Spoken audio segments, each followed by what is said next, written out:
Chen Yang, you useless waste. As a veteran employee, how can you not handle such simple tasks? What purpose does the company have in keeping you? It's only 8 p.m. and you're already packing up to leave? I, as the leader, am setting an example. Are you blind? They'll tell you now, the current environment is tough, and you should be grateful to the company for giving you this opportunity, for providing you with sustenance.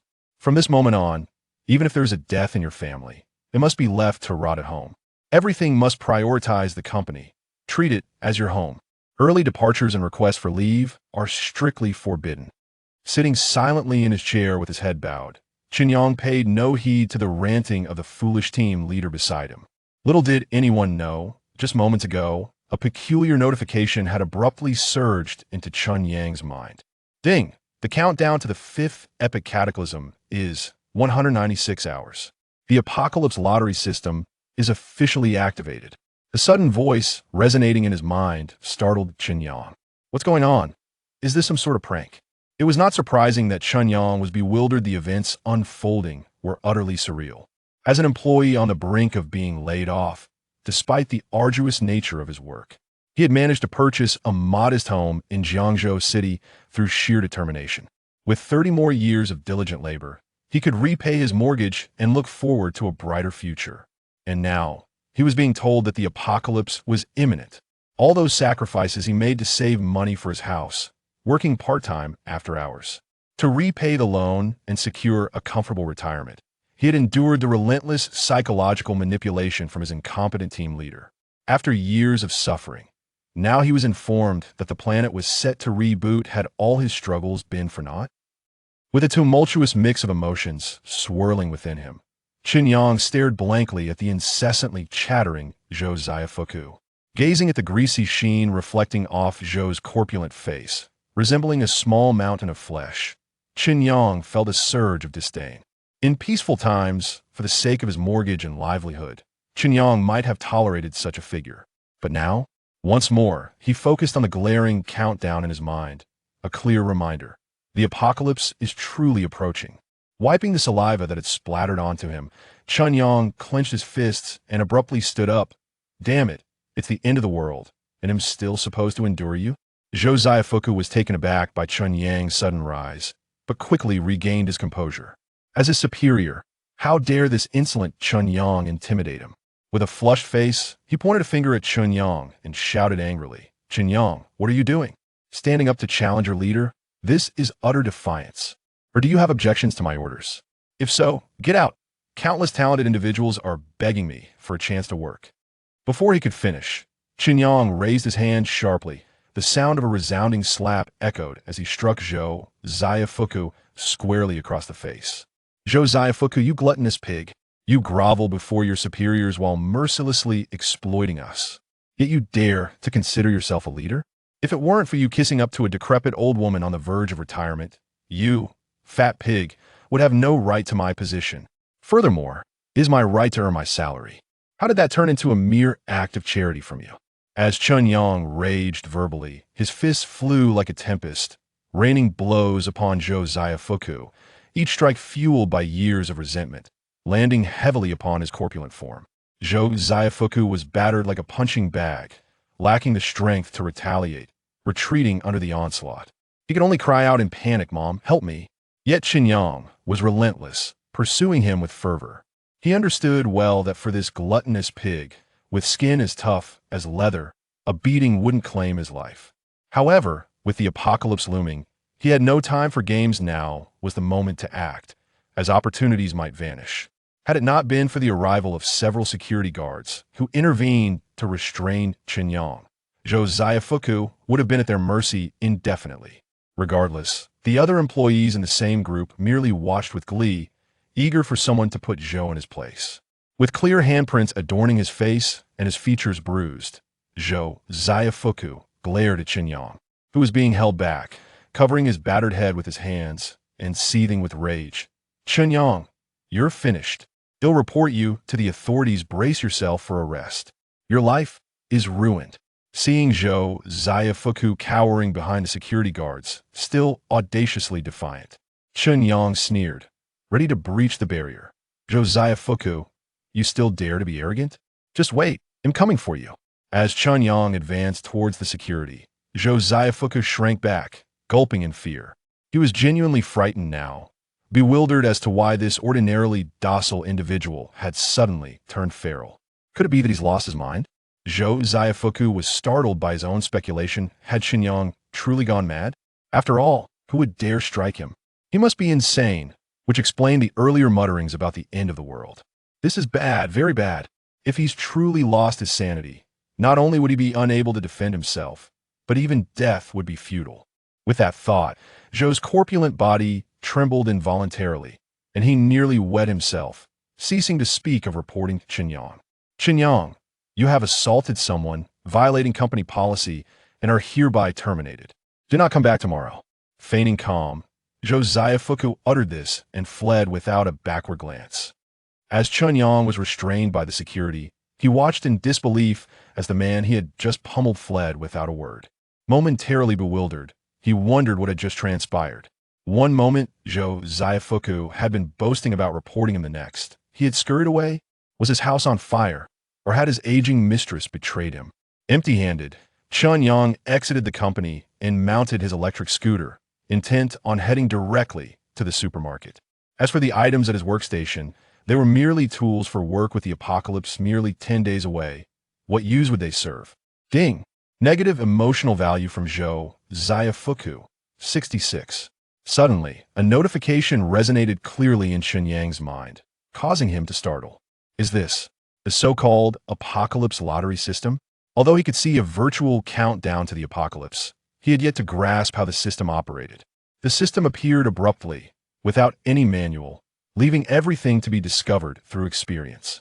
However, the earlier assistance from the gluttonous Zhou seemed to have activated the system. In the next moment, a simple system interface materialized before Chen Yang's eyes. Chapter 2. The Apocalypse Lottery System and slapping the White Lotus before him. A sleek system interface materialized in an instant.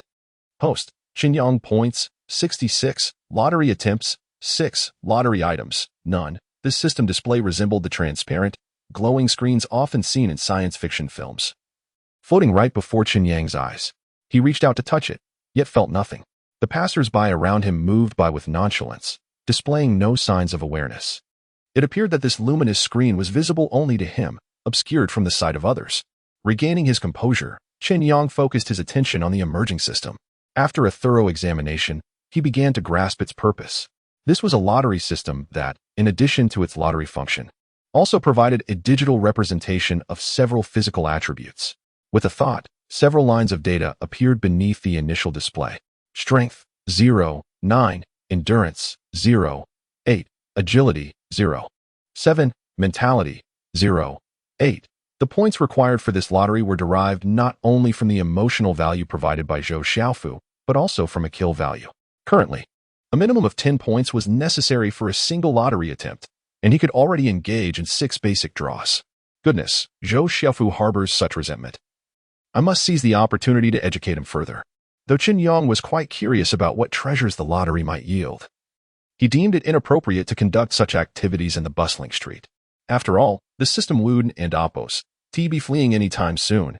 It was imperative to first stock up on provisions. Yo Ruinfa, the largest fresh food supermarket in Jiangzhou City, boasted a diverse array of products, sufficiently catering to an individual and oppos' daily needs. A tall, striking man was pushing 2 shopping carts, swiftly transporting ingredients at the meat and seafood counter, entirely oblivious to the curious glances and whispers from onlookers. Beef tenderloin, lamb chops, hairtail. Regardless of the type of meat, if it was in the freezer, Chen Yang welcomed it with open arms, loading it directly into his carts. He paid no mind to the judgmental stares of those around him. While they may laugh at his foolishness now, when the apocalypse truly descends in a few days, they would likely fight tooth and nail over a single packet of instant noodles. As Chen Yang rummaged through the cold storage, a familiar voice suddenly pierced through his concentration. Well, the sun must be rising from the west. Chen Yang, you are actually willing to buy so much meat and seafood. Upon glancing up, he found himself face to face with his ex-girlfriend, Lin Mingya, accompanied by her friend, Li Shaoxian. The sight of these 2 women ignited a fire of irritation within him, for they epitomized the combination of the White Lotus and a scheming advisor. What infuriated him was that just days ago, Their relationship had soured due to his refusal to add her name to the property deed. This White Lotus had thrown a fit, claiming insecurity, which led to their complete fallout. Casting a glance at Lin Mingya, who stood with an air of superiority, her face radiating displeasure and demanding appeasement, Chen Yang felt a wave of exasperation. If it weren't an amp, oppose, T for the system, and had he not foreseen the impending apocalypse, he might have begrudgingly entertained her. After all, this fitness-loving White Lotus maintained a reasonably attractive figure. However, in the face of impending doom, how could they still be playing such petty games? Chen Yang longed to deliver a swift slap to each of them, urging them to vacate his presence. Hey, could you two step aside? You and amp, oppose, re-blocking my access to the goods. His cold, disdainful tone momentarily stunned Lin Mingya. What was happening? Chen Yang and amp, oppose's reaction left her utterly bewildered, especially when she noticed him casually retrieving a piece of steak from the freezer. Her sharp eyes immediately recognized it as a 5A grade Wagyu ribeye, which she had previously learned cost over 1,000 yuan. Unable to suppress her envy, she swallowed hard. Such an extravagant steak was beyond her willingness to purchase herself. However, if she could indulge for free, the pricier, the better. Chen Yang, can you actually finish all that food by yourself? I haven't eaten all day and was hoping to enjoy a steak with a glass of red wine tonight. Delicately flipping her hair, revealing her pink earlobes and fair neck, Lin Mingya believed her suggestion was glaringly obvious. Chen Yang, exasperated, regarded these self-absorbed fairies and retorted, Lin Mingya, why should I care if you want to eat meat and drink wine? What is that to me? It and amp, oppose, absurd. Lin Mingya stared at him, perplexed. How could a radiant urban beauty and oppose subtle invitation to dinner be dismissed? Beside her, Li Shaoxian sensed Chen Yang and oppose's lack of intent to invite them for a meal, and her impatience flared. Chen Yang, you usually jump at the chance to treat us. Why are you refusing now? The timing seems perfect for a grand steak dinner. And you could grab a nice bottle of red wine to complete the feast. As Li Shaoxian grew increasingly animated, she remained oblivious to the disdain brimming in Chen Yang and amp, oppose's eyes. I and amp, oppose, am heading to the checkout. Help yourselves, he declared, dismissing the two and pushing his laden carts toward the cashier. Li Shaoxian, convinced she had successfully persuaded him, gleefully pushed the cart and casually grabbed a bottle of wine worth over 2,000 yuan from the liquor section. Beep, beep, beep. Even with Li Shaoxian eagerly assisting, it took some time for Chen Yang to skin all the items in his two large carts. Upon seeing the total, he was taken aback. The amount approached 10,000 yuan. He paid without hesitation, knowing that once the apocalypse arrived, these goods could skyrocket in value. However, he certainly wooed and amp, oppose, to be foolish enough to barter food for cash. Meanwhile, Lin Mingya had already scanned the items in her cart and was waiting to complete her payment.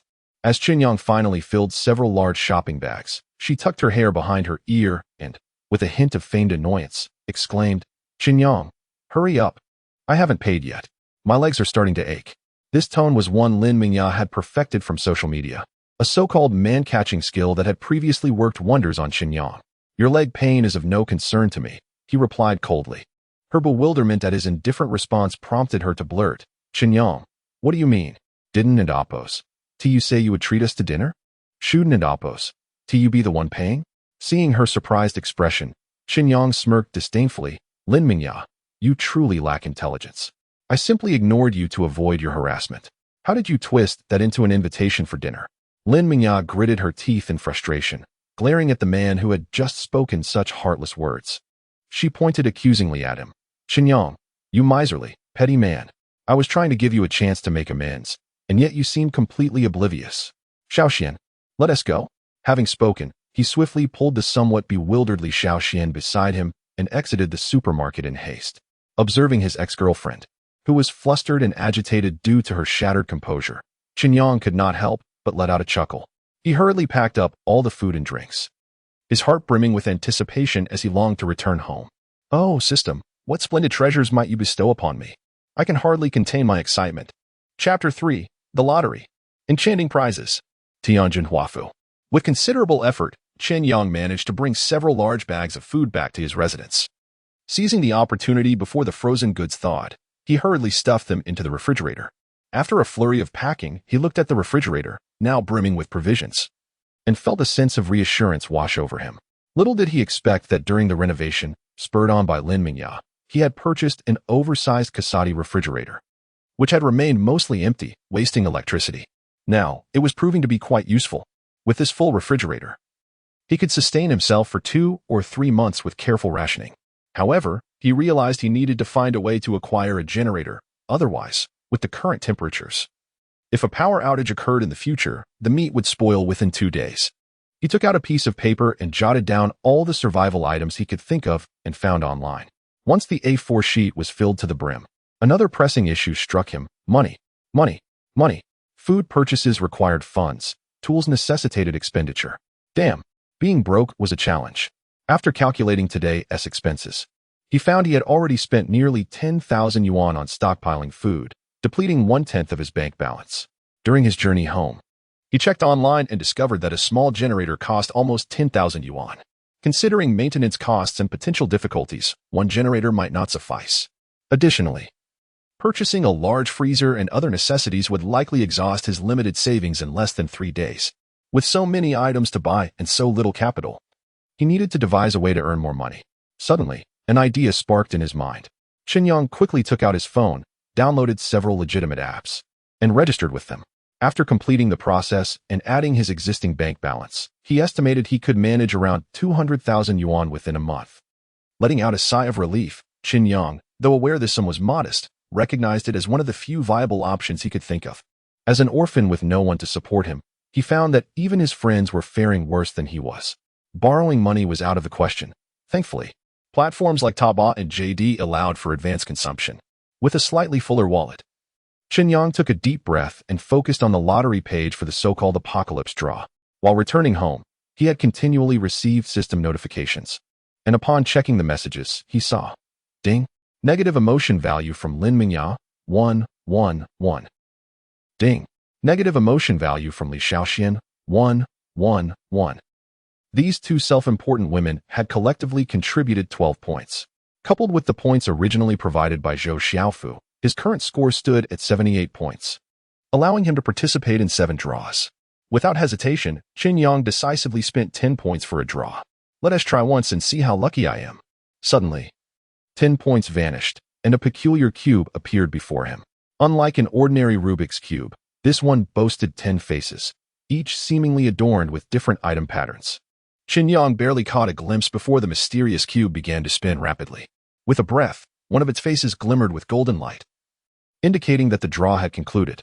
Congratulations, you have successfully drawn an information card 1. Chen Yang was taken aback. Unbeknownst to him, a white card had materialized in his hand. It was indeed real. His face lit up with surprise. He quickly examined the card, which displayed the following information. Issue No. 42118, 5-color ball grand prize, drawn on August 15, 2042, winning numbers 11, 22, 33, 44, 55, 66, 99. Chen Yang could not help but voice his frustration.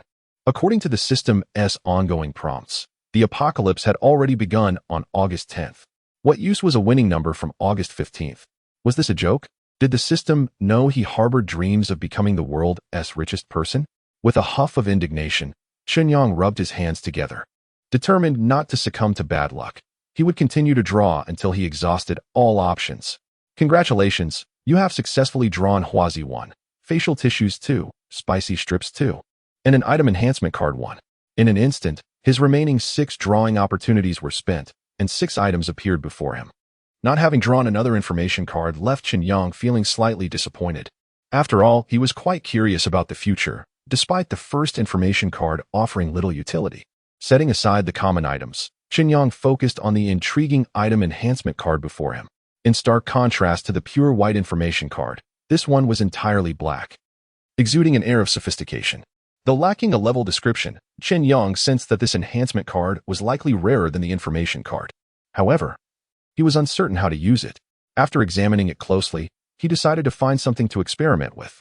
He rummaged around and discovered a small mirror beside the table. Upon seeing it, he recalled that this was a gift he had given Lin Mingya in return for her LV handbag, a so-called gesture of reciprocity for a mere 2 yuan mirror. Holding the black item enhancement card above the mirror, he silently murmured, "Enhance." In a flash, a stream of light surged forth, and the item enhancement card seamlessly integrated into the mirror. At that moment, the once ordinary mirror transformed before Chen Yang's eyes. A line of descriptive information appeared above it, and as he took a closer look, an overwhelming sense of joy surged within him. The upgraded mirror now displayed, Spatial Treasure Mirror, Rare, Item Description, a treasure mirror upgraded using an item enhancement card, capturing spatial fluctuations during the process, receiving special favor. Ultimately forming a mirror with unique storage capabilities. Available storage slots, 500. To be honest, I knew I'd be lucky. This fortune is indeed remarkable. Chen Yang read the description multiple times, unable to contain his joy, and shouted with exhilaration. His excitement was understandable, as he had just been worrying about the refrigerator and Oppo's capacity and the potential spoilage of food due to power outages. Now, with the spatial treasure mirror endowed with unique storage capabilities, he no longer had to fret over food spoilage. Additionally, even if he had to relocate, he wouldn't have to worry about supplies, allowing him to travel light. Curiosity bubbling within him, Chen Yang resolved to experiment with the spatial treasure mirror to see if it truly lived up to its description. A few minutes later, the room echoed with Chen Yang's exclamations of astonishment. Wow, is it really possible? Chapter 4. The Neighbor and the Hypothesis. Goodness gracious. This is astonishing, Chen Yang murmured to himself as he surveyed the scene before him. After numerous experiments, the once crammed refrigerator now stood empty. What remained was merely the occupation of 7 compartments within the spatial treasure mirror.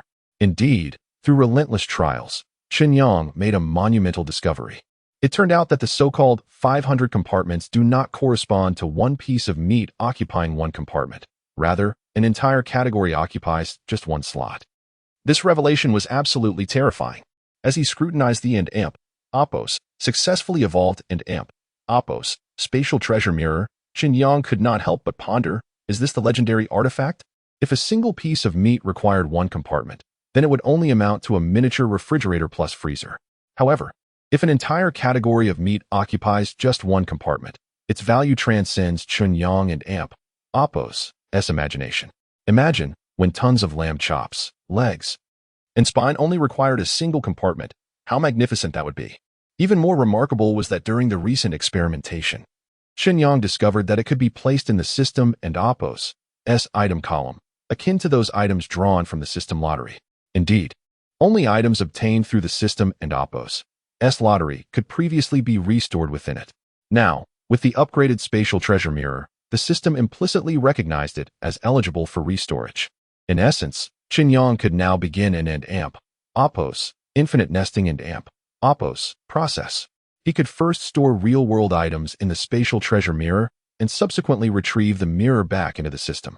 Thus, even if Chen Yang appeared completely unclothed and empty-handed in the real world, he could conjure various supplies as if casting a spell. Extraordinary, simply extraordinary. After a considerable time, once Chen Yang had regained his composure, he revised the series of plans he had previously devised. He then took a fresh look at the current system interface. Host, Chen Yang. Points, 8. Lottery chances, 0. Lottery items. Huazi 1. Facial tissue 2. Spicy strips 2. Spatial treasure mirror, 493 500 compartments. With a thought. Several lines representing his physical attributes materialized. Strength, 0. 9. Endurance, 0. 8. Agility, 0. 7. Mentality, 0. 8. Taking a breath, he reminded himself to remain calm. There were still days until the apocalypse, and he had an advantage over everyone else. He needed to prepare diligently. Chen Yang resolved to utilize this time to organize his thoughts. He recalled the crucial information provided by the system upon activation just a few hours prior. Aside from the vital countdown, the terms fifth and apocalyptic catastrophe revealed much information. A spark of inspiration ignited in his mind, prompting him to hastily retrieve his phone. Skillfully, he opened Douyin, disregarding the alluring images of voluptuous ladies offering rewards on the homepage. After conducting a thorough investigation, Chen Yang unearthed some intriguing clues. Both the once popular Maya prophecy and various other predictions suggested that prior to contemporary human civilization, there had been multiple civilizations that ultimately met their demise for various reasons. This aligned with the system and Oppo's information, which categorized the causes of destruction into 2 camps. One faction believed that previous civilizations perished due to cataclysmic events such as great floods, magnetic pole shifts, earthquakes, and meteor strikes. The opposing view posited that civilizations across different epochs would succumb sequentially to the elements of and amp, opos, metal, wood, water, fire, and earth, and opos. Through continuous research and comparison, Chen Yang noted the widespread legend of a great flood and opos' annihilation across numerous cultures.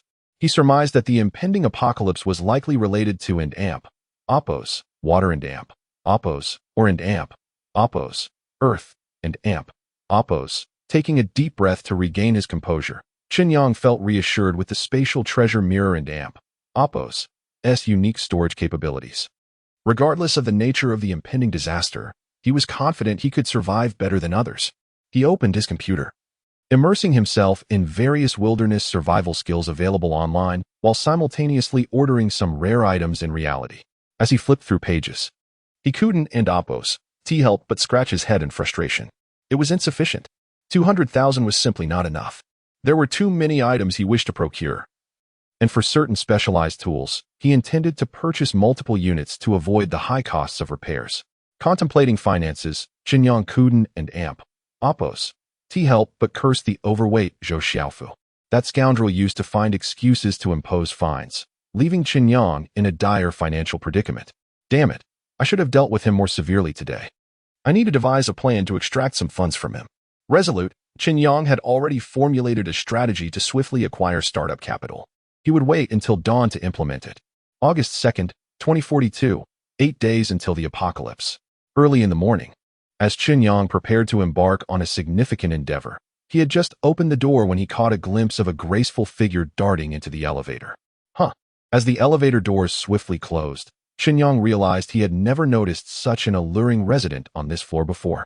Although it was merely a fleeting glance, the woman and opos' elegant silhouette, clad in office attire, left a lasting impression. Don and opos, to get me wrong, I just thought that figure looked somewhat familiar. A short while later, another elevator arrived at the 33rd floor and came to a halt.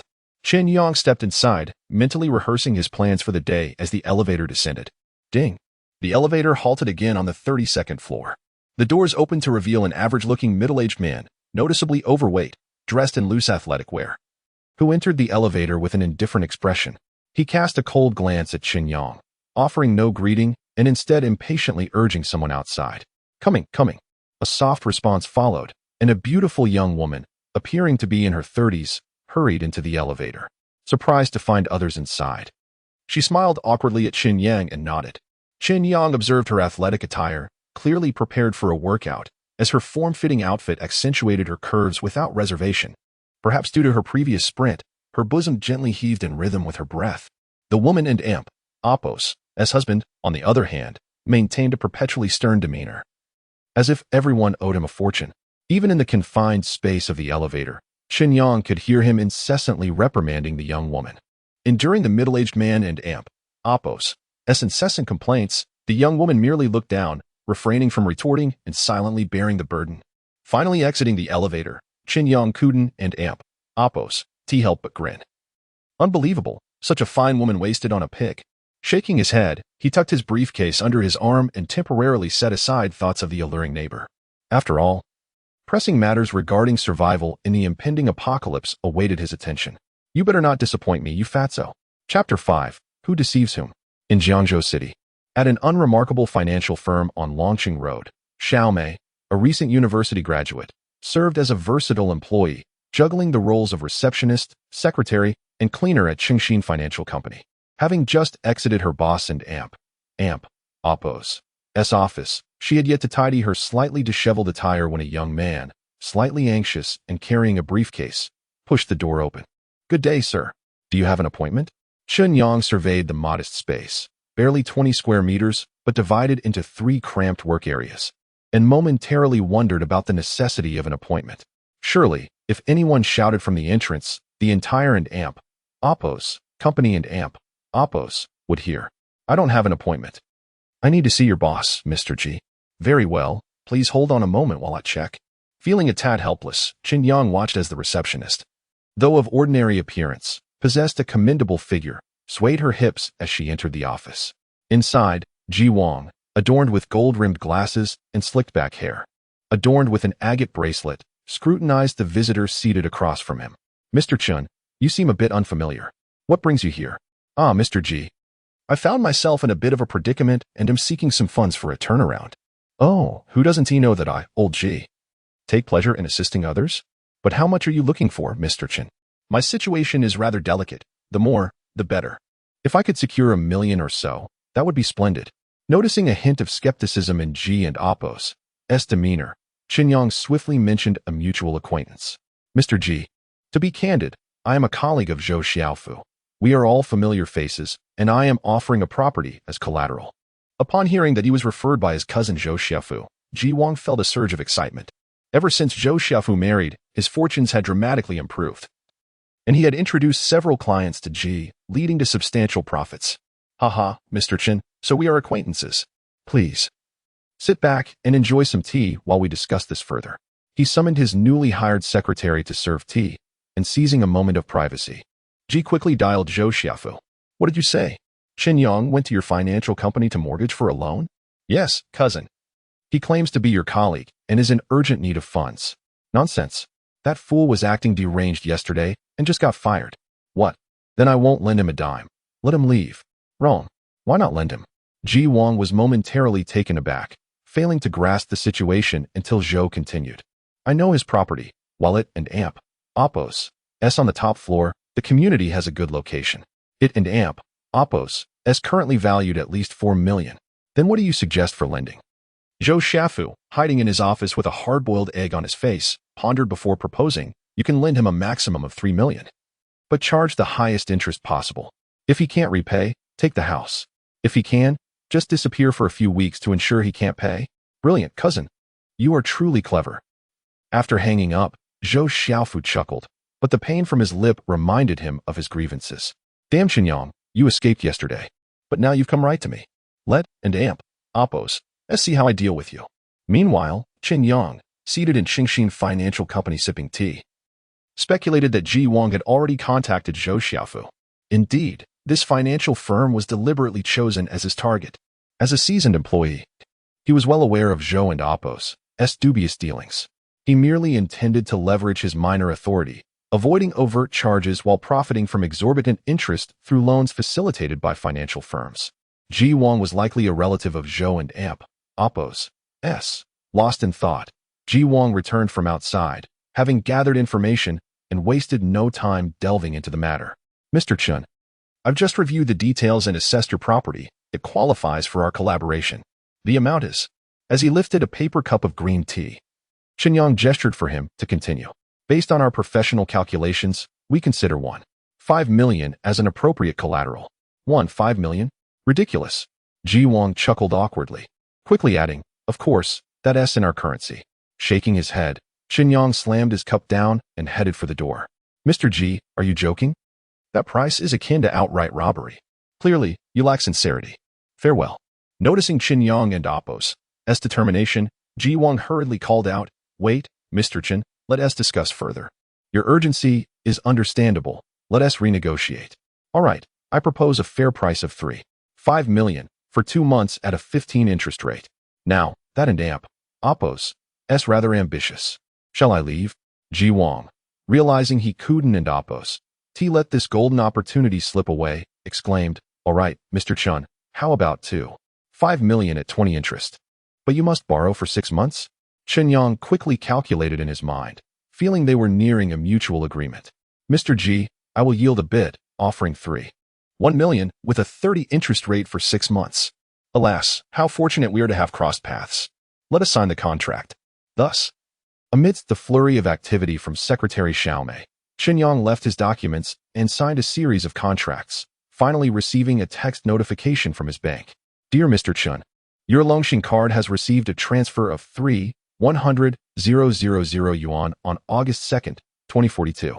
A personal financial manager will contact you shortly. With the funds secured, Chen Yang and Apos' anxiety finally dissipated. On the other end, Ji Wang observed as various original documents were secured in a safe, feeling reassured. After all, this sum was a considerable transaction, and securing the related documents was prudent. Both parties, harboring their own agendas, felt victorious.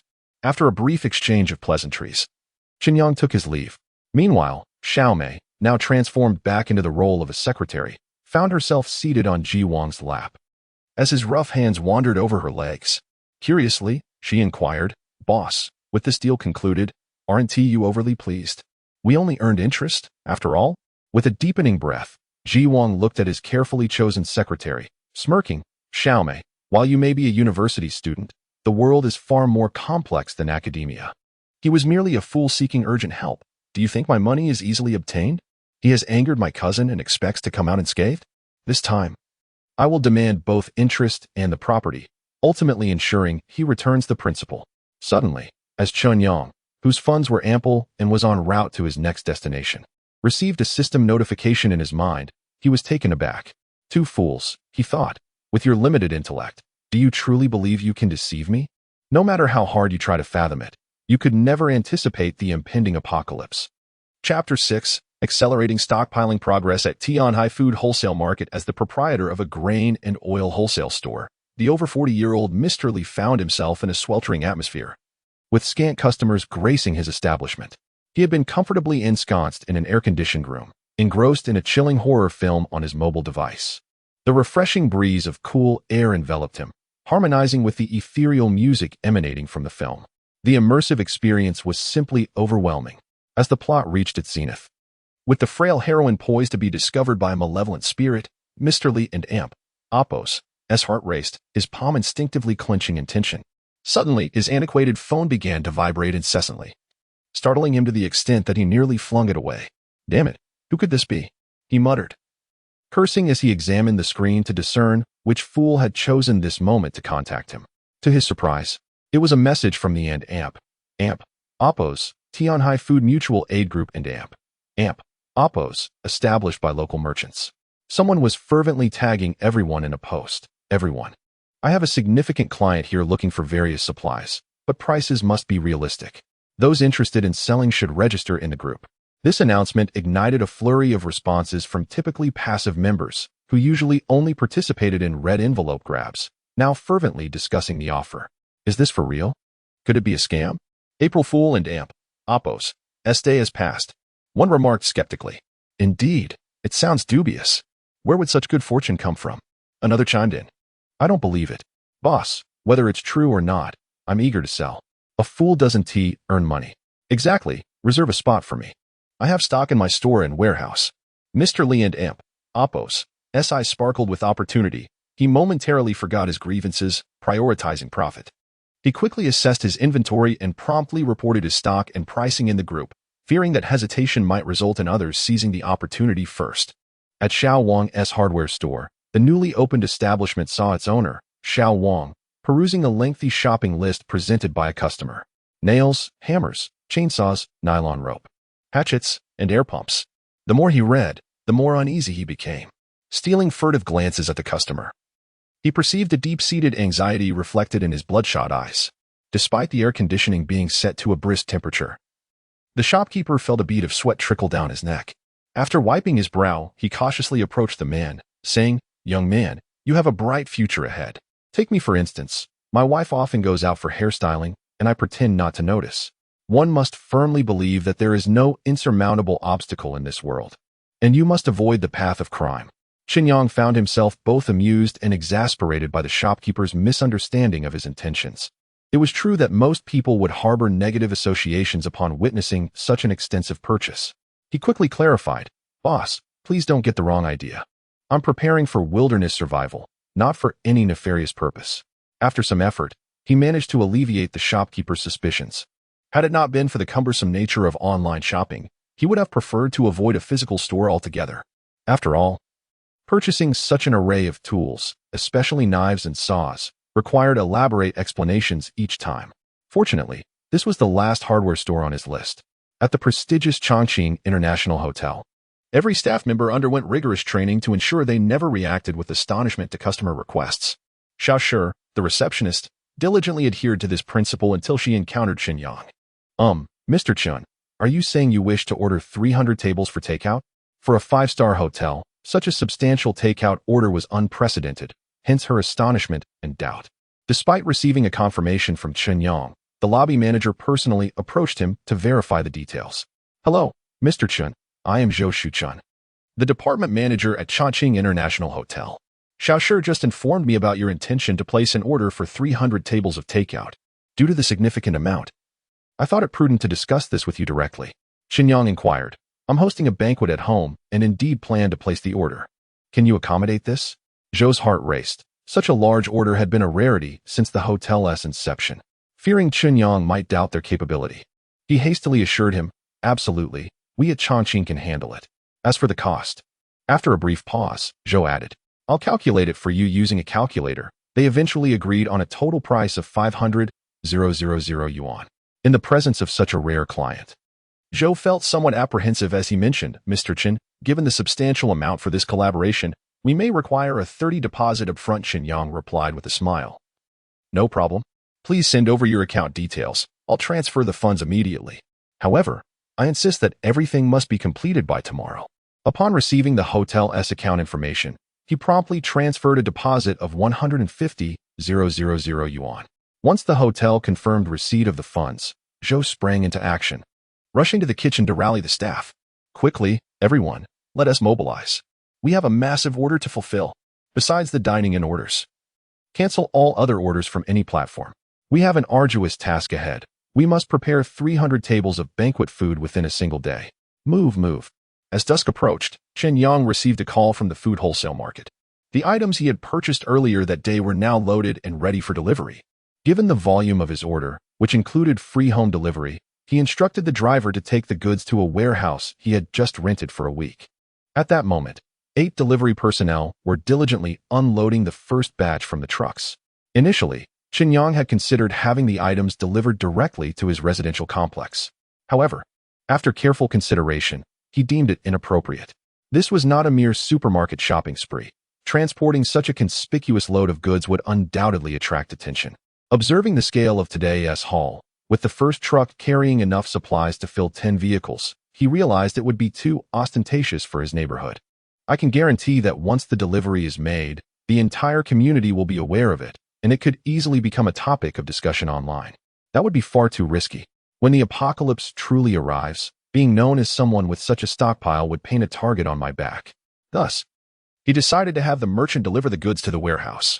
Once everyone had departed, he could quietly store the items in his spatial treasure mirror, achieving multiple objectives in one fell swoop. Chapter 7. The Real Danger. Chen Yang observed the 8 laborers diligently moving goods, taking over 3 hours to transport the supplies into the warehouse.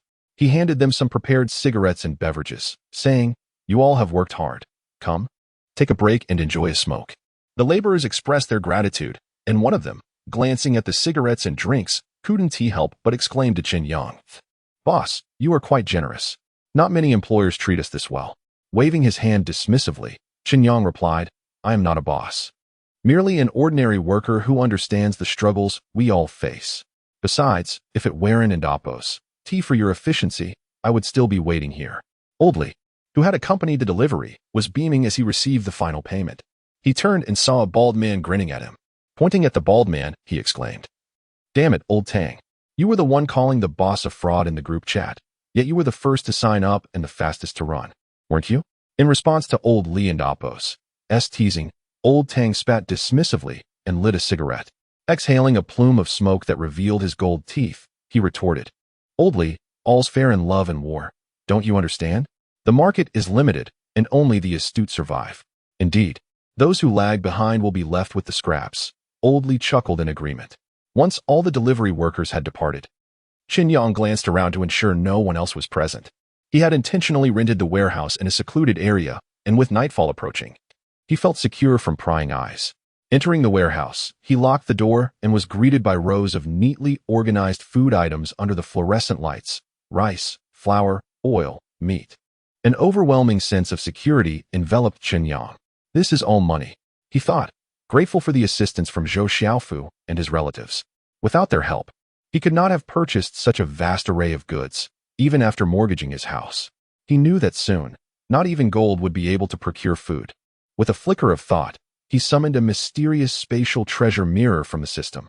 As the artifact appeared in his hand, he couldn't help but marvel at the wonders of the system.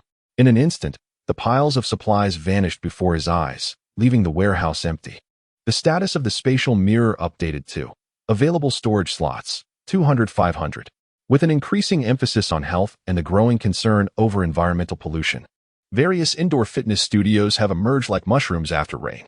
Kaichi Fitness, having opened just over 2 months ago, boasts a spacious and stylishly decorated environment, with the owner generously investing in hiring attractive trainers. Thus, it has quickly gained prominence in Jiangzhou City. In the general area, beside the fitness equipment, Lin Mingya, clad in a black sports tank and lake blue yoga pants, was having her best friend Li Xiaoxian take photos of her with her newly purchased smartphone. She struck poses, slightly squatting to tighten her glute muscles, enhancing her curves with the aid of the yoga pants. Click, click, click. As a professional photographer, Li Xiaoxian captured several angles, focusing on the most flattering aspects. Gazing at the photos highlighting Lin Mingya's alluring figure, Li Xiaoxian, though envious, feigned admiration, saying, "Xiaoya, I truly envy your figure. If I had your looks, I would flaunt it to make those men drool." While uploading a photo to her social media with a playful caption, Lin Mingya comforted her friend, "Xiaoxian, your figure is great too. Look at you. I envy that." Her words elicited a proud smile from Li Xiaoxian, who proudly adjusted her posture, her ample assets swaying. Though she believed she could not compete with Lin Mingya in looks, she felt confident about her own attributes. Lin Mingya noticed her recent post had garnered numerous likes from the good brothers. The comments were filled with flattering remarks such as, "Goddess, sister, you are so disciplined, and your figure is stunning." Immersed in the praise, Lin Mingya cheerfully responded to her friend, "Exactly. This is how it should be. These men should be captivated by our charm." Li Xiaoxian nodded in agreement, adding, "Indeed, these men ought to be mesmerized by us. They should comply." Unlike that peculiar Chen Yang. Just then, as they were disparaging Chen Yang, he was ushered into the general manager's office by the receptionist. The two women exchanged puzzled glances, unsure of what to make of it. Having previously experienced Chen Yang's dismissive attitude at the supermarket, Li Xiaoxian refrained from suggesting they approach him this time. She was not foolish. His demeanor toward them was colder than that of a stranger, so why invite discomfort? Zhu Zijin regarded Chen Yang with curiosity.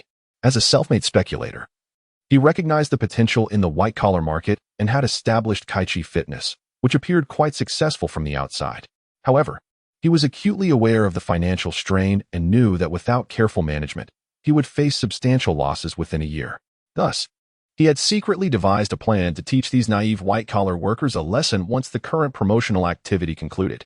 "So, Mr. Chen, besides seeking a professional training plan from our certified nutritionist, would you like to purchase some of our equipment?"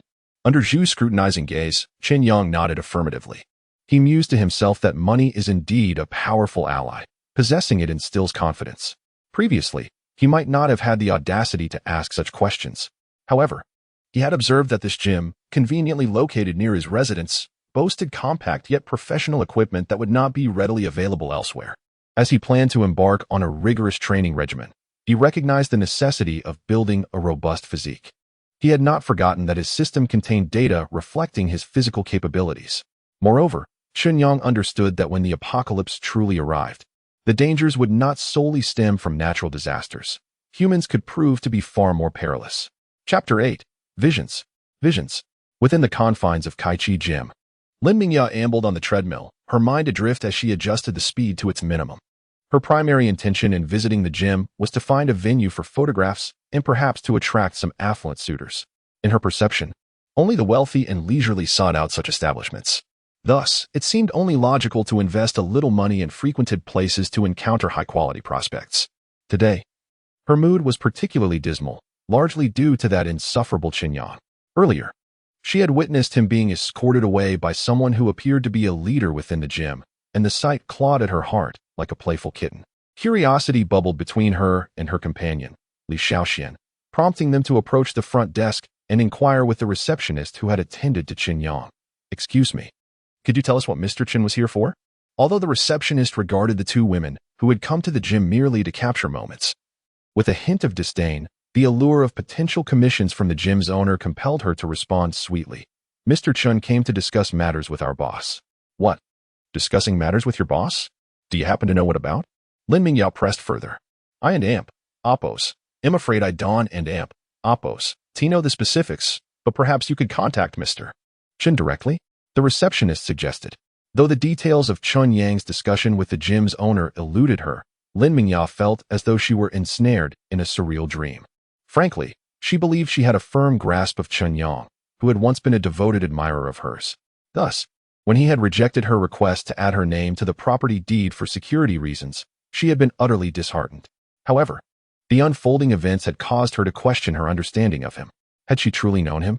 Hey Xiaoya, do you think Chen Yang is really that legendary super-rich second-generation heir? Li Xiaoxian inquired with palpable curiosity.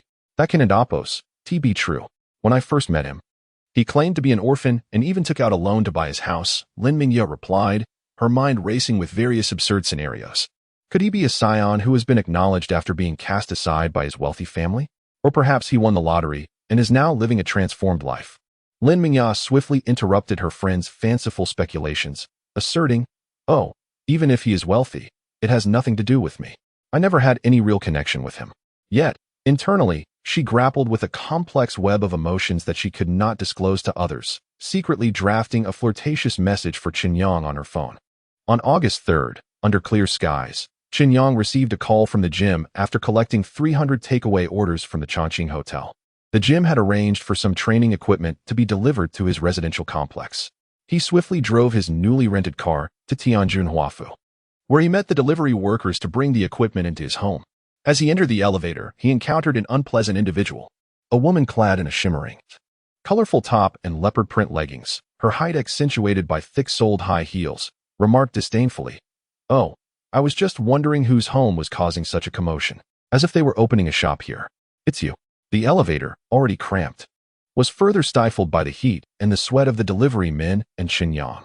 The woman, noticing Chen Yang's indifference to her remarks, pinched her nose with her vividly painted red nails and complained, "Honestly, how does our property management allow such people in? And you, Chen Yang, have no sense of awareness. Look at you and your companions. You all smell terrible. Can't you take the stairs and not crowd the elevator with me?" The delivery workers clenched their fists, barely restraining themselves from retaliating against her insolence, were it not for the surveillance cameras within the elevator. Chen Yang, unable to endure the woman's incessant provocations, retorted, "Well, Aunt Lee, what can I say? I am one of the owners here as well. It's a pity for you, though, with your attire and demeanor. You should be in the villa area, avoiding mingling with strangers in the elevator."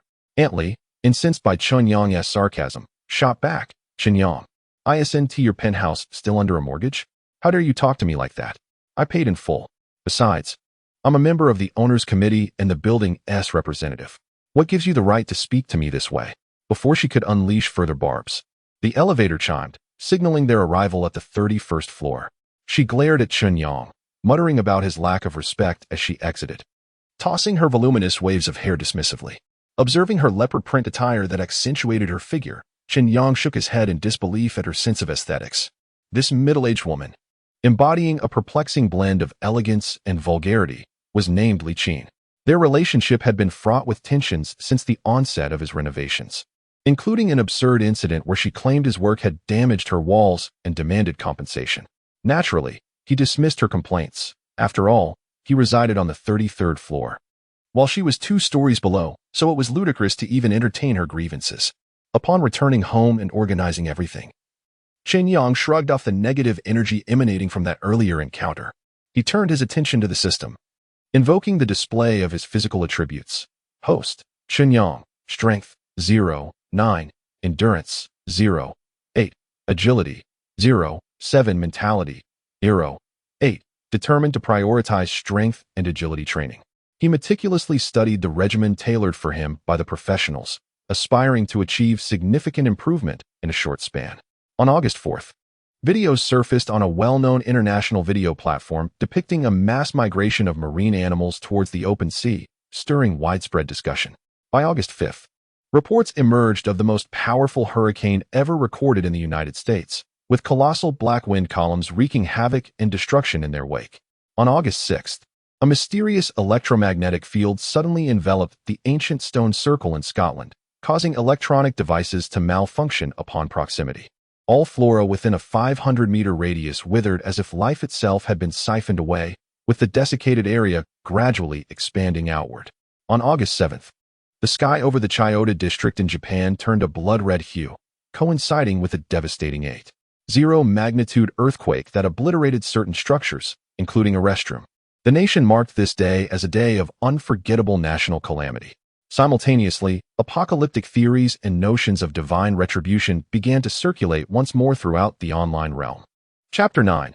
Significant discoveries. Chen Yang did not pay much attention to the increasingly bustling online world.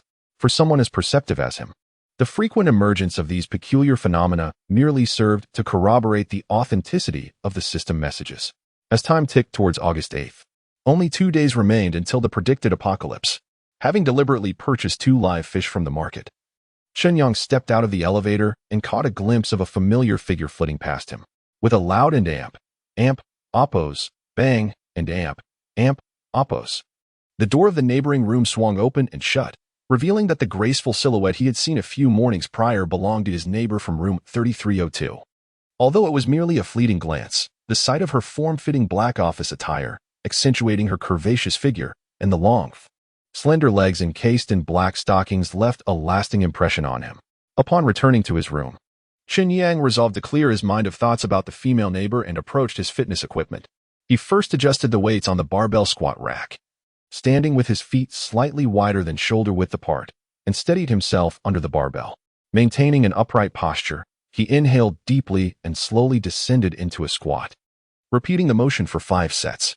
Following that, he adhered to a training regimen devised by fitness experts, performing pull-ups. Gripping the bar firmly, his arm muscles taut. He pulled himself up swiftly until his chin cleared the bar, then lowered himself slowly, varying his pace to ensure his back muscles received ample exercise. With each stretch, Chen Yang's arms and back muscles tightened like bowstrings, beginning to outline a more defined physique. With a steady rhythm of breath, Chen Yang's final task was to complete a 3-kilometer aerobic workout on the treadmill. Once he concluded his training and stepped off the machine, after a suitable cool down, he felt a delightful ache throughout his body. Having engaged in training for several days, he had come to relish this sensation. Most importantly, he had a system that allowed him to visually track his progress. He sensed he would soon surpass his previous physical limits.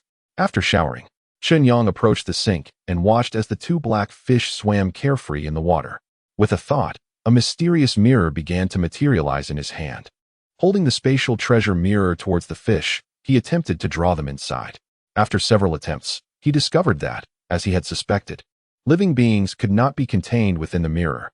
Chen Yang pondered aloud, wondering if it was due to a lack of oxygen inside the mirror, or perhaps it was devoid of the concept of time altogether, as he had previously placed a steaming dish inside for 4 days, only to retrieve it still warm. Since he could not store the living fish in the mirror and was feeling hungry, he decided to prepare them as a meal. Swiftly scraping off the scales, he gripped the knife firmly and struck the fish with the back of the blade, causing them to succumb immediately. However, the next moment, a system notification echoed in his mind, and Chen Yang's eyes widened in disbelief. Upon opening the system page and confirming the notification, his heart raced as he exclaimed in astonishment, "Could it really be possible?" To his amazement, as he dispatched the fish, the system indicated that his points had increased. Ding. Killed a common black fish, points 0. 1.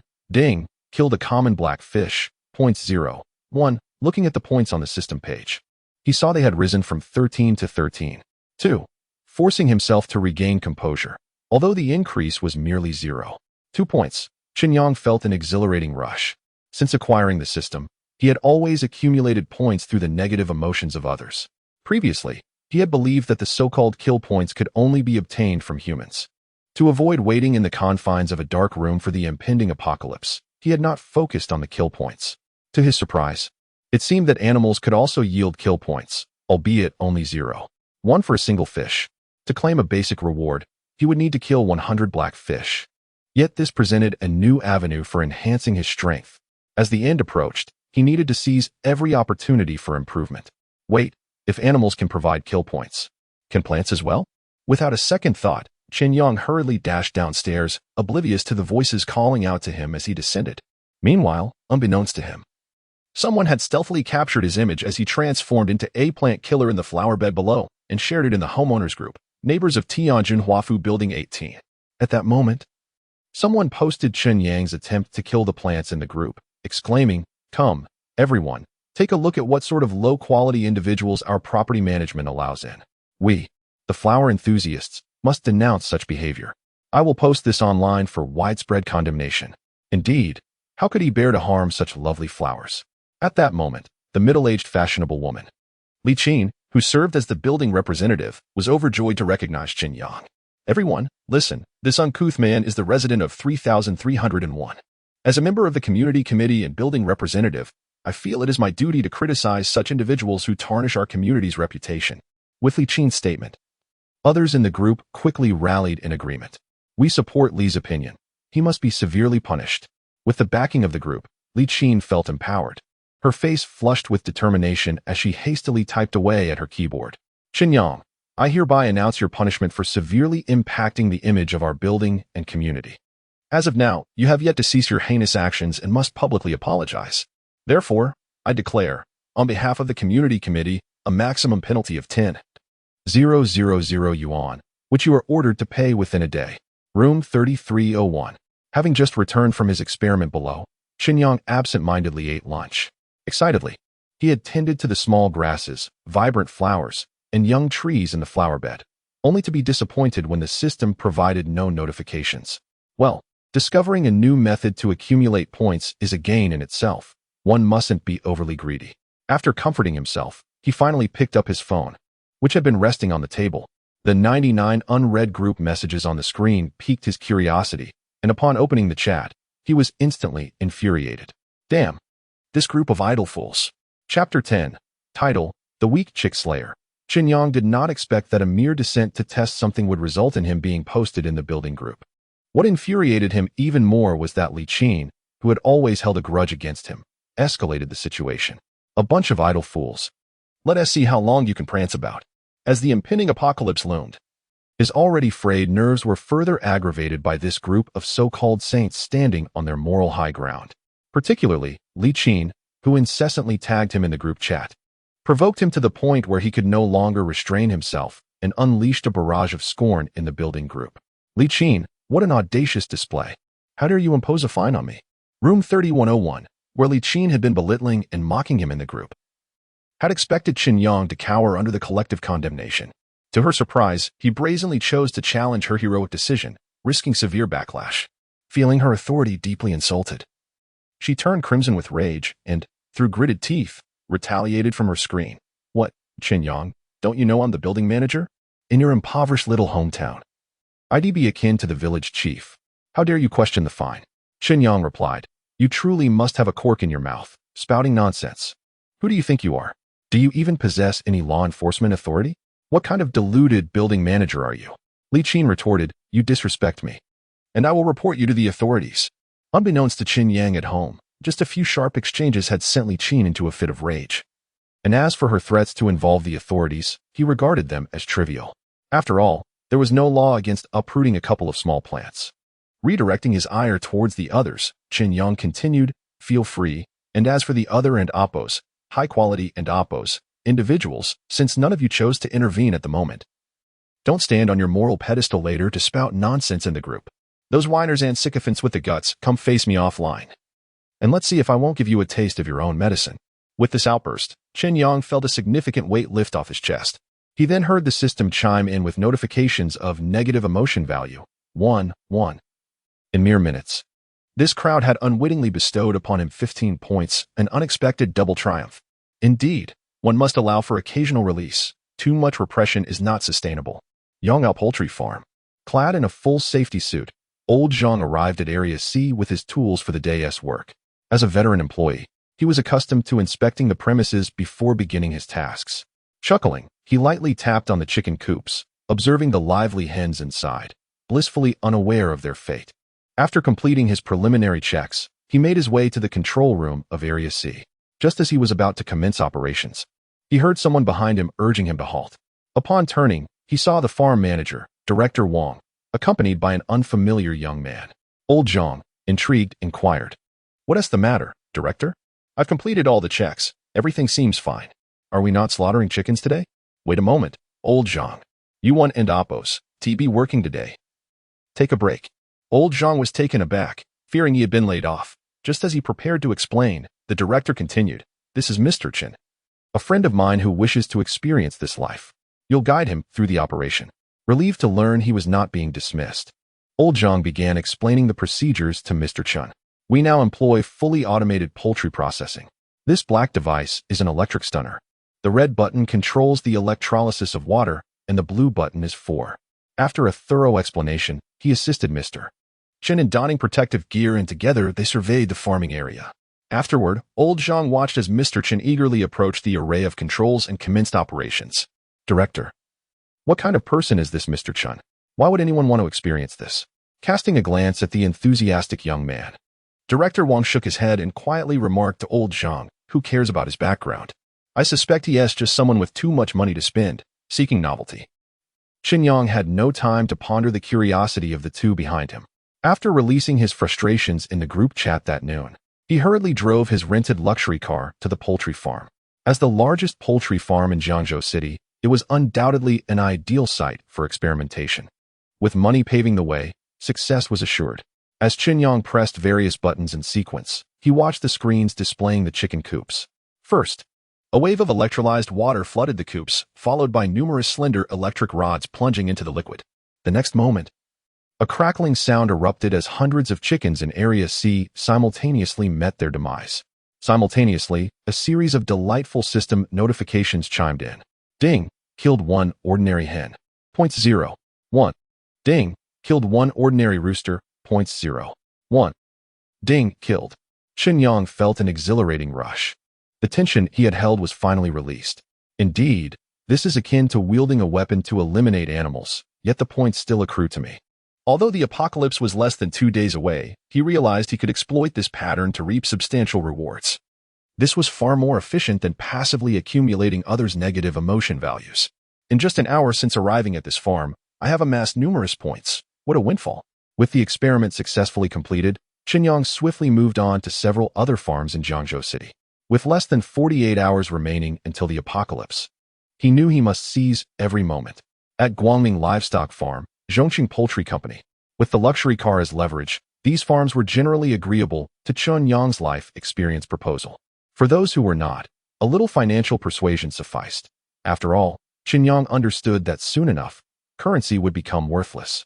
Thus, on the afternoon of August 8th, Chen Yang efficiently garnered over 300 points.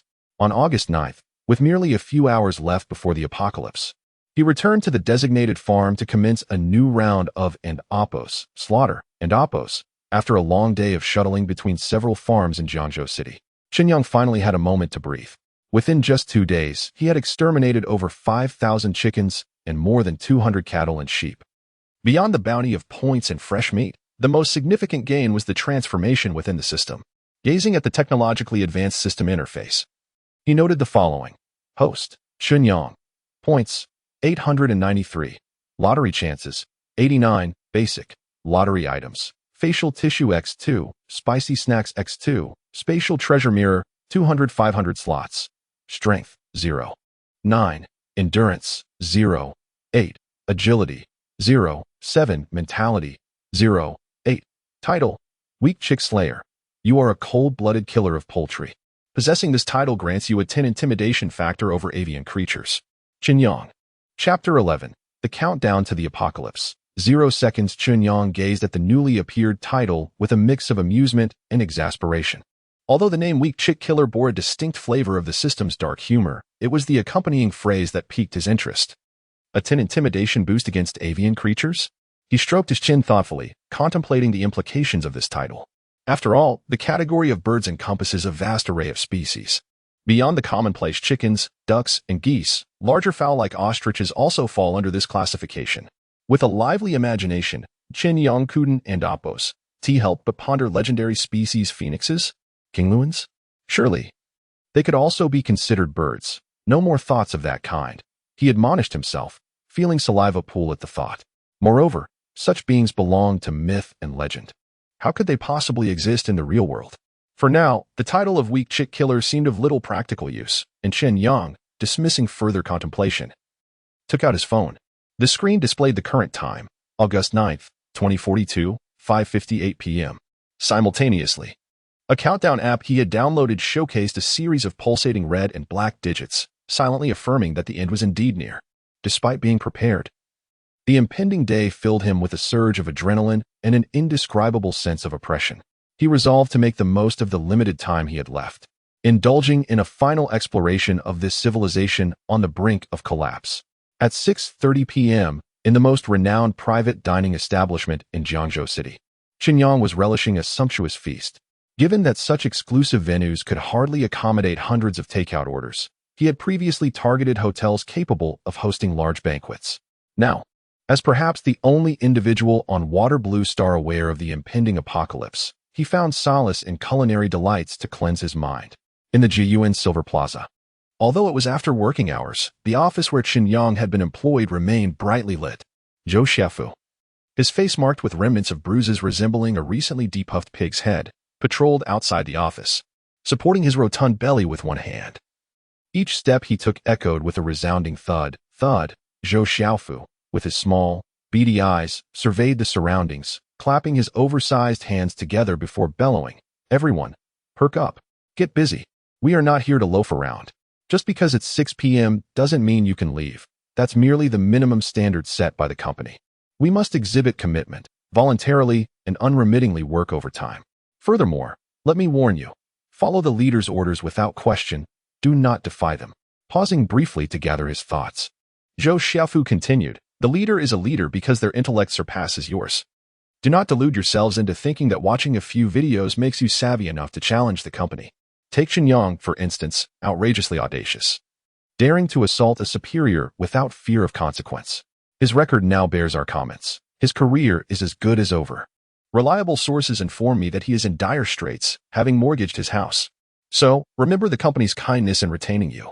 Suddenly, a flurry of message notifications disrupted Zhou Xiaofu's tirade. "Let's see which fool dares to disturb me during my speech. They'll be packing their bags tomorrow." He pulled out his phone, nearly incensed at the sight. It was Chen Yang, who had posted an array of food photos in their former work group, inviting anyone interested to join him. The other employees responded with envy. "Is this the life of someone who can no longer endure? I want that too." Zhou Xiaofu, possessing a keen eye, recognized the logo on the plates and realized the exorbitant prices of the dishes, which only fueled his fury. "Chen Yang, you scoundrel. You assaulted a superior and evaded punishment by feigning madness. Now you have the audacity to spy on our company and Oppo's secrets. I will report you to the authorities." Chen Yang retorted, "Zhou Xiaofu, you dimwit. It's already after work hours as per Dragon Nation regulations, and my invitation to dinner is none of your concern." Zhou Xiaofu's rage boiled over, causing his ample flesh to quiver. "Fine, if you won't leave the group, I'll kick you out myself. Let us see how you manipulate my team."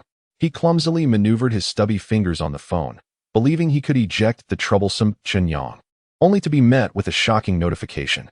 "Sorry, as a regular group member, you do not have permission to remove others. You have been removed from the group." "What?" Zhou Xiaofu stood in stunned silence, unable to grasp the situation. "This insufferable leaver actually kicked me out of the work group? I can't believe this."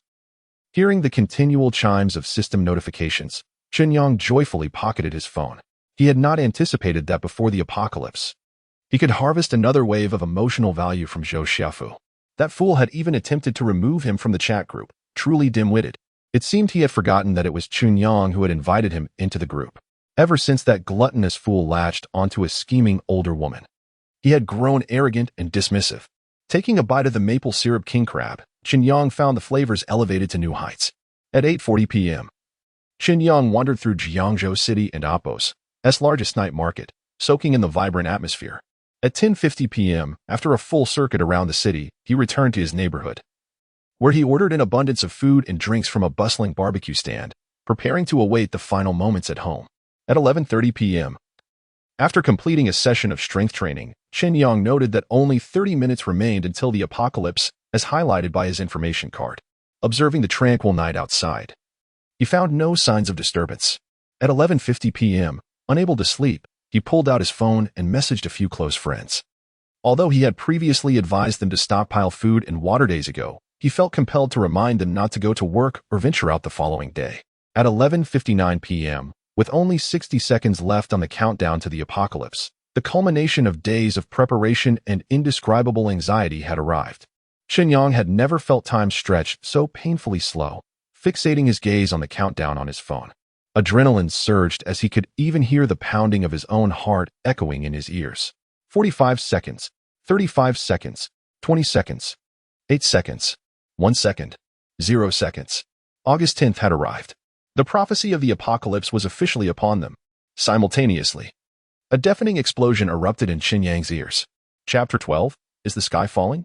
What is happening? Startled by a sudden, thunderous sound, Chen Yang rushed to the window to gaze outside. Moments ago, the sky had appeared unremarkable, but now, with several resounding booms, waves of blue halos radiated outward from the moon, illuminating the night with an otherworldly brilliance.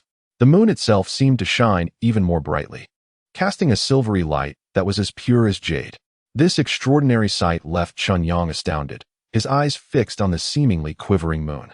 In the hazy distance, he felt as though an indescribable presence was persistently striking the luminous orb, akin to the prelude of a grand performance. Unsure if it was reality or mere illusion, he closed his eyes and thought he could hear a faint thump, thump, thump resonating in his ears. After a few minutes, the once calm sky erupted with countless flashes of lightning, slicing through the darkness like swords. Unlike the typical bolts of lightning, these were branch-like or serpentine, and their colors were astonishing. In addition to the usual white, there were delicate shades of blue, purple, and pink, casting a magical glow across the landscape. Following the lightning were deafening roars of thunder, reminiscent of 1,000 galloping steeds. This unprecedented spectacle sent shivers down Chen Yang's spine, and he couldn't help but murmur to himself, was this the supreme power of nature? Though it was the early hours of the morning, the magnitude of the commotion roused many from their slumber. Most, like Chen Yang, gazed in awe at the scene that resembled the wrath of celestial beings, their hearts tinged with unease. A small number, however, were exhilarated, shouting and eagerly recording the rare phenomenon on their phones, swiftly sharing it online to garner attention and increase their followers. Wow, look, there in Opos, there's something happening in the sky. A resident capturing video on their phone was the first to notice a new anomaly, calling out from their balcony, urging more onlookers to join in the spectacle. Mysterious clouds began to drift into the sky, stirred by an invisible hand, rolling and churning amidst the thunderous roars. Under the illumination of lightning, these clouds morphed unpredictably, sometimes resembling towering peaks, other times like tumultuous waves, and astonishingly, even taking on the semblance of palatial structures. Suddenly, the earlier flashes of lightning seemed to pierce the heavens, creating a vast opening through which torrential rain cascaded down to the earth. For those who had risen to witness the spectacle, it appeared to be just another ordinary downpour, with some merely grumbling about the inconvenience it would bring to their morning commutes. Chen Yang, however, who had been intently observing the deluge from his window, felt a chill but also a sense of relief. Thankfully, he had chosen to reside on the top floor. It should hold up a bit longer. He was grateful for having purchased an overlooked unit at a discount. Had he lived on the first or second floors, this relentless rain would likely flood them within days. After confirming that there were no leaks around his window, he completed his morning routine and returned to bed. The first order of business was to cancel the alarm on his phone. Having spent the past few days preparing for the impending apocalypse, he had been rising early. But now, he felt a sense of liberation, allowing fate to take its course. He wondered how long this rain would continue. Just as Chen Yang was drifting into slumber, oblivious to the chaos unfolding in the online world, it was still the beginning of the night for the younger generation. The significant commotion at midnight prompted many to upload their videos online. As everyone shared their experiences, it became evident that this extraordinary phenomenon was not limited to a single region. Some astute netizens peeked beyond the digital walls and discovered that everyone was witnessing the same spectacle. The internet exploded with activity, brimming with various reactions. Help! The celestial phenomenon just woke my mom, and now she wants to take me back home to seek refuge. What should I do? Onlookers responded with laughter, urging the poster to trust in science, while others expressed their fears, seeking protection from a strong young man. Help! I was in the middle of something when I got startled by the thunder, and now I'm stuck. Should I call the police or the fire department? Anonymous users chimed in, commenting on the absurdity of the situation, while some speculated that the recent occurrences aligned with a bizarre conspiracy theory about their world. Truth revealed. I must share the true secret of our world. The poster claimed that their reality was a grand deception, with the atmosphere serving as a prison, and the moon a surveillance point. Now, with the barrier broken, they believed that spiritual energy would soon revive, allowing everyone to ascend to a higher existence. They offered their ancestral cultivation secrets at a bargain price. Others dismissed the claims as nonsense, while some acknowledged the peculiarities of the blue halos and colorful lightning. Pondering the legitimacy of the poster's theories, Incredible news.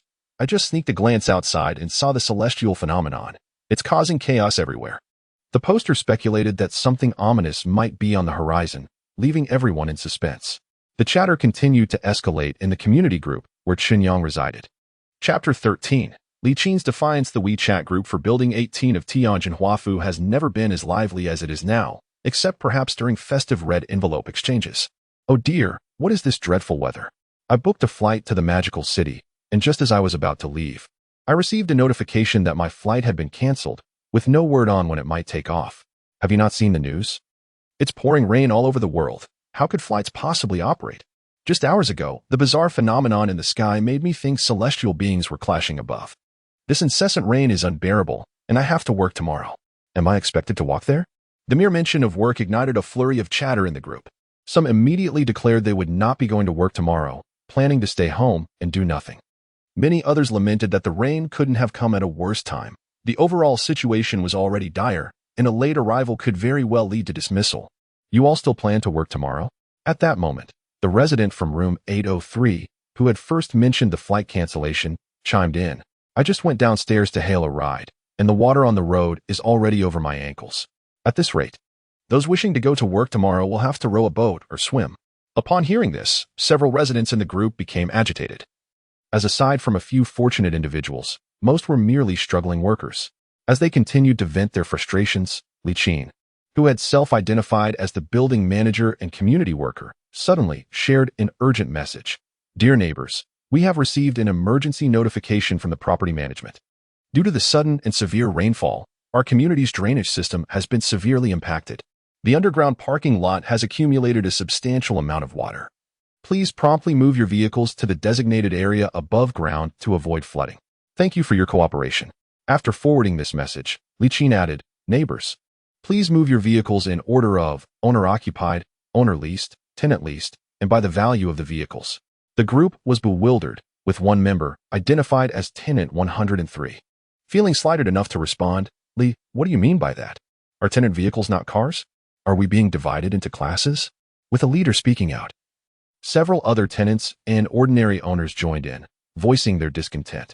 It's 2042, and with this nonsense, I think we were back in the days of feudalism. We all pay for parking management fees. Why should we listen to her? I'll be the first to move. Let us see what happens. Yes, is there no law? To think we are divided in the same community is utterly ridiculous. Li Qin's face darkened as she glared at the audacity of these tenants challenging her authority. She quietly noted their IDs, planning to deal with them later. Already irked from being awakened by the property manager, she steeled herself, recognizing that this was a chance to assert her power. After all, a few days prior, that wretched Chen Yang had publicly humiliated her in the group, insisting on a hefty fine of 10,000, and now he was nowhere to be seen, leaving her feeling humiliated. Fuming, Li Qin couldn't tolerate these tenants questioning her decisions. Beyond harboring resentment towards those who opposed her, her animosity towards Chen Yang deepened. However, it seemed he was wisely keeping a low profile, likely to avoid further antagonizing her. Determined to make an example of these dissenters, Li Qin pressed her lips together and typed furiously. 1. What I say is now in order. And I will only say it once. If you do not understand, you may seek the reason yourselves. 2. Do not question or provoke my decisions. I have all your information. Consider your actions carefully. 3. As per the community committee's decision, tenants who do not comply will be asked to terminate their lease when the sun shines again. Owners who do not comply will see their property management fees doubled. With a slight smirk at the now silent group chat, Li Qin coldly mocked to herself. Now let us see who dares to challenge me again. Indeed, I wholeheartedly support Li Qin's arrangements. It is imperative that we adhere to a unified command now.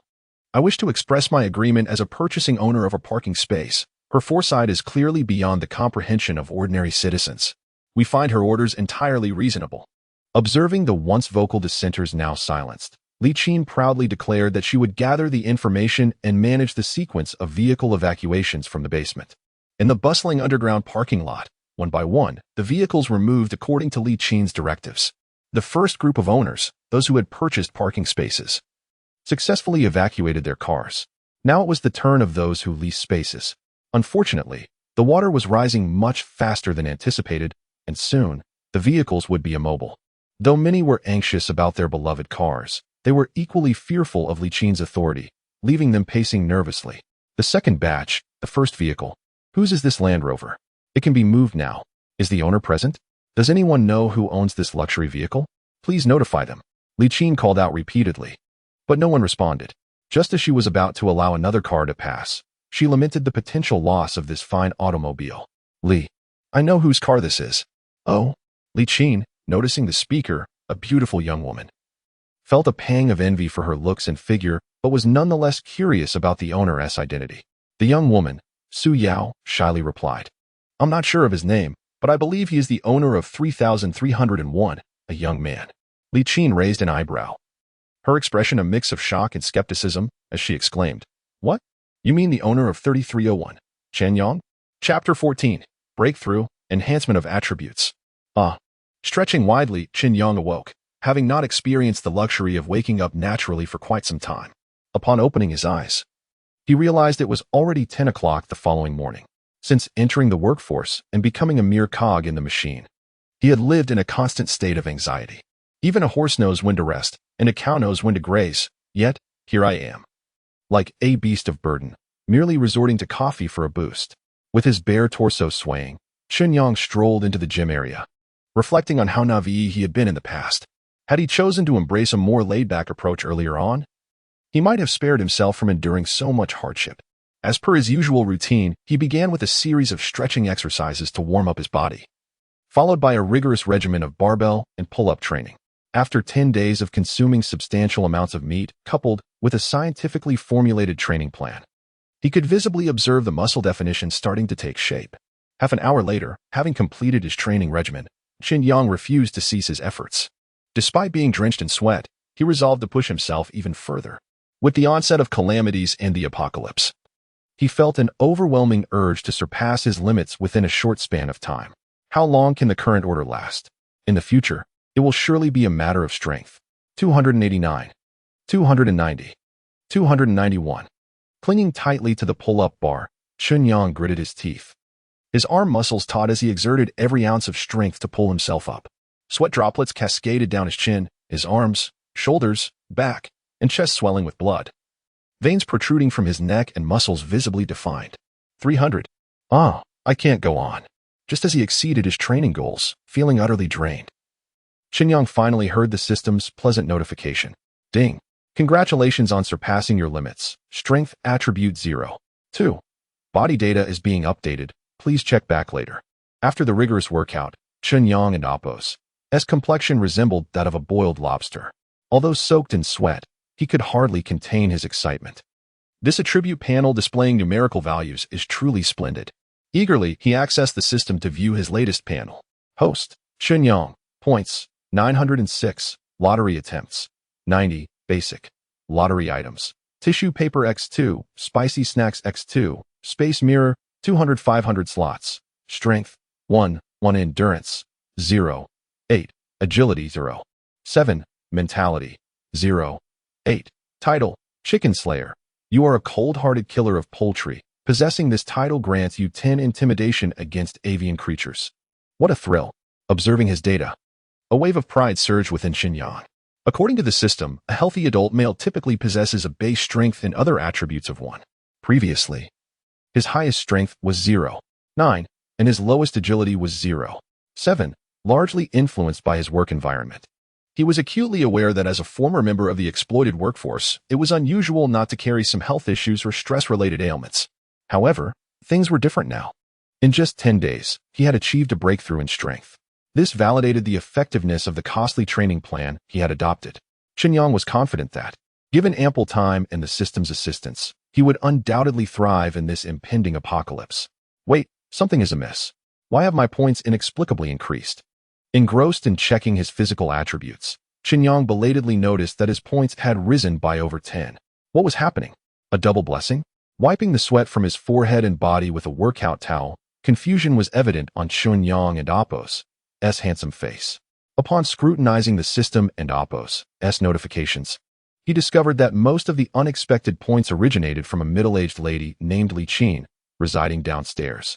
While he did not recognize all the names, he could surmise they were acquaintances from the building's group chat. Lying at home, points come pouring in. With an amused smirk, Chen Yang couldn't help but jest about these benevolent individuals who were so enthusiastic in providing him with points. He pulled out his phone and opened the messaging app. Wow. Gazing at the countless unread messages 999 in the group chat, his lips involuntarily twitched. Thank goodness he had turned off his phone yesterday. Otherwise, he would have likely had a sleepless night. What could they have been discussing to warrant such a frenzy? He clicked on the building group and scrolled through the messages for a while before finally locating the chat log from the previous night. Thank goodness I upgraded to a high-performance phone with maximum storage. Otherwise, this barrage of messages would have rendered my old device obsolete. After silently critiquing his previous phone, he quickly skimmed through the messages. Eventually, he stumbled upon Li Qin and Appo's boastful message from that morning. 3101 Building Leader Li Official. Everyone performed admirably in executing the orders last night. Thanks to our collective efforts, the vast majority of residents' vehicles have been safely moved above ground. I hope we can continue to maintain the image of Building 18 together. Aside from the usual compliments, many tenants began to voice their dissent. Leader of the building. You can't disregard us tenants. Their cars were moved, but mine remained stuck. Exactly. I just purchased a new car outright, and just days after driving it. It's now submerged in the underground garage. I want to accept this. You are discriminating against us tenants and must provide an explanation. Or I'll report this to the authorities. Seeing the tenants banding together against her, Li Qin felt a twinge of panic. Primarily because she had not anticipated that the torrential rain would persist until now. This meant that those who were lower on the list had almost no chance of retrieving their vehicles. To maintain her authority in the group, she decided to push Chen Yang into the spotlight. What is all this fuss about? Are you trying to revolt? Don't your cars have insurance? Relax. Once the rain subsides, the insurance company will compensate you for a new one. Besides, look at Chen Yang from upstairs. His luxurious Land Rover is now submerged in the basement. Chen Yang, reading this from behind the screen, could predict the cunning schemes of this middle-aged woman. He promptly tagged Li Qin in the group. Li Official, please refrain from making baseless statements. I still value that Land Rover. It was your arbitrary arrangement to evacuate vehicles that prevented me from retrieving mine, leading to substantial losses. I will retain the chat as evidence. Await the summons from the authorities. This matter cannot be settled without 1,000,000 dragon coins. Li Qin, IXXX. Chapter 15. The Female Superior, Qin Shui, seeks help. Qin Shui has recently found herself beset by relentless misfortune. As the vice president of a publicly listed company, she has been grappling with severe operational issues exacerbated by the prevailing economic climate. In a desperate bid to navigate the company out of its predicament, she has spent the past month flitting across the country only to achieve minimal results. Just yesterday, she was ensconced in a company meeting that lasted until 11 at night.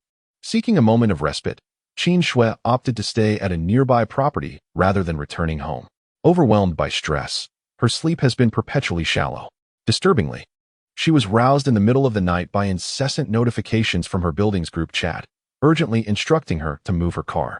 After a struggle, she managed to relocate her vehicle, only to be drenched in the rain due to her lack of an umbrella. Although she promptly changed into dry clothing upon returning, she felt no immediate discomfort. Little did she know. How can my head feel so heavy? I feel utterly wretched. After a night of restless tossing and turning, Qin Shui was jolted awake by her alarm, only to be greeted by a disorienting haze. Struggling to open her eyes, she instinctively sensed the weight of her throbbing head. Her muscles ached and felt swollen, and her body was rendered weak and limp as she fought to rise. Even this simple motion sent sharp pangs through her temples. Help! Cough, cough. Her stomach churned violently, and her throat felt parched and painfully inflamed, as if consumed by an internal fire. Even a light cough felt like a Herculean effort. The unpleasant sensations in her body compelled her to call for assistance. Yet as she surveyed her surroundings, realization dawned. This was merely a temporary lodging, and she was utterly alone, devoid of family or a caretaker. Right. I shall call for an ambulance. Clutching her phone as if it were a lifeline, Qin Shui hastily dialed the emergency number, her hands trembling. Beep, beep, beep. No one is answering. How can this be? I shall try again. Beep, beep, beep. This is impossible. I must persist. Beep. Hello. This is Jiangzhou City First Hospital. If you are unwell, please come in for registration. Indeed, there are no ambulances available, as numerous vehicles have stalled en route, rendering assistance impossible. If your condition is not severe, we suggest you manage it at home or seek help from someone nearby. With a slender hand gently massaging her temples, Qin Shui furrowed her delicate brows in disbelief. The hospital on the other end of the line had uttered merely 3 sentences before abruptly disconnecting. What is the situation? Is the emergency center overwhelmed? However, such public hospitals would not dare to fabricate excuses regarding this matter. The incessant rain outside made it impractical to request someone to deliver medication. Perhaps I should borrow some from a neighbor. In her state of extreme discomfort, Qin Shui felt bereft of ideas, with the only recourse being to seek aid from a neighboring apartment. She hastily donned a thin jacket, bracing her frail form against the wall as she trudged forward, her fair arm outstretched for support. Finally arriving at the door of room 3301, she found herself drenched in sweat after traversing a mere 10 meters. A gust of wind sent a chill racing down her spine, prompting an involuntary shiver. Ding-dong. Ding-dong. Chen Yang was engaged in a spirited exchange in a chat group with the middle-aged woman, Li Qin, riding the wave of an initial advantage. He prepared to embark on a decisive offensive against her audacious claims. Suddenly, the doorbell rang, sending a ripple of tension through him. Could it be that Andy Li, unable to best me online, has come to confront me in person? How delightful! I shall show her why the flowers bloom so brightly. As he approached the door, Chen Yang was genuinely curious about the identity of his visitor. Peering through the peephole, he was startled to recognize the alluring female neighbor he had previously encountered. With a casual motion, he returned his baton to his pocket and opened the door. Chen Yang and Amp Oppo's gaze lingered on the enchanting neighbor clad in a red, seductive nightgown, draped in a sheer silk robe. The neckline of her gown hung loosely, a strap slipping down her shoulder, entirely oblivious to her state. Her delicate collarbone and alabaster curves were accentuated by the fiery hue of her attire. Chen Yang even detected a slight tremor in her form as the cool breeze caressed her skin. The hem of her gown swayed, revealing thighs that gleamed like jade.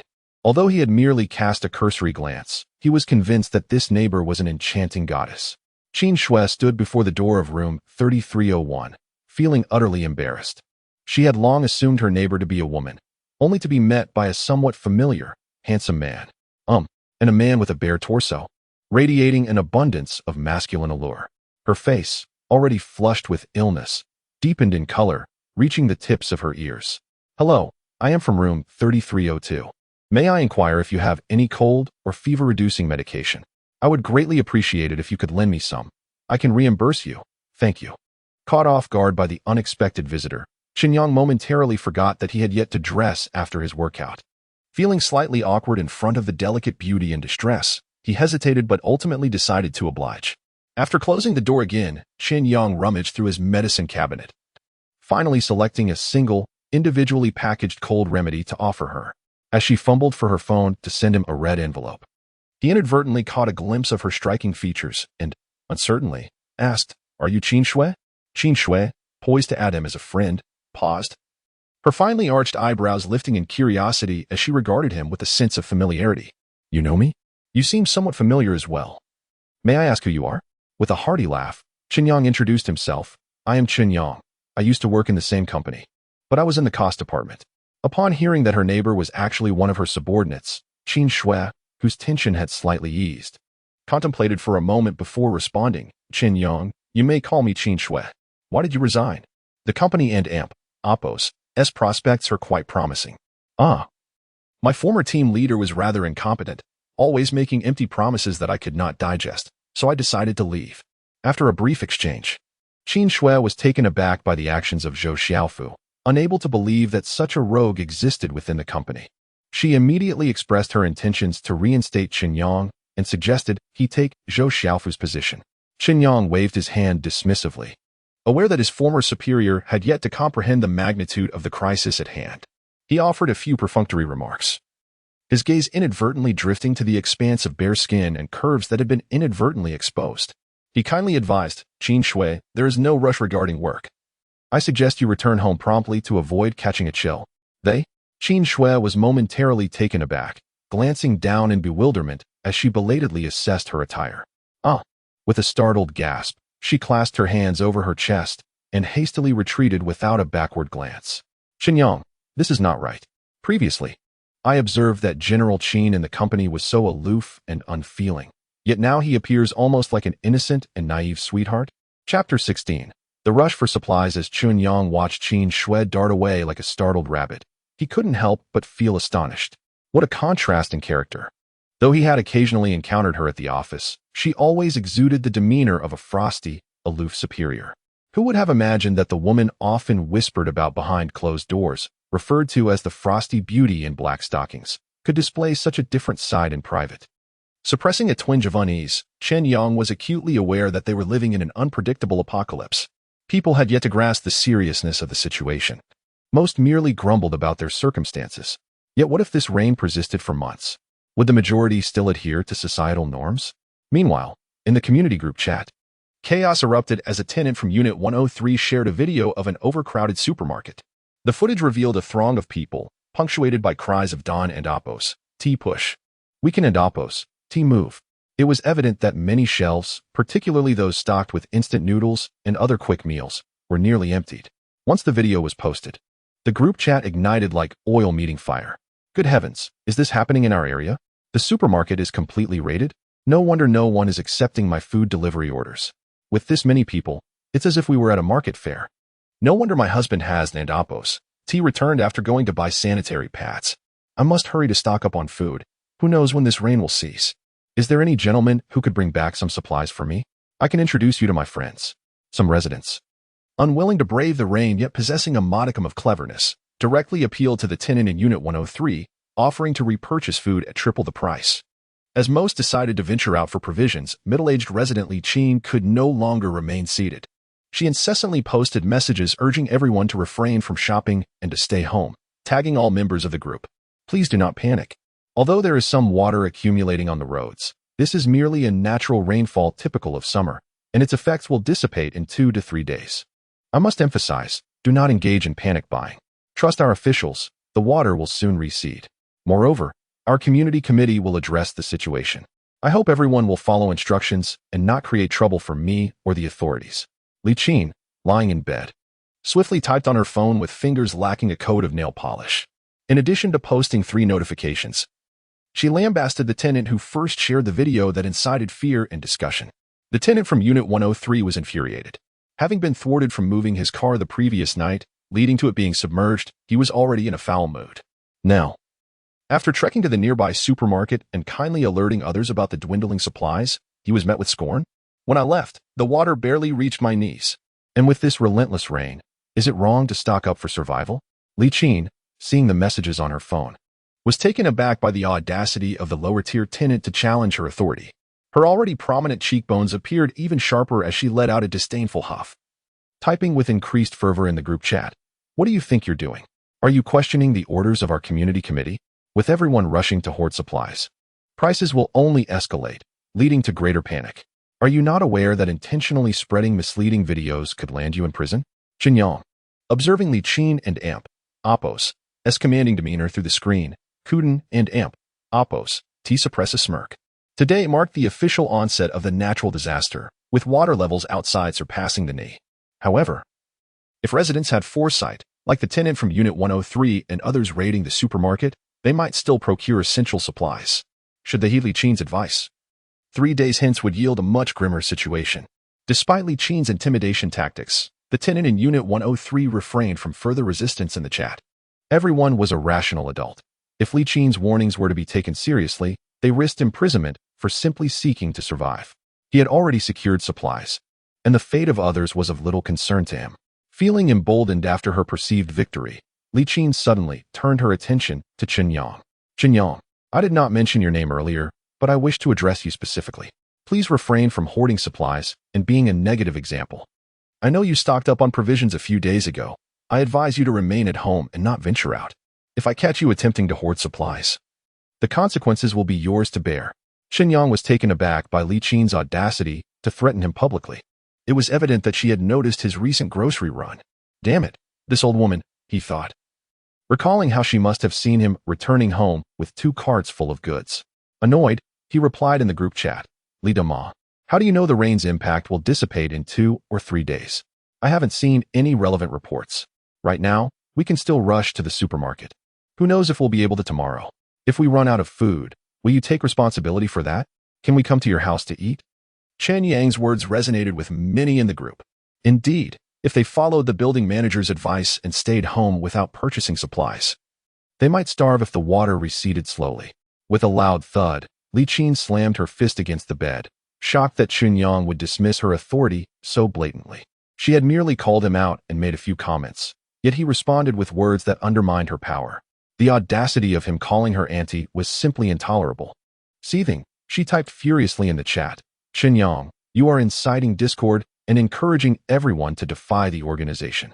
This is a serious violation of laws and regulations.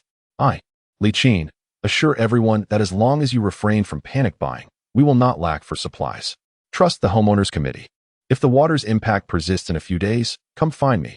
Faced with Li Qin's unwavering confidence, Chen Yang couldn't help but feel a mix of admiration and incredulity. "Li Qin, who would have thought you possessed such courage? I just fear that when the time comes, your home may not be able to accommodate all those seeking refuge." Chapter 17. Another lottery. The audacious declaration made by Li Qin left Chen Yang utterly flabbergasted. This middle-aged woman naively believed that the current situation was merely a prolonged thunderstorm compared to previous years. With a mindset akin to that of a spectator, Chen Yang chose not to contribute further to the discussions in the building's group chat. However, following Li Qin's emphatic assurance, the voices of doubt within the group diminished significantly. Of course, the true thoughts of everyone remained a mystery to themselves. Slouched on his comfortable sofa, Chen Yang languidly stretched, having already completed his morning exercise routine. The key aspect was that he couldn't step outside at the moment, thus sparing him the frantic scurrying about to gather survival supplies as he had done in recent days. Having stockpiled a considerable amount of provisions, his forthcoming plan was simply to relish his time at home, enjoying each day to the fullest. Yet, this abrupt leisure was slightly disconcerting. In pursuit of joy, Chen Yang resolved to retrieve his phone from his pocket and indulge in the live streams of various artists fervently showcasing their talents. He could only afford to offer a few tokens of support from his dwindling balance, driven by his benevolent spirit, unable to resist assisting these hard-working goddesses despite their perspiring efforts. After all, money unspent served no purpose. As he reveled in the diverse praises from these young women, Chen Yang felt an intensified sense of happiness. Indeed, the age-old adage of deriving joy from helping others rang true. In a different building of Tianjin Huafu, within the rental unit of room 8803, Lin Mingya expressed her frustration, hurling her phone onto the sofa.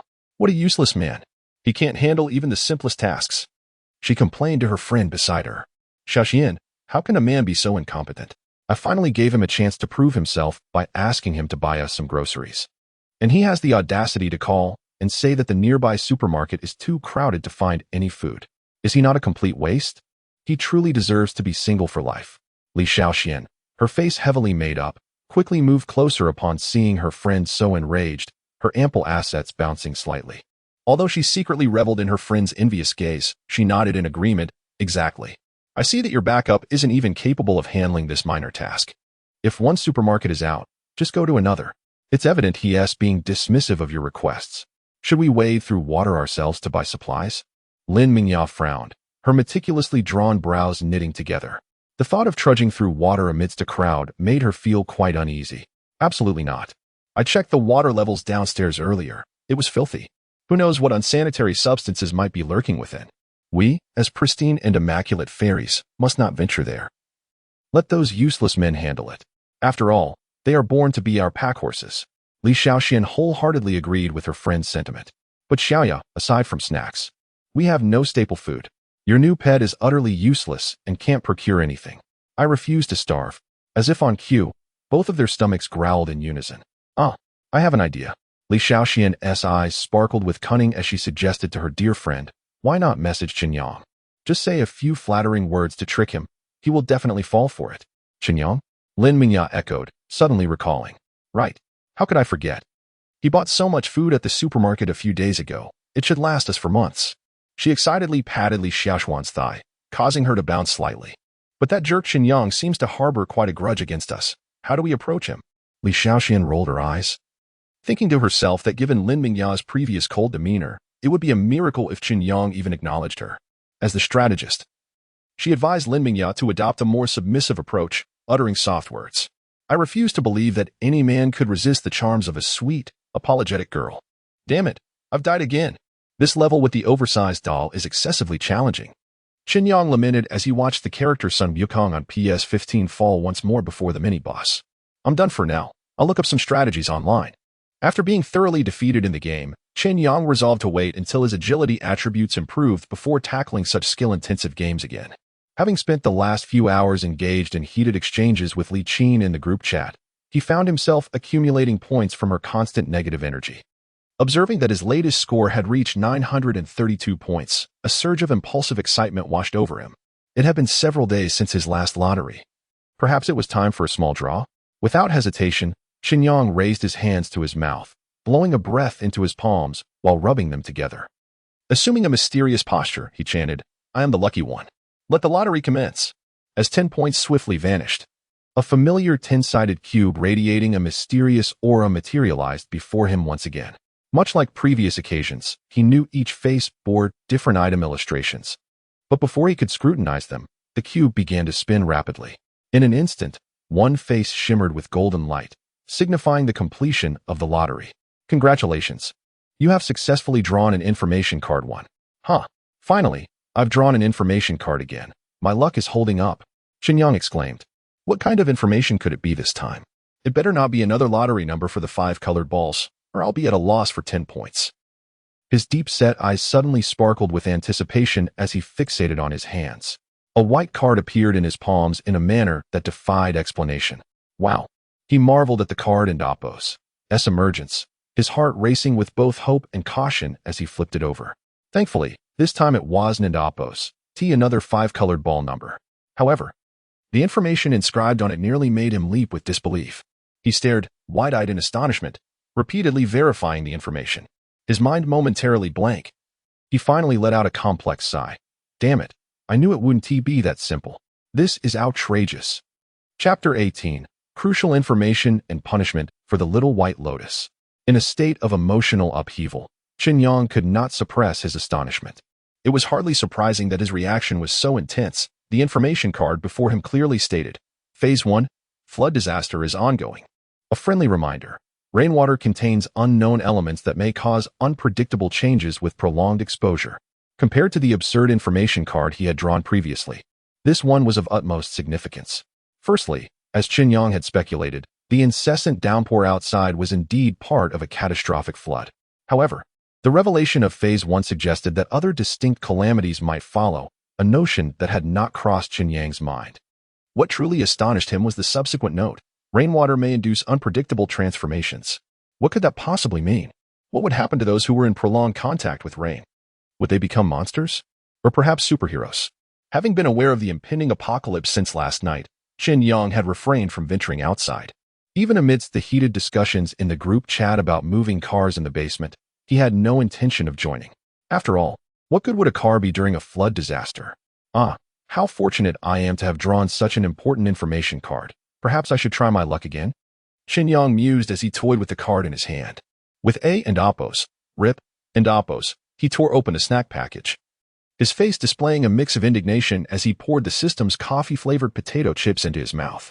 Indeed, he had believed himself lucky to draw once more, only to receive a mere bag of coffee-flavored chips, watching his points diminish by another 10. The allure of the chips paled in comparison to the earlier information card. How amusing that he had pressed his luck further, only to be met with disappointment. Shaking his head in resignation, Chen Yang closed the system panel and resolved to indulge in some comfort food. After a brief selection, he ultimately retrieved the gourmet meal he had ordered from a 5-star hotel before the world changed.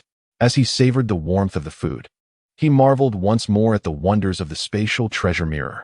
The items, having been stored for several days, emerged in pristine condition, just as they had been when placed inside. Suddenly, a flurry of notifications interrupted Chen Yang's meal preparations. Glancing at his chat page, he was surprised to see a message from his Amp, Oppo's, ex-girlfriend, and Amp, Oppo's, Lin Mingya. What could this little white lotus want now? Was she plotting something again? With skepticism, Chen Yang examined the contents of her message. A familiar aroma of tea wafted through the screen. The fragrance of tea fills the air. Chen Yang, she has sent you several messages without a response. Are you still upset? I only spoke in anger out of impulse. Now that I've calmed down, I realize you are still a good person. Let us reconcile. I promise not to pressure you into adding my name to the property deed anymore. Reading her messages, Chen Yang couldn't help but scoff. Was this White Lotus trying to ensnare him once more? since their relationship had crumbled over financial disputes. Chen Yang believed he understood her nature quite well. Selfish, scheming, green tea, little white lotus, playing the role of a victim while hiding her true intentions.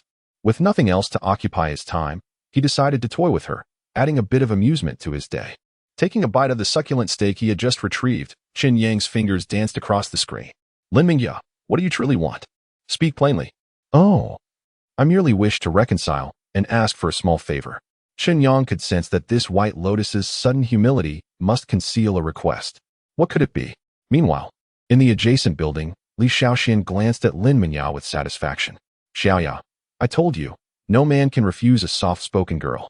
Indeed, Lin Mingya affirmed, admiring her cunning strategy. To ensure Chen Yang would fall for her ploy and return to being their devoted servant, she had meticulously crafted her messages in collaboration with her strategist. Now, it was time to reap the rewards from this little child named Chen Yang. Room 3301, Building 18. What? This little white lotus dares to ask for my supplies. Chen Yang's brows furrowed in disbelief, his deep-set eyes igniting with fury as he stared at his phone. Lin Mingya's message revealed that a relative had arrived, leaving her weak and bedridden, unable to eat. She requested that Chen Yang send some of his recently stockpiled supplies and cook a meal for her. How outrageous. Chen Yang was both infuriated and amused by this shameless white lotus. Lin Mingya, I had underestimated your audacity. Let us see how I deal with you this time.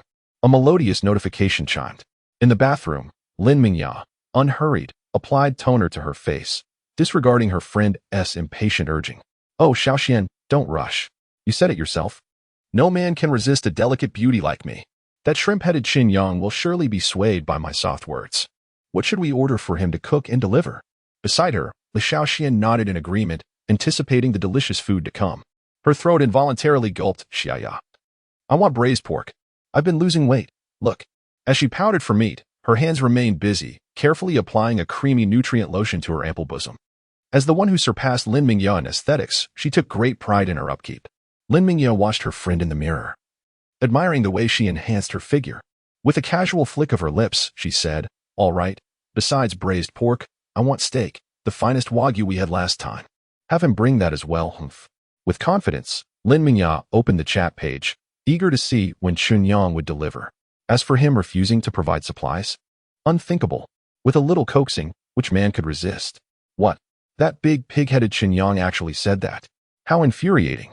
Watching her once confident friend now wearing a disgruntled expression, Li Shaoxian couldn't help but be curious about Chen Yang's reply. Peeking at the chat page, she exchanged a glance with Lin Mingya, her mouth agape as she sighed. Xiaoya, there's been a hiccup. What now? Chapter 19. Instant noodles worth 10,000 yuan upon receiving Chen Yang's response. Lin Mingya was momentarily taken aback. She exchanged glances with her close friend, and for a moment, they were at a loss for words. Shaoxian. Chen Yang just said he's at the office and asked us to wait until he comes back. What are we supposed to do? The self-proclaimed strategist, Li Shaoxian, felt equally flustered. She had calculated every scenario, but never anticipated that he would be away from home. The thought of missing out on braised pork for the entire day filled her with frustration, and she vented to Lin Mingya. That wretched Chen Yang is truly a useless fool. The water outside is knee-deep, and he still insists on going to work. Lin Mingya nodded in agreement. Indeed. He is utterly worthless. Just when he is most needed, he is nowhere to be found. What does he think will happen if he goes to work? Will he suddenly get rich? The real issue is that we're left starving. With a sigh of discontent, Lin Mingya pressed her hand against her temple. I suppose we should still rely on that sycophant at the supermarket during the day to see if he can bring us something. When Chen Yang returns tonight, we will make sure to have a proper feast at his expense.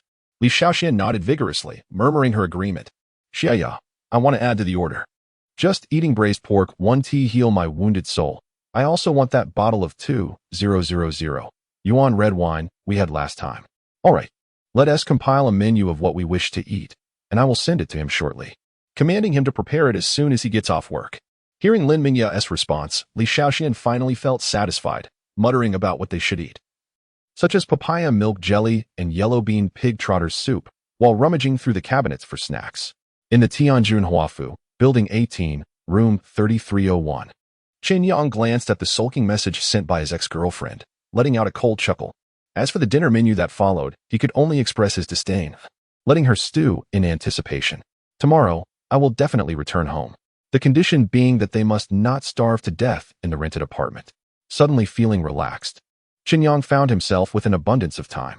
He played video games, exercised, and took the opportunity to watch the artistic live streams of young ladies while the thunderstorm raged outside. In the comfort of his home, he spent 3 tranquil days. When boredom struck, he entertained himself by teasing the 2 naive girls and the amusing characters in the building group, like Li Qin. Within those 3 short days, Chen Yang keenly sensed the changes in the group. Whether in the building chat or the previous work group, fewer and fewer people discussed work. People were merely beasts of burden, not seahorses. Returning to work now would mean navigating through the flood. Conversely, there was an increase in complaints about the heavens, the environment, and discussions about when they would receive rescue or aid. Indeed, the significance of food had escalated beyond comparison to 3 days prior. It was evident to the astute that the current situation was becoming increasingly ambiguous. When would this deluge cease? Uncertain. When would the official rescue and supplies from the Dragon Kingdom arrive? Unknown.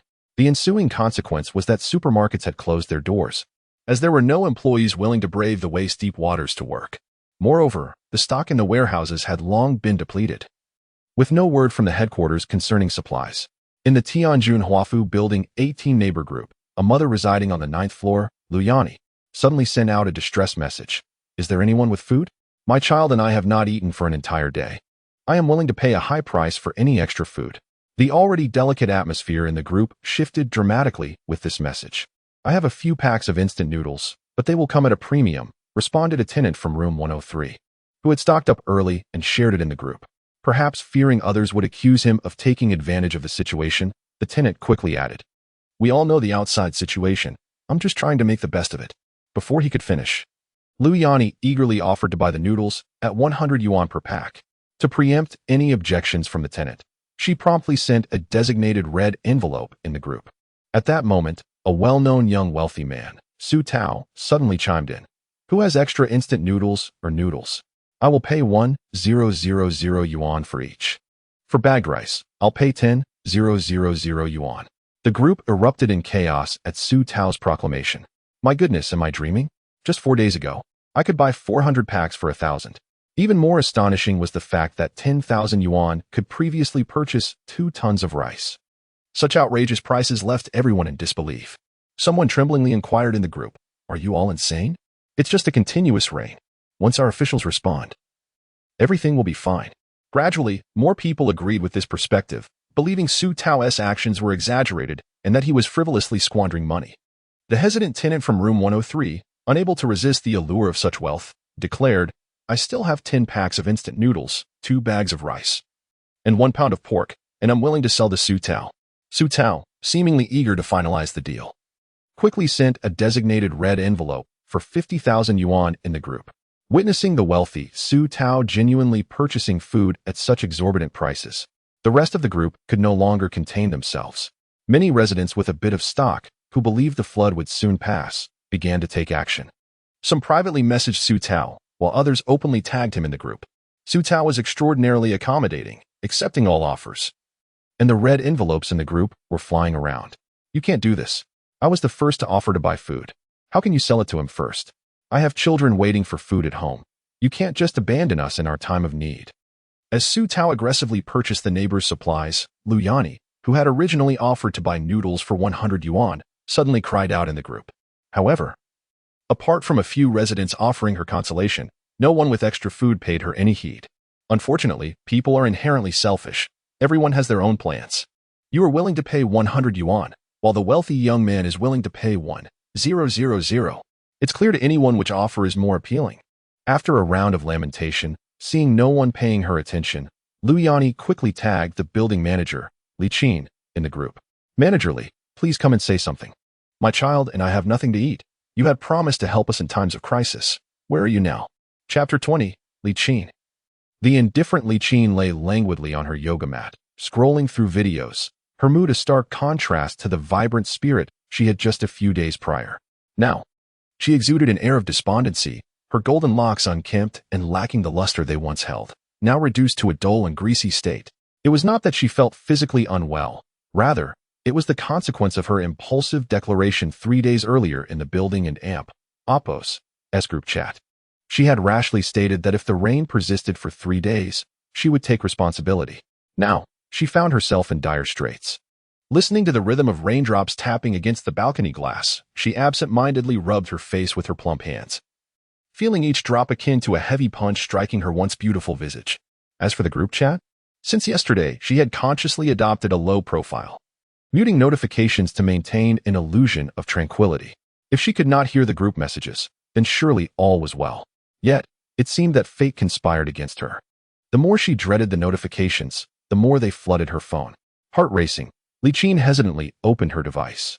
Her eyes fell upon the messages from Luyani, a resident on the 8th floor, who was relentlessly tagging her. This was truly the manifestation of a self-fulfilling prophecy. Chen was acutely aware that many in the group were eagerly awaiting her downfall. A single misstep, and her newly forged authority would crumble. After a moment of contemplation, Chen pursed her lips and began to type with her stubby fingers. Everyone, I urge you to remain rational. Do not inflate prices and trust that the authorities are actively and effectively responding to this crisis. Luyani, who had been fervently seeking Chen's support, immediately retorted, Li, stop with the formalities. I just need food. There's nothing left in the house, and my children are starving. I listened to your advice and didn't hoard supplies, and you promised to help us. Please make arrangements. As soon as Luyani finished her plea, other residents joined in, clamoring for assistance. Don't worry, that mom upstairs. Li will surely take care of you. That's right. We have no food either. Li, you said we could come to you if the rain didn't stop. Exactly. We can't let the obedient ones suffer, can we? Damn it. They're all a bunch of troublemakers. Chen's eyes bulged with rage as she glared at the screen, teeth clenched in frustration. Left with no other options, she decided to appease them for the time being. Surely, she would not stoop to fetching food from her own home to aid these nuisances. With a disdainful snort, she typed, Everyone, I never claimed I would take full responsibility. Please do not misconstrue my intentions. Additionally, I demand that certain individuals cease unauthorized procurement of supplies, as such panic-inducing behavior is criminal. The moment Chen's words hit the chat, chaos erupted. The wealthy heir, Su Tao, was the first to confront her.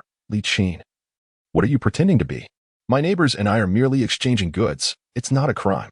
I studied law in college. Whether it's legal or not is unclear to me, but don't listen to her. Those willing to take risks quickly voiced their dissent. Buying and selling supplies is a mutual agreement. How can that be illegal? This is absurd. I've never heard such a thing. Is the Residence Committee now endowed with enforcement powers? What authority do they have? They're just a bunch of unqualified individuals. The harshest critics were the tenants from Unit 103. Since the car relocation incident to purchasing supplies, they had not forgotten Chen's earlier mockery. Now, seeing her attempt to impede their earnings, they were furious. Blocking someone's path to wealth is akin to murder. They unleashed a torrent of insults, no longer holding back. Meanwhile, Chen Yang, who had been quietly observing the spectacle, seized the opportunity. He had been waiting to see how this foolish and stingy woman would falter. He promptly shared a screenshot of Chen's earlier bold proclamations in the group. With undeniable evidence, Chen, who had just been metaphorically slapped, now found herself reeling from another blow. Luyani, the mother who had initially tagged her, demanded food with a heart-wrenching urgency, threatening to come over to collect it. A bunch of insufferable commoners, utterly devoid of respect for authority. Chen, who had been lounging on her mat, felt her high cheekbones become even more pronounced as she flushed with anger, glaring at the taunting residents in the chat. She was infuriated, especially at Chen Yang, that scoundrel, for exposing her words. Fuming, Chen's nostrils flared as if she might breathe fire. Like an enraged bull, her body trembled with indignation. The resentment she harbored for Chen Yang's sneak attack was palpable. A cunning plan began to take shape in her mind, and with a sly grin, she let out a cold snicker. You insolent Chen Yang, and you unruly commoners, just wait, I shall deal with you. In Unit 3301, Chen Yang had been enjoying the spectacle of Chen's embarrassment, but his expression shifted to one of alarm. What was this lunatic planning? Chen, in her typical pretentious manner, had just posted an announcement in the group. Everyone, I have just received a notification from the supervisory department. Given the significant impact of this flood, all communities are instructed to initiate self-rescue operations. Following deliberation by the Residence Committee, all households must inventory their supplies for equitable distribution by the building leader. Residents who do not comply will face 3 months of imprisonment and a record in their files. The group chat erupted into a frenzy, the message count skyrocketing. What nonsense was this? Mandatory supply submission? Non-compliance resulting in arrest? I refuse to believe such a policy exists. Building leader, please provide relevant documentation. I also don't believe it. This must be a hoax. Opposition met with support. Those with scant supplies or little food raised their hands in agreement. I wholeheartedly support Li's statements. The decision from our supervisory department is indeed wise. Those opposing must have secretly hoarded supplies, hence their frantic objections. Taming from Unit 1101. Li, don't heed those naysayers. I've always supported you from behind the scenes. My son recently brought back some local specialties from abroad. They're safe and sound. I'll bring some up for you shortly. Taming from Unit 1101 retracted a message. Apologies. Wrong group. Please continue your discussions. Chapter 21. Li's schemes and the fainting white lotus. In room 3101, Li sat with her disheveled, withered hair, gazing vacantly out at the incessant downpour. The recent announcement in the group chat regarding a supposed order from the authorities threatening imprisonment for failure to deliver grain was nothing but her fabrication. The truth was, she had indeed contacted the local community committee in her capacity as a resident representative, but the response was that government departments were overwhelmed and unable to attend to other matters. Previously, she had fixated solely on maintaining her own authority, oblivious to the looming food crisis. However, witnessing the desperation of so many families lacking provisions, with a bag of rice fetching an exorbitant price of 10,000, Li felt a pang of anxiety. If the rain continued for another 10 days, or even half a month, her own supplies would dwindle. What would she do then? She certainly lacked the funds to purchase food. With her sharp, narrowed eyes fixed intently on the chat group, Li suddenly broke into a sinister smile. Though she had no money, she still possessed a modicum of power. In accordance with the directives from the relevant authorities, I urge everyone to prepare your supplies within half an hour and compile a corresponding list. I shall collect them from each household. A particular warning to those with ample food. I am fully aware of your circumstances. Those who dare to conceal supplies should brace themselves for a spot on the list for imprisonment. Luyani, a mother and the staunchest supporter of Li in the group, showered her with insincere compliments while simultaneously engaging in a heated exchange with the wealthy heir Su Tao and the property owner who had refused to sell supplies to her. Chen Yang observed Li's performance in the group chat with a cold gaze. He was confident that her threats about imprisonment were merely a ruse to intimidate others. It seemed this old woman had noticed the high prices at which people were hoarding food and concocted a plan to exploit the prevailing hope of rescue and the fear of legal repercussions to make a profit. As he pondered this, he noticed another notification. To his surprise, Li had openly tagged him and Su Tao in the group. Chen Yang and Su Tao, you two must set an example for others. I see that your households possess the most supplies. Kindly prepare them for my collection. Rest assured, if you perform well, your contributions will not go unnoticed, and I will commend you. Chen Yang, unwilling to indulge the malicious intents of this old woman, smirked disdainfully as he replied, Li, what are you pretending to be? Do you wish to extort me? I know you all too well. This is merely an opportunity for you to plunder resources while feigning righteousness. If you have the guts, come and try. Let me show you why the flowers bloom so brilliantly. Su Tao, the affluent heir who had first purchased food at inflated prices, was equally unyielding, lambasting Li in the group and declaring that those who believed her would suffer losses, suggesting it would be better to sell directly to him. Seeing her primary targets refuse to yield, Li became infuriated, cursing loudly at home. How dare you defy the orders of the organization? Just wait. I will report your names, and you shall face the consequences. In response to Li frantic threats, Chen Yang simply sent a large middle finger emoji and excitedly urged her to hurry and find someone. In room 3101, Li, in a fit of rage, smashed a cup from the coffee table. Thanks to Chen Yang and his ilk, she could only wonder how much less food she would acquire. There was no time to deal with those nuisances. Her immediate priority was to scour the homes of the common folk for supplies. If she waited for them to realize her plans, all her scheming would be for naught. No, she couldn't allow herself to suffer a loss. She had to act swiftly. Over the next 3 days, with Luyani assisting her, Li went door to door. Through threats and intimidation, she managed to amass a considerable amount of supplies. Of course, most people were not naive. When Li arrived demanding grain, they either ignored her or physically pushed her away. By now, everyone understood the stakes. Even if an official document mandated imprisonment for non-compliance, the law does not penalize the masses. After all, who would fear repercussions when it was and oppose? guarantee just one person at risk? At such a time, who wouldn't prioritize their family's well-being? Thus, on August 17th, after a relentless 7 days of rain, no one paid Li Qin any heed anymore. Increasingly, those who had surrendered supplies and homeowners genuinely lacking food began to voice their grievances in the building group chat. Li Qin, you mentioned 3 days ago that you would distribute supplies. I submitted my grain, and now I have nothing to eat. Indeed, when I asked you the day before yesterday, you said you hadn't collected anything yet. If you can't allocate it, then return our grain. The chatter in the building group became increasingly chaotic. Whether they had previously submitted supplies or not, everyone clamored to condemn Li Qin, demanding she either return the supplies or distribute them as promised. Having just finished exercising, Chen Yang, bare-chested, let the sweat trickle down his body as he observed the unfolding drama in the chat.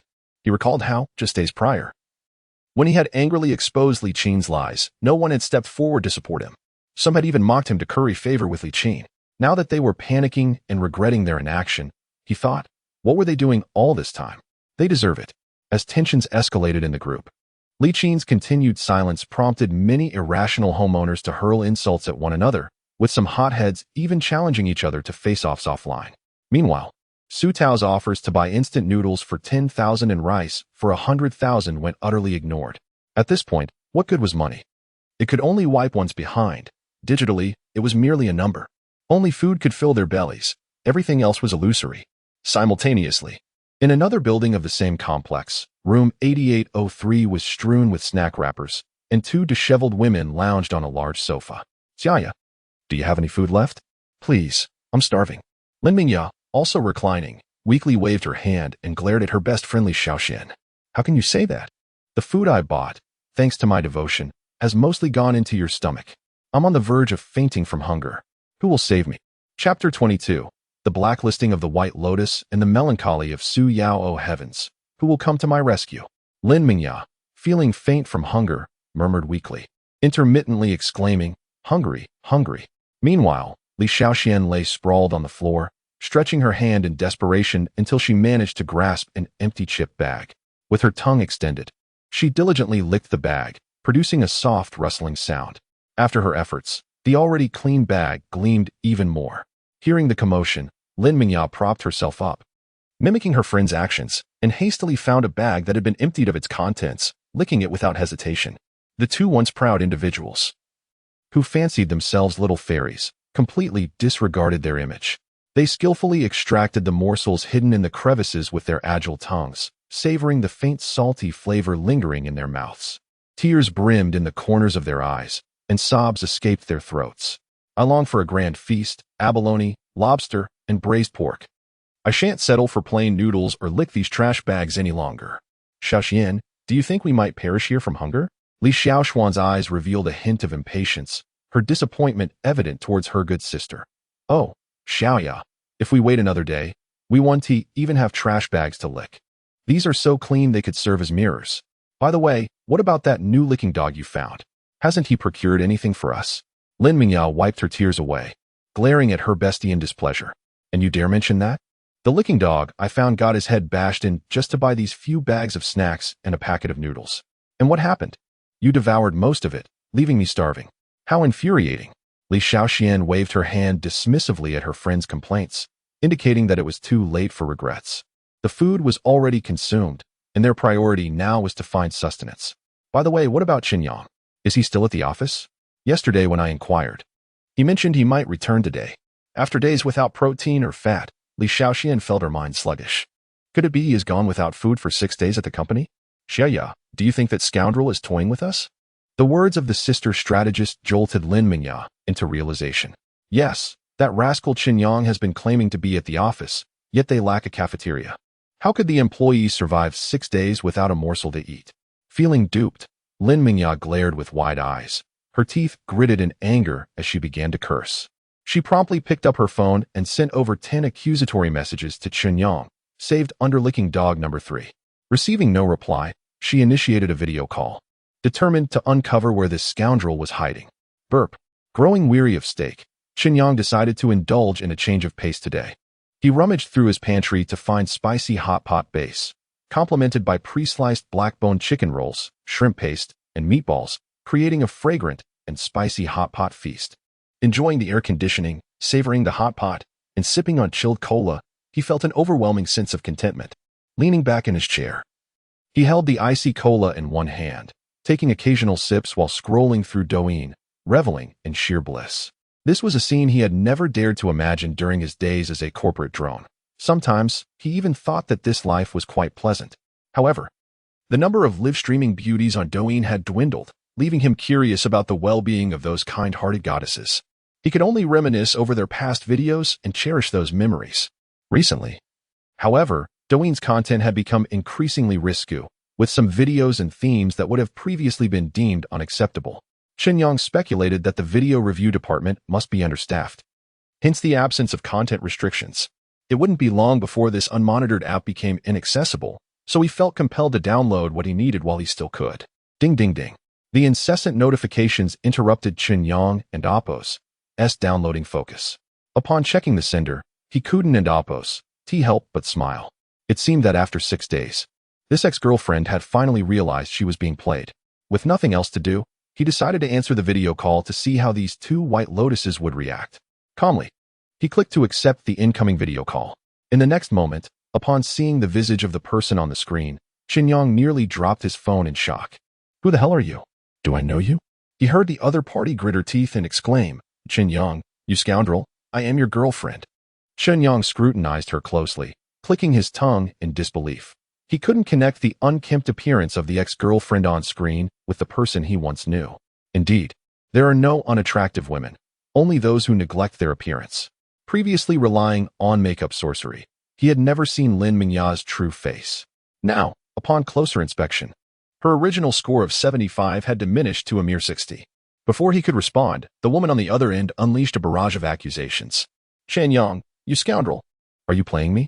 You and Oppo's been at home all along. Why deceive me? Just because I wanted to add my name to the property certificate. You could have sold it and rented out that spacious place for me. Besides, I merely made a few male friends to chat with. Staying out all night without replying to you. We are just friends, it's all innocent. Or did I fail to meet your expectations? I even held your hand. I've already compromised. What more do you want?" Before Chen Yang could utter a word, Lin Mingya and her companion, upon spotting the remnants of his meal on the table, shrieked in unison, "Chen Yang, are you eating hot pot? My heavens. I knew you hadn't finished that meat from last time. Hurry, bring it over for us sisters. I want meat, abalone, and sea cucumbers. If you deliver it immediately, I shall forgive your deceit." Chen Yang furrowed his brow, maintaining a stoic expression as he gazed at the screen, where the ravenous white lotuses had lost all rationality. He scoffed, "Lin Mingya, I never uttered the words of reconciliation. Do not delude yourself. Moreover, the flood outside has reached nearly 3 meters deep, and you dare to demand I bring you this and that? Truly foolish." He promptly ended the call and blacklisted this self-righteous woman. Chen Yang was no fool.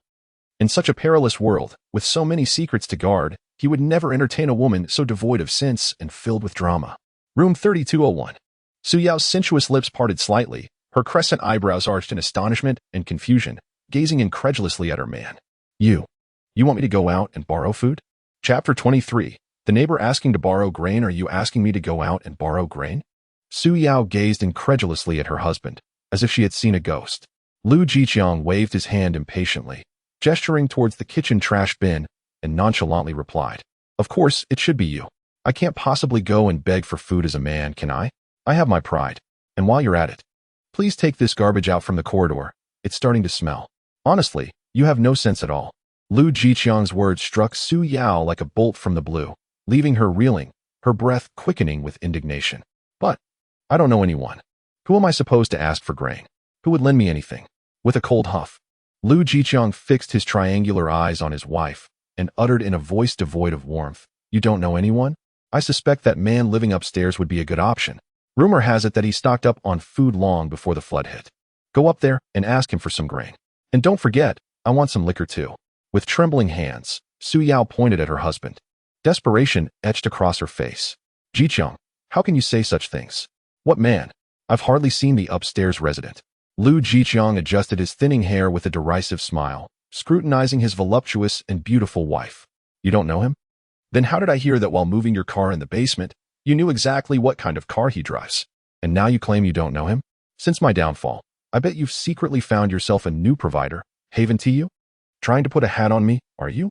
As Suyao floundered to explain, Lu Jiqiang interrupted her sharply, his tone grave. Stop trying to explain. Whether or not you truly have an affair, I only care about the outcome today. And besides, that man practically drools whenever he sees you in the elevator. How could you not know? I refuse to believe that a strapping young man could resist a beautiful woman like you. I'm so furious. Damn you, Chen Yang. You scoundrel. You deceived us and even blocked me. Lin Mingya, her disheveled hair cascading over her shoulders like withered grass, screamed in a fit of despair within her rental room.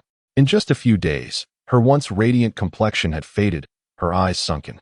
She lacked the energy or will to apply makeup or care for her skin, no longer resembling the little fairy she once was.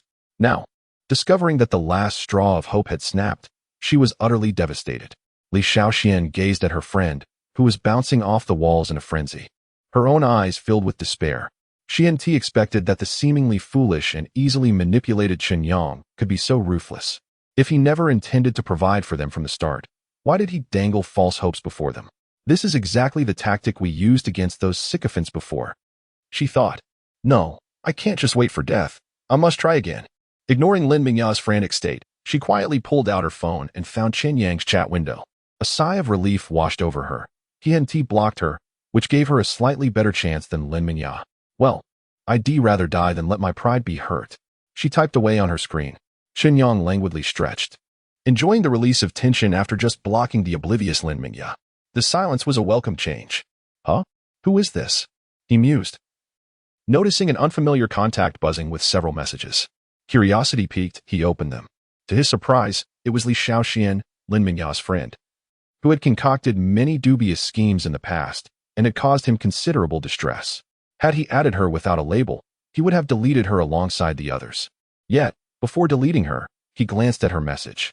Yanggu, it's Shaoxian. I've wanted to express my feelings for you for a long time. It's just that Lin Mingya has been deceiving you all along. I was waiting for the right moment, and now, it seems, I have it.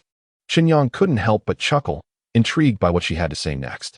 Yanggu, that Lin Mingya is both pretentious and wicked. Don't be fooled by her looks.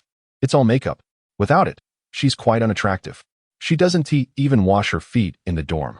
And she has been involved with over 10 other men besides you. You are right not to forgive her. She doesn't deserve it. Amused by the mutual backstabbing between the so-called friends, Chen Yang was curious to see what other dirt she could dish out. Lin Mingya's figure is all padded. She is nothing but a superficial facade. Unlike me, who is the genuine article? Yanggu, if you accept my love, I can show you many shy poses that will surely captivate you. Seemingly fearing Chen Yang might not believe her, Li Shaoxian sent numerous provocative photos from her phone, all of which were quite revealing. Wow, Chen Yang thought, momentarily dazzled by the unexpected display. However, he had no intention of engaging with someone like Li Shaoxian and promptly declined her advances, blocking her as well. Just as he was trying to recover from the overwhelming display of images, a series of knocks interrupted his thoughts. He didn't rush to the door, waiting patiently until the knocking persisted without sign of stopping. Finally, he coldly inquired from behind the door, "Who is it?" "Hello, Mr. Chen. I and Appos am the resident from downstairs. May I come in?" A soft voice filtered through the door. Yet, Chen Yang wasn't hasty to open it. Instead, he cautiously opened the internal sliding door and peered through the peephole. Confirming that only a woman stood outside, he carefully cracked the door open. He understood well that as time progressed, the environment would become increasingly complex, and so would people's hearts. A typical household would only have a few days' worth of supplies. Had he listened to Li Qin and stayed home instead of going out to gather resources, he would have been at a loss for food by now. He certainly didn't want to find himself in a dire situation. "Hello, what brings you here?" Su Yao's eyes were slightly reddened, her face pale, as she bit her plump lower lip. Looking at Chen Yang, she spoke softly, a hint of embarrassment in her voice. "Mr. Chen, I'm Suyao from room 3201 below. I'm sorry to disturb you, but we run out of food at home. Could I possibly borrow some provisions?" Chapter 24. Is he useless too? Borrowing grain. Chen Yang gazed at the woman standing outside his door, who had come to request grain. From her earlier self-introduction, he recognized her as Su Yao, the athletic beauty he had seen in the elevator a few days prior. As he scrutinized her appearance, he noted a stark contrast to her athletic attire from that day. Perhaps it was due to her extended time at home. Today, Su Yao wore a simple, loose-fitting beige long dress. Her dark hair cascaded freely over her shoulders, unrestrained. Although the dress exuded a certain elegance, paired with her exquisite features, it paled in comparison to the allure of her athletic ensemble, failing to showcase her advantages. Silently shaking his head, Chen Yang discreetly withdrew his assessing gaze and, with a hint of curiosity, inquired, "Is your husband not at home? How could he allow you to venture out alone to borrow grain?" Su Yao trembled slightly, her eyes quickly glistening with unshed tears. Lowering her head, she spoke softly, "He waiting for me to return with the grain." Chen Yang was taken aback by her words. What kind of situation was this? A grown man, the pillar of the family, hiding away at home during a food shortage while his wife was sent to beg for supplies? Was this a display of virtue? It seemed that the order of society had not yet been completely upended. Otherwise, one could only imagine the implications. With a twinge of sympathy, Chen Yang wondered if they had not stocked up on supplies at home. Eventually, Su Yao hesitantly clarified that her husband had refused to venture outside since the rain, deeming the puddles too filthy. When news of supermarket shortages surfaced, it was Su Yao who had bravely gone out to scavenge for supplies. Chen Yang was puzzled. Having already procured some provisions, how could they be out of food in just 7 days? Su Yao shook her head and explained that when Li Qin had impersonated an official to collect grain, her husband had relinquished most of their food supplies. Chen Yang found himself incredulous at the foolishness of this man, Lu Jiqiang. How could such a dim-witted, selfish individual manage to marry a woman of Su Yao's caliber? It was beyond comprehension. Though Su Yao's pitiful demeanor elicited his compassion, Chen Yang ultimately declined her request. The apocalypse had only just begun. And if he lent her grain now, would she not return for more? The adage, "A drop of kindness begets a grudge," rang true, once a habit formed. If he were to refuse in the future, he would be cast as the villain. Moreover, he was acutely aware that no secret remains hidden. The act of lending her grain would inevitably become known, leading to a flood of requests from others. As the number of people in need increased, how could he manage it all? Furthermore, they were mere acquaintances, having only exchanged casual greetings in the past. There was no deep-seated bond that would compel him to lend her grain so readily. How did it go? Were you able to borrow any grain or wine? Lu Jiqiang asked anxiously, gripping Su Yao's arm. Feeling the pressure, Su Yao trembled and shook her head. He didn't lend any. Lu Jiqiang's frustration boiled over as he glared at his wife, unwilling to accept the situation. How could he refuse? Did you not plead properly? What did he say? I asked him to lend me some grain, but he said he had none left. His triangular eyes narrowed as he seethed. That's impossible.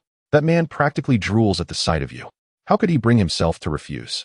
Lu Jiqiang's shameless remarks caused Su Yao's face to flush with embarrassment. Prompting her to interject, "Jiqiang, what nonsense are you spouting? There is nothing like that." With a scoff, Lu Jiqiang sneered at Su Yao's innocent expression. Am I mistaken? A man understands another man. I refuse to believe you didn't feel it. If it weren't for me, a faint blush crept across Su Yao's lovely visage, and she felt an involuntary warmth within her.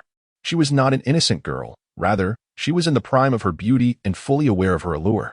Moreover, she possessed a unique sensitivity that heightened her awareness of such interactions. Despite her understanding, the moral bounds within her compelled her to interrupt Lu Jiqiang's ramblings. "Jiqiang, I think relying on Chen Yang upstairs is precarious. What if he truly is a heartless man and refuses to lend? Perhaps we should find a way to retrieve the grain we surrendered to Li Qin?" At the mention of Li Qin, Lu Jiqiang's breaths quickened, his fist clenched tightly. His gaze icy and menacing. That wretched Li Qin. Does she think I don't know I need to confront her for the grain? She doesn't answer my calls or respond to my knocks, disappearing without a trace. She deceived me out of my supplies, leaving me to grovel for help. I will make her pay. After venting his fury, Lu Jiqiang turned to his wife, a strange glint in his eyes, and spoke with determination. As for that Chen Yang, he has so much food and refuses to share. Why should I starve? Starting tomorrow, you will go to him every day to borrow grain. I refuse to believe he is truly heartless enough to deny you and change into something more revealing. If you can't borrow grain, then you'll just have to go hungry. Su Yao's lips quivered slightly as she bit her lip, eventually agreeing to try again. With a crunch, Li Qin popped the last chip into her mouth, savoring the taste before reaching for a bottle of soda. She downed it in mere seconds, oblivious to the cacophony of curses outside her door. Donning her headphones, she immersed herself in her show. You fools. You all handed over your grain just because I scared you. Now, it's too late to regret. Why should I return what I acquired through my wits? Starve? You dimwits. Ha ha. Chapter 25. The system points have finally exceeded 1,000. Time has quietly slipped away for 3 days, marking the 10th day since the onset of the apocalypse. With a consistent daily routine and disciplined diet, Chen Yang's physique has visibly strengthened. His muscular contours have become increasingly pronounced, a transformation he could scarcely have imagined during his days confined to an office. Could he truly become a paragon of muscularity? Perhaps he possesses some innate talent for fitness, as evidenced by a recent increase of 0.2 points in his strength attribute. Just moments ago, while engaged in aerobic training on the treadmill, Chen Yang was greeted by the familiar sound of the system notification. Ding! Congratulations on surpassing your limits. Agility attribute 0.2. Body data is being updated. Please check back shortly. System points have surpassed 1,000. The lottery system has been upgraded. Please check back shortly. Breathing heavily and wearing a specialized aerobic training mask, Chen Yang could hardly contain his exhilaration. At last, even his previously lowest agility attribute has risen. And finally, his points have exceeded 1,000. He was eager to see how this would compare to before. With anticipation, he opened the system interface to examine the latest status. Host, Chen Yang points, 1001, lottery chances, 100 times, basic, 10 times, level 1, lottery items, space treasure mirror, 200 500 slots. Tissue paper 2. Strength, 1, 1 stamina, 0, 8, agility, 0, 9 spirit, 0, 8. Title, Chicken Slayer. You are a cold-blooded killer of poultry. Possessing this title grants a 10 intimidation effect against avian creatures. Upon careful inspection, aside from the agility attribute now being the second highest, the most significant change lay in the lottery system. When points were below 1,000, he could only partake in the so-called basic lottery, where each draw cost 10 points. Thanks to his major sponsors, Lin Mingyao, Li Shaoxian, and Li Qin, his points had finally surpassed that threshold. Now he could engage in level 1 lotteries, each requiring a cost of 100 points. Warming his palms, Chen Yang mentally thanked the various benefactors before eagerly proceeding to perform a level 1 lottery draw for 100 points. In a flash, the familiar 10-faced cube appeared before him, exuding an air of mystery as it began to spin rapidly.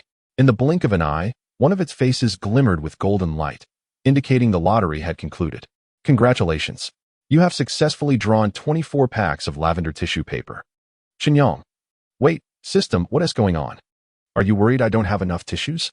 Last time it was 1 pack, and now it's a full 24. My consumption rate is hardly high. From a numerical standpoint, although each draw now costs 10 times more points, the rewards received exceeded tenfold. Continuing with renewed enthusiasm, he proceeded with another level 1 lottery draw. Congratulations. You have successfully drawn 10 slices of filet mignon, 1 world-famous brand of sausage, and 1 box of delicious potato chips. With a flurry of golden lights, various items materialized before Chen Yang. Skipping over the mundane necessities, his gaze fixated on a particularly menacing piece of equipment. Python S400 crossbow, improved version, item description, constructed from high-strength alloy, weighing approximately 3 kilograms, with an overall length of 0.81 m. The unique technology has enhanced the cocking mechanism, with an uncocked axle span of 0.28 m and a cocked axle span of 0.18 m. Arrow velocity reaches 121.92 ms, with an effective shooting range of 50 to 100 m. In awe, Chen Yang marveled at the formidable weapon resting quietly on the table, its deep metallic sheen radiating an intimidating aura. As a child, he could entertain himself for hours with a simple wooden stick. How could he not adore a weapon of such lethal prowess? As a semi-enthusiast of military gear, he possessed a fair understanding of weapons of significant destructive capability. Such items are strictly regulated in his homeland, prohibited from private ownership, manufacture, or trade. Just 10 days prior, being discovered with such a weapon would have led to a guaranteed 15-day stay in a detention facility. In the early days of the apocalypse, he had long sought connections to acquire more powerful weaponry, but his limited network and time constraints thwarted those efforts. Ultimately, he settled for ordinary knives and axes, unable to procure something with a level of intimidation only slightly less than a firearm. Now, fortune smiled upon him, as the benevolent system had bestowed upon him a powerful, improved crossbow.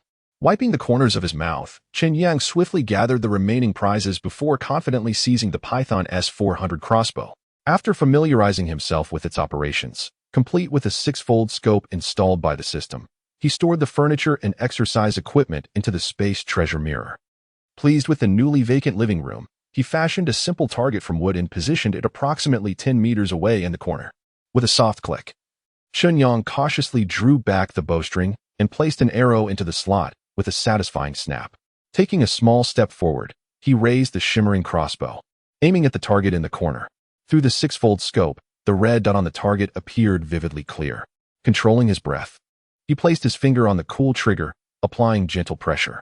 Whoosh! The arrow shot forth like a black bolt of lightning, covering the distance in mere moments. With a muffled thud, the simple target he had just set up was pierced clean through. What a magnificent weapon! Chen Yang examined the splintered wooden target, shocked to find the arrow had even damaged a small section of the concrete wall behind it. Goodness, if this were to strike a person, it would surely pierce right through. No wonder people abroad use this for hunting bears and wild boars. Delighted with his newfound treasure, Chen Yang eagerly began practicing with his impressive weapon. Having acquired such an extraordinary tool, he knew he must master it swiftly. He understood all too well that as time passed, those desperate for food might resort to madness. With a formidable weapon in hand, should any foolhardy individual dare to provoke him, Chen Yang would graciously allow them to experience the full force of his great treasure. Chapter 26. Has the aloof female superior come to borrow supplies? In the ensuing days, as the torrential rain continued unabated, the atmosphere within the building grew increasingly oppressive. Chen Yang often found himself subjected to the echoes of quarrels and wails emanating from neighboring apartments, while the community chat was rife with hostility. The facade of harmony that once prevailed had long since dissipated. At this juncture, it was painfully evident to all that there would be no rescue. The hope for salvation had vanished. Even the dimmest of minds understood that as long as the rain persisted, no new provisions would be forthcoming. This was underscored by the wealthy scion's futile call for 100,000 to purchase a mere bag of instant noodles, which fell on deaf ears. Some even went so far as to knock on his door, demanding the return of any supplies. Under the duress of hunger, no one was willing to maintain the pretense of brotherly camaraderie. Initially, there were those who would feign requests for assistance, should their pleas be rejected. They would unleash a torrent of insults, and some would even resort to confrontations. For those who found themselves battered and bloodied, the absence of medicine and medical aid was a grim reality they alone comprehended. Everyone felt as though they were perched atop a powder keg, where even the slightest spark could ignite an explosive situation. Chen Yang observed all these developments with a detached gaze, offering no response. Those who sought to borrow food from him were met with outright refusals. As for those who, in their desperation, hurled insults his way for their inability to procure sustenance, he remained unscathed. Since yesterday, the Douyin short video platform had been plagued by incessant disconnections. As users recognized the absence of regulatory oversight, the size of the videos being uploaded began to swell dramatically. Under the strain of the flood, many people had completely abandoned their inhibitions, leading to a plethora of bizarre and shocking occurrences. Neighbors of Tianjin Huafu Building 18 Tenant 103. Can the imbeciles upstairs refrain from tossing their garbage down? Why don't you just dump it on your own bed? The water has already reached below my window, yet you continue to litter, leaving my home reeking and the drains clogged. For heaven's sake, who among you cannot comprehend simple human language? If you have the guts, step outside and face me. I will show you why flowers are so vibrant using a vase. Following Tenant 103's outburst, the previously quiet group chat erupted once more. Owners residing on the lower floors voiced their grievances against the careless individuals above them, lamenting their lack of civility. Conversely, those living on higher floors retorted, accusing them of hypocrisy. With no one able to leave their homes, the accumulation of refuse had become a shared plight. Who among them had not cast something outward?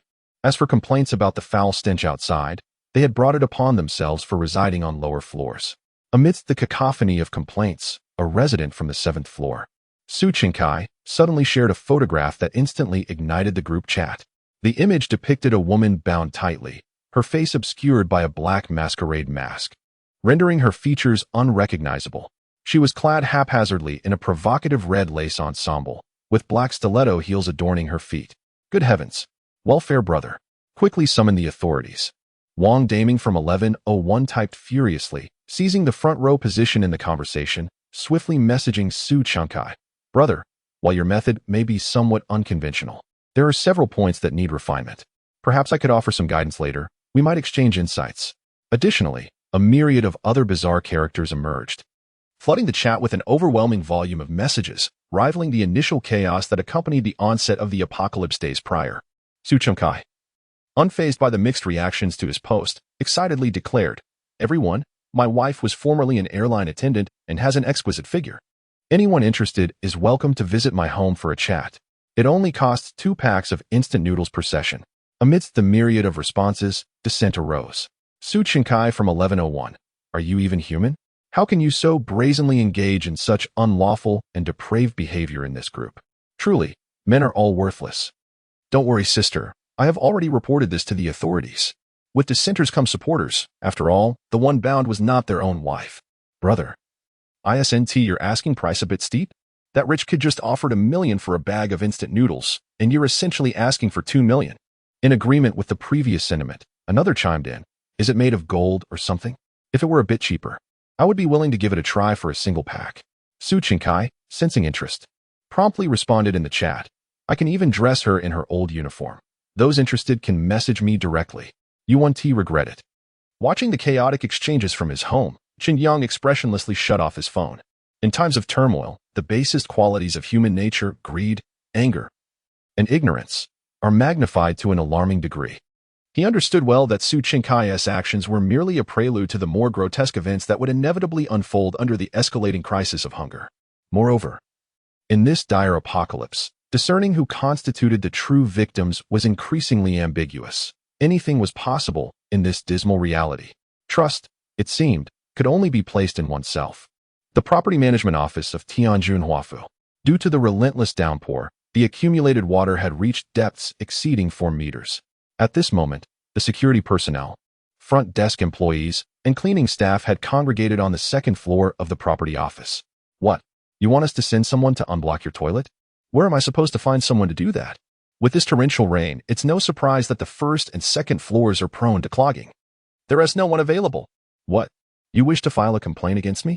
By all means, I welcome you to do so." As the rotund property manager angrily hung up the phone, the security guard known as Skinny Monkey, Yi Jiwen, stealthily approached his captain, Wang Yuhui.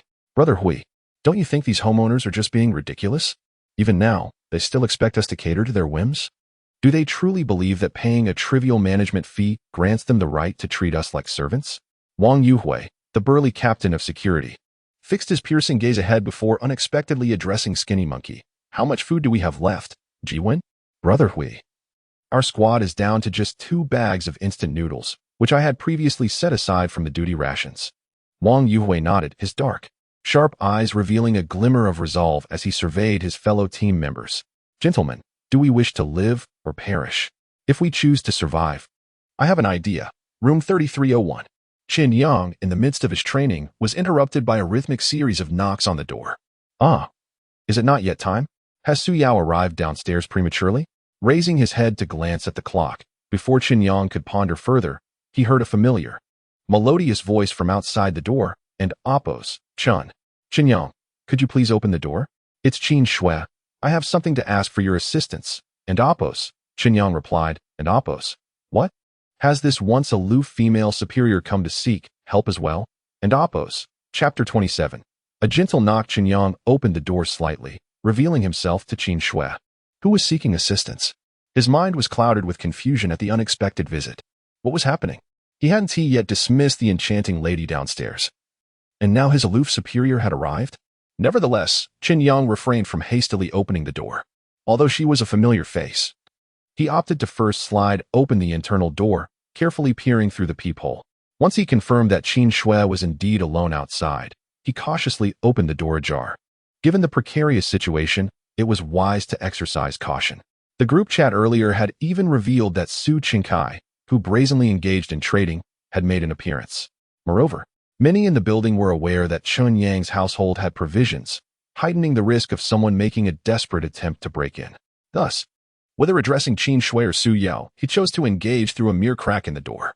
Through this narrow opening, Chen Yang observed his former superior, who had been the subject of numerous hushed discussions among colleagues. Unlike the last time she had come seeking help in a disoriented state, today Qin Shui was impeccably attired in a familiar office ensemble that accentuated her graceful form. Her slender waist appeared delicate beneath the hem of her outfit, and the contours of her figure were alluringly displayed under the fabric. The only drawback was her long, elegant legs, which would have been even more captivating had they been adorned in stockings. Despite internally critiquing Qin Shui's appearance, Chen Yang maintained a calm demeanor as he spoke. President Qin, I see you've recovered from your cold. What brings you here? Qin Shui pressed her pink lips tightly together and raised her arched brows slightly as she looked at Chen Yang through the door. Her usual icy demeanor was tinged with a hint of awkwardness, and after a moment of hesitation, she finally spoke.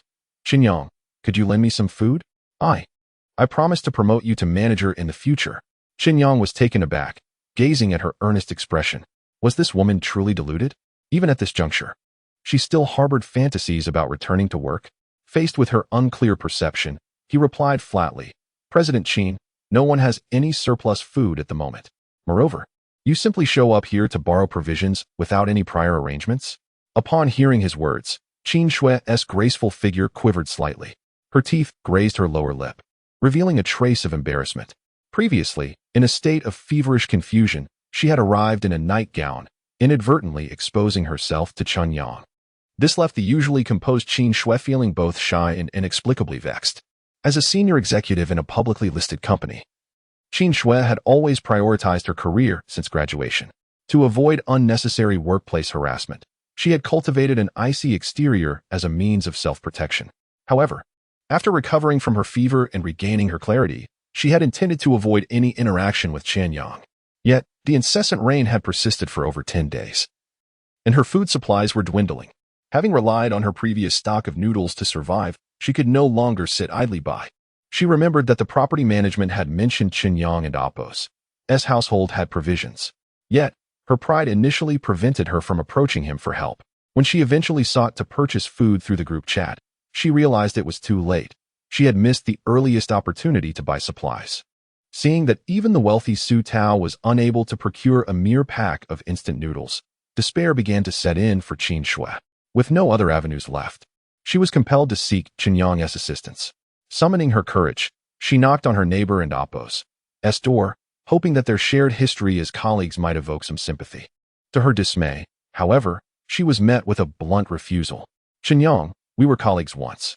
You can trust that if you lend me a little food, Chen Yang, standing behind the door, raised an eyebrow, intrigued to learn what conditions she might offer.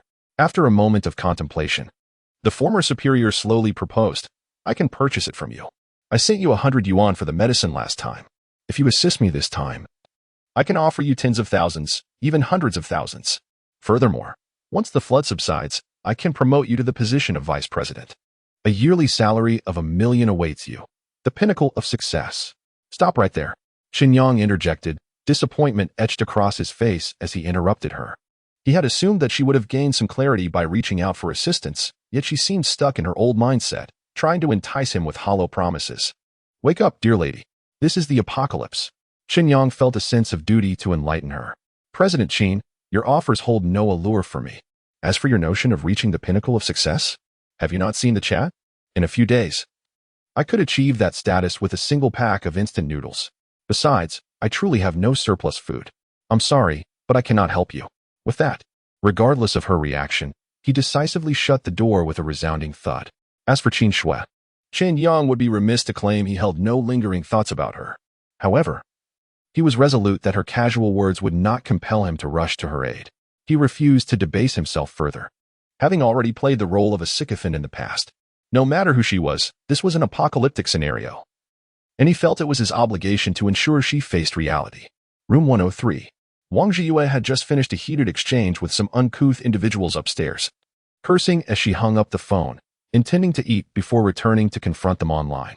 Suddenly, a series of rhythmic knocks echoed through her apartment. While consuming her instant noodles, she wondered if the upstairs neighbors, unable to counter her verbally, had come to confront her directly. Cautiously, she inquired, who is it? Hello, ma'am. We are the property security. You called earlier about a clogged toilet, and we are here to assist you. Peering through the peephole, she confirmed that 3 security personnel stood outside, tools in hand. Reassured, she muttered under her breath, you all took your sweet time, didn't you? Do you think we tenants are invisible? Outside, the security team leader, Wang Yuhui, regarded the unguarded tenant with an inscrutable expression. We apologize for our tardiness. I am unable to assist with that. Chapter 28. Why lend to her? After rejecting Qin Shui, Chen Yang resumed his daily training regimen. The trainers had originally devised a program centered on enhancing physical fitness through pull-ups, weightlifting, and running. However, following his acquisition of the Python S-400 crossbow from a lottery draw, Chen Yang incorporated 2 additional training elements into his routine, one focused on melee combat utilizing a long spear, and the other on marksmanship. In terms of shooting, Chen Yang prioritized not only accuracy but also speed. His research indicated that similar crossbows available abroad typically required an extended preparation time for shooting, with the most significant challenge being the laborious and time-consuming process of cocking the bow. Nevertheless, the modified version obtained through the system and Oppo's lottery significantly eased the cocking difficulty, prompting Chen Yang to continually enhance his shooting speed. As for the so-called Oppo's long spear, Oppo's, it was crafted from thick, threaded steel welded to a blade head, essentially Oppo's steel spear. Oppo's, Chen Yang, through online resources, learned some fundamental techniques and movements for training. The skills of thrusting, shaking, flicking, gripping, and stabbing became second nature to him, with thrusting and stabbing being the most proficient. The practice method mirrored that of shooting. He set up a target and, after executing a series of basic movements, vigorously thrust towards it, perhaps due to his physical attributes reaching a level of 1. Chen Yang was able to pierce a 2-centimeter wooden target with a single thrust in a remarkably short time, demonstrating impressive prowess. Logically, during such resource-scarce times, one would expect to reduce the physical consumption caused by exercise. Yet, unlike the majority of individuals who were forced to curtail their food intake due to natural disasters, Chen Yang had prepared in advance, ensuring he had ample supplies. Consequently, his meals were rich and varied, allowing him to train extensively without the concern of fatigue. Chen Yang was acutely aware that as hunger spread, the essence of humanity would be increasingly disregarded. For those driven by desperation, more aggressive methods would inevitably be employed to procure sustenance. To safeguard his own safety, Chen Yang knew he must continually strengthen himself to effectively counter those with ill intentions. Pull-ups, weightlifting, and running corresponded to endurance, strength, and aerobic training, respectively. This regimen not only bolstered muscle explosiveness, but also improved lung capacity. Given the rampant floods and disasters outside, it was imperative for Chen Yang to ensure that his cardiovascular fitness would meet any future demands. Additionally, with a crossbow for long-range attacks and a steel spear for close combat, Chen Yang aspired to evolve into Oppo's versatile warrior, and Oppo's. As Chen Yang executed pull-ups on the bar, his hands gripped the apparatus firmly, maintaining a steady rhythm. After half an hour of training, his arms, shoulders, back, and chest swelled with blood, showcasing his muscular definition, not the exaggerated muscles of someone reliant on protein powder, but rather the sleek, powerful musculature of a cheetah, agile and explosively strong. Just as he completed his pull-up session, a faint knock resonated from outside the door. Was it Qin Shui again? Assuming the persistent female superior next door had returned for another round of entanglement, Chen Yang shook his head in resignation, deciding to see if she had grasped the key to survival in this apocalyptic era. Peering cautiously through the peephole, he discovered that it was not Qin Shui but rather Su Yao, the attractive young woman compelled by her husband to seek food. After confirming that no one else lurked nearby, he partially opened the door. "Miss Su, is there something you need?" Compared to a few days prior, Su Yao's complexion appeared slightly paler, and despite her application of lip balm, Chen Yang noticed her lips were somewhat chapped. "Sir, I haven't eaten in several days, and my home supplies are completely exhausted. Would you be so kind as to lend me some food?" Chen Yang scrutinized Su Yao, who stood outside with a pleading expression. Since her rejection a few days ago, this determined woman had returned daily, each time rebuffed, yet undeterred. Most notably, Chen Yang observed that her attire had become increasingly provocative. The first time she had come to borrow food, she wore a loose beige dress with her hair casually cascading down. Today, however, she donned a black athletic tank top that clung tightly to her curves, accentuating a beautiful silhouette. Her lower half was adorned with lake blue yoga pants that hugged her figure snugly, while her lustrous hair was tied back in a refreshing ponytail. Chen Yang could clearly see that she had applied light makeup and spritzed herself with a fragrance reminiscent of gardenias, indicating she had made an effort to prepare for this encounter. Redirecting his gaze from her attire, he focused on her large, glistening eyes. "Miss Su, I truly have no surplus food at home. I cannot assist you.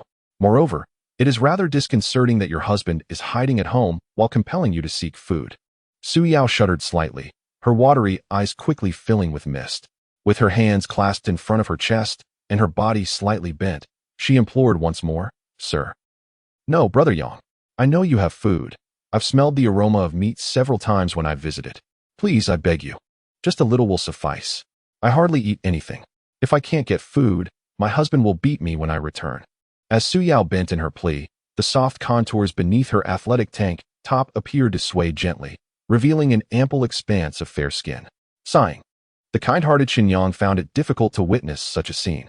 He retrieved a bag of small bread and handed it to the pitiful Su Yao, cautioning her, "Miss Su, this is all the food I have left. It is a one-time offer. However, I advise you to eat it here and not take it back. Perhaps your husband should come to borrow food himself, given your current attire." Upon hearing this, Su Yao's ears flushed red, and she awkwardly shifted her thighs. She tucked a strand of hair behind her ear, nodding gratefully as she cradled the bread and departed. Chen Yang watched her as she walked away. The yoga pants accentuating her shapely backside and long, straight legs, her waist swaying gently, lost in contemplation. On the other side of the door, having witnessed Su Yao successfully procure food, Qin Shui bit her lip in frustration, muttering to herself, "That scoundrel Chen Yang told me he had no food. Why then does he lend it to her?" Chapter 29, Seduction and Emergency Escape. Su Yao cautiously held the small bag of pastries that Chen Yang had given her. What was once an ordinary snack had transformed into a life-saving treasure for her in this dire situation. Having gone 3 days without food, she had yet to savor the delicacy that had come at such a cost. Suddenly, with a resounding crash, Lu Jiqiang sprang forth like a specter from the corner staircase, forcefully shoving her aside and seizing the bread from her grasp with the ferocity of a ravenous beast. Caught off guard, Su Yao cried out in alarm, and her frail body crumpled to the ground. Ignoring the sharp pain in her ankle, she desperately reached for Lu Jiqiang as he attempted to flee. Her pale face etched with urgency as she pleaded, "Jiqiang, please, give it back. I worked so hard to get this." Lu Jiqiang glared at her, his triangular eyes glimmering with avarice and malice as he took in her tear-streaked visage. He barked back, "Shut up. We'll talk later." Upon entering room 3201, Lu Jiqiang immediately shoved Su Yao away, cursing her for her tears. "What are you crying about? You won't eat anything today, maybe tomorrow." His words struck Su Yao like a thunderbolt, and she stared at him in disbelief. "What did you say? After all my struggles over these days to acquire this small bag of bread, why won't you let me eat?" As she sat on the ground, tears welling in her eyes, Lu Jiqiang disdainfully dug into his flabby nostrils and sneered, "Su Yao, do you still have the audacity to ask me for food? Thankfully, I was cautious today and followed you. Otherwise, how long would you have kept deceiving me? Didn't you say every day that you couldn't acquire any food? I see you've been secretly eating what you managed to get." Su Yao trembled, incredulous as she gazed at the man before her. The harsh light illuminated his increasingly grotesque features, and she found it unfathomable that such selfishness could exist. Her large, tear-filled eyes misted over as she fought back the urge to cry. "Lu Jiqiang, from the very beginning, I braved the rain and fought with others at the supermarket to gather supplies. And you? You lay comfortably at home, reaping the rewards. You, a grown man, wouldn't fight for food, but expect me, a woman, to compete with those burly men? The little food I managed to procure was mostly taken from me by Li Qin. Now, after finally getting a morsel from Chen Yang, you want to snatch it away and accuse me? Are you even human?" Overcome with indignation, Su Yao's words faltered as she succumbed to tears. Yet, Lu Jiqiang showed no remorse or pity. Instead, he scowled and shouted, "Damn it, you shameless woman. Don't act so wronged. You think I'm blind? If you show a little cleavage, you can get food, and I don't believe you haven't acquired any in the past few days. With your ample assets, just a hint of display, and that damned Chen Yang wouldn't be able to resist you." Su Yao felt a surge of heat rise to her cheeks, and she shook her head vigorously. "No, Lu Jiqiang, are you even a man? You expect your wife to seduce other men?" With a cold smile, Lu Jiqiang replied, "Su Yao, before I went bankrupt, I provided for you lavishly. You never had to work, just be a good housewife. Now that circumstances have changed, it's time for you to contribute to this family." With a tearing sound, he opened the bag of pastries, relishing each bite, and then tossed her a few crumbs along with the empty wrapper. "Fine, for the sake of our marriage, I'll let you have these scraps. Tomorrow, go back and beg Chen Yang for more. If you can't get any, well, you can just starve." Ignoring Su Yao, who stood there in shock. He turned and retreated to his room. The desolate living room was left with Su Yao, who was now lost in despair. After a prolonged silence, she finally gathered herself and began to nibble on the remnants of Lu Jiqiang's meal. As the delightful flavors of malt and sweet cream burst on her tongue, her taste buds quivered in ecstasy. Yet, the portion was so scant that it barely registered in her stomach before it was digested. The pangs of hunger surged within her, a protest from her belly. Struggling to her feet while gripping the table for support, she winced at the sharp pain in her ankle. Gritting her teeth, Siyo gulped down some cool water, temporarily alleviating her hunger. Lying on the sofa, her expression blank as she stared at the ceiling.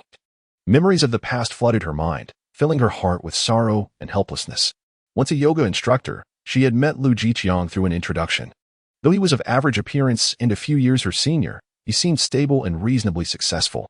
Under his fervent courtship, she eventually agreed to be with him. After their marriage, however, she was instructed to forego her career and instead embrace the role of a full-time homemaker. It was only then that she realized Lu Jiqiang was a different man from the one she had known before marriage. Over time, he succumbed to alcoholism, often becoming violent in drunken rages, only to plead for forgiveness once sober. Moreover, shortly after their marriage, Lu Jiqiang had inexplicably changed, becoming lethargic and avoiding home. He would spend his days out socializing under the pretense of work, returning in a drunken stupor. For the past few years, she had been alone in an empty house, without a child to show for it. With a heavy sigh, Su Yao furrowed her brows, lost in her thoughts of nostalgia. Ugh. The tenant on the floor, bound hand and foot with ropes, could only emit muffled sounds behind the strong adhesive tape covering his mouth. Meanwhile, the gluttonous Yi Jiwen, too engrossed in devouring instant noodles, glanced nervously at his captain, Wang Yue. Brother Hui, doesn't this count as breaking and entering? I'm feeling a bit anxious. Wang Yue, unfazed, lit a cigarette and exhaled a thick cloud of smoke, casting a dismissive glance at the writhing Wang Yue. Relax, kid. This is an emergency escape. Consider it a lesson in practicality. You spend all your time slacking off. Chapter 30. The oppressed tenant 103 while slurping instant noodles and smacking his lips. The lean figure known as Yi Jiwen murmured the term emergency avoidance. Despite having barely completed middle school, he had entered the security industry early, a comfortable refuge for many. After work, he typically indulged in video games and online videos. However, he had once stumbled upon a law-focused vlogger named Zhang San, whose explanation of emergency avoidance seemed to diverge from what his supervisor had taught him. Quietly voicing his doubts to a colleague nearby, named Zhu Xiaoyu, he was met with derisive laughter. Why concern yourself with such matters, monkey? As long as we have food and drink, what else matters? Are you hoping to return to the property management office and starve? After savoring the last drops of broth, Yi Jiwen reluctantly licked the edges of his plastic bowl. He surveyed the room filled with rice, flour, and cooking oil, his face alight with excitement. Return? Whoever desires to go back can do so. He had no intention of returning.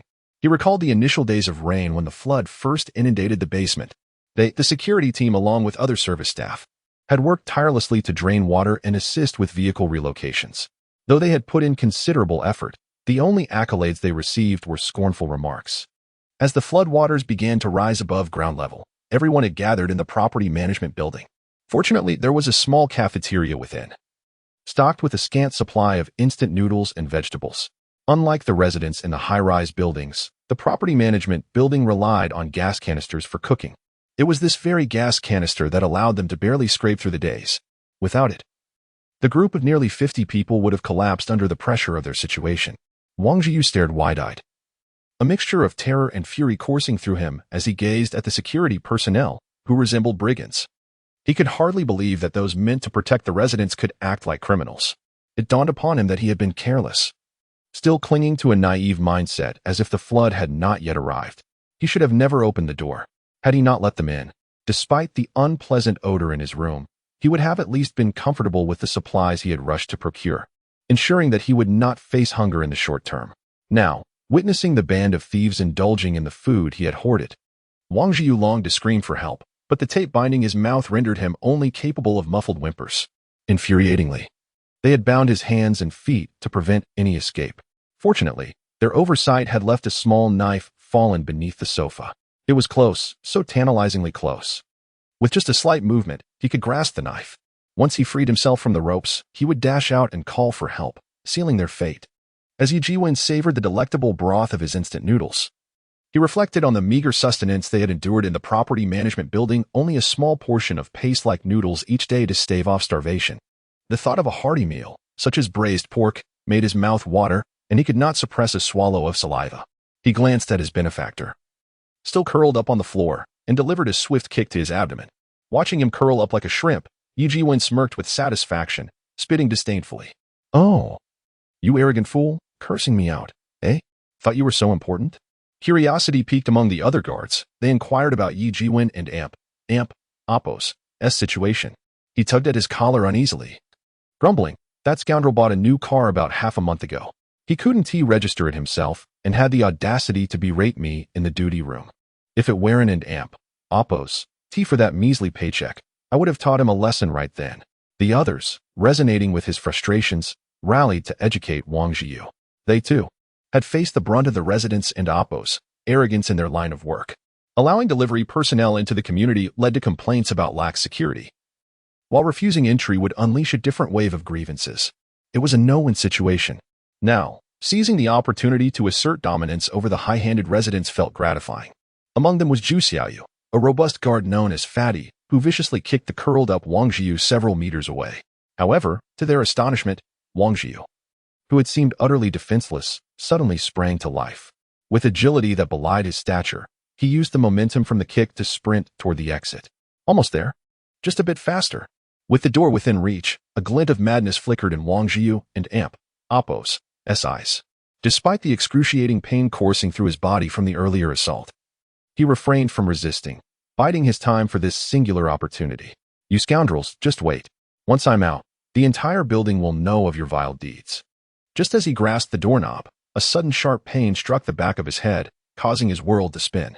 His senses dulled as he felt warmth trickling down his neck. Instinctively, he reached back to touch it, only to find not warm water, but his own blood. In the next instant, darkness engulfed him, and before losing consciousness, he realized that the object that had struck him was a vase. Yi Jiwen and his companions remained frozen in place, still trying to fathom how Wang Jiu had managed to escape his bonds, too stunned to react. After all, this was their first foray into such a crime, and they lacked experience. Fortunately, their leader, Wang Yuhui, was there to oversee the situation. With a stern gaze, he addressed his dazed subordinates. "What are you all standing around for? Go, each of you give him a stab, and send him off." Chapter 31. Objectives and schemes. As the figure leaned against the wall, the emaciated monkey felt as if an invisible hand had gripped his heart tightly. Beads of sweat cascaded down like rain. He gasped for air, wishing that each exhalation could expel the panic festering within. The air was thick with the metallic scent of blood mingling with the foul stench of refuse from outside. The Apos, emaciated monkey and Apos, cursed his lack of education, finding himself at a loss for words to articulate the grotesque odor. Trembling, he raised a hand to wipe his brow, glancing at his colleagues, who were no better off than he was. Even the tall and burly Zhu Xiaoyu had a wet patch on his trousers, and a sense of unwarranted superiority surged within him. He turned his head away, striving to avoid the sight of the grotesquely contorted body of Tenant 103, lifeless on the floor. His gaze fell upon Captain Wang Yuwei, who was seated on the sofa, inhaling deeply from a cigarette. "Brother Hui, Arin, and Apos, are you afraid? We've taken a life, and according to the laws of Longhua, we could face execution," the emaciated monkey stammered. Wang Yuwei, shrouded in silence, exhaled a ring of smoke. After finishing his cigarette, he extinguished it on the sofa with a disdainful grunt. "Damn it, the dead ascend to the heavens, while the living endure. We've committed the act. What good is fear now?" A glimmer of madness flickered in his eyes, and even the scar on his face seemed to pulse with intensity. "We are all in this together now. Whether we kill 1 or 100, it matters not as long as we survive. Look at this fellow, before the flood. He strutted around, but now he lies here like a dead dog, ready for slaughter." As his emotions surged, Wang Yuhui leaped to his feet, kicking over the coffee table and shattering the vase atop it. "Look outside. The rain shows no sign of stopping. If we do not act ruthlessly, we will all perish. I intend to slap the faces of those who look down on us, seize their provisions, and take their women. I want to see them begging for mercy." The emaciated monkey and Fatty felt a surge of fervor. The captain was right. The world was on the brink of collapse. What was there to fear? They recalled those who once regarded them as lesser beings, now reduced to servility like dogs. It was truly magnificent. The fatty felt a rush of warmth surge from his abdomen to his head, igniting his excitement as he shouted, "Yes, boss, things have changed. Our fists are mightier. Let us crush them." The others joined in, their fear evaporating as they roared in unison. Wang Yuhui observed their fervent expressions, eager to charge out, and beckoned them closer. He retrieved the deceased tenant 103's phone, opened the chat history, and pointed at it. "Brothers, do not panic. Let us devise a plan." Casting a glance at his subordinates, Wang Yuhui's eyes gleamed with a sinister light as he continued his analysis. According to the group chat, 3 individuals in this building are recognized as having ample supplies: the wealthy second-generation Su Tao, the building manager Li Qin, and Chen Yang from the top floor. My plan is room 3101. The dining table was carelessly strewn with remnants of meals, and Li Qin reclined with her legs crossed, a toothpick delicately held between her fingers as she watched a soap opera on her tablet, laughing heartily. Li Qin believed herself to be exceptionally clever. If not for her remarkable intelligence, how could she have swindled so many supplies from those fools? To enjoy her solitude, she had long since muted the building group chat. As for the individuals who knocked and cursed at her door, she paid them no mind. With headphones on, she was impervious to the world. Suddenly, another group began to pound on her door. This time, a few insufferable security guards. "Open up. We know you and AMP. Oppos, VE deceive the residents. Hand over the supplies immediately, or we will be forced to take coercive measures," they shouted from outside. Li Qin felt a surge of indignation. How dare a group of petty security guards threaten her? She rushed to the door, her voice rising in defiance. "You worthless guards. Why should I hand over the provisions I acquired through my own efforts? Besides, you are nothing but lowly mud dogs. It is my property fees that put food on your tables, and yet you dare to bare your teeth at your master?" The guards outside gritted their teeth, seething with rage at the audacious woman blocking their way, wishing they could tear the door down. Wang Yuhui raised his hand and coldly remarked, "Well, Li Qin, I hope your tongue remains as sharp as ever." The and Oppos, emaciated monkey, and Oppos, fatty, and Oppos, and the others sprang into action at the captain and Oppos, as command, grabbing various tools to break down the door. Hearing the commotion, Li Qin continued to taunt and insult them. Previous attempts to unlock the door had failed. She refused to believe these guards could breach her defenses. The guards persisted in their efforts. Determined to enter and properly end Oppos, educate and Oppos, the audacious woman. "Stand back," Wang Yuhui shouted, displaying his impatience at the door that remained ajar. With a powerful lunge, he kicked the lock with all his strength. Inside the room, Li Qin shrieked in terror as she saw the lock about to give way, hastily bracing her plump body against the door. However, with the combined force of several men, the door was soon forced open. "What are you doing? You thieving scoundrels! Get out of here. I will report you to the authorities. You will all rot in jail," she screamed, her voice rising in panic. "Help! Someone, please. I'm being robbed. I will fight you all." The and Oppos, fatty, and Oppos, Zhu Xiaoyu, saw Li Qin with her disheveled hair, clawing at them, and with a derisive chuckle, he decisively kicked her in the stomach. Li Qin emitted a dreadful wail, propelled backward with greater speed than before, crashing into the wall. The and Oppos, fatty and Oppos, gazed at the unconscious Li Qin, grinning broadly. Truly, she has no sense of self-preservation. He then turned to Wang Yuhui, inquiring whether they should finish her off. Wang Yuhui shook his head. Li Qin and Oppos' fate was inconsequential. Their commotion had already drawn attention, and it was paramount to secure the supplies. After a thorough search, they discovered a stash of instant noodles, rice, flour, and snacks in the kitchen and bedroom. The and Amp, Oppos, emaciated monkey and Amp, Oppos, wiped his mouth, contemptuously eyeing the unconscious Li Qin. How much food has this wretched woman hoarded? As his subordinates busily transported their spoils, Wang Yuhui, the captain of security, allowed a cruel smile to grace his lips. It was time to commence the next stage of their plan.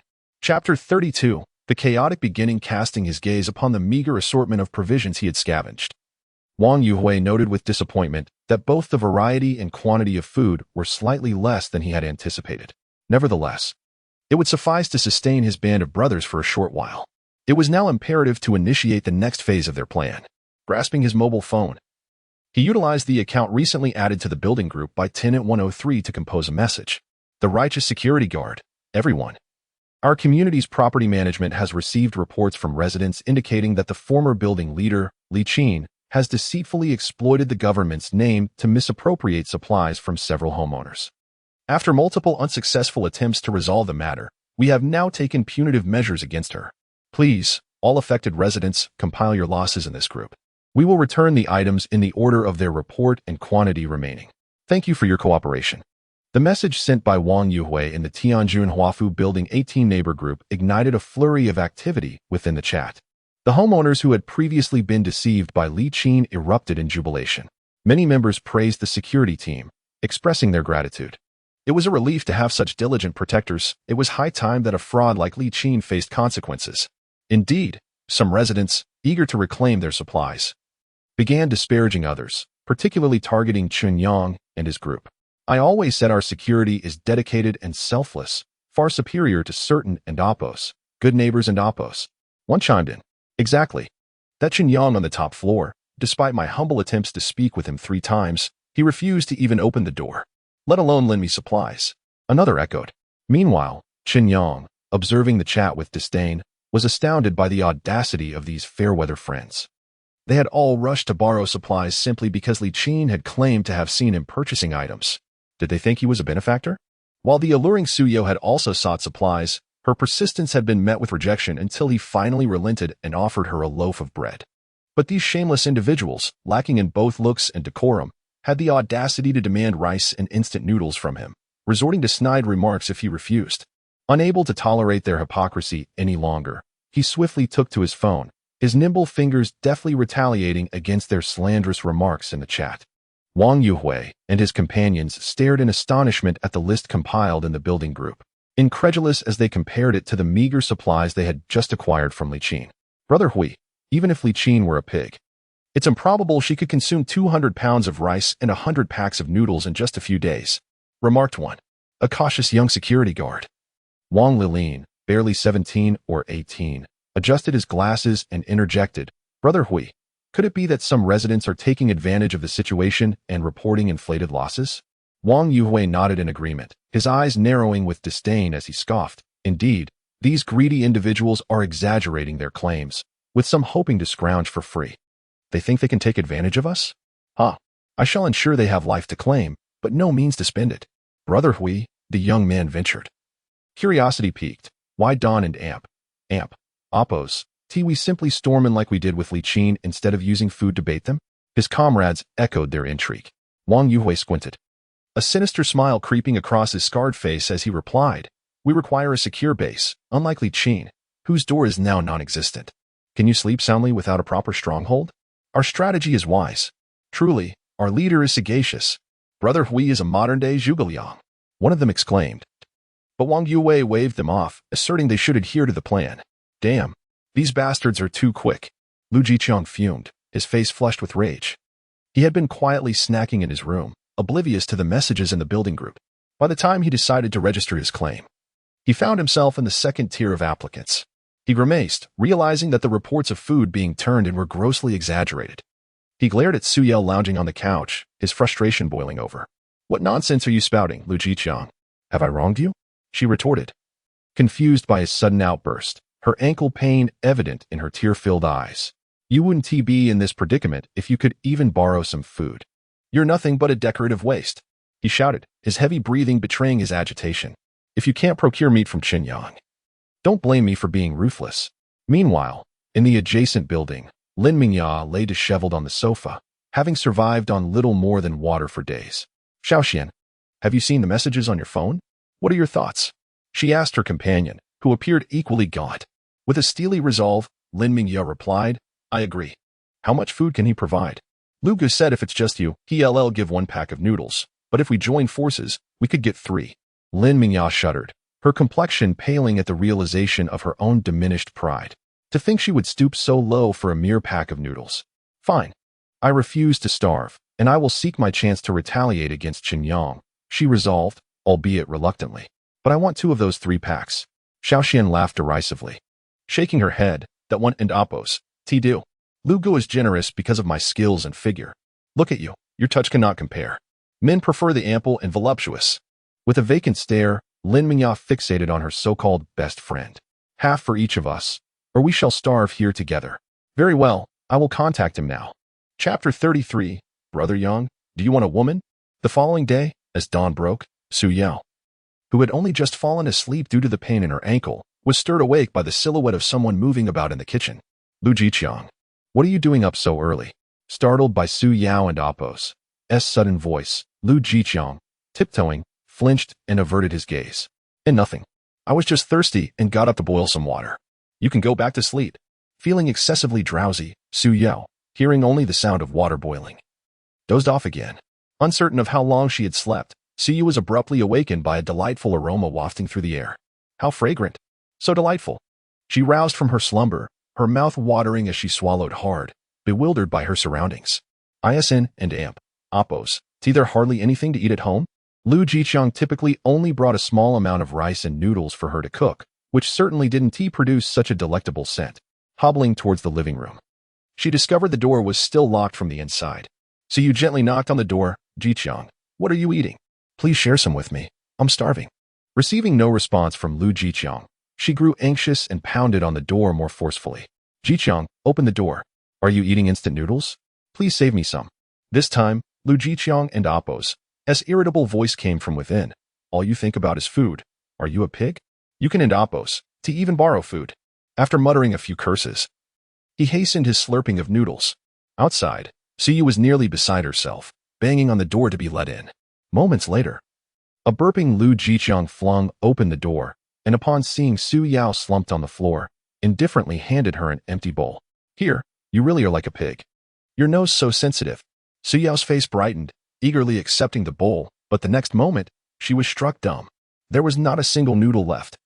Even the vegetable leaves had been devoured, leaving only a smattering of broth in the bowl. Her vision darkened, brows furrowed, and eyes widened in despair. She glared at the man before her, voice trembling. Lu Jiqiang, you beast. Are you even human? You hide food and eat it yourself, leaving me just a drop of broth? To her surprise, Lu Jiqiang frowned and curtly retorted, do you want to drink it or not? If not, hand it over. He reached out his plump hand, attempting to snatch the bowl away.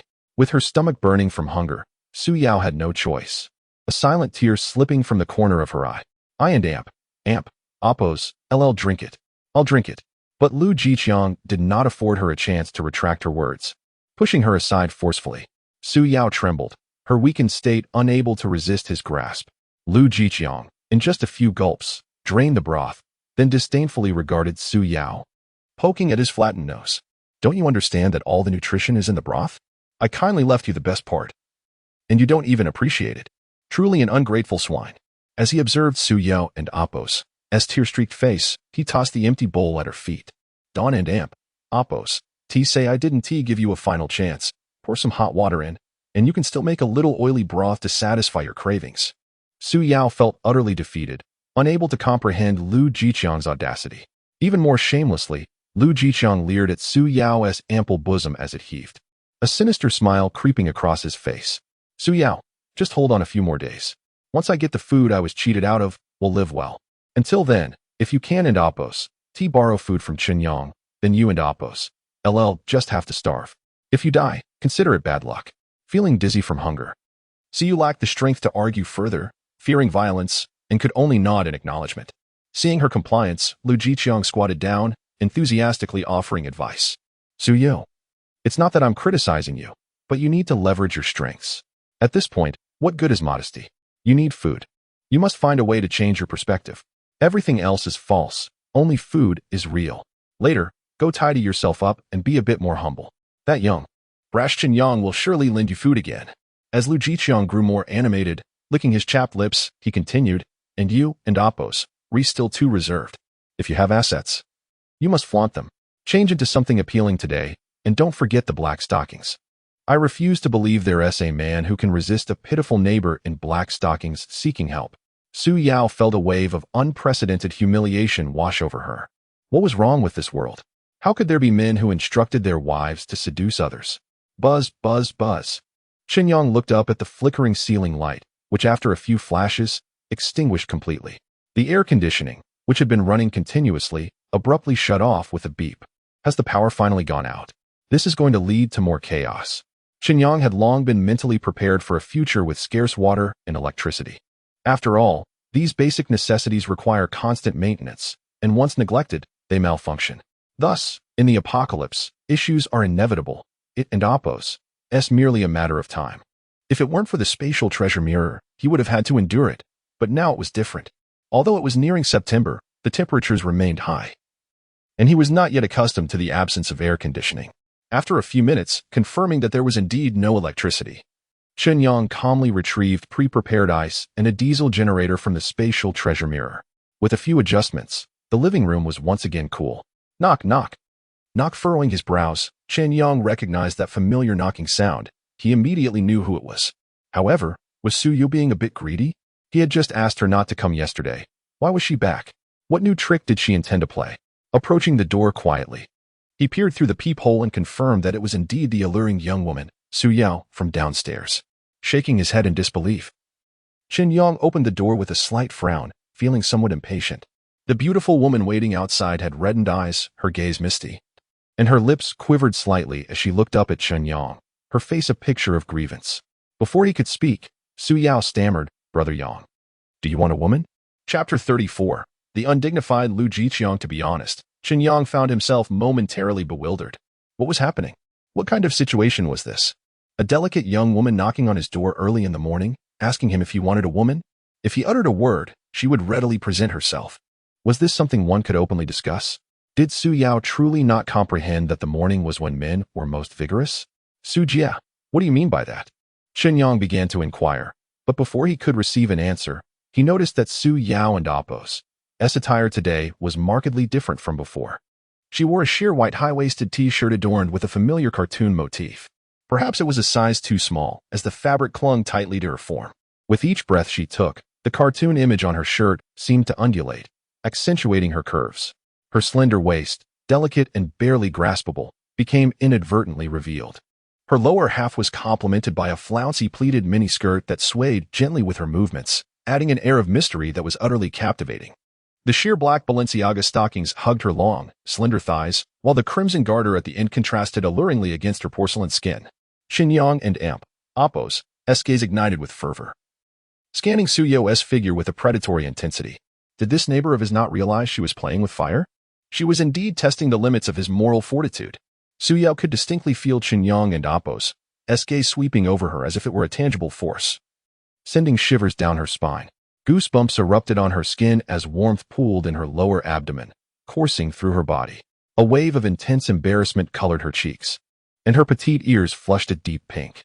In a state of panic, she crossed her arms defensively over her chest, attempting to shield herself from his penetrating gaze, unaware that this gesture only fueled Chen Yang's desire further.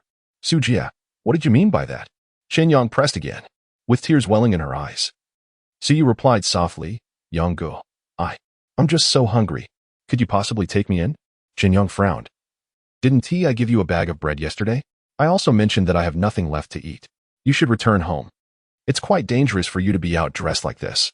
Su Yu anxiously explained. No, the moment I left with that bag of bread, Lu Jiqiang snatched it from me.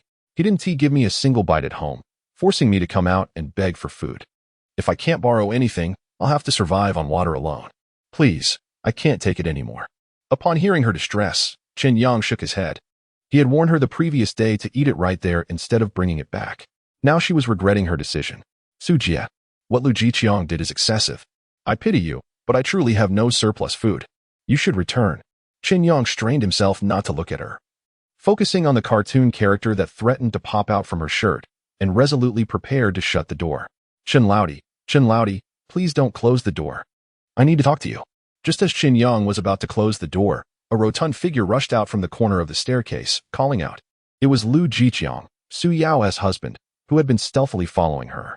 He had only emerged from the shadows after witnessing her failure to obtain food, now intent on having a private conversation with Chen Yang.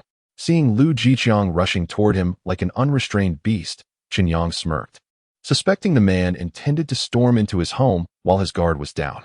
Silently, he placed his hand behind his back, discreetly retrieving a machete as if performing a magic trick. The moment Lu Jiqiang laid eyes on the gleaming blade, he halted abruptly, as if colliding with an invisible wall. Even the beautiful Su Yao gasped, stepping back in shock, unable to reconcile the gentle demeanor of Chen Yang with the ferocious weapon he brandished.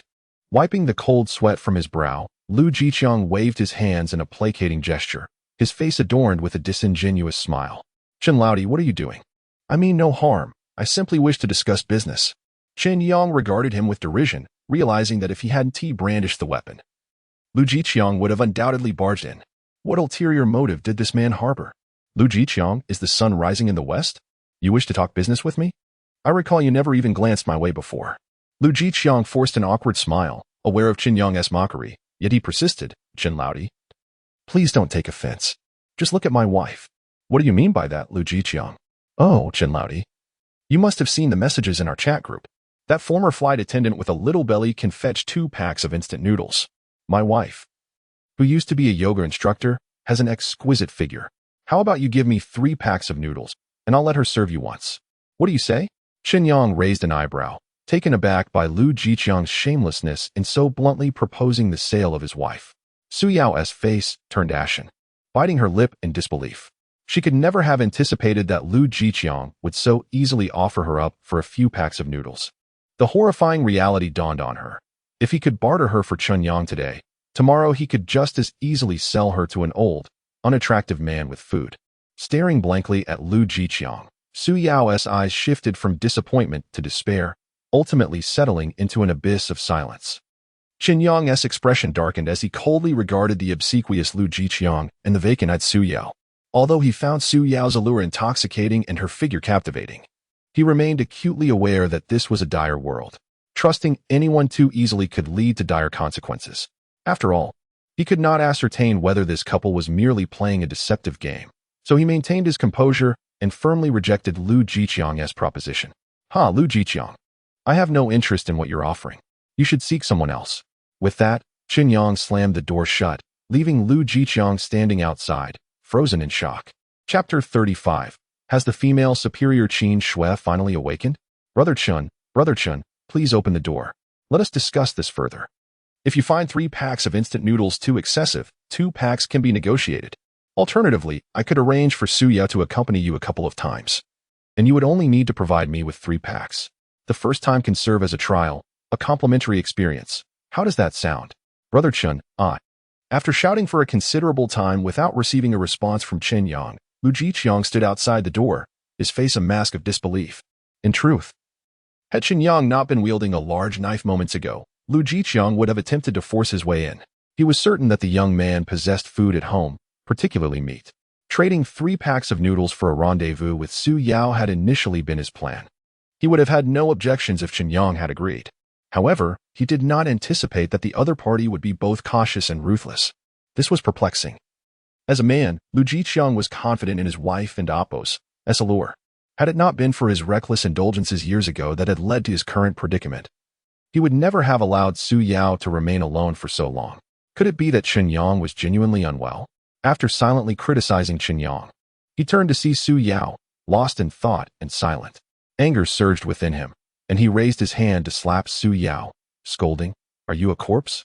When I was marketing you, you couldn't even muster a word. If you had uttered something enticing or made a few alluring gestures, how could Chen Yang possibly refuse my proposal?" Growing increasingly irate, he shoved Su Yao and continued muttering, "You should not be coy when the moment calls for it. What good is your meticulously honed physique from yoga if it and Appo's of no use? Useless waste." Su Yao and Appo's face turned pale, her eyes vacant as they fixed upon Lu Jiqiang's grotesque visage. This man had lost his mind. He would do anything for food. But what could she do? "Are we all packed up? We go. Everything is ready. Shall we head to the 8th floor now?" "Yes, let us go to the 8th floor first. The water is rising rapidly. We need to find a suitable floor." As Wang Yuwei conversed with his subordinates, the least experienced, and Appo's rushed in, panting heavily. He had been dispatched earlier that morning to survey the building and had just returned. "We go." I witnessed quite a spectacle while on patrol outside. It was absolutely riveting.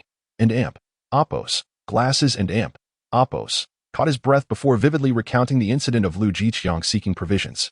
At the most thrilling part, he couldn't and Appo's help but adjust his waistband. "Is that married woman truly as stunning as you claim?" "Indeed. I never believed it." Such enchanting beauties could only be seen in short videos before. The skeptical expressions of his teammates prompted Glasses to exclaim, "What? You don't believe me? My judgment is impeccable."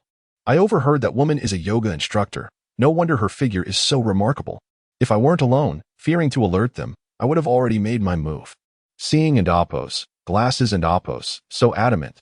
The others, including and Oppos, skinny monkey and Oppos, and Oppos, fatty and Oppos, became intrigued. A fit figure practicing yoga could perform many extraordinary feats. They transformed into ravenous wolves, eager to seize Su Yao at once. Even Wang Yuhui felt a twinge of interest. Although he had previously been a mere security team leader, he had often felt overlooked. In his youth, due to his competitive nature, he had suffered a scar that marred his appearance, leaving him solitary. Previously, those striking, statuesque beauties would never deign to notice individuals like him. Thankfully, in this apocalyptic era, they, the societal underclass, had a chance to rise. Wang Yuhui urged everyone to calm down and inquired about the specifics of what and Oppos, glasses and Oppos, had observed. He learned that an owner from the 32nd floor had sought provisions from an owner on the 33rd, but had been refused. After checking the chat logs, he deduced that it was a man named Lu Jiqiang seeking food from Chen Yang. Lu Jiqiang. Skinny Monkey murmured, recognizing the name. ISN and AMP. Oppos. He the one who was flattering you incessantly yesterday? I recall he was on the second batch of the list. Wang Yuhui nodded. Indeed, Lu Jiqiang, the sycophant, was indeed on the subsequent list. That simplifies matters. We shall elevate him to the first batch. Once we establish our base, we will seek him out. After all, they cannot escape this building. They are merely caged birds. With a wave of his hand, the excited group hurriedly gathered their supplies and set off towards their initial objective. In a dimly lit and chaotic room, garbage bags and used tissues littered the floor. The dark, latex-painted walls were plastered with various anime and foreign celebrity posters. A multitude of figurines and colorful comic books lay haphazardly across the tables. A corpulent figure, seemingly encased in 5 layers of flotation devices, shifted slightly, emitting a series of grunts. This man, dripping with sweat and exuding a greasy odor, continued to complain to the individual beneath him. Lin Mingya, what is wrong with you? Can you not exhibit some professional ethics? What is with your expression of a vegetative state? I want a neighborly sister, not Shirano Imai. If you do not cooperate, I will return you. Nearby, Li Xiaoxian thought to herself, with your piggish, short stature, how could anyone possibly feel anything?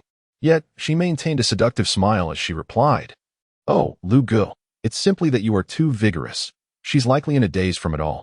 Lu Gu, why not lie back and rest? Allow me to serve you next. Suddenly, Chen Yang, slurping on spicy and sour vermicelli, wiped the sweat from his brow and downed a glass of ice-cold cola.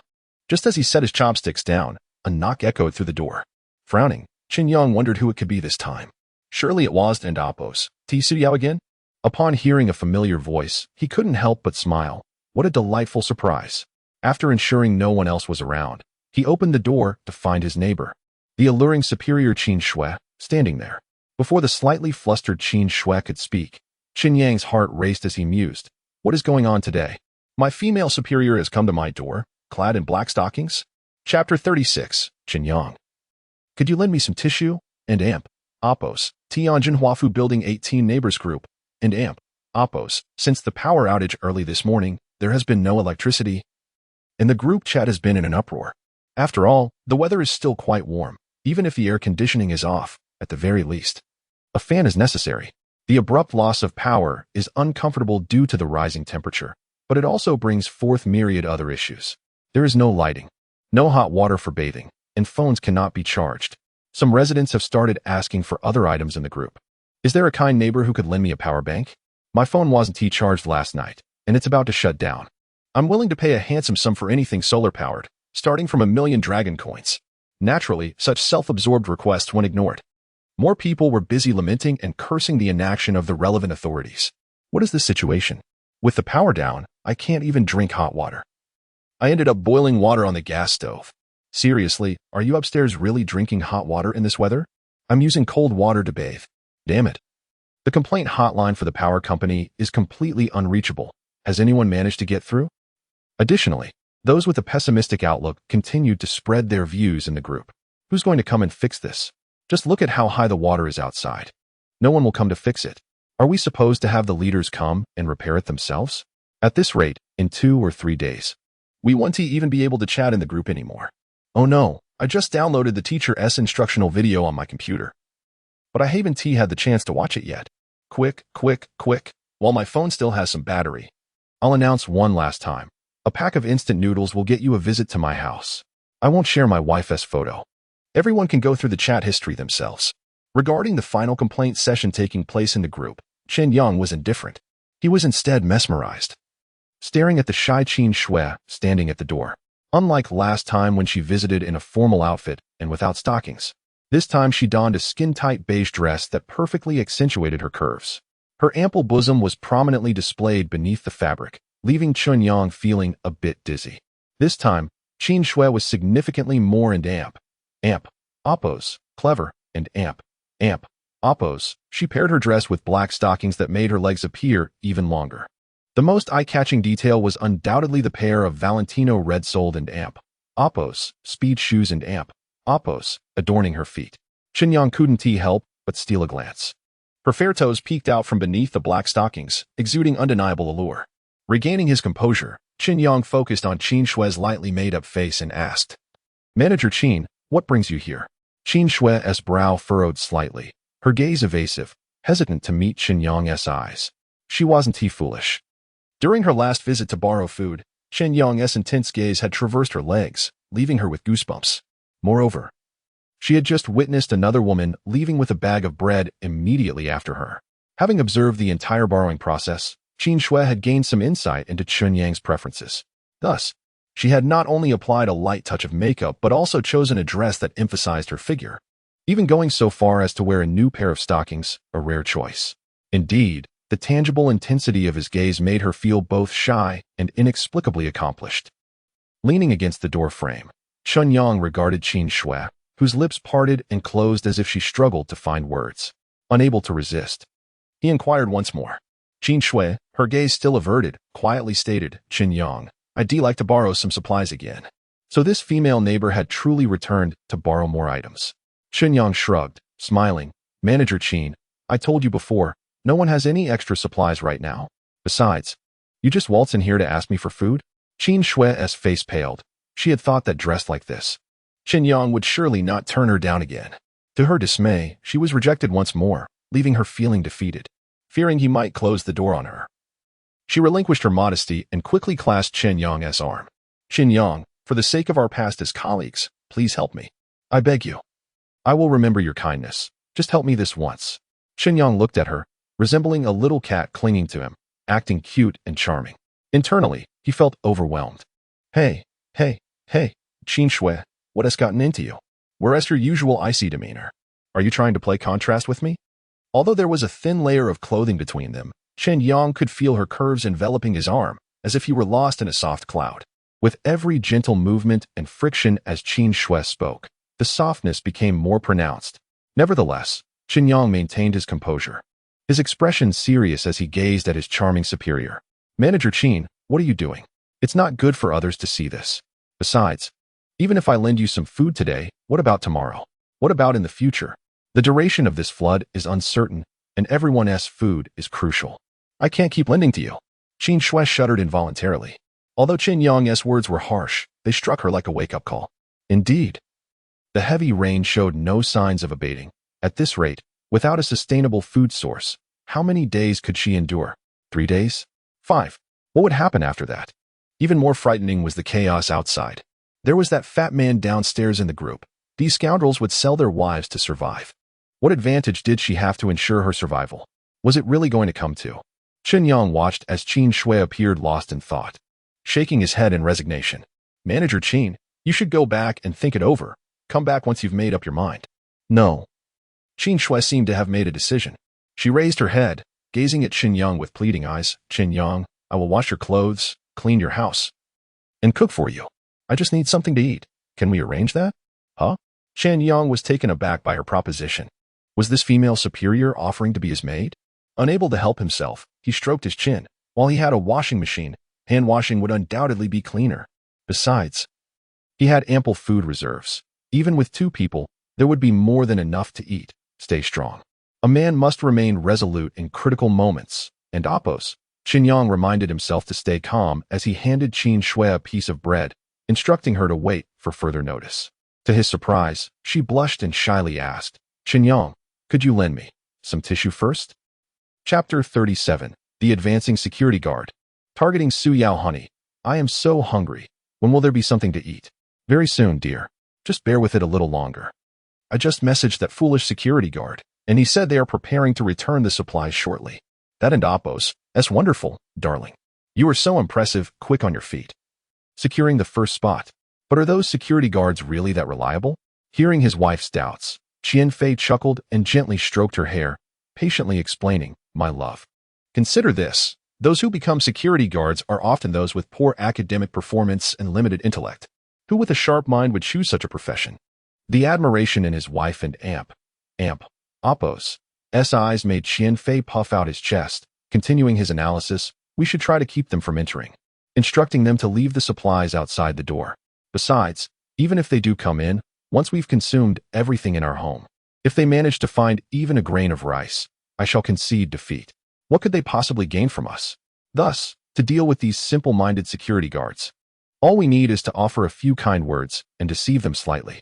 Just as Qian Fei was about to further showcase his superior intellect to his wife, a gentle knock echoed through the door. Who is it? Hello, homeowner. We are the security guards here to return the supplies. Please open the door. Oh, you kind-hearted, heroic security guards. Please just leave the items outside. I'm a bit indisposed at the moment. The group of fatties standing outside exchanged glances upon hearing the words from within. To their surprise, the homeowner displayed some caution. It was Skinny Monkey who, with a clever glint in his eyes, stepped forward and said, Dear homeowner, we need your signature on the receipt to confirm that the supplies are not being withheld by us. Otherwise, the homeowners behind you might cause us trouble and file complaints. If you are unable to sign now, we shall move on to the next residence and return when it is more convenient for you. Upon finishing his statement, Skinny Monkey exchanged knowing looks with his companions, deliberately raising his voice to instruct everyone to tidy up and prepare to head to the next house. Inside the room, the couple grew anxious. Through the peephole, Qian Fei could clearly see that the individuals outside were indeed security guards. More importantly, they had brought a multitude of packages. Although the items at the back were obscured, he could clearly distinguish the rice and other essentials at the front. Now witnessing these guards preparing to leave with the supplies, Qian Fei could no longer remain calm. Exchanging a glance with his wife, who was also peeking from behind the door, he inquired, Should we open the door? They seem ready to leave. Open it. We have no food left anyway. Don't be afraid. You hide in the room. I will open the door. Once he saw his wife safely tucked away, Qian Fei tightened his belt and opened the door. Upon seeing the guards packing their things to leave, he quickly forced a smile and called out, Heroes, please hold on. Wang Yue noticed that fish had taken the bait, prompting him to signal for everyone to pause. He said nothing, merely narrowing his intimidating eyes as he observed Qian Fei drooling over the instant noodles and sausages. After exchanging glances with his subordinates and Appos, Skinny Monkey and Appos suggested moving the supplies into the house, allowing Qian Fei to select what he wanted first, with the remainder then being transported to the next location. This enticing proposal instantly put Qian Fei at ease. There was no denying his fondness for these seemingly simple-minded, yet pleasant guards. After all, being given the opportunity to choose from such a plentiful array of supplies was a cause for elation. Fearing that Wang Yue, who appeared to be the leader, might change his mind, Qian Fei's enthusiasm surged. He not only assisted Skinny Monkey and the others in moving the supplies into the house, but also called for his wife. Wife, come out quickly. Choose whatever you wish to eat. We shall select that first. As his wife stepped out, Qian Fei suddenly halted. He then noticed the expressionless leader of the guards seated on the grand sofa. The scar on the man's face loomed ominously in the dim light, casting a terrifying aura. Even the seemingly foolish and Appos, Skinny Monkey and Appos, now wore a sinister smirk. Gulping, Qian Fei felt his throat dry up, and he involuntarily swallowed. Upon reflection, it seems there isn't much here that belongs to me. Perhaps I should forego it. Please go ahead and check the next house. Upon hearing this, Skinny Monkey and the others shared glances before bursting into laughter. Don't be like that, Boss Qian. You choose first. We just want to borrow a few items from you. Borrow what?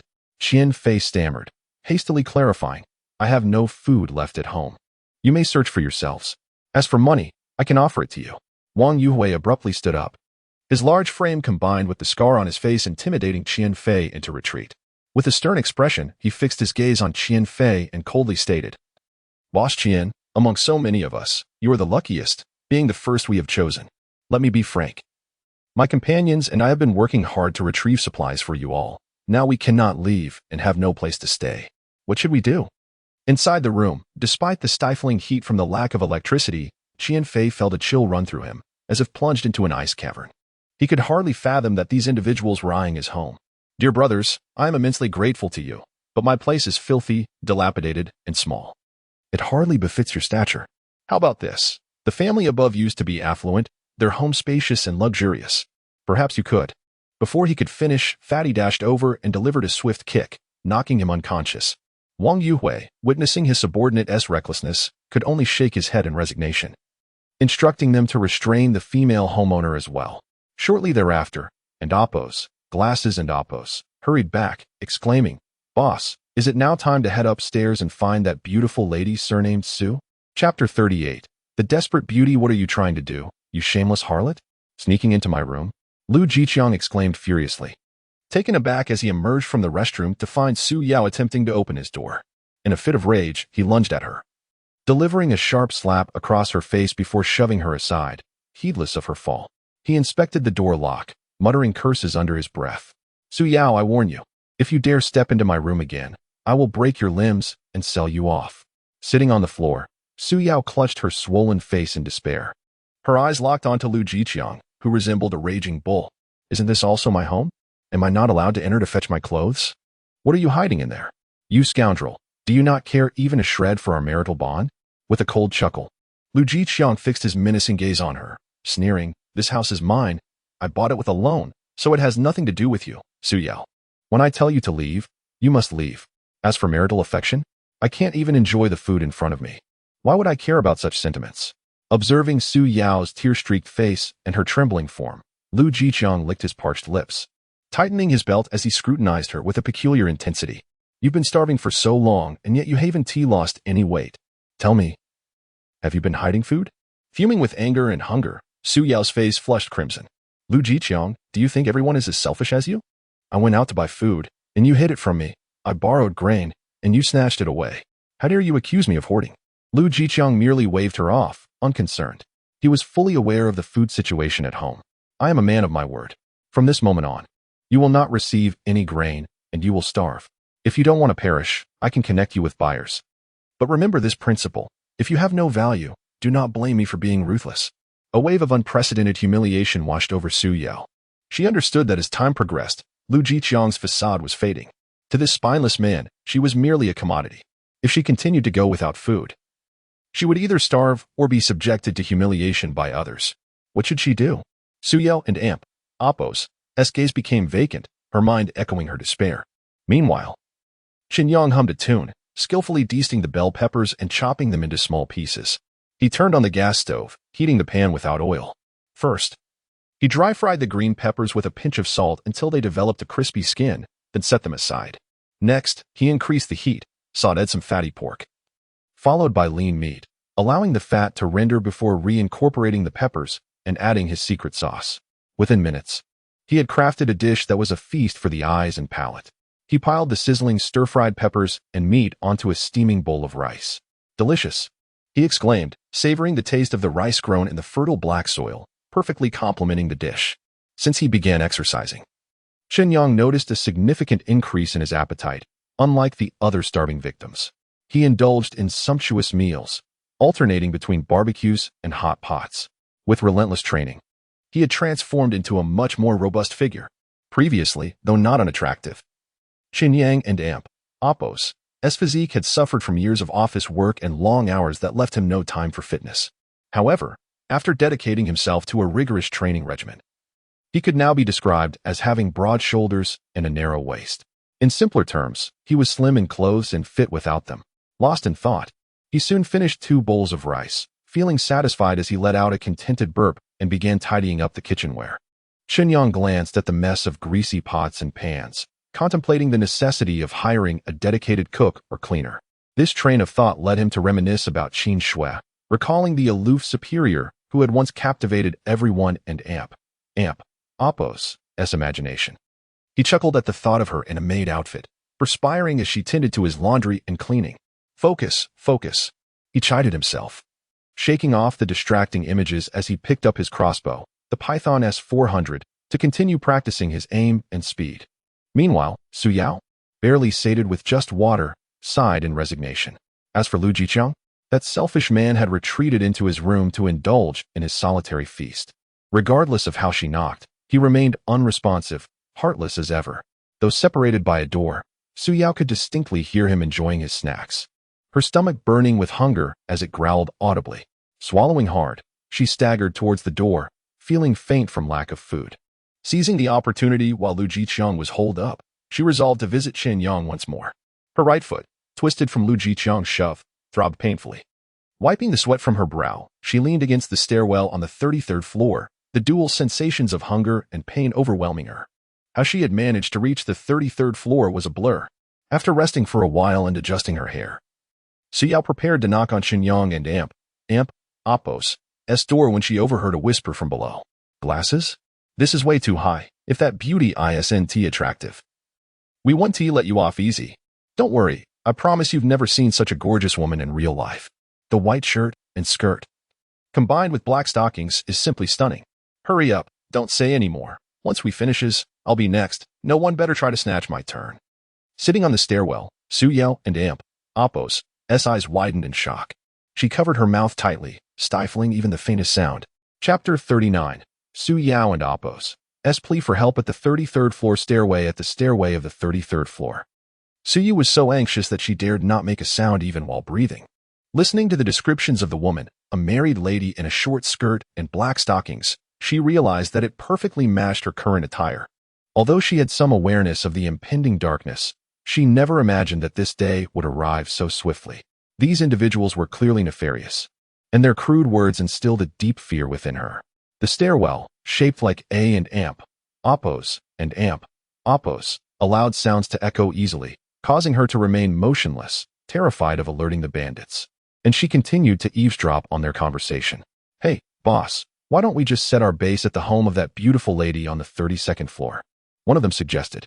Yes, boss, it saves us from running around. And if we choose a higher ground, we won and Apos, risk flooding, right? Climbing more than 20 floors was exhausting even for Wang Yuhui, who was in decent shape. He gasped for breath as he explained to his subordinates, you guys, come on. All you do is watch live streams and play games. Do you really think the higher the floor, the better? If something goes wrong, let me ask you, what's the survival probability of jumping from the 8th floor versus the 32nd? After catching his breath, Wang Yuwei continued, what's most important now? Supplies. As long as we control the resources, we'll be the emperors of this building. Then we can choose whichever floor we want to reside on. His subordinates eagerly praised Wang Yuwei and Apos' wise decision. The chubby member, drenched in perspiration, wiped his neck and curiously asked, but what if we don't bring anything? Will that guy Lu open the door for us? The lean monkey laughed dismissively, interrupting the chubby one, and said contemptuously, that Lu scum. As soon as he heard I was considering him for the first batch to return supplies, he was fawning all over me. He even offered for his wife to serve me, just so he could get a little more. The chubby one and the bespectacled fellow gasped in disbelief. The world seemed to be spiraling into chaos beyond their recognition. Su Yao trembled, her eyes wide with horror, biting her lip tightly. She clenched her fists, even her nails digging into her flesh, feeling a mix of anger, disappointment, and resentment swirling within her. She had underestimated Lu Jiqiang's moral depravity and selfishness. To survive, to fill his stomach, Lu Jiqiang had completely abandoned his humanity. What did a wife matter to him? She was merely a tool. If it meant securing a meal, he would not hesitate to sell her out. No, I must escape. I cannot go back. Hearing that the group had entered the 32nd floor, Su Yao quickly got up. Ignoring the pain in her feet, she leaned against the wall and moved step by step towards Chen Yang and Apos' home. Deep down, Su Yao knew her time was limited. That Lu Jiqiang would only welcome the incoming group with open arms, offering no protection or delay for her. Hurry, hurry. It's close. Just a few more steps. Knock, knock, knock. A series of urgent knocks shattered the silence. What did you say? She's not here? The bespectacled one exclaimed angrily, grabbing Lu Jiqiang's collar. Brother, please calm down. When I contacted you, she was here.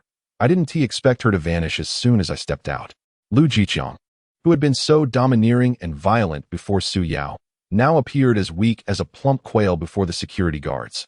The bespectacled one, incensed, glared at Lu Jiqiang, spitting words in his face.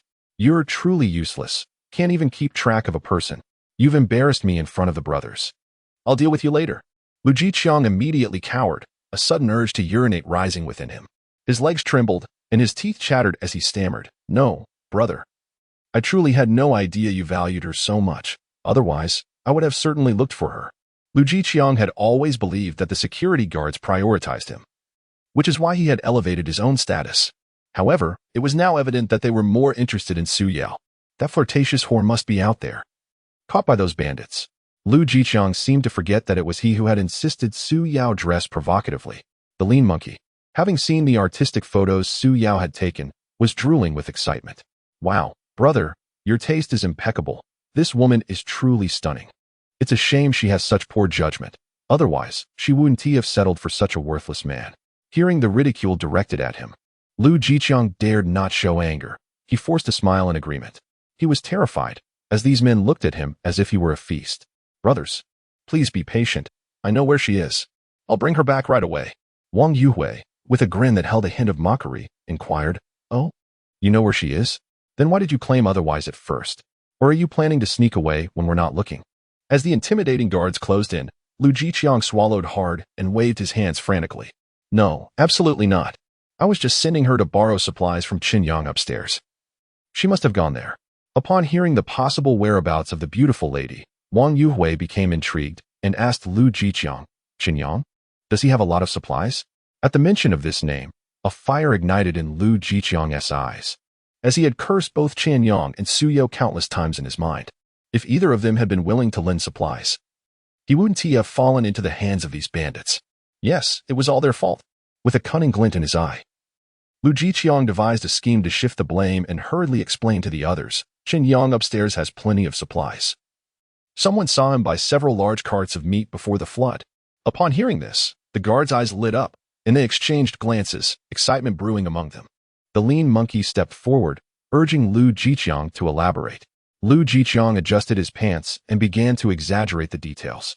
Leaning against the door frame, Chen Yang was fixated on the sight of Su Yao, who stood before him, tearful and desperate. Before he could utter a word, Su Yao tightly embraced his arm, exclaiming, "Yang, save me." Chapter 40. Repelling the enemy, the soft pressure and enveloping sensation from his arm left Chen Yang momentarily bewildered. The sudden appearance of the beautiful young woman, Su Yao, seeking his help caught him off guard. What was happening? In response to Chen Yang and Apos' confusion, Su Yao rapidly divulged everything she had just heard, her words pouring forth like a torrent. As her emotions surged, she clung tightly to Chen Yang and Apos' arm, as if his presence could provide her with a sliver of security. The ample curves of her form pressed against him, straining the fabric of his already snug white shirt to the brink of bursting. It was not only the shirt that felt the strain. Even Chen Yang himself found it increasingly difficult to maintain composure. Did Su Yao truly believe everyone was as inept as Lu Jiqiang? "Su Jia, please calm down. While Lu Jiqiang may be a bit of a scoundrel, he cannot be that terrible. Why Don and Apos, do you wait here for a while? Once they leave, you can return." Upon hearing the phrase return, Su Yao and Apos' complexion went pale. She had no desire to go back. Who knew whom that heartless Lu Jiqiang would sell her to next? With this thought weighing on her, Su Yao promptly knelt before Chen Yang, pleading desperately, "Yang, I truly have no other option. Lu Jiqiang hasn't provided me with food at all. I haven't eaten in days, only managing to drink water. And he has made it clear that he would sell me if the price is right." Her kneeling was no small gesture, and the movement exacerbated Chen Yang and Apos' disorientation. From a vantage point, he couldn't Apos' help but be captivated by Su Yao and Apos' figure, which, despite the hardships since the flood, remained remarkably well endowed. Even as her face appeared a touch gaunter, her curves had not diminished in the slightest, still as alluring as ever. As Chen Yang reached out to assist Su Yao, he suddenly paused. The sound of footsteps echoed from the staircase, and despite the intruders and Apos' attempts to be quiet, he recognized the unmistakable presence of multiple individuals. This lent credibility to Su Yao and Apos' claims. With one arm encircling the kneeling Su Yao, he lifted her with ease, signaling her to be silent. With a strength attribute of one, bolstered by rigorous training, it was effortless for him to carry Su Yao, who weighed no more than 100 pounds. Upon retreating into the room, Chen Yang heard voices outside cursing Lu Jiqiang. Through the peephole, he observed the unfolding scene. Damn it, I knew you were playing us. Where's your wife? An irate figure, dubbed Glasses, gripped Lu Jiqiang's collar, spewing words of rage. Even Fatty and his cohorts were eager to confront the disloyal Lu Jiqiang. Lu Jiqiang, his corpulent form trembling, felt an overwhelming heat rising from below. Desperately squeezing his thighs together, he shouted, "Brothers, I swear I'm not deceiving you. I heard her voice just now. Yes, it must be because I was following her that Chen Yang let her in. Look at this pair of adulterers. They were pretending when I was around, but now their true nature is revealed." As Lu Jiqiang continued to ramble, Fatty could no longer contain his anger and struck Lu Jiqiang across the face, sending him spinning. "Why do you have so much to say? Why not just knock and ask?" Lu Jiqiang, clutching his swollen cheek, cursed silently but forced a smile as he approached the door. Bang, bang, bang. "Chen Yang, open the door. Let Su Yao come out." With a few intimidating security guards at his back, Lu Jiqiang felt emboldened, banging on the door and shouting. Inside, Su Yu was visibly shaken, her brows knitted tightly. Upon meeting Chen Yang and Apos' gaze, she fervently shook her head, her face pale, her lips nearly biting through. Seeing her in such distress, Chen Yang shouted at Lu Jiqiang outside, "Lu Jiqiang, what madness is this? Get lost. If you knock on my door again, don't blame me for being ruthless." Lu Jiqiang retorted, "Oh, Chen Yang, you shameless adulterer. How dare you act so arrogant? I knew you had ulterior motives towards that wretched woman. You pretended to be noble, but look at you now, you've taken her home. Haven't you? A pair of adulterers." Lu Jiqiang and Apos' tirade escalated, and he continued to insult Su Yao. "Su Yao, you slattern. I knew you were eating and hiding outside. It was wise of me not to feed you. Come out. Chen Yang is nothing but a lapdog. Those heroes out here will surely satisfy you." As Lu Jiqiang raged on, Chen Yang quietly retrieved a nail gun. He opened the modified shooting hole in the door. Bang! A scream erupted from Lu Jiqiang as a long steel nail struck him. Clutching his bleeding hand, he wailed uncontrollably. From behind the door, Chen Yang taunted, "Lu Jiqiang, how dare you insult me, you scoundrel who sells his wife for survival? It seems my door is not so easily breached. Feel free to try again. I have an entire box of nails ready to turn you into a pincushion." Lu Jiqiang, still howling in pain, defiantly shouted back, "Chen Yang, you bastard. Ah." As he continued his futile insults, Chen Yang took aim again. Bang, bang. 2 nails struck his thigh. Oh my god. The excruciating pain caused Lu Jiqiang to roll away, retreating towards the staircase. While Lu Jiqiang howled in agony, even Wang Yuhui and the others were taken aback by Chen Yang's ruthlessness. They never anticipated he would resort to such extreme measures against Lu Jiqiang. "Brother Hui, we lack proper tools. Should we withdraw for now?" Thin Monkey suggested, swallowing hard. The others nodded in agreement, frightened by the sight of the bloodied and wailing Lu Jiqiang. After a brief discussion, they decided to leave Lu Jiqiang behind and reconsider their strategy later. As they observed through the peephole that their adversaries had retreated, Su Yao knelt once more beside Chen Yang. "Yanggu, I beg you, let me stay." Chapter 41. Is there competition to be a nanny? Sister Su. What is this? Chen Yang gazed helplessly at Su Yao, who had once again knelt down, her demeanor pleading yet resolute. To speak candidly, she was an exceptionally attractive woman, her figure strikingly alluring. With tear-filled eyes, she clung to his leg, fervently beseeching him. To say he was not moved would be sheer pretense. However, Chen Yang maintained a thread of composure within. This was a post-apocalyptic world, and it was imperative to refrain from unconditionally trusting anyone. Had it not been for the earlier incident involving Lu Jiqiang and the security guards at his door, he would have never allowed Su Yao entry. Yet, he could not bear to watch this beautiful woman be taken away to be defiled by that group. As Chen Yang pondered, Su Yao knelt on the ground. Tightly embracing his leg, she looked up at him, her eyes red, and softly implored, "Brother Yang, please, I beg you. If I return, Lu Jiqiang will surely kill me." After a moment and Apos' reflection, Chen Yang, with his deep, penetrating gaze, regarded her intently and solemnly replied, "Sister Su, you must think this through. I do not have much food here, and I do not keep idle people." Upon hearing his words, Su Yao immediately raised her head, fervently swearing assurances, "Brother Yang, if you provide me with just a morsel to eat, I can do anything: laundry, cooking, washing dishes, I can handle it all." Chen Yang found this amusing. It was quite the coincidence that his female superior, Qin Shui, had just offered to do his laundry and cooking, and now this beautiful woman, Su Yao, was also proposing to be his nanny. With two women eager to serve him, he feared he might not have enough clothing to share. Ultimately, he decided to let her stay. After all, he needed someone to manage the household. Moreover, having such a fair-skinned, stunningly leggy beauty willing to care for him was something he had only dared to dream of in the past. With this thought in mind, he nodded at Su Yao. Then rise and follow me.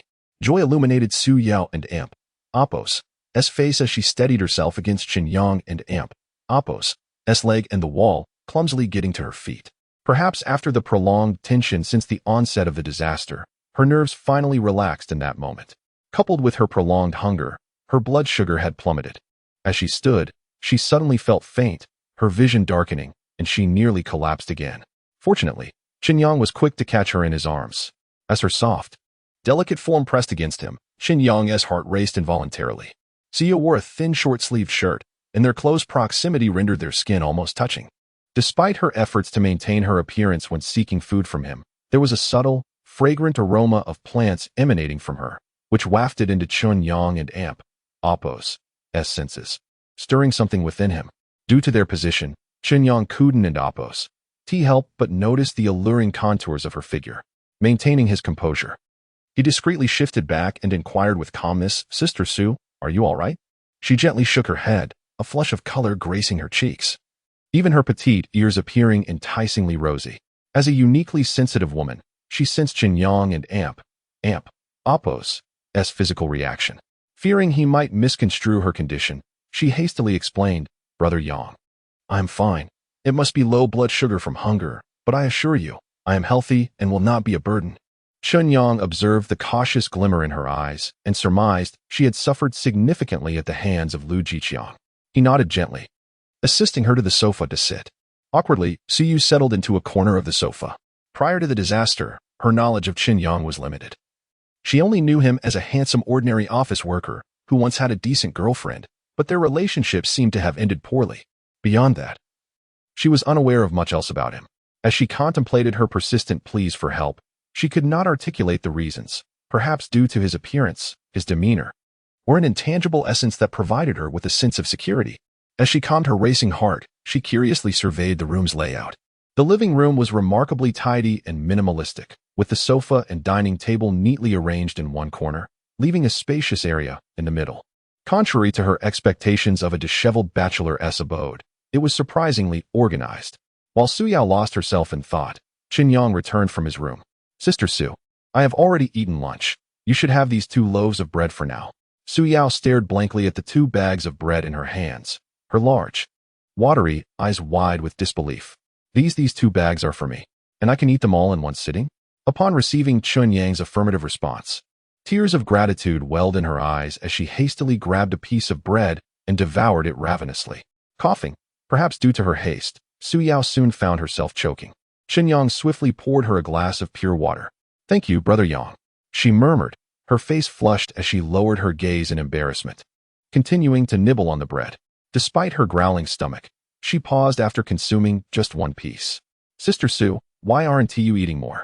"I am full. The rest can wait until tomorrow," she replied.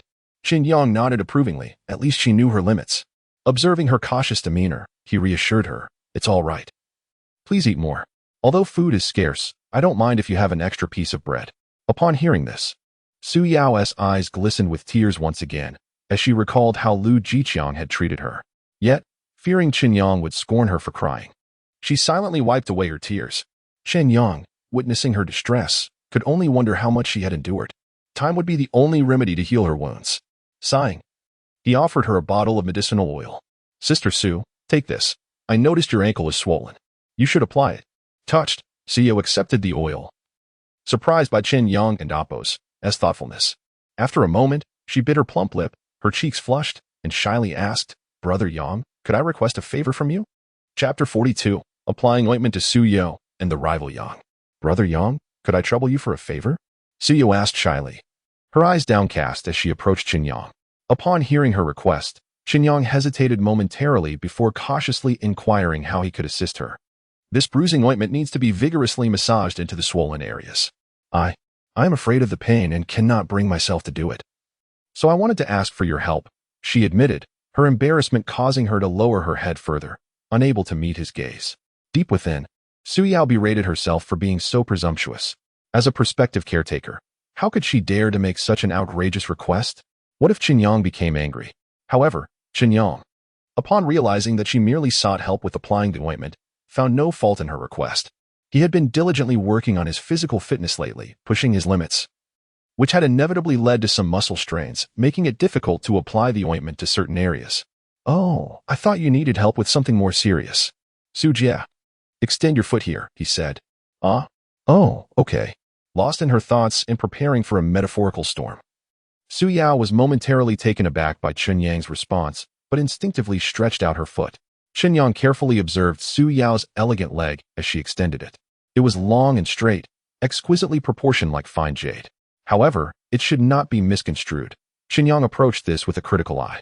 The black stockings Suyao had donned were now torn and damaged after a morning of exertion. Upon closer inspection, he noticed the redness and swelling around her ankle, explaining her limping gait. Without further ado, he decided to tear away the troublesome stockings around the injury, as they were proving to be an impediment. With a swift motion, aided by his strength, he effortlessly ripped apart the expensive stockings. He then poured some ointment into his palm and gently applied it to the swollen area. His fingers glided along the tender skin of her ankle, alternating between gentle and firm pressure as he massaged the ointment into her injury. Under his adept ministrations, the swelling visibly began to subside. Suyo lay on the sofa, biting her lip to stifle any trembling of her body, striving to suppress any sounds of discomfort. Yet, when Chen Yang's cool fingers brushed against her skin, an intense pain shot through her ankle, akin to being pricked by a needle. It hurts too much." Unable to hold back any longer, she trembled in rhythm with his pressing and massaging, tears streaming down her cheeks. She had not anticipated her sprain to be so severe, and she was grateful that Chen Yang had this miraculous ointment. Otherwise, the thought of prolonging her injury was unbearable. As Chen Yang increased the pressure of his massage, the ointment warmed against her skin. Suyao's brows furrowed and relaxed in turn, waves of tingling warmth radiating from her ankle. The tension that had gripped her for days began to dissipate, and involuntary sounds of mixed pleasure and pain escaped her lips. With steadfast determination, Chen Yang continued to apply the ointment until he was satisfied with the results. As the treatment came to an end, Suyao, still reeling from the experience, noticed Chen Yang and Appo's gaze upon her. She felt a rush of embarrassment and instinctively closed her knees, mortified by her own display. How could she have behaved in such a manner? It was utterly humiliating. She tugged at her skirt, but the short pleated fabric offered little coverage, only enhancing her vulnerable allure. Initially, Chen Yang had quietly admired her graceful figure, but as Suyao adopted a bashful demeanor, his breath quickened, and his gaze betrayed a hint of intrigue. Suyao, in turn, gazed into Chen Yang's handsome face, her large, shimmering eyes reflecting a myriad of emotions. Just as the atmosphere grew more intimate, a series of urgent knocks interrupted their moment. "Chen Yang, you scared me. It's such a relief to see you." That group earlier was utterly outrageous, barging in during broad daylight. "This world has truly changed. My phone died, and I couldn't call you. I was worried about being outside, so I had to wait a while before I dared to seek you out." Qin Shui, upon seeing Chen Yang calmly open the door, felt a wave of relief wash over her. Chen Yang, noticing his superior dressed in a form-fitting skirt, attempted to distract himself as the earlier tension within him resurfaced. "Qin, please come in. I need to discuss something with you," he said, interrupting her thoughts. Puzzled, Qin Shui followed him inside, only to find a flushed and beautiful woman lounging on the sofa. "Chen Yang, is this an inconvenient time?" Chen Yang waved away her concerns and instructed Suyao to recount the events that had transpired. As Suyu tearfully narrated her ordeal, Qin Shui's expression darkened with indignation. How can such scum exist in this world? She seethed, her anger palpable. As someone educated, she found it intolerable to accept the behavior of people like Lu Jiqiang. "So, while I initially agreed to let Su stay here, I have a better idea now," she said, as she observed both women curiously. Chen Yang, not one to prolong the suspense, looked at Qin Shui and continued, "I plan for her to stay with you. You can look out for one another." Qin Shui had no objections to this arrangement. To her, it merely meant an additional roommate, especially as her home had been rather empty lately. However, Suya's expression grew complex at the thought of being placed next door. She hesitated, wanting to voice her concerns but ultimately refrained, a hint of disappointment in her gaze. Chen Yang noted Su Yao's reaction and, while she did not voice her worries, he could surmise her apprehension. He chose not to elaborate further and simply instructed her to come over to cook dinner later that evening, with a flicker of hope in her eyes. Xiao nodded vigorously, her cheeks slightly reddened as she followed the bewildered Qin Shui out. What's going on? Did I just bring a rival home? Qin Shui pondered aloud. Chapter 43. This is quite good. No need for a change. Tianjin Huafu Building 18, 8th floor. Brother Hui. That Chen Yang on the 33rd floor seems to be quite a tough nut. Perhaps we should let him be for now. Indeed, boss, that guy strikes first without hesitation. Even more ruthlessly than we do. Fortunately, we were wise enough not to rush to the front. In the latest base of the security gang, a few members who returned empty-handed were quietly discussing their misadventures. The skinny monkey and his companions reminisced about Lu Jiqiang's dismal fate and couldn't help but mock him. Wang Yuhui, with a face full of fluctuating emotions, nodded in agreement, recalling the earlier incident. Initially, he was unaware of the circumstances, only knowing that Chen Yang's home supposedly harbored a substantial stockpile of food, making him a prime target for forced entry. It now appeared they would have to bide their time. Confronting such a formidable adversary necessitated finding more cannon fodder to lead the charge. The monkey was right. Dealing with someone armed and dangerous required careful planning. Without further ado, the Ndapos, Glasses and Ndapos, fellow, hearing the leader Ndapos' intention to take a more measured approach, grew anxious. Unlike the others, he had encountered Su Yao during his time as a security guard while she was jogging. Since that moment, her alluring and innocent figure had been indelibly etched in his mind. The beauty he could only secretly admire before the disaster was now within his grasp to dominate. This stark contrast sent waves of exhilaration through him. Thus, he had always been the most eager to stir up trouble with Lu Jiqiang. But now, with the leader Ndapos' unanimous decision to set Chen Yang aside, what was to become of his Ndapos, dream girl Ndapos?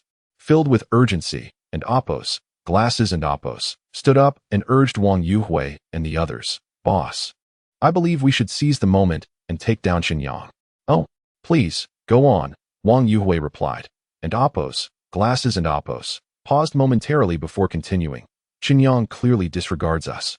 We should eliminate such a threat outright. Moreover, that beautiful woman is still at his place, and I fear. Before he could finish, Skinny Monkey interjected. You, my friend, are just making excuses. What you and Ndapos really concerned about is that beautiful woman. Exactly. I, for one, am not keen on this. Look at the state Lu Jiqiang is in. It's a complete disaster.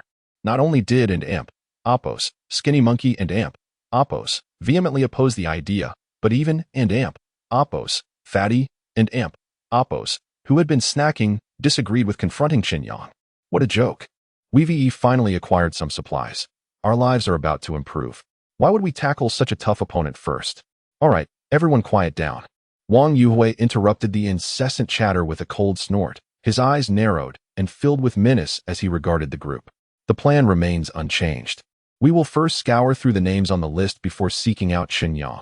Glasses wished to argue further, but Wang Yuhui, suppressing his irritation, spoke to him privately. Brothers, what is our top priority now? It is food. It is supplies. As long as we have food, who needs to worry about women? Haha. I fear you all won't be able to handle it when the time comes. Hearing Wang Yuhui dismiss his proposal, and Ndapos, Glasses and Ndapos still wished to retort. But upon seeing the cold glint in Wang Yuhui's eyes and the scar on his face that resembled a centipede, he ultimately nodded in agreement. Wang Yuhui, observing his subordinate's compliance, refrained from dampening his enthusiasm. He then declared that the woman residing on the 8th floor would belong to Glasses that night. Skinny Monkey and Fatty seethed with jealousy, clamoring for their own women to bolster their spirits. You lot, all wanting women, get to work according to the order on the list. Ouch. Ouch, that hurts so much. Lying in the bathroom, Lu Jiqiang emulated a scene from a television drama, biting down on a cloth as he tremulously poured a bottle of yellow liquor onto his wound for disinfection. However, the moment the liquid touched his skin, he cried out in agony. Damn it, that hurts. Gritting his teeth, he forcibly yanked the steel nail embedded in his skin, causing a torrent of blood to flow from the wound.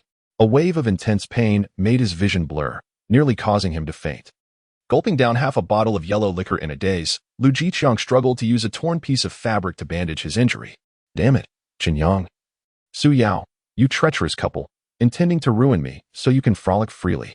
I will not let you off lightly. He cursed, his features contorted in pain. Those thieving guards, who wouldn't even deign to speak with me before, now dare to ride roughshod over me. Damn it, relying on their numbers to rob me. I will make you pay.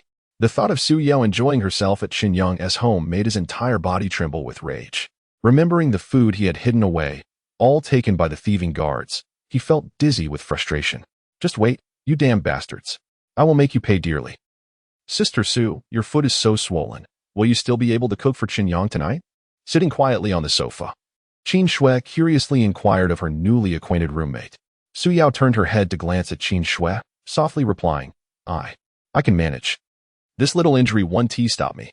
Besides, I promised him that I would exchange labor for food. Observing the tearful beauty beside her, Qin Shui, despite being a woman herself, felt an overwhelming urge to protect her. Sighing, while sympathizing with Su Yao, Qin Shui's heart was filled with unease. Chen Yang had agreed to let Su Yao cook and do laundry for him, but what about her? She had also mentioned that she could help with chores in exchange for supplies. Surely they couldn't both wash clothes and pants separately. Could they? Perhaps I should sneak away to find Chen Yang and plead with him. Lost in thought, Qin Shui suddenly noticed the tatters of Su Yao's stockings. Realizing Su Yu was aware of her gaze, she instinctively withdrew her foot. The stockings, already snagged in the chaos, had been partially torn when Chen Yang had aided her with ointment. The exposed skin, as fair as jade, mingled with the holes, subtly exuding an alluring, tattered beauty. Sister Su, your stockings are in such disrepair. Would you like to change into a new pair? I have an extra one. A thought crossed Su Yao's mind, causing her face to flush, and she unconsciously shifted her sitting position. And no, it's fine. Thank you. This is quite good. Qin Shui. Chapter 44. Suppressed Desires, Room 3301. Two women, each with distinct styles, gazed curiously at the diesel generator. Qin Shui, who had never seen such a device, could not help but exclaim, Chen Yang, I truly admire you. You even have a generator. Compared to you, we are utterly incompetent, possessing nothing at all. Beside her, Su Yao nodded vigorously, her bright eyes fixed on Chen Yang, radiating admiration. Brother Yang, you are incredible. We were afraid it would be dark and came early. I didn't oppose. Expect your place to be so brightly lit. It and oppose. That's wonderful. Chen Yang smiled calmly, accepting their admiration with grace.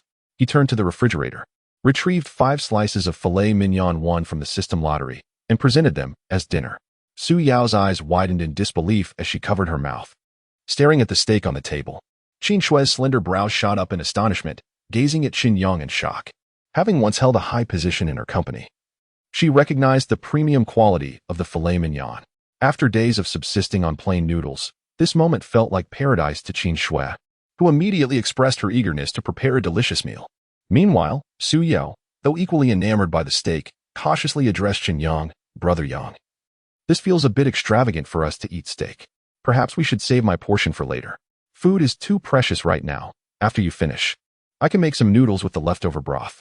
Chen Yang observed their reactions, noting how the more mature Su Yao understood the value of this opportunity, especially compared to Qin Shui, who had yet to fully adjust her mindset. Having endured hardship with Lu Jiqiang, Su Yao cherished this fortunate chance even more. Chen Yang waved his hand, interrupting their conversation with a gentle tone. It's fine. Today is special. Let's enjoy it all. I have more food if needed. Without waiting for Su Yao to respond, he turned and left for his training, leaving behind the excited Qin Shui and a similarly delighted Su Yao bustling in the kitchen. Chen Yang entered the gym, illuminating the room. He had covered the windows with opaque black curtains, ensuring privacy from the outside world. After completing 500 push-ups for warm-up, he proceeded to run 3 kilometers on the treadmill, contemplating his next arrangements. The chaos in Building 18 was only bound to escalate. With security occupying the upper hand, scattered residents devoid of food, and those displaced by rising water levels. All these unstable elements converged in this building, predicting turbulent days ahead. After half an hour, Chen Yang turned off the treadmill, drenched in sweat, his muscles engorged from exertion. After a brief hydration, he began his pull-up training. While he exercised, a knock sounded at the door. Upon receiving his nod, Su Yao cautiously peeked in. Before she could speak, she beheld Chen Yang training, shirtless. Unable to contain herself, Su Yao instinctively covered her mouth in awe. His well-defined muscles bulged as he stretched, evoking an unexpected surprise in her heart. How could he be so strong? She had not anticipated that beneath his seemingly unassuming exterior lay such impressive physique.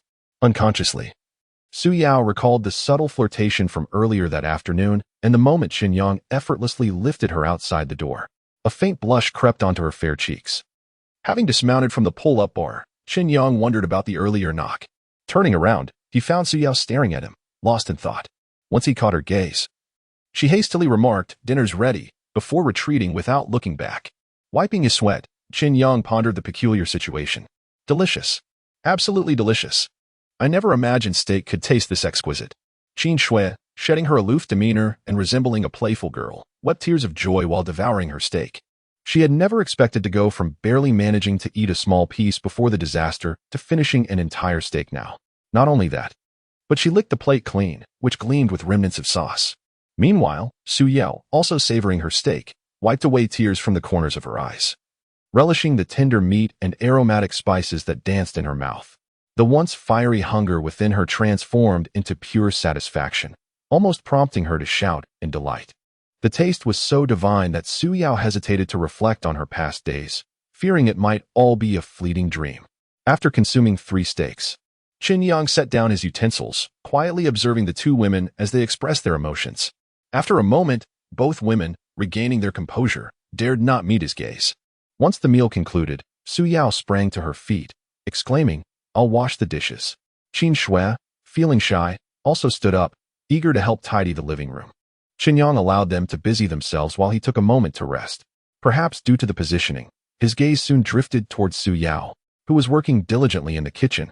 From behind, her curvaceous figure appeared even more alluring, and Chen Yang's eyes were drawn to the torn stockings beneath her short skirt. The tear revealed her fair skin, stirring an inexplicable excitement within him, reminiscent of the afternoon's gentle touch. The red garter at the top of the stockings left subtle imprints on her delicate skin. As her skirt swayed with her movements, it unveiled glimpses of an enchanting sight. Feeling the stirrings within, Chen Yang inhaled deeply and quietly rose to his feet.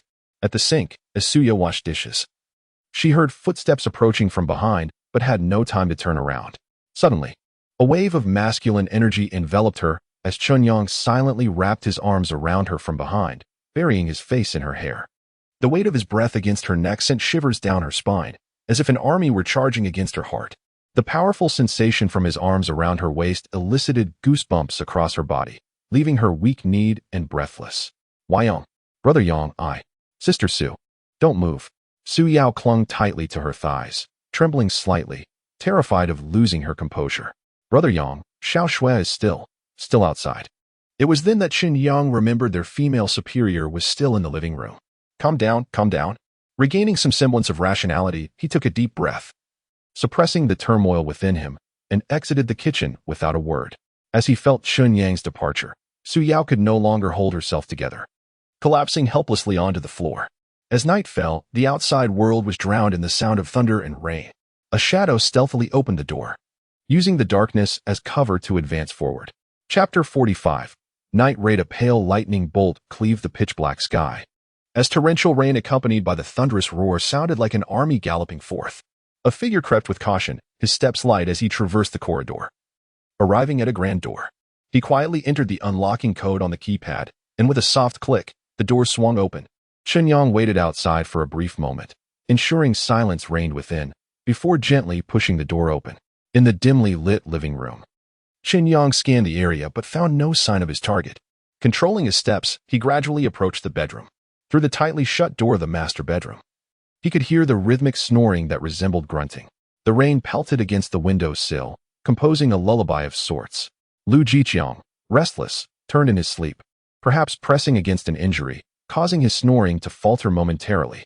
A few hours prior, after the security guards had raided their provisions, he found himself devoid of any food. He had ventured to the 33rd floor, hoping to scavenge some sustenance. To his dismay, the heartless Su Yu completely ignored his plight. In his frustration, he resorted to loudly mocking the illicit couple at the stairwell. Faced with Chen Yang's menacing demeanor, he dared not approach the door.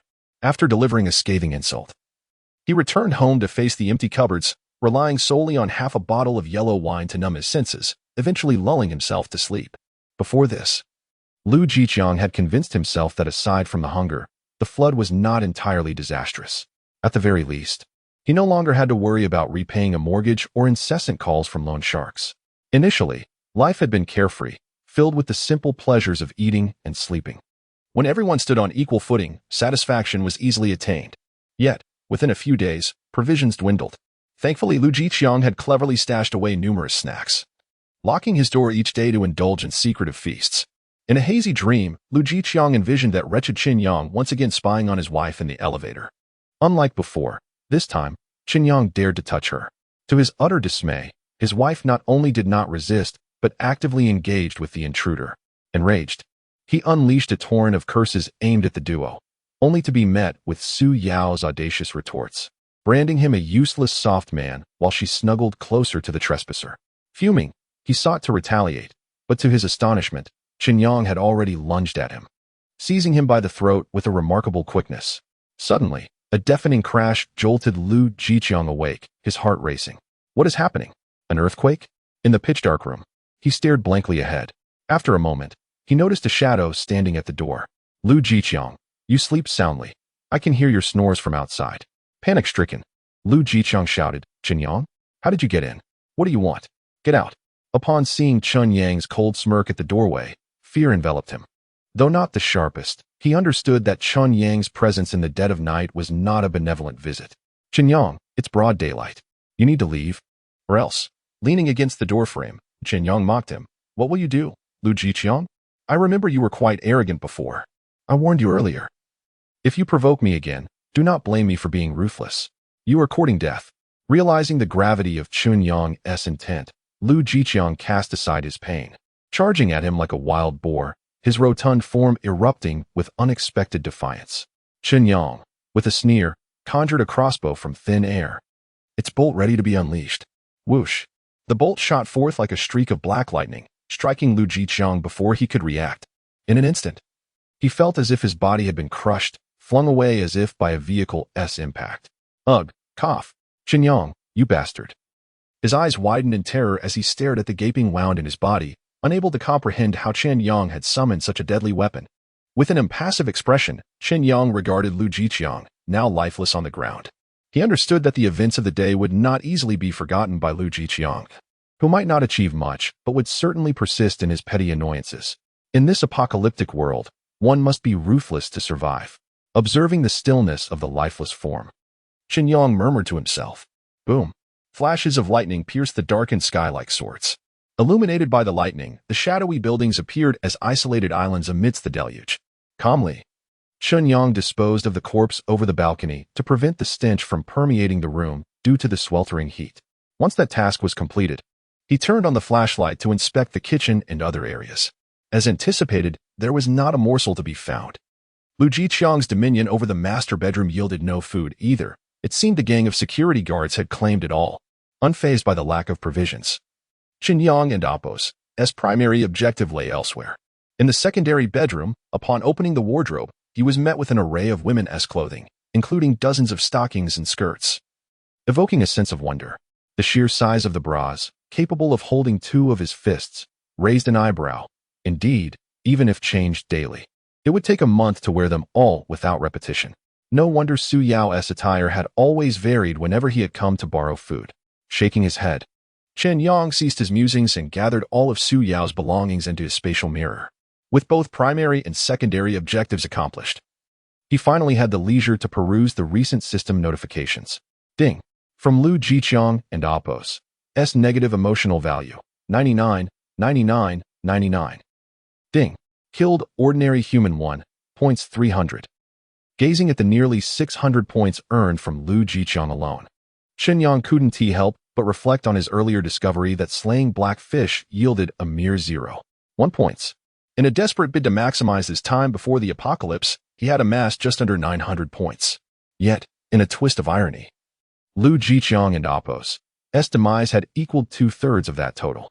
Had it been discovered a little earlier, wouldn't it have been? Upon further examination, the latest system information accumulated over this period reveals: host, Chen Yang, points, 810, lottery attempts, 81, basic, 8, level 1, lottery items, space treasure mirror, 200-500 slots, Python S400 crossbow enhanced version, fillet steak X5, strength, 1. 1. Endurance, 0. 8. Agility, 0. 9. Spirit, 0. 8. Title, Chicken Slayer. You are a cold-blooded and ruthless killer of poultry. Possessing this title grants you a 10 intimidation effect against avian creatures. Chen Yang, who exhibited slight obsessive-compulsive tendencies, felt a peculiar discomfort upon noticing the additional 10 points in the system. He decisively expended these 10 points to undertake a basic lottery. Once again, the familiar 10-faced cube appeared, shimmering with a mysterious aura as it quickly spun before his eyes. In an instant, one of the cube's faces glimmered with golden light, signifying that the lottery was complete. Congratulations, you have successfully drawn a box of Durex Refreshing Ultra-Thin Ribbed Condoms X1. Chen Yang. Chapter 46. Sister Sue, why do you look swollen? Staring at the box of 20 peculiar items in his hand, Chen Yang couldn't help but scratch his head. What is going on, system? Last time, the basic lottery rewarded me with a pack of tissues. Subsequently, fearing I might not have enough, it sent me a whole case. And now, it provides me with contraceptive supplies. What does this mean? Is it truly necessary for me at this moment? Silently lamenting the system's choices, Chen Yang's hands, however, acted with utmost sincerity as he discreetly placed the large box of Durex into his pocket. After dealing with Lu Jiqiang, the unsavory individual, and with his thoughts clear, Chen Yang, cloaked by the night, returned once more to the 33rd floor. The door of the neighboring female residence suddenly opened a crack, startling Chen Yang, who was about to unlock his own door. Suppressing the impulse to draw his crossbow, he helplessly gazed at the woman who had opened the door. Sister Sue, are you trying to frighten people at this late hour? Su Yao blushed and offered an apologetic smile, explaining softly, No, Brother Yang, I've been waiting here for you. Chen Yang felt a spark of curiosity about why this beautiful young woman was awake so late, waiting for him, like a thief. Su Yao turned her head to check behind her, ensuring that her roommate, Qin Shui, had not noticed her. Brother Yang, may I speak with you? Feeling that conversing outside was inappropriate, Chen Yang invited her into room 3301. On the sofa, he observed Su Yao sitting sideways, her legs elegantly crossed and slightly bent. Leaning subtly toward him, her delicate fingers trembled on her knees, revealing that her emotions were not as composed as she appeared. Sister Sue, if there is something you wish to discuss, now is the time. Su Yao furrowed her brows, entwining her jade-like fingers. Upon hearing Chen Yang's inquiry, she hesitated for a moment before finally speaking. Brother Yang, may I ask if you just want to find Lu Jiqiang? Why do you think that? Chen Yang inquired. Su Yao's petite yet straight nose twitched slightly as she responded uncertainly. I sensed the scent of blood on you, and you asked me about the door lock code downstairs during dinner. Chen Yang was somewhat taken aback. He hadn't an amp, oppos. He anticipated that this seemingly naive beauty would observe him so keenly. Indeed, Lu Jiqiang disregarded my warning and dared to provoke me during dinner. Huh? Su Yao's gaze wandered, her luscious lips pressed together as she hesitantly asked, Brother Yang, have you? Meeting her questioning eyes, Chen Yang nodded, fixing his starry gaze upon her, his expression impassive as he stated, Indeed, it is, as you think. Instinctively, Su Yao covered her cherry lips with her alabaster hand, her pupils widening, her eyes shimmering with tears as she silently questioned, Could it be that Brother Yang undertook such perilous actions for my sake? Observing her tear-filled eyes, Chen Yang initially assumed her distress stemmed from Lu Jiqiang's fate. As he began to speak, Su Yao hastily shook her hands in explanation. No, Brother Yang. Please don't misunderstand. I'm not upset about Lu Jiqiang. I'm just concerned for you. You took such great risks. Once Su Yao concluded her explanation, Chen Yang smiled gently, pleased with her previous display of concern. Rising, he encouraged her not to feel such immense pressure. After stretching his shoulder muscles, he realized he had slightly strained himself while disposing of Lu Jiqiang's body. Biting her red lip, with a glimmer of determination in her eyes, Su Yao bravely offered, Brother Yang, if your shoulder is uncomfortable, may I help massage it?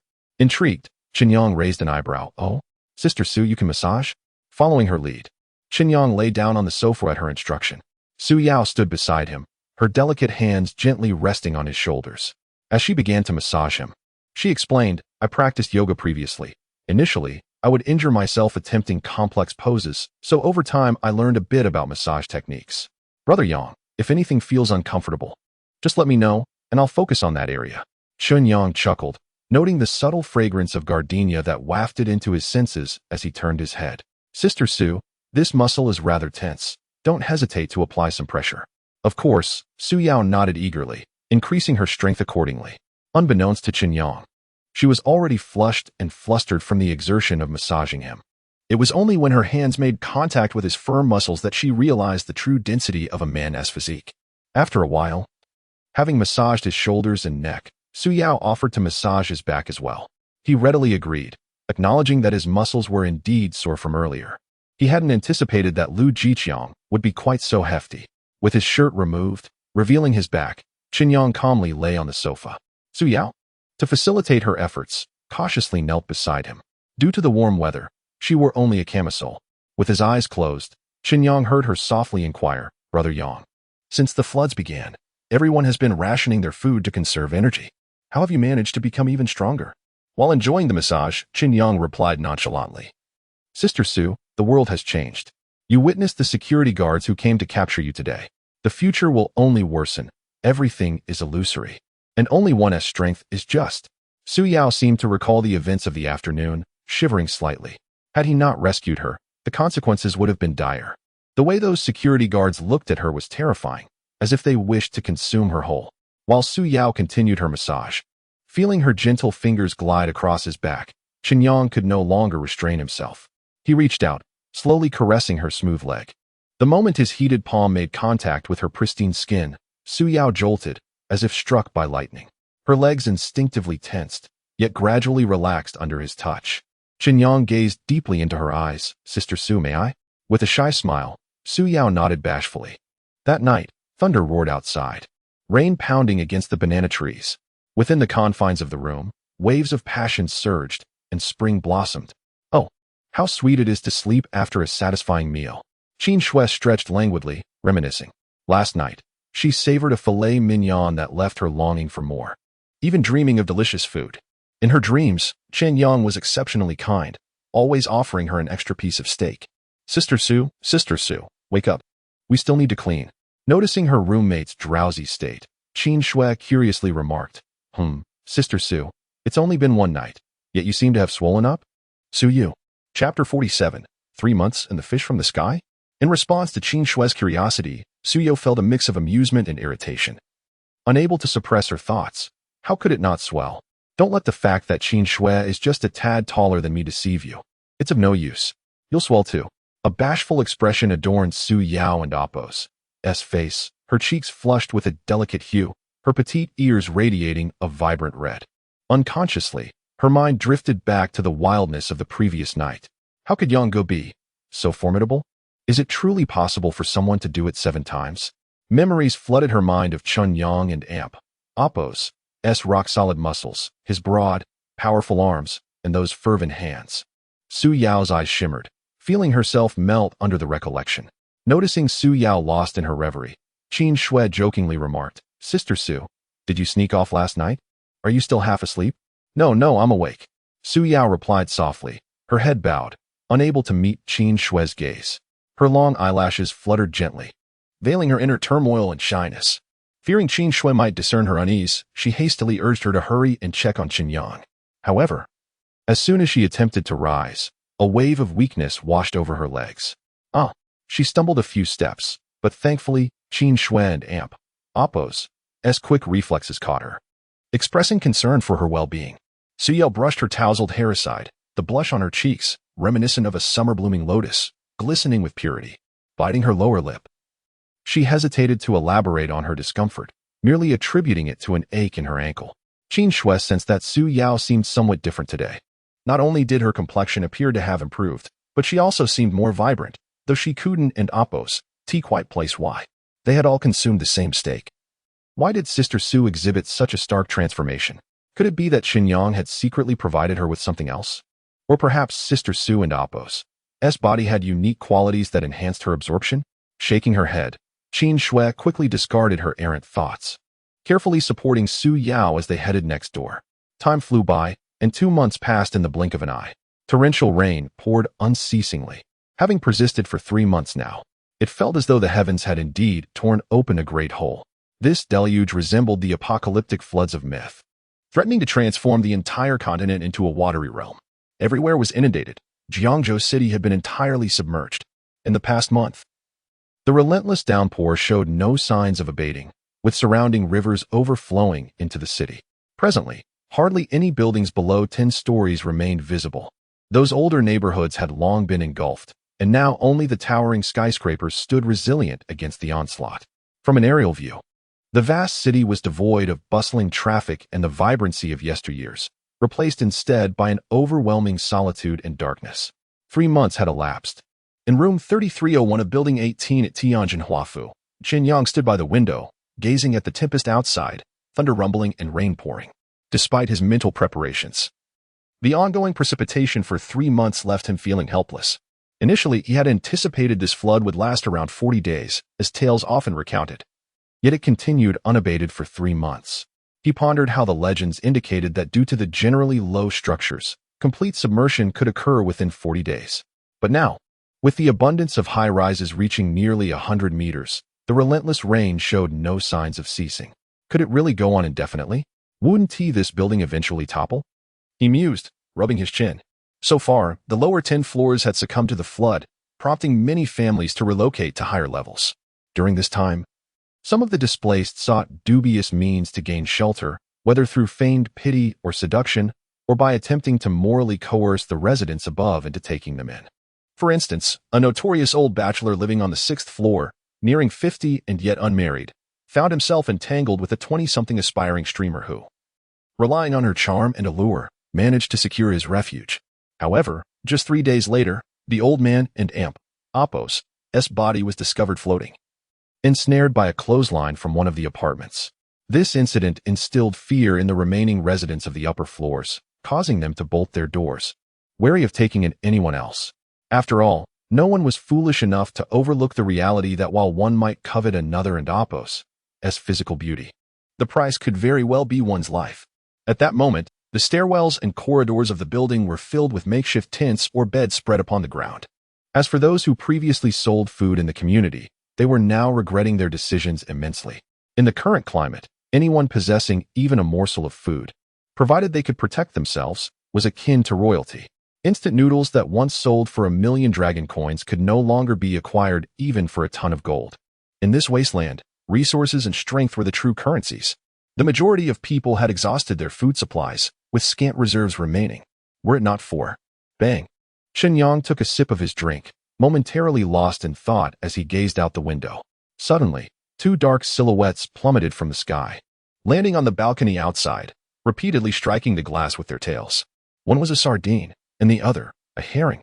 Indeed, these were 2 types of fish from the sea, inexplicably falling onto the 33rd floor. This phenomenon explained how the residents, despite their lack of provisions, managed to endure for so long. It was absurd. About a month ago, amidst another burst of multicolored lightning, fish rained from the sky. Chen Yang, who had been moving near the window, was initially bewildered upon spotting them on the balcony. What is happening? Jiangzhou City is inland. How could sea fish appear here? Before he could fully grasp the situation, a steady stream of fish cascaded from above, resembling the pouring of dumplings. Those who first noticed the spectacle exclaimed, quickly spreading the word. Chen Yang promptly brought the 2 unfortunate fish inside.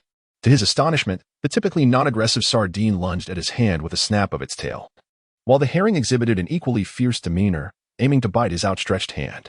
Fortunately, Chen Yang and Apos' reflexes had sharpened through training, allowing him to evade their attacks and swiftly draw a knife, sending them to their demise. Upon inspecting them more closely, he realized these special fish were slightly larger than the usual varieties. Most notably, they possessed a mouthful of sharp teeth, appearing exceedingly menacing. Before he could further examine them, his attention was drawn by the system notification ringing in his mind. Ding kill. Chapter 48, System Panel and Provocation. Beep. Defeated a slightly mutated sardine 1.5. Beep. Defeated a slightly mutated herring 1.5.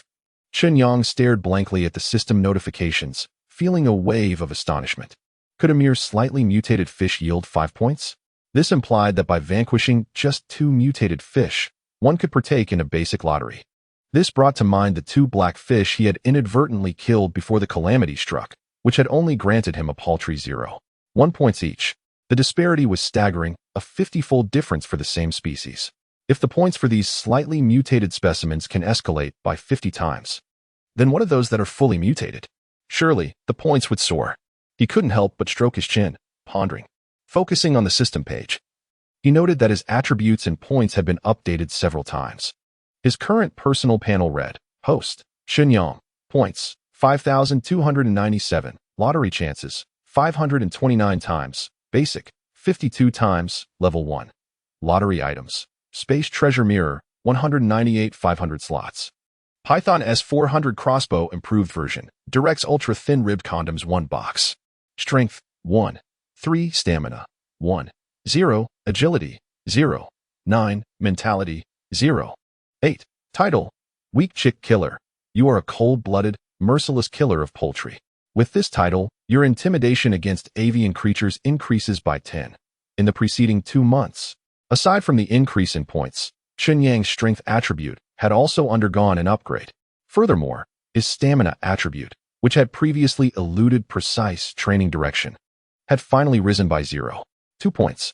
As for the means of improvement, he felt immensely grateful to Su Yao. Without the assistance and practice partner provided by the beautiful lady, enhancing his stamina would have been a formidable challenge. After this period of training, Chen Yang had reached a point where he could elicit nonsense, sobs for mercy, and pleas for forgiveness from the lovely lady. As for the sudden surge in points, he owed it to the generous residents. Bang, bang, bang. Open the door. Hurry up. Chen Yang, your doom is at hand. Open the door and surrender, or else. A stream of curses accompanied the relentless banging at the door. Chen Yang and Appo's expression changed, and he quickly abandoned his system review, racing to the door. Peering through the peephole, he recognized the familiar faces outside. Qin Shui and Su Yao, having heard the commotion, hastily set aside their tasks, listening nervously to the sounds outside. Chen Yang, are those lunatics back? Qin Shui furrowed her brow, her beautiful eyes trembling slightly, as she spoke helplessly.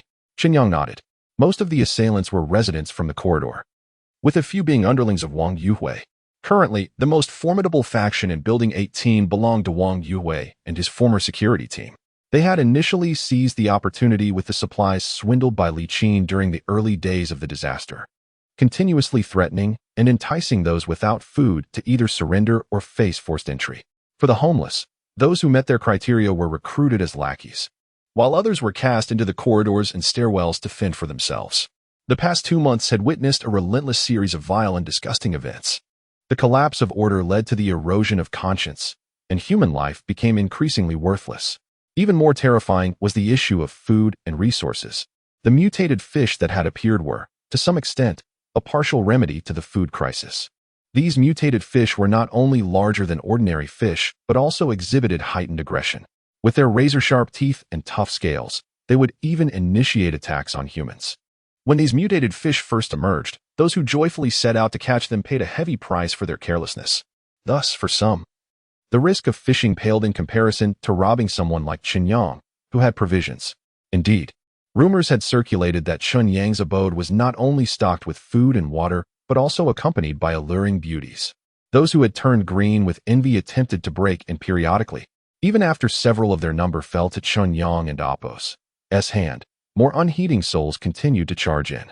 Outside, as the assailants pounded on the door, a man named Old Wang could no longer contain his ire. Damn it, Chen Yang, you coward. Yesterday you attacked me with weapons. Today, I will end you. With that, Old Wang swung a fire axe down onto the security door with a resounding crash. Inside, Su Yao widened her eyes in alarm, a flicker of fear crossing her face as she subtly tugged at Chen Yang's sleeve. Brother Yang, they have an axe. What should we do? Chen Yang furrowed his brow. These ruffians had not been armed with such weapons previously. The fact that they had acquired such a tool now indicated that others were intervening. Although he had specifically replaced the protective door, the lock was not as sturdy, and he couldn't guarantee how long it would hold. Swiftly, he retrieved a nail gun, aimed through the newly created shooting hole, and decisively pulled the trigger. Bang, bang, bang. Steel nails shot forth, rapidly piercing towards the assailants outside. Damn it, my foot. Chen Yang, you treacherous fiend. Old Wang, clad in thick winter gloves and multiple layers of down jackets to protect against previous encounters with the nail gun, never anticipated that Chen Yang would target his foot. The long steel nail had penetrated his thin shoe, driving painfully into his foot. Blood stained his shoe as he howled in agony, his eyes reddening from the pain. Chen Yang, I swear I will kill you. Inside, Chen Yang observed Old Wang writhing on the ground, shrieking in pain. Adhering to his principle of helping others, he adjusted his aim and fired another shot of the nail gun, striking directly into Old Wong and Appo's eye socket. Run! The remaining assailants, witnessing the scene, were instantly paralyzed with fear. Was Chen Yang a sharpshooter? He had wielded the nail gun with astonishing precision. If even the most equipped Old Wong could not withstand it, they stood no chance. The group fled in a panic, fearing that Chen Yang would unleash another volley upon them. Only Old Wong remained, lying helplessly on the ground, gasping for breath, caught between life and death. Around the corner, a figure lurked in the shadows, silently observing. Seeing this group fail in their assault, they couldn't and Appo's help but curse through gritted teeth. A bunch of useless fools. Pathetic. Even with weapons, they can and Appo's take down that wretched Chen Yang. Chapter 49. A near bludgeoning and counterattack. Chen Yang cautiously peered through the visual peephole, confirming that old Lu was not lurking outside. He turned back to reassure the visibly anxious women before unlocking the security door. Outside lay only Old Wong, groaning on the ground, gasping for air. In his benevolent spirit, Chen Yang raised his nail gun from a few paces away. Bang! A steel nail shot forth, instantly sending Old Wong to his demise. Simultaneously, Chen Yang heard the system's notification. The other escaped individuals had collectively granted him 150 points, with Old Wong being the most significant contributor. Ding! Negative emotional value from Wong Taming. 99, 99, 99. Ding! Killed a slightly mutated human. 400 points. Chen Yang nodded to himself, recalling some familiarity with Wong Taming. During the onset of the flood, this individual had been quite active in the community chat, often expressing astonishing opinions, seemingly entangled with Li Qin from downstairs. Moreover, Chen Yang remembered that when he had stealthily attacked Lu Jiqiang one night, the system had classified the victim as an ordinary human, awarding him 300 points. In contrast, the recent kill of Wong Taming was categorized as a slightly mutated human, yielding 400 points. Observing the lifeless figure, Chen Yang crouched down and examined him warily. He even lifted the man's shirt, scrutinizing for any distinguishing features, yet found none that differentiated him from Lu Jiqiang. There were no elongated fangs, claws, or scaly armor. The only notable difference was the bloodshot appearance of his eyes, lending him a fierce and grotesque visage. However, whether this was indeed a characteristic of slight mutation remained to be verified. Inside, Qin Shui furrowed her brow, exchanging worried glances with Su Yao. With a grave demeanor, she addressed Chen Yang. Chen Yang, their attacks are becoming increasingly frequent. Can we hold out? Yes, Brother Yang. Su Yao chimed in, her voice trembling. It feels as if they are growing more frantic. I often hear piercing screams from outside. Despite his own uncertainties, Chen Yang maintained a calm facade, urging them not to dwell on their fears. He understood well that the recent aggressors were better equipped and armed than before, hinting at sinister masterminds orchestrating their actions. If he could eliminate that individual, it would surely intimidate the others. It was not his style to sit idly by. He resolved to venture out soon. Armed and vigilant, Chen Yang navigated the corridor of Building 18 in Tianjin Huafu, a layout consisting of 2 stairwells serving 4 households each. A corridor divided the two, with the elevator on the east side and the stairwell on the west. Glancing at his watch, he noted that it was only 2 p.m., but the thick clouds outside had shrouded the daylight, diminishing visibility. He gently pushed open the fire door to the stairwell, immediately assaulted by the musty odor mingled with damp earth. The unpleasant scent made him wrinkle his nose. Following that, a foul stench permeated the stairwell, accompanied by the acrid smell of smoke, indicating that someone had been cooking there. At the corner of the stairs lay a makeshift bed crafted from a simple door panel, cushioned with discarded debris, where 3 figures curled up against the wall. Before Chen Yang could observe further, one of the shadows inadvertently glanced his way, causing his heart to skip a beat. Out of the corner of his eye, he saw a hefty wooden stick whistling through the air, aimed directly at his head. The assailant's intent was lethal. This blow was meant to ensure Chen Yang's demise. Fortunately, Chen Yang had been on high alert, and with the assistance of the shadow, he narrowly evaded the deadly strike. The attacker, taken aback by the unexpected evasion, displayed shock. His original task had been to monitor Chen Yang, preventing him from slipping away unnoticed. Having spotted Chen Yang stealthily leaving, he thought his fortune had finally turned, waiting eagerly to capitalize on this opportunity. Having offended powerful figures, he believed that if he could quietly eliminate Chen Yang, he would secure a room of his own, freeing himself from the stairwell. Confident in his plan, he never anticipated failure. Quickly regaining composure, he swung the stick again toward Chen Yang. However, Chen Yang reacted with swiftness, leveraging his superior agility to step back and evade the blow.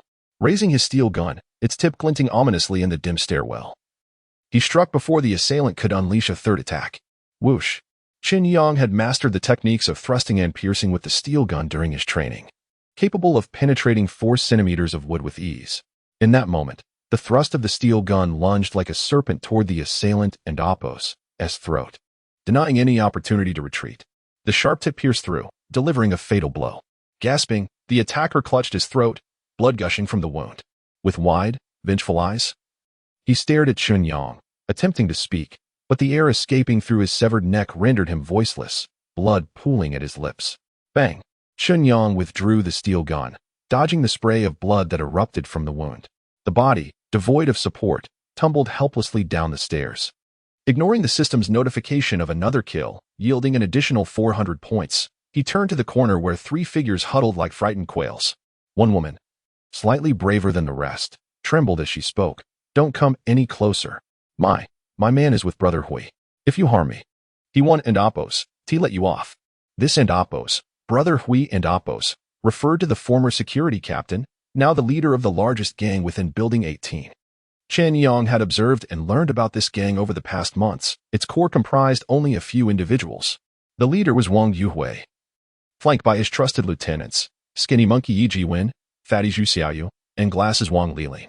Aside from these key figures, the remaining members were original residents who had recently joined. Lacking the trust of Wang Yuhui, raising an eyebrow, Chen Yang inquired of the woman claiming to be associated with Wang Yuhui. Is that so? Do you know where Wang Yuhui resides? The initially speaking woman shook her head, failing to respond. Just as disappointment washed over Chen Yang, another demure woman quietly interjected, I know where he lives. Chapter 50. The women living in the stairwell. Initially, Chen Yang was filled with disappointment, but unexpectedly, a delightful surprise awaited him. The woman with a delicate appearance, who had spoken last, glanced at her 2 companions and quickly said, Give me a piece of bread, and I will tell you. Chen Yang fixed a cold, expressionless gaze upon her and replied, Oh? How can I trust that your information is accurate? What if you deceive me? Impossible. I assure you that everything I say is true. If it turns out to be false, you can punish me anytime, the woman with the delicate features explained hastily. Especially as Chen Yang produced a small piece of bread from his pocket, causing her eyes to glisten with greed. Not only her, but one of the women beside her could not help but swallow hard, her gaze fixated hungrily on the food in Chen Yang and Oppo's hand. Had it not been for the cold corpse lying nearby, they would have lunged forward to snatch it away. The woman who possessed the information, upon seeing the bread, immediately rattled off several room numbers like a cascade of beans. Fearing that Chen Yang might misunderstand, she quickly added, Wang Yuhui changes his residence periodically, so don't blame me if you can't find him. As she cautiously tore open the packaging of the food Chen Yang tossed to her, she brought her nose close to the opening, inhaling deeply the unique malt fragrance with greedy delight. The woman who had initiated the conversation hesitated to snatch the bread from Chen Yang's hand, but now that it was in another's possession, she stepped forward to compete for it. Chen Yang did not intervene in the tussle between the 2 women. Instead, his attention was drawn to the 3rd woman who had remained silent. After scrutinizing her appearance, he hesitantly asked, You are Lu Yani? Crouched in a corner, Lu Yani trembled, her eyes lifting slightly to meet Chen Yang's gaze, devoid of any spark, yet she remained silent. Chen Yang was taken aback. Lu Yani had previously followed Li Qin to extort food. If memory served correctly, she had originally resided on the 9th floor and had a daughter. However, seeing the lifelessness in her eyes and the absence of her child spoke volumes of her tragic fate. The woman who had successfully snatched a portion of bread savored it with lingering delight, even licking the grease off her fingers. Although she had just threatened Chen Yang, claiming her man was a subordinate of a certain Brother Hui, it was merely a facade to bolster her own courage. The man who had kept them captive was nothing but a minor player. In the current context of Building 18, apart from those like Chen Yang who could protect their homes, the first tier consisted of those living in actual rooms. The next tier included women like them, residing in the stairwell, while the least fortunate were those dwelling in the corridors. They had been lingering at the 33rd floor stairwell, aware of Chen Yang's formidable reputation. If they could gain his protection and move into a warm and comfortable room, it would surely be preferable to remaining in this moldy, dark, and repugnant heap. Brother, Do you have any vacant rooms in your house? I can do anything for you. The woman, playing with her hair, thrust her chest forward while kneeling, inching closer to Chen Yang. Chen Yang observed her coldly, noting how she deliberately let her blanket fall away to reveal a flimsy shirt beneath, his brow furrowing. There must be several vacant rooms in this building, and you just mentioned that your man is a subordinate of Wang Yuhui. Why then do you lack a place to stay? The woman clad in the thin shirt did not respond, seemingly adjusting her clothing while continuing to approach Chen Yang. Brother. Oh, good brother, just having a vacant room is of no use if there is no food. I'm just a woman. I lack the strength of you men. All I need is a sofa and a bite to eat, and I am willing to do anything for you. I was a flight attendant, and my figure is quite fine. I can perform many positions. She deliberately spoke in a coy tone, casting flirtatious glances at Chen Yang as she moved closer. Clad in a shirt that was not her own, thin and small, failing to conceal her voluptuous form. Chen Yang was astonished to realize that this woman was the first to be publicly auctioned off by her man in the building. She was, in fact, presenting herself shamelessly, swaying into various suggestive shapes. However, after 2 months of rigorous training with Su Yao, Chen Yang's endurance had significantly improved, rendering him impervious to her advances. As the former flight attendant, now identified as Tang Bei, continued to approach, Chen Yang straightened his stance, the tip of his blood-stained gun pointed directly at her, his brow furrowing as he coldly warned, "If you come any closer, the consequences will be dire." Startled by the weapon's menacing glare, Tang Bei retreated to the corner, her face pale, momentarily speechless. Chen Yang turned his attention back to the woman named Feng Jejia, who appeared slightly more delicate, inquiring, "Do you know anyone under Wang Yuhui who has been lurking around here?" Feng Jejia's expression shifted, biting her lip, and after a moment's hesitation, she shook her head. Even when Chen Yang produced another piece of bread, she still chose to remain silent. Beside her, Tang Bei seemed to recall some unpleasant memory, trembling visibly, her entire figure quaking. Seeing their reluctance to divulge the name, Chen Yang had no choice but to withdraw his food and prepare to descend to the next floor. There's a man wearing glasses. I've heard others call him Brother Lin. Lu Yanni, who had been quietly hiding in the corner, suddenly spoke in a hoarse voice. Chen Yang rubbed his chin, unable to suppress his curiosity. Based on Lu Yanni's description, the person who had been eyeing his family should be one of the 3 notorious figures, nicknamed Glasses, Wang Lilin. He had no recollection of this individual before the apocalypse. Yet observing Tang Bei and Feng Jejia's reactions, it was evident that he was likely a thoroughly vile character, capable of resisting the temptation of bread to keep his identity concealed. Having acquired the information he sought, Chen Yang fulfilled his promise and handed the piece of bread to Lu Yanni. She accepted it without protest, merely stating in a dazed manner as he turned to leave, "Chen Yang, they are numerous. You cannot defeat them." Chen Yang regarded Lu Yanni, the woman who had once trailed behind Li Qin to swindle resources, with a mixture of surprise and curiosity at her warning. Unsure of her motives, he nodded slightly and proceeded down the stairs. Meanwhile, in a room on the lower floor, a bespectacled man was cursing vehemently. Chapter 51. Slaying enemies. Wang Liling, standing at a mere height of 1.7 meters, possesses an unremarkable appearance and physique. Adorning thick glasses, he is the epitome of an inconspicuous individual lost in a crowd. After graduating from middle school, he entered the workforce, often subject to bullying due to his tender age. At long last, he secured a position as a security guard in this community last year through connections. For Wang Liling, who hails from a single-parent family, this job is nothing short of perfect, aside from the occasional harassment from some residents. The overall duties of a security guard are relatively light. Most delightful for him, however, is the opportunity to glimpse many alluring young matrons residing in the vicinity. Growing up in a single-parent household, these mature women, exuding an aura of charm and sophistication, have become his obsession. They frequently populate his dreams as the captivating protagonist he longs for. Yet, that was in the past. Now? Now, he is the one who commands respect, with people addressing him as Brother Lin. As he reminisces about his tumultuous past, he curses those inept individuals who have failed to breach Chen Yang's door for so long. His anger escalates at the thought of his dream woman, the enchanting Su Yao, who has been entangled with Chen Yang for the past few months. In a fit of rage, he raises his whip and lashes out at a few women in the corner. Due to Wang Liling's childhood devoid of maternal affection, he has developed a peculiar affinity for women. As the whip strikes, several disheveled, fair-skinned women can only cower and scream, too frightened to retaliate. Observing their appearances, he deduces that they are undoubtedly the type to abandon their husbands. This world is far too lenient on them. He feels compelled to teach them a harsh lesson. As he approaches one of the women, he viciously strikes her.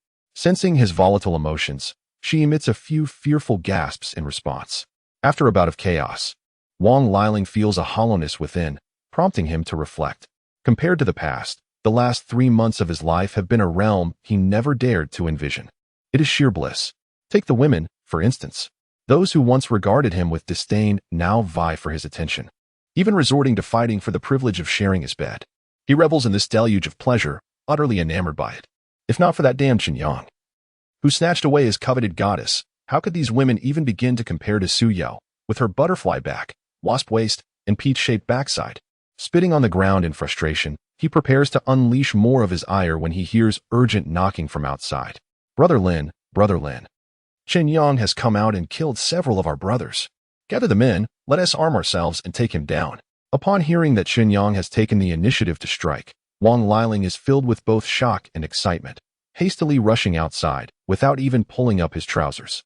Armed with a steel gun, Chen Yang cautiously ascends to the 32nd floor, peering around to assess the surroundings. Fortunately, this floor harbors no hidden assailants. The stairwell remains cluttered with trash, and the walls are marred with mold. 6 individuals, likely 2 families, huddle near the fire door. Upon spotting Chen Yang, a middle-aged woman gasps in hushed astonishment.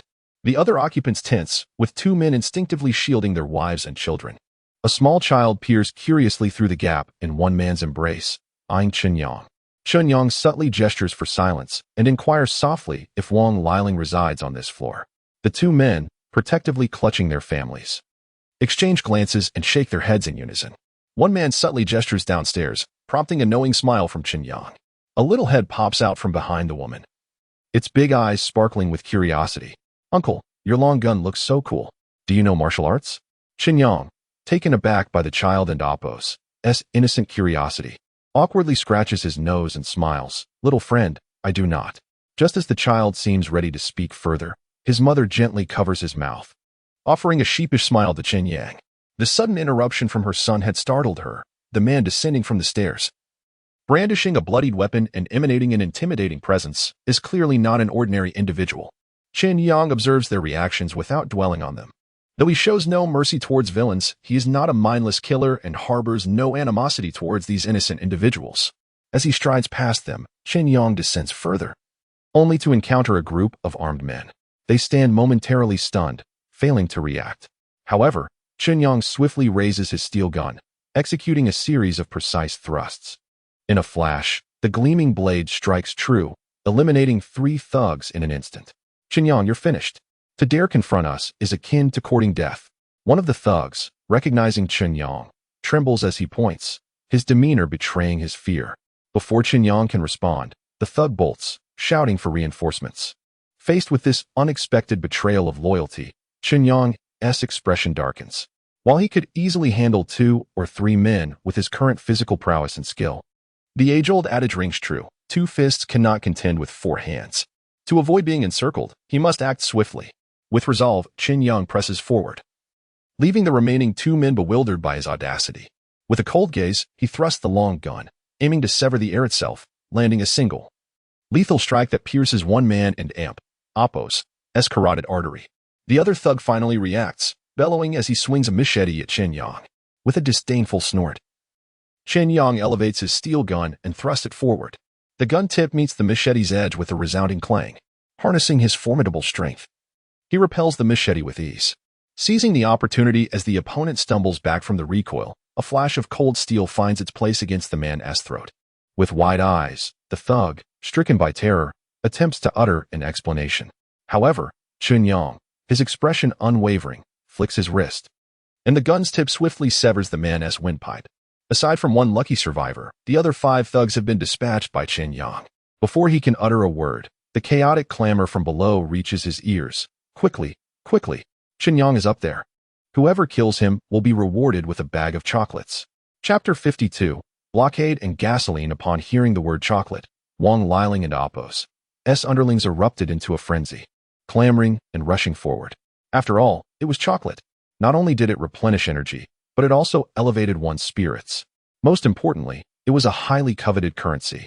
A mere piece could incite 3 women to vie for attention. Get the hell out of my way. I'm going first. I've got my eye on a certain lady who seems quite proud. Once I secure the chocolate, I'll make her wag her tail and bark like a dog. Haha. A burly, bald man, bare-chested, shoved others aside, cursing under his breath. You all better clear out. Chen Yang is mine. I find him rather tender and delicate. Haha. Downstairs, the commotion darkened Chen Yang's expression. The number of people far exceeded his expectations. Fortunately, he had several contingency plans ready before stepping out. He turned and sprinted up the stairs, taunting Wang Liling's crew as he went. You idiots think you can overpower me just because you outnumber me? Dream on. And you. The pathetic Wang Liling. How could you tolerate being ridden by this cowardly ex-security guard? Wang Liling glared furiously at Chen Yang's taunts from above. Noticing the middle finger the latter directed at him. Damn it. Charge forward. I'll dismember him into pieces. Seeing the throng trailing behind him as bait, Chen Yang dashed with remarkable speed, thanks to his agility. In a few large strides, he returned to the 33rd floor. Ignoring the puzzled looks from 3 disheveled women on the stairwell, he kicked open the fire door and shouted at his own door, Open up! Open up! Inside. Qin Shui and Su Yao, who had been waiting and observing, immediately opened the door, just as Chen Yang was closing it behind him. The pursuing horde pushed through the fire door, crowding into the corridor. A hefty man at the front charged like a wild boar, slamming his body against the door. Let me smash him. I'll make him pay. Bang. Fortunately, Chen Yang had replaced the door with a sturdier model before the apocalypse. Otherwise, that impact would have been disastrous. Inside, the 2 women struggled to brace the door, their expressions tense, biting their lips. Yang. Brother Yang, I'm scared. With so many outside, can we hold them off? Chen Yang. If they break in, you must kill me first. I refuse to become. Don't worry. Chen Yang interrupted decisively.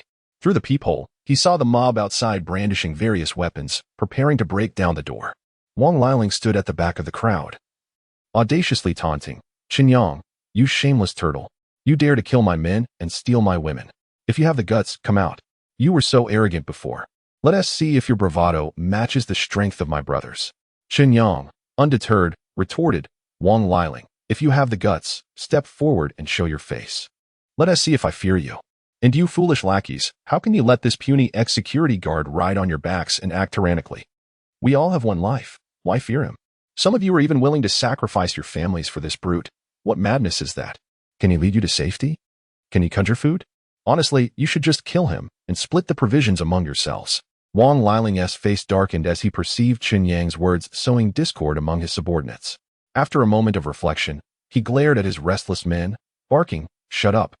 Don't listen to his nonsense. I've heard he has plenty of food at home, along with several stunning beauties who don't even wear clothes. Once we break down the door, I'll take Su Yao, and the rest of the supplies and women will be shared among us. Plus, I'll throw in 2 extra pieces of chocolate.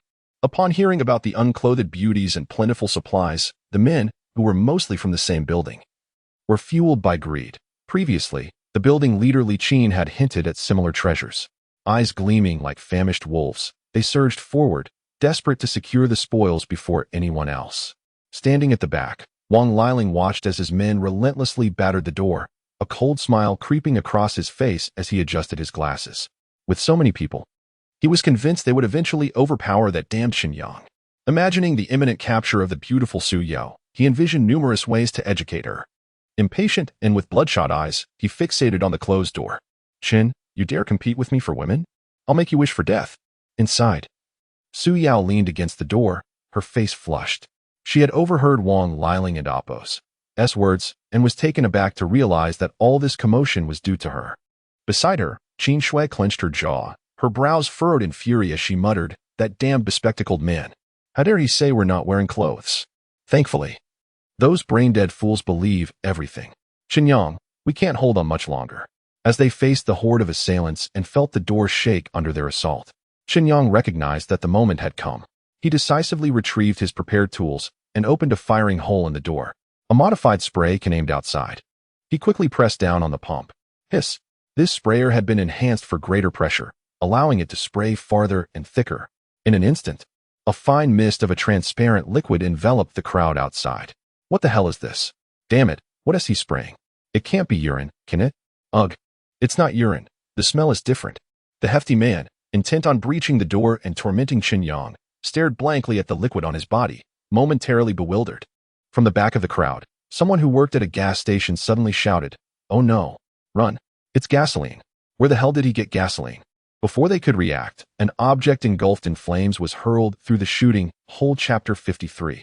Confrontation. As the group outside was forcefully attempting to break down the door, panic ensued upon realizing they had been doused in gasoline. "Get out of the way. Let me escape first. Move, move." Before they could fully comprehend the situation, Chen Yang within the room ignited a makeshift incendiary device. With a gentle flick through the security door, it arced gracefully through the air, finding its mark outside. To ensure maximum effect, he also hurled his windproof lighter alongside it. Time seemed to freeze in that moment. The fiery cigarette and lighter descended, landing on a portly man who was caught off guard. Boom! The flames engulfed him like a ravenous beast before he could react. Habitually swatting at the sparks, he soon realized his bare skin was no defense against the flames igniting upon it. His agonized screams echoed throughout the corridor as he writhed in pain.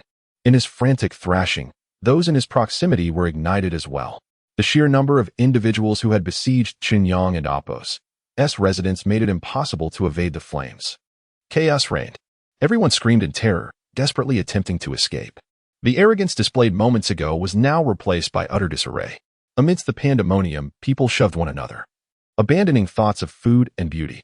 The man who had first warned them about the gasoline was inadvertently pushed to the ground, his cries quickly drowned out by the cacophony. Sparks flew as individuals ignited, their agonizing shouts transforming the corridor into a nightmarish inferno. At the rear, Wang Lilin reacted swiftly, retreating with a few followers to the safety of the stairwell and Apos' fire door, locking it tightly and ignoring the wails and curses from outside. "Fools! There's no water in the stairwell. What good would it do for you to come in? Get outside. Isn't there rain out there?" Wang Lilin wiped the sweat from his brow, cursing through the fire door. Several individuals, enlightened by his words, sprinted towards the corridor's edge. Without hesitation, they vaulted over the railing and leaped downwards. Their pitiful cries resonated in the air, echoing ominously amidst the thunderous storm. Thud, thud, thud, like dumplings dropped into boiling water. Several others followed suit, with faint splashes indicating their entry into the depths below. Wang Lilin and his companions kicked away the makeshift beds of three women, peering through the stairwell glass. In the tumult of wind and rain, they watched as multiple human fireballs vanished into the darkness. "Damn it! I forgot this is the 33rd floor." Wang Lilin suddenly remembered as he saw those who had jumped fall silent, realizing the rainwater had already submerged 10 floors. He lamented the 20-plus floors still remaining. At a height of 3 meters per floor, that meant a drop of over 60 meters, a perilous leap, certain to result in fatal consequences. The raging inferno illuminated the entire corridor, blackening the walls. The oppressive heat warped the very air around them, and several charred corpses lay sprawled across the floor, victims who had not managed to jump in time. Inside, Chen Yang observed the horrific scene through the peephole, even catching the acrid scent of burning flesh mingling with gasoline. Beside him, Su Yu and Qin Shui, having just returned from the restroom, were retching uncontrollably, their faces pale with shock. With an impassive demeanor, Chen Yang felt no sympathy for the malevolent neighbors who sought to harm him. Fortunately, he had prepared adequately. Had they breached the door, the outcome for him and the women would have been dire. No time to ponder the increasing score notifications flashing in his mind. He cursed Wang Lilin for escaping the flames unscathed. Pushing open the security door, Chen Yang sneered at the stairwell entrance. "Wang Lilin, you cowardly turtle. You dare not charge forward, but shrink back like a frightened dog. What a pathetic display. You were so loud a moment ago. Why not come and smash the door yourself? I'll make sure to end you." Wang Lilin, angered, shoved open the fire door, standing defiantly across the corridor, hurling insults at Chen Yang. "You little rat. Playing tricks won't save you. I'm not afraid of you. I will make sure you pay." Although wary of Chen Yang and Apos' methods, Wang Lilin felt emboldened, having observed that most of Chen Yang's tactics relied on close combat. Even the nail gun had a limited effective range. Now, with a long corridor separating them, he felt secure in their verbal sparring. Noting Wang Lilin and Apos' audacity to confront him from behind the fire door, Chen Yang raised an eyebrow, formulating a bold plan. Ignoring the door, he took a few steps forward, deliberately displaying his empty hands to Wang Lilin. Initially, Wang Lilin felt a twinge of unease at the advancing figure. But upon noticing Chen Yang's unarmed state and the half-open security door, his confidence surged. "Chen Yang, you fool. Step closer, and I will take your life." He calculated the distance carefully, signaling to two henchmen hiding in the stairwell. Meanwhile, Chen Yang measured the space between them, estimating the distance at around 8 meters. Based on his training over the past 2 months, he felt a 90% certainty he could eliminate Wang Liling. Enough, I cannot advance any further, Chen Yang thought, having already discerned Wang Liling's subtle movements. They were both fixated on the same strategy, but Chen Yang held the confidence that he would prevail. Now, he merely awaited the perfect opportunity. Sue, why is the security door still open? We must close it. What is happening? Where is Brother Yang? The two women, having just emerged from the restroom, clung to each other in alarm. Noticing the open door and Chen Yang and Appo's absence, their faces drained of color. With a pale expression, Su Yao hurried towards the entrance, ready to shut the door, only to witness Chen Yang and Wang Liling locked in a tense standoff across the corridor. Chapter 54. The demise of Wang Liling. Wang Liling fixed his gaze upon Chen Yang, noticing that he had ceased his advance. A cold, disdainful smile crept into his heart as he prepared to summon his hidden subordinates to emerge and eliminate Chen Yang. However, to his astonishment, he suddenly spotted Su Yu behind Chen Yang. The sight of the disheveled, pallid, and weakened goddess, gazing fearfully at him, momentarily disoriented Wang Liling. What an opportune moment! As he remained transfixed by this unexpected turn, Chen Yang seized the fleeting chance. With an almost magical flourish, he produced a black crossbow, ominously exuding a sense of impending doom. In an instant, under Wang Liling and Appo's incredulous stare, he swiftly squeezed the trigger. Whoosh! A bolt of black lightning, accompanied by a piercing shriek that seemed to tear through the very fabric of space, hurtled forth. Impossible! Is that sorcery? Although the sudden appearance of his dreamlike companion had bewildered Wang Liling, it paled in comparison to the shock instigated by Chen Yang. A defenseless man had conjured a weapon out of thin air? Ridiculous! He would rather believe he had merely been mistaken than accept that Chen Yang possessed supernatural abilities. Before he could react, in the blink of an eye, a black crossbow bolt, imbued with the essence of death, traversed 8 meters and pierced Wang Liling's heart. The sheer force of the bolt sent him crashing to the ground, struggling to point a trembling finger at Chen Yang, coughing and sputtering blood, unable to utter a word. Wang Liling fixed Chen Yang with a gaze filled with hatred and confusion. His two subordinates, equally stunned by the sudden turn of events, remained hidden, unable to fathom how Chen Yang had executed his move. They could not imagine how their leader had so swiftly met his demise. Regardless, they decided to charge forward. After all, their leader had just signaled them to attack. Yes, let us confront Chen Yang. I am eager to see what the renowned beauty looks like. Having felled Wang Liling, Chen Yang did not recklessly advance to inspect the body. Instead, he quickly replaced his arrow. As anticipated, two figures soon burst forth from behind the fire door on the staircase. Whoosh! Instinctively, Chen Yang aimed at one target and swiftly released the crossbow bolt. Li'er, who had been slightly delayed in his advance, peeked out only to find Chen Yang brandishing an exaggeratedly designed crossbow aimed directly at them. In that instant, a chill shot up Li'er's spine, leaving him paralyzed with fear. Oh no, I'm going to die.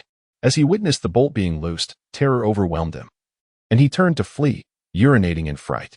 The screams of his companion behind him filled him with relief, grateful that he had hesitated for just a moment before charging out. Run! Run! Room 1603, 16th floor. In the dimly lit room, a nauseating stench of blood permeated the air.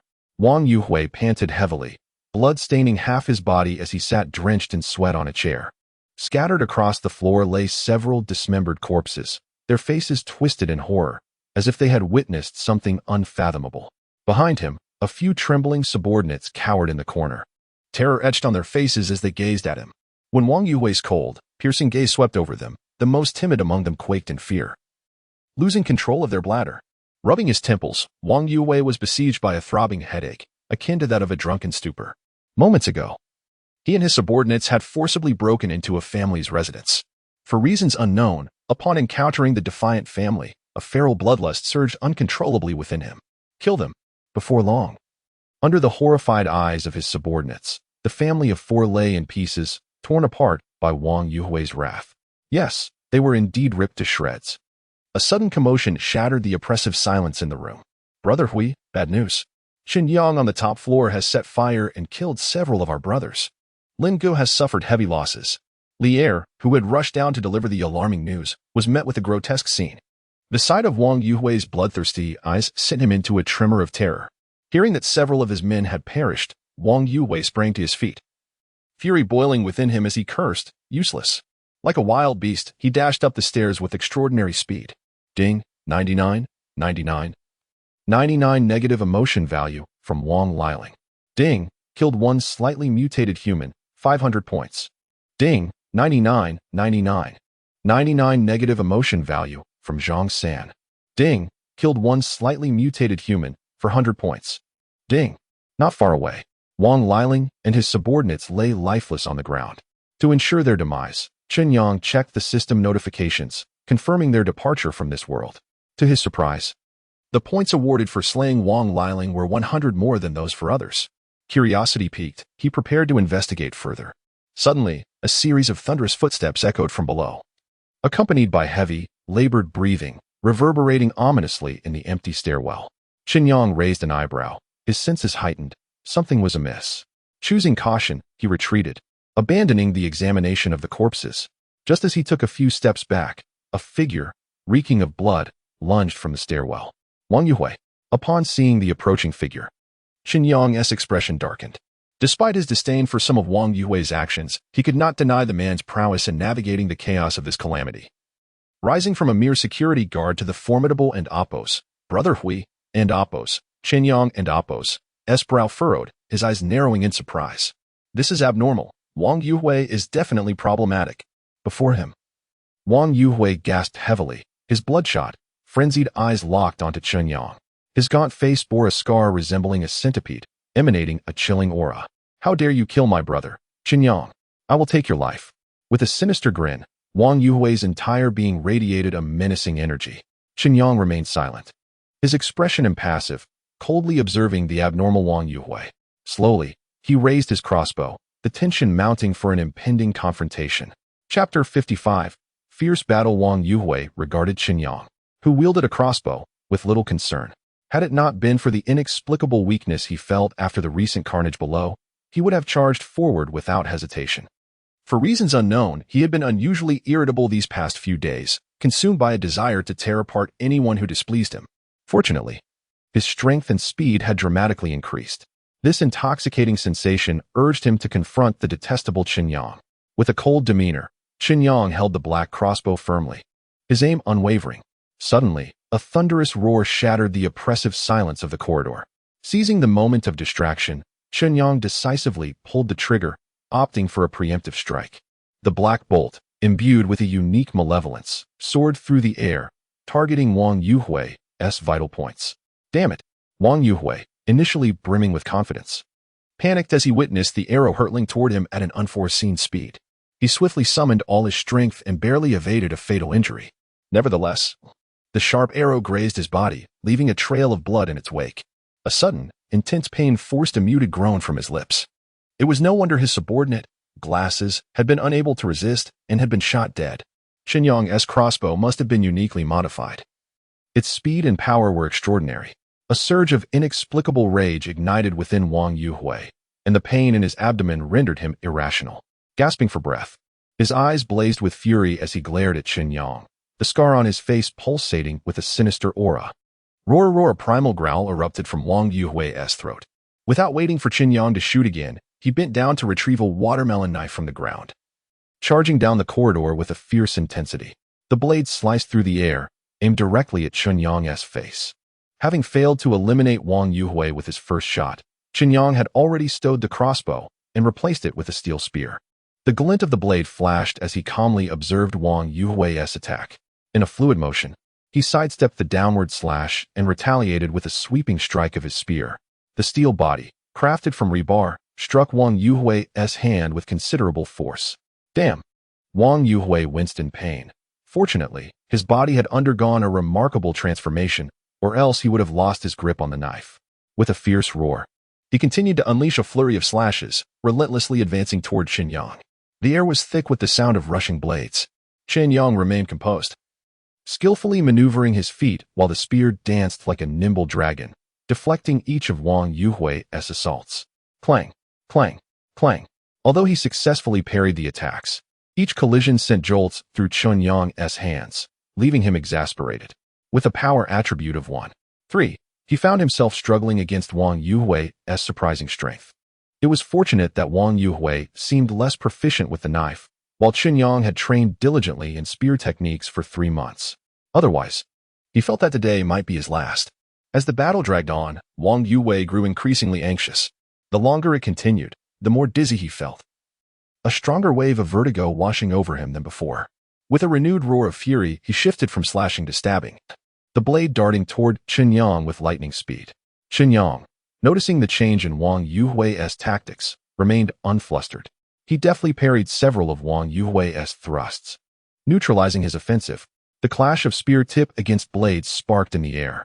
Ignoring Wang Yuhui's bewildered expression, Chen Yang seized the moment of distraction. He twisted the spear and aimed its sharp tip directly at Wang Yuhui's throat. Boom! Terror filled Wang Yuhui's face, his limbs growing cold, and every hair on his body stood on end as an unprecedented sense of impending doom loomed over him. I cannot die. I must not die. In a moment of rage, his eyes glowed with a fierce determination, and he narrowly evaded Chen Yang's lethal strike.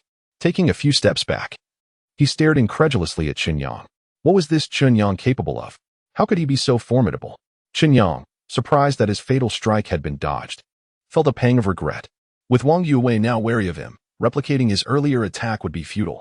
He had noticed the sudden crimson glow in Wang Yuhui's eyes and the significant increase in his speed, leaving Chen Yang puzzled. With a slight lift of his brow and a smirk playing on his lips, he taunted the unpredictable Wang Yuhui. Wang Yuhui, weren't you just boasting about showing me what you're made of? Come on, coward. Chen Yang, you scoundrel. Just now, I almost fell victim to your trickery. If you dare approach, my brothers are not to be trifled with. As Wang Yuhui's subordinates surged forward, his anxiety began to ease. Chen Yang chose not to advance, but stood firm at his doorstep, mockingly rebuking, "A bunch of fools. You morons are willing to be dogs for this scum? What do you hope to gain? I truly do not understand your reasoning." Wang Yuhui fears for his life, yet insists on pushing you to your doom. Let me tell you, I may lack many things, but I have an abundance of gasoline. Anyone who dares approach will become a roasted chicken. His words left Wang Yuhui's face pale with fury. That insolent wretch was inciting rebellion. Just as he prepared to order a renewed assault from his men, he was taken aback when Chen Yang produced a barrel of gasoline from within the door. What the hell? How does this bastard have so much gasoline? Is nobody going to intervene? With that, no one was willing to throw themselves away recklessly, especially after witnessing the gruesome fates of their fallen comrades. Caught in a difficult position, Wang Yuhui was at a loss for how to proceed. Brother Hui, perhaps we should withdraw and strategize further. At a crucial moment, Thin Monkey Yi Jiwen stepped forward to offer a way out. Appreciating the suggestion, Wang Yuhui bellowed, "Damn it, retreat. This bastard Chen Yang has a crossbow and gasoline. I cannot allow my brothers to perish needlessly. We must leave." He urged his men to descend, casting a final furious glare at Chen Yang. "Chen, don't get too smug. I'm just not at my best today. I will eventually bring you to your end." Chen Yang, not one to relent, retaliated with a few harsh words. He only paused his jeering when the sound of footsteps faded downstairs, allowing a cold smirk to cross his face as he muttered disdainfully, "Wang Yuhui, let me first return and draw my prize. Next time, we shall see who meets their demise first." Chapter 56. The points have surpassed 10,000. Upgrading the lottery again. Room 3301. Su Yao furrowed her brows, her lips slightly curled, gently biting her lower lip, casting an apologetic glance at Chen Yang. "Brother Yang, it's all my fault. If it weren't for me, today wouldn't have happened." Chen Yang waved his hand, interrupting the self-reproach of the beautiful woman. His brow slightly furrowed, his starry eyes locked onto Su Yao as he solemnly spoke. "Sister Su, do not overthink it. These scoundrels desire to control everyone, and a confrontation with me is inevitable, sooner or later. Moreover, as you have seen, regardless of when they arrive, there is only one outcome. So do not dwell on it." Su Yao's delicate hands unconsciously intertwined, her long lashes fluttering gently, appearing as if she wanted to say something but held back. Beside them, Qin Shui could not help but intervene. "Oh, Sister Su, don't get so entangled. Let us stand guard at the door and allow Chen Yang to rest for a while." Observing Chen Yang tending to the wound on his hand, Su Yao nodded softly, encouraging him to take a break. Subsequently, she actively moved behind the security door to guard against a potential ambush from Wang Yuhui and his gang. Chen Yang, lost in thought, nodded in agreement, refraining from further words as he made his way into the room. Throughout the morning, he felt remarkably fulfilled. Having worked tirelessly without a moment's pause, he first eliminated old Wang, who had blocked his entrance, then took down Wang Liling and several of his subordinates, ultimately repelling Wang Yuhui. Although exhausted, the rewards were equally immense. In addition to an increase in system points, it seemed that during his fierce battle with Wang Yuhui, the system had also indicated an upgrade was possible. Chen Yang closed the door to his room, washed his face briefly, and eagerly opened the upgrade notification. System points have surpassed 10,000. The lottery method has been upgraded. Please check back later. Indeed, upon realizing the system had truly upgraded, Chen Yang felt a surge of excitement, confirming his suspicions. After all, it had only been a little over 2 months since the last upgrade when his points had just exceeded 1,000. This led him to suspect that an upgrade would only occur once points exceeded 10,000. The reality proved his thoughts to be accurate. Rubbing his hands together, he could hardly contain his eagerness as he accessed the latest system panel. Host, Chen Yang. Points, 14,044. Lottery chances, 140 times, level 1, 14 times, level 2.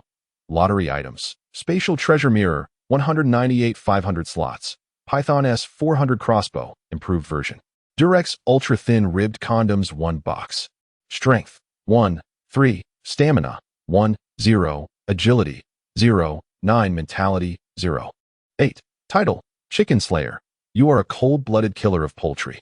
With this title, your intimidation towards avian animals increases by 10. Chen Yang carefully scrutinized the current system page. What a windfall. The points he had amassed today far exceeded his expectations, yielding nearly 7,000 points. Observing the latest page, Chen Yang noted the most significant change was the elimination of the previous basic lottery. Now, only level 1 and level 2 lottery options remained. Furthermore, the newly introduced level 2 lottery required a staggering 1,000 points per attempt. Upon seeing this figure, he couldn't help but smack his lips, his brows raised in surprise. Goodness, such points were unimaginable in the past. He wondered what remarkable items the level 2 lottery could yield to warrant such confidence. No, it wouldn't he do. As per tradition, he would first test his luck. Chen Yang breathed into his palms, mentally invoking the blessings of all the deities before decisively clicking on the lottery. In a flash of light, the familiar 10-sided cube appeared again, emanating a mysterious aura as it hovered before his eyes. Just like before, it spun rapidly without giving Chen Yang a chance to observe any differences. Yet, in a blink, one of the cube's faces gleamed with golden light, indicating that the lottery had concluded. Congratulations. You have successfully drawn an M1911 pistol, improved version, 1. Chen Yang was taken aback, then immediately filled with excitement. As a semi-military enthusiast, he was certainly familiar with this classic equalizer. Eagerly, he retrieved it and examined it closely. Name, M1911 pistol, improved version. Item description. Crafted from high-strength special metal, weighing approximately 1 kilograms, with an overall length of 0.22 meters, an initial velocity of 250 meters per second, and an effective range of 50 meters. Stunning. The sleek silver body gleamed with the distinctive luster of metal. Chen Yang gripped the handle tightly, feeling a refreshing chill as he did so. He realized that this improved M1911 used 9mm caliber bullets, boasting a magazine capacity of 18 rounds. The system's version of the M1911 came fully loaded with 18 rounds. After fondling it for a while, Chen Yang was quite satisfied with this frequently depicted weapon of destruction in films. At the very least, at this stage, the emergence of this handgun would effectively fill a gap in his arsenal.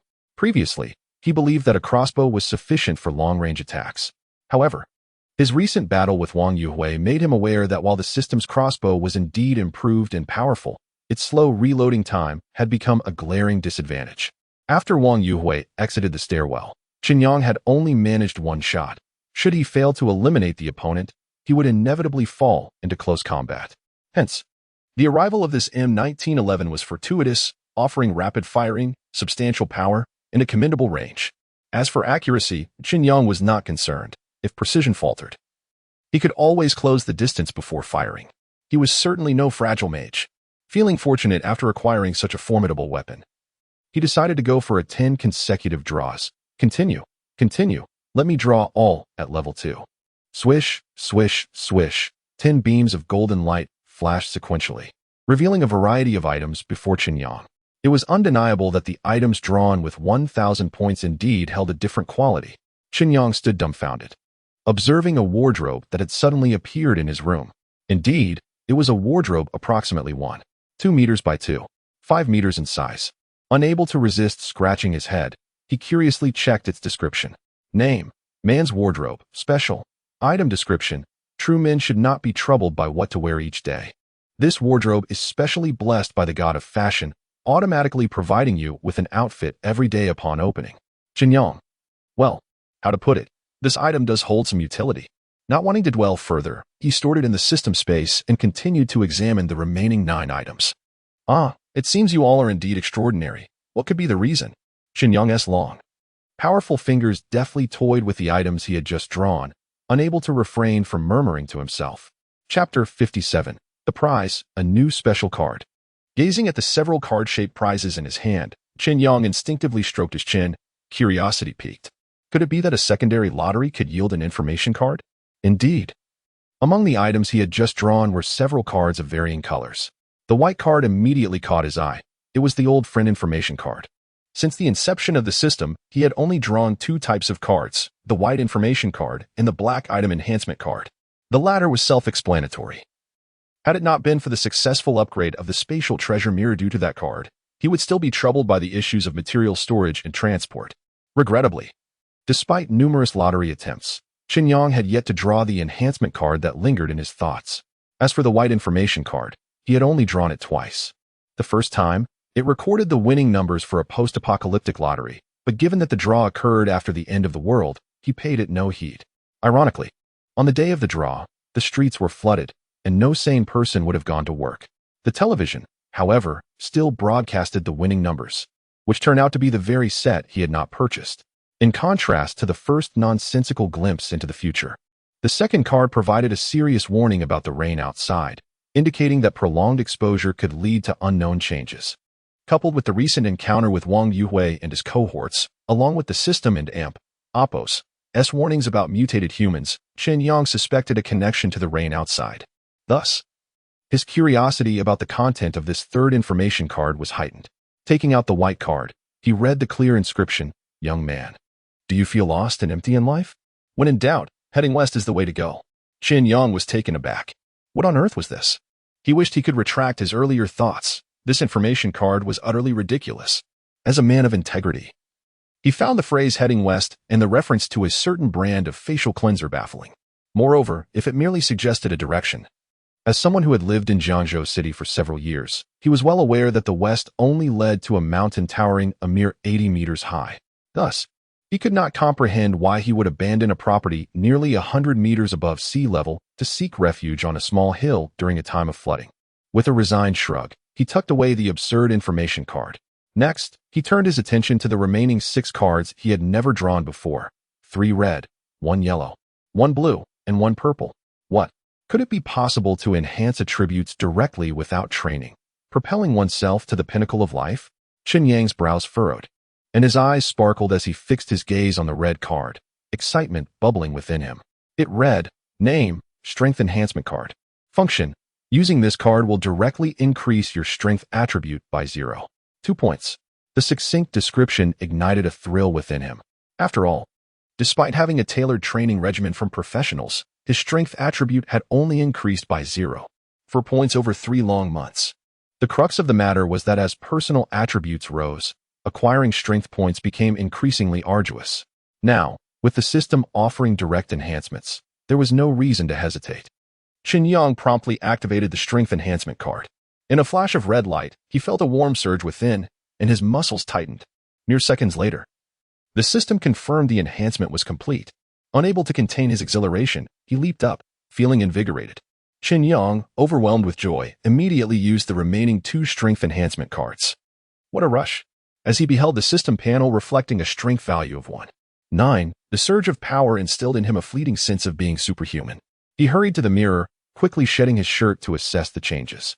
The reflection revealed not only an increasingly handsome visage, but also a significant transformation in his musculature.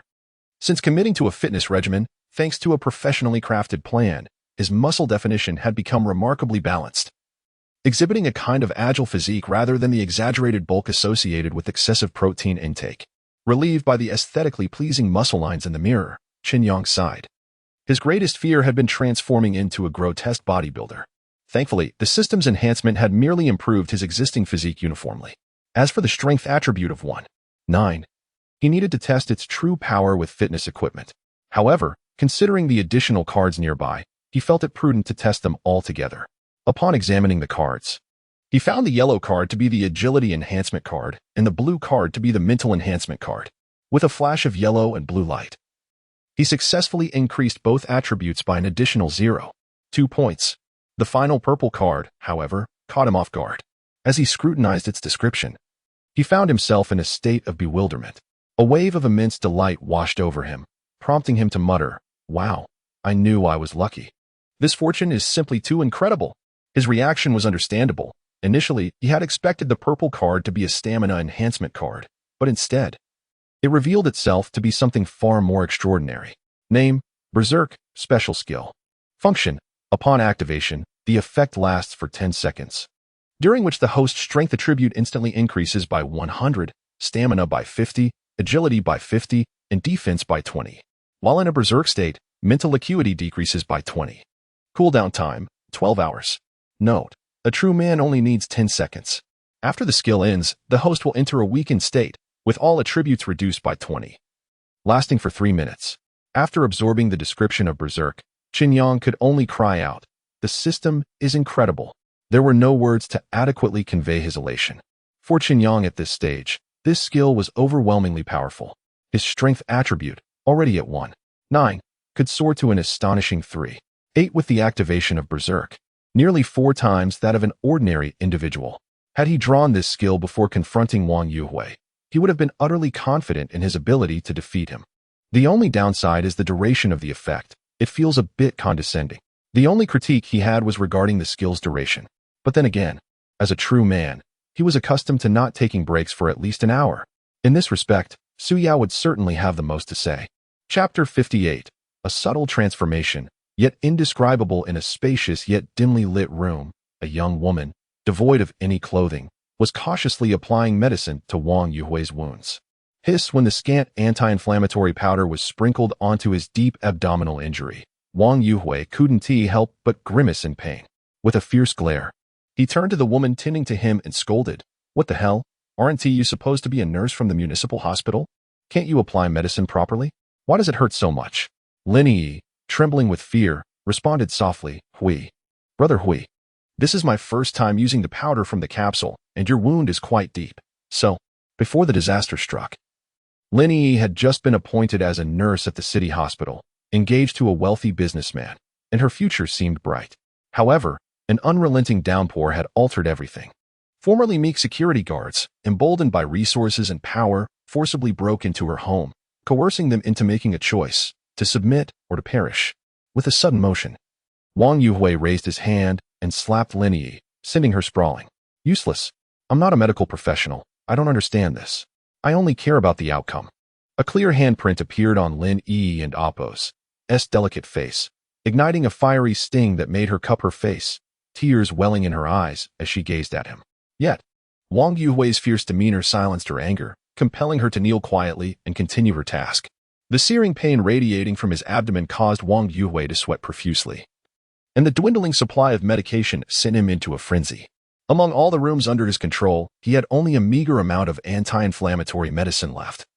And now he had used half of it. How extravagantly wasteful. Clenching his teeth, the scar on his face seemed to emanate a sinister aura in the dim light. "Chen, just you wait. You've made me suffer greatly. You're dead meat." As Wang Yuhui grimaced, utilizing the scarce anti-inflammatory powder, one of his 3 top lieutenants, and Appo's, Fatty and Appo's, Zhu Xiaoyu, entered, carrying several unusually large mutated fish. "Brother Hui, I've brought what you asked for. Take a look." With a resounding thud, Zhu Xiaoyu placed 2 containers before Wang Yuhui. Unlike 3 months ago, the now formidable Zhu Xiaoyu not only appeared larger, but also exuded an air of ruthlessness. Previously, Glass's Wang Liling had been dispatched to the higher floors to oversee the collection of clean rainwater and a few stray fish, while Zhu Xiaoyu was tasked with supervising those desperate to survive, ensuring that all fish were allocated under his command. Noncompliance meant being thrown out to feed the fish. Upon hearing that his requested items had arrived, Wang Yuhui eagerly opened the lid of the container. Bang! Bang! As soon as the container was opened, two sleek, black figures lunged out, snapping their jaws at Wang Yuhui. He was fortunate to have anticipated their sudden attack. Otherwise, he would have been caught off guard. Swiftly, he grasped the creatures, feeling the vitality of the mutated fish, and nodded in satisfaction. Observing Wang Yuhui effortlessly subduing the fish, Zhu Xiaoyu lauded, "Brother Hui, you're truly amazing. My subordinates lost fingers trying to catch these 4-quality live fish." Wang Yuhui chuckled, a peculiar expression crossing his face as he inquired, "Fatty, have you noticed any changes in your body lately?" At this, Zhu Xiaoyu's eyes widened, fixated on his leader. Could it be that Brother Hui knows about my speed increasing from 5 seconds to 3? That shouldn't be possible. Initially, he feared his secret of enhanced speed had been discovered. However, upon reconsideration, it seemed unlikely, as all the women in his vicinity had been confined to a single house, unable to escape. After some thought, it dawned on him that if it wasn't about speed, he had no idea what Wang Yuhui was referring to. Confronted by Zhu Xiaoyu's puzzled expression, Wang Yuhui's eyes gleamed with a hint of madness. Reflecting on the recent changes within himself, he eagerly asked, "Haven't you felt your speed increasing, your strength growing, and your reflexes sharpening?" Faced with his leader's expectant gaze, Zhu Xiaoyu struggled for words. He couldn't very well admit that only a part of his speed had improved, could he? Although he found the notion absurd, Wang Yuhui's firm conviction compelled him to scrutinize his own experiences before finally responding uncertainly, "Brother Hui, aside from my increased appetite, I suppose my resilience has indeed improved a bit, but nothing else. Nothing else." Wang Yuhui felt a twinge of frustration upon hearing his subordinate's meager acknowledgement of change. Was he truly the only chosen one? It was no wonder he harbored such narcissism. His transformations had become increasingly apparent. Just moments ago, he had effortlessly sent Lin Yi flying with a mere slap, something impossible for him in the past. Moreover, after hearing about Glass's demise, his rage propelled him up the stairs, leaving numerous marks on the walls. He discovered he could even tear a person apart. All these circumstances filled Wang Yuhui with exhilaration and anxiety, intoxicated by the sensation of power. Thus, he found himself simultaneously fearing being the soul and amp, Opos, evolved and amp, Opos, individual, while also worrying that he might not be. Zhu Xiaoyu racked his brain, attempting to recall any transformations he could articulate. However, he was taken aback when Wang Yuhui fell silent, lost in thought. "Brother Hui, Brother Hui?" Noticing his leader had snapped back to reality, Zhu Xiaoyu curiously asked, "Why do you need me to catch some live mutated fish?" In response to this inquiry, Wang Yuhui chose not to elaborate, for reasons unknown. Since his own evolution, he had been drawn to the idea of tasting something extraordinary, as if an inner voice urged him to try those delicacies. With this thought in mind, Wang Yuhui cast a menacing smile at Zhu Xiaoyu and Lin Yi, then, before their incredulous eyes, opened his mouth wide and savagely bit into the mutated fish in his hands. Chapter 59. Allies. Zhu Xiaoyu's eyes widened in disbelief as she watched Wang Yuhui gnawing on a mutated fish. Despite her limited education, she understood that no normal human would consume such bizarre creatures raw, without scaling, bleeding, or gutting them. The way Wang occasionally squinted and raised his head suggested he found this grotesque meal quite delectable. What on earth is happening? Didn't Brother Hui used to abhor sashimi? Zhu Xiaoyu pondered, aghast. How could he possibly stomach such hideous mutated fish? Watching Wang Yuhui behave like a savage, she felt as though something lodged in her throat. Unconsciously swallowing hard, she took a few steps back. Beside her, Lin Yi was even more distressed, trembling as she edged a few meters away, resembling a startled quail. Though her face still bore the swelling and pain from earlier, she dared not glance at Wang Yuhui again. A mere glance from him had sent chills down her spine, fearing he might turn his appetite toward her. In the dimly lit room, after Wang Yuhui finished devouring several mutated fish, he began to undergo noticeable changes that set him apart from ordinary individuals. "Old Zhang, shall we step outside for a smoke?" Zhu Xiangfu nudged the elderly Zhang, producing a crumpled cigarette and gesturing towards the corridor outside. Upon hearing the mention of a cigarette, Zhang Deping and Amp, Opos, Si sparkled, and he sprang up eagerly. As a seasoned smoker, the absence of cigarettes had been the most difficult part of enduring the flood. "Old Zhu, I can't believe you still have Huazi." Zhang Deping exclaimed, seizing the half-smoked cigarette as if it were a treasure. He paid no heed to the saliva on the mouthpiece and inhaled deeply. Hui exhaled slowly, watching the smoke rings dissipate in the air, his gaze turning dreamy. How arduous this journey had been. Before the Great Flood, he may have been a mere small business owner, but he lived comfortably, free from worries. He had little interest in frivolous pursuits. His greatest joys were smoking and drinking tea. Despite having a stockpile of cigarettes at home, the rising waters had left him no time to gather them. As time passed, the few packs he had managed to carry were long gone. Old Zhu, once a small business owner like him, shared a similar fate, and both had suffered the loss of their homes to the flood. To avoid being bullied, they had decided to band together for mutual support. As Zhang Deping finished the last puff of his cigarette, he reluctantly exhaled the smoke, tossing the butt down below. He turned to the pensive Zhu Xiangfu with a serious expression. Old Zhu, I sense you have something on your mind. Speak up. Zhu Xiangfu furrowed his brow, contemplating before finally speaking in a low tone. Old Zhang, I can't hide this from you any longer. I plan to seek out Chen Yang. Zhang Deping felt bewildered by this revelation, unable to grasp its significance. Despite their dire situation, they had at least found shelter in the stairwell. Moreover, they were not fools. Given the commotion Chen Yang had stirred up today, it was evident he was embroiled in a fierce conflict with those security guards. Why would old Zhu wish to find him now? As trusted allies, Zhang Deping voiced his confusion. After a moment of silence, Zhu Xiangfu continued, Old Zhang, I don't know how you see it, but among the two factions, I have more faith in Chen Yang. What? Old Zhu, where does your confidence stem from? Chen Yang is indeed formidable, able to take on 4 or 5 opponents single-handedly. But Wang Yuwei has 30 or 40 men at his disposal. How could Chen Yang possibly prevail? Gesturing for his friend to remain calm, Zhu Xiangfu gazed out at the torrential rain, speaking with conviction. Though Chen Yang is at a disadvantage now, he is not necessarily doomed. Furthermore, if we go to him now, it could be a timely assistance. As for Wang Yuwei, do you truly not know the caliber of his subordinates? Zhang Deping scratched his head in resignation. He was well aware of the quality of Wang Yuwei's minions. Otherwise, they would not have been reduced to sleeping in the stairwell. However, this did not imply he was willing to aid Chen Yang.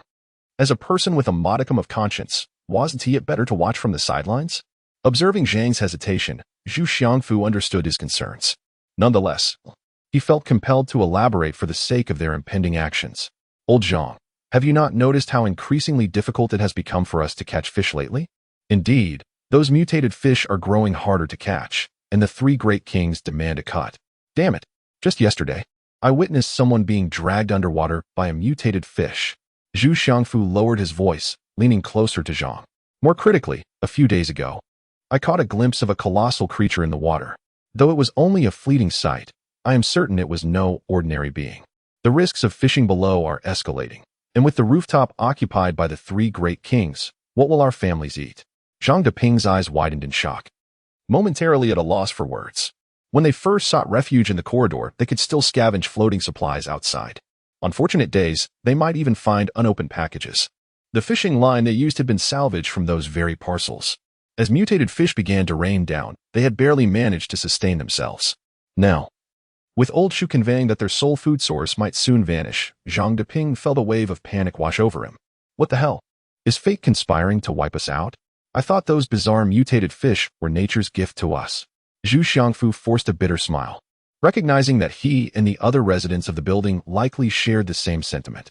However, based on his observations, he suspected those mutated creatures were less a gift and more a cleanup crew sent by the heavens, dissatisfied with humanity's slow demise. Zhang Deping resolved to join old Zhu in forging an alliance with Chen Yang, determined to confront Wang Yuhui's faction together. Room 3301. Emerging from the room, Chen Yang waved at the beautiful woman behind the door. Sister Su, there's no need to linger at the door. Come and rest a while. I have a matter for you to assist me with. Suyo? Chapter 60. Peeping sitting at the door, Suyo listened intently to the sounds outside. Upon hearing Chen Yang's call, she slowly lifted her head, her large eyes filled with bewilderment and curiosity, her moist lips slightly parted as she stepped into the room. The door was ajar. Brother Yang, is there anything I can assist you with? Chen Yang, seated on the sofa, scrutinized Su Yao's puzzled expression. The beautiful woman before him was clad in a fitted black dress that accentuated her figure perfectly, coupled with her alluring visage and her eyes, which sparkled like a clear autumn lake. Chen Yang found himself utterly captivated. Since Su Yao's arrival 2 months prior, his days had been filled with sumptuous meals and cheerful moods, transforming him into a more vibrant version of himself. The increase in his stamina was largely attributed to her presence. Although the system provided relevant data panels, it failed to offer specific methods for enhancement, leaving Chen Yang's mental attributes stagnant.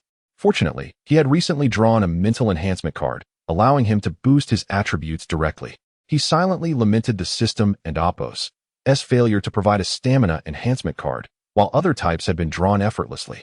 Such an oversight was particularly irksome for someone as meticulous as Chen Yang. Thankfully, he had the invaluable assistance of the enchanting Su Yao, rendering the system's shortcomings inconsequential. As Chen Yang and Oppo's ardent gaze rested upon her, a crimson hue blossomed on Su Yao and Oppo's fair cheeks. As a mature woman, she was well aware of the implications of his intense scrutiny.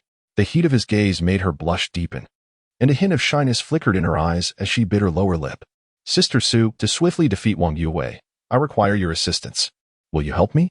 Chen Yang inquired earnestly, his brows slightly raised. Su Yao, with a glimmer in her eyes, readily expressed her willingness to lend her full support. Meanwhile, in the living room, Qin Shui diligently mopped the floor. 2 months prior, she had lowered her pride, approaching Chen Yang with a request to exchange laundry and cooking for protection and sustenance. Curiously, despite her verbal pleas, she harbored a subtle sense of superiority. It was only with Su Yao and Oppo's arrival that she felt a pang of insecurity, realizing that Chen Yang could easily find numerous women willing to wash his clothes for the price of instant noodles. Outside, countless women were treated as commodities by their so-called relatives, readily available for barter. Chen Yang's willingness to extend an opportunity to her, to share a morsel of his soup, was a tremendous favor. With this understanding, Qin Shui threw herself into her work with newfound vigor, no longer half-hearted in her efforts. Suddenly, she heard an unusual noise drifting from the room. Straining to listen, it seemed to emanate from within. What are Sister Su and Chen Yang up to? Is there something I can't assist with that requires such secrecy? Driven by curiosity, Qin Shui stealthily approached the slightly ajar door. Oh, this is the kind of help Chen Yang desires? Sister Su seems to know so much. What unfolded within the room left her, lacking experience in such matters, utterly taken aback. Covering her mouth with delicate hands to stifle any sound, her eyes widened in disbelief, a mix of shyness and astonishment swirling within them. Her petite face flushed a deep crimson, fully aware that peeping was wrong, yet an undeniable thrill coursed through her. Time passed, seemingly endless, until a low growl escaped Chen Yang, leaving him feeling invigorated. The exhaustion from his struggle against Wang Yue and Oppo's gang dissipated entirely. Ding! Congratulations on surpassing your limits. Stamina attribute 0. 2. Body data is being updated. Please check back shortly. Having broken his previous records, the system's melodious notification finally chimed. Thank you, Sister Su. Your assistance has greatly enhanced my confidence, Chen Yang said gently to Su Yao, who was adjusting her dress. Su Yao blushed, wiping her lips with a tissue. The color in her cheeks had yet to fade, enhancing her allure. With a flick of her damp hair, she swallowed nervously and whispered, Brother Yang. I couldn't and Oppo's control my voice earlier. It was a bit loud. You Don and Oppo's think Shui and Oppo's heard, do you? Don and Oppo's worry. As long as the door is closed. The soundproofing here is quite effective, Chen Yang replied nonchalantly, eager to examine his newly updated system panel. Host, Chen Yang. Points, 3,044. Draw chances, 30. Level 1, 3. Level 2. Draw items. Spatial mirror, 198 500 slots. Man's wardrobe, special. M1911 pistol, modified. Python S400 crossbow. Durex ultra-thin ribbed condoms 0. 5 boxes. Strength, 1. 9. Stamina, 1. 2. Agility, 1. 1 mental, 1. 0. Title, Chicken Slayer. You are a cold-blooded killer of poultry. With this title, your intimidation against avian creatures is 10. Special skill, Berserk, upon activation. Strength attribute increases by 100 for 10 seconds. Stamina and agility increase by 50. Defense increases by 20. Mental decreases by 20. All attributes decrease by 20 for 3 minutes after the skill ends. Qin Shui, are you alright? Your face is quite red. You aren't coming down with a fever. Are you? Sister Su, why is your face still flushed? Did you catch a chill? As Chen Yang, munching on fruit at the dining table, observed the two women with rosy cheeks, he kindly inquired. I and Oppos, am fine really. Chen Shui stammered, her gaze darting nervously, her lips trembling, breath quickening as she shook her hands to assure him she was well. Su Yao bit her lip, her earlobes burning with heat. She hadn't realized she had left the door ajar, and after such an outburst, this is too embarrassing. Chen Yang scratched his head, puzzled by the sudden change in the two distinctively different women. Before he could ask further, a series of knocks at the door shattered the intimate atmosphere within the room. Chapter 61, Seeking an Alliance? In the dimly lit and oppressive elevator hall, Zhang Deping and Zhu Xiangfu, armed and vigilant, cautiously approached the door of room 3301. They surveyed the surrounding walls, cloaked in darkness, with peeling paint and marked by the traces of smoke and fire. The ground was a chaotic scene, with large patches of dark red bloodstains dried upon the tiles. Zhang Deping could not suppress a shudder as the mingled scent of rust and an inexplicably pungent odor assailed his nostrils, forcing down the tumult in his stomach. He covered his mouth and cast a sidelong glance at his old friend. Lao Zhu, I must admit, you have a keener eye than I. Chen Yang is indeed a formidable character. Zhu Xiangfu was equally taken aback by the devastation before them. The commotion stirred up by Chen Yang had been too great, preventing him from daring to investigate sooner. His initial intent to ally with Chen Yang stemmed from the defeat of Wang Yuhui and his gang, which had ignited a glimmer of hope for resistance. Originally, he had planned to approach Chen Yang as an equal, believing that while Chen Yang possessed slightly greater individual strength, he and Lao Zhang, along with two women, constituted a formidable team of four. Yet, the gruesome scene before him seemed to serve as a stark reminder that those capable of creating such turmoil were unlikely to be benevolent. Perhaps we need to reconsider our approach to collaboration, Zhu Xiangfu mused, furrowing his brow as he set aside his weapon and quietly awaited by the door. Inside the living room, the sound of persistent knocking sent a wave of anxiety through the two women, their faces betraying their alarm. Could it be that Wang Yue has sent someone again? Suyo asked, her voice trembling with trepidation. Ever since her encounter with the notorious glasses Wang Liling, she had been haunted by the experience. Chen Yang, maintaining his composure, reassured them as he rose to approach the door. Do not worry, it is unlikely to be them. They never knock. Su Yao and Qin Shui flushed with realization, recalling that if it were indeed that gang, they would have barged in without hesitation. Upon reaching the door, Chen Yang peered through the peephole and discovered two familiar faces waiting outside. He frowned, puzzled as to why these men had come to see him. Qin Shui and the others each grabbed a makeshift weapon, standing a short distance behind him, whispering inquiries about the visitors and Oppos' identities. Chen Yang gestured for them to remain quiet, leaning against the security door as he spoke in a low tone. Who is out there? Brother, we are residents from the stairwell below. My name is Zhu Xiangfu, and this is Zhang Deping, whom you met this morning. Zhu Xiangfu replied softly, signaling for Zhang to remain silent. Chen Yang remembered them, particularly the child who had asked if he practiced martial arts, which had left him feeling somewhat embarrassed. He then inquired, What brings you to seek me? After a moment's contemplation, Zhu Xiangfu cautiously responded, We all witnessed the events of this morning. Wang Yuhui and his gang are utterly outrageous.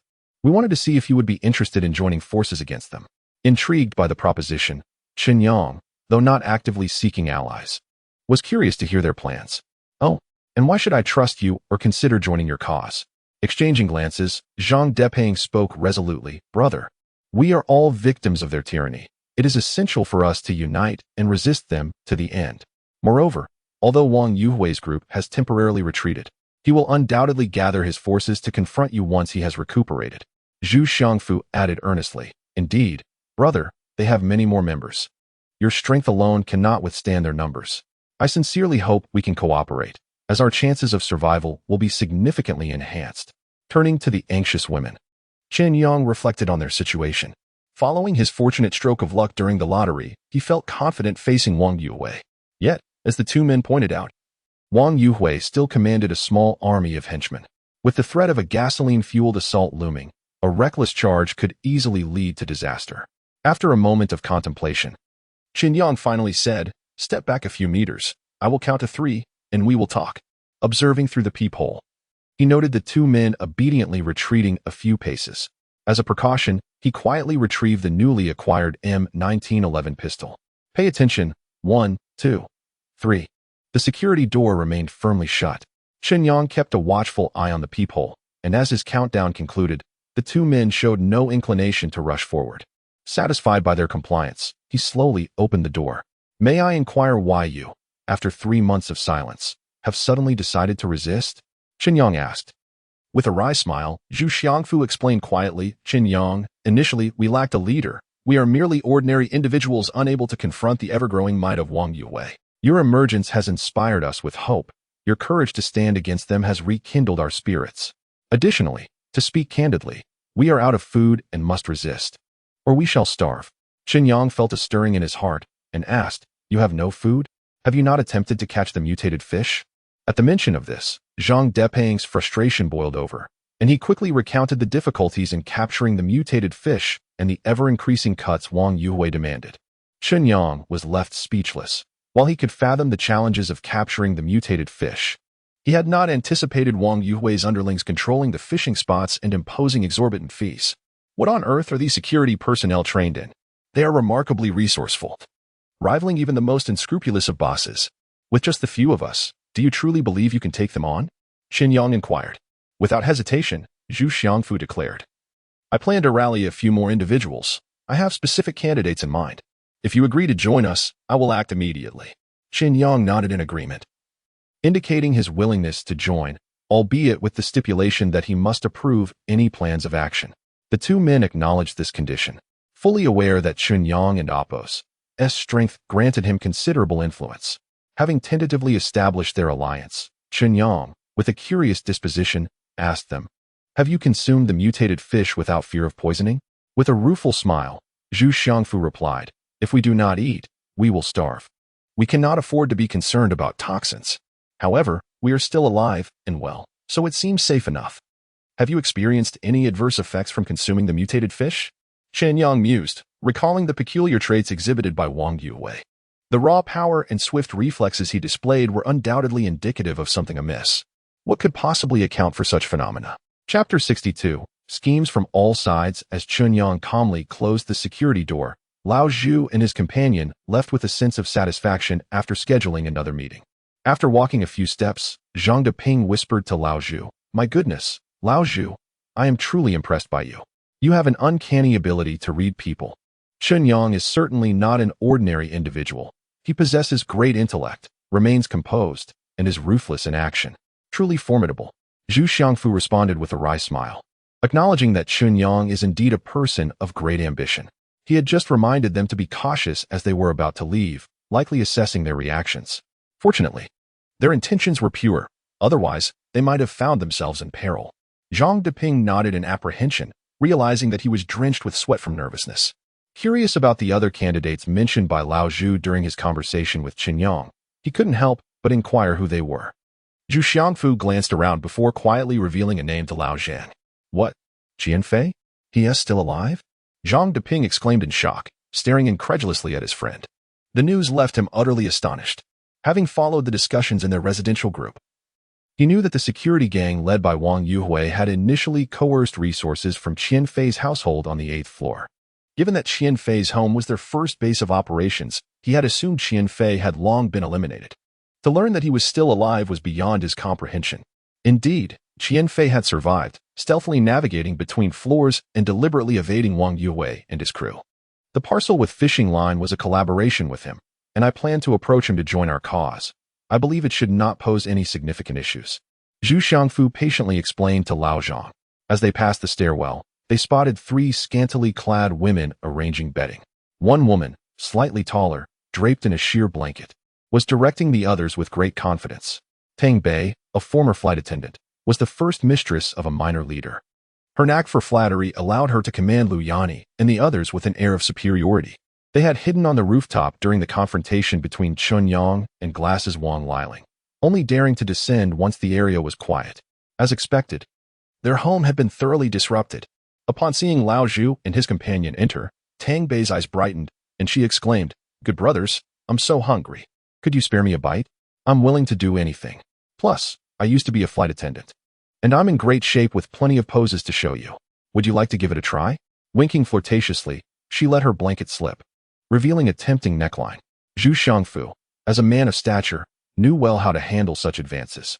He stared intently at Tang Bei's figure his gaze unwavering, and responded with a curt refusal regarding food. How dare you two broke fools deny me food while you ogle at my assets? Have you lost your senses? Tang Bei was infuriated by Lao Zhu's dismissive demeanor. Quickly draping the blanket back over herself, she hurled a few curses before ceasing her pursuit of them. As she watched the two men depart, she spat in disdain and continued to mutter angrily under her breath, feeling insulted by the middle-aged man's mockery. Suddenly, a nefarious idea struck her, prompting her to summon Lu Yani and the others. Outside, thunder roared and rain poured incessantly, each flash of lightning briefly illuminating the dim and oppressive atmosphere within the room. "We go. Most of the people have arrived," reported Yi Jiwen, respectfully addressing Wang Yuhui as the subordinates gathered. "Indeed," Wang Yuhui nodded, his voice low and gravelly as he slowly began. "I believe you are all aware that glasses and some of our brothers have unfortunately fallen to Chen Yang. Let us share our thoughts." The assembled leaders exchanged glances, all expressing their indignation in unison. "Boss, Chen Yang fought back fiercely and injured our brothers. We must avenge this grievance. Yes, many are watching us in the hallway. If we fail to subdue him, it may incite others to entertain similar thoughts." "I concur." The affirmations from his subordinates pleased Wang Yuhui immensely. The fact that Chen Yang had killed glasses and dared to harm them only fueled his anger, igniting a burning desire for retribution. "All right, monkey. Select some men these next few days and prepare for a strong assault," Wang Yuhui commanded. Yi Jiwen hesitated for a moment before cautiously interjecting. "We go. I've heard that Chen Yang has a stockpile of gasoline at home. If we recklessly charge in, fearing for the safety of his men." Zhu Xiaoyu also prepared to voice his concerns. Bang! Wang Yuhui slammed his hand on the table, his eyes gleaming with a predatory intensity as he surveyed the room. "What are you afraid of? We'll have them don protective gear and storm in. I'll lead from the rear. Anyone who dares retreat will face my wrath." With Wang Yuhui's ruthless declaration, his subordinates were thrown into disarray. "What the hell? We're just here to show our support. You really expect us to go in? Chen Yang has a fortified security door and gasoline for widespread attack. We are mere mortals. Who can withstand that? It's impossible to fight." Just as they began to collectively urge Wang Yuhui to remain calm, a bald-headed subordinate sitting in the corner suddenly proposed an idea to minimize casualties. This small leader, known as Lao Fong, was an engineering designer before the disaster, and he spoke slowly in the expectant silence. I think we could take a detour, targeting room 3302 or 3303 first, then breaking through the partition wall to access 3301. As a designer, I assure you that the walls between the two units are generally filled block walls, making this task quite manageable. Before he could finish, Wang Yuhui, brimming with excitement, interrupted him. "Exactly. We can breach the partition wall and directly invade his home, catching him off guard." "I refuse to believe that Chen Yang can ignite gasoline in time. Ha ha ha." In the dimly lit room, Wang Yuhui's eyes glinted with a sinister light as he grinned menacingly, the scar on his face enhancing his intimidating presence. "Chen Yang, let us see if you can escape this time." Chapter 63. "Lu Yani, are we really going to say this, Sister Tang? It doesn't seem right." Feng Jiajia cautiously observed the woman beside her. Tang Bei rolled her eyes, dismissing Feng Jiajia and Appo's words with disdain. This woman, a former live streamer and dancer, had always been regarded as her greatest rival. After all, the men they attracted were mere trifles with scarce provisions available. Only the most favored women could indulge in more sustenance. Thus, Tang Bei felt compelled to demonstrate her worth. She was determined to prove that not only was she superior in skill to these two women, but her intellect and cunning far surpassed their foolishness. Seeing the naive expression on Feng Jiajia's face, she couldn't help but feel a sense of triumph. "What do you know? When Brother Wang returns, I will inform him that those two middle-aged men came looking for Chen Yang, plotting a rebellion. But they might not necessarily be discussing rebellion with Chen Yang, right? I don't care. That old man had the audacity to gaze upon me without providing any food. I'll deal with him." Tang Bei resumed her authoritative demeanor, her seductive eyes fixed intently on Feng Jiajia. "Tell me, did those two suddenly come up from downstairs? There must be something amiss. Besides, if I report this to Brother Wang, he'll gain merit, and we'll be able to enjoy more food. Why not do it?" Seeing that her words had left Feng Jiajia speechless, Tang Bei smirked with satisfaction.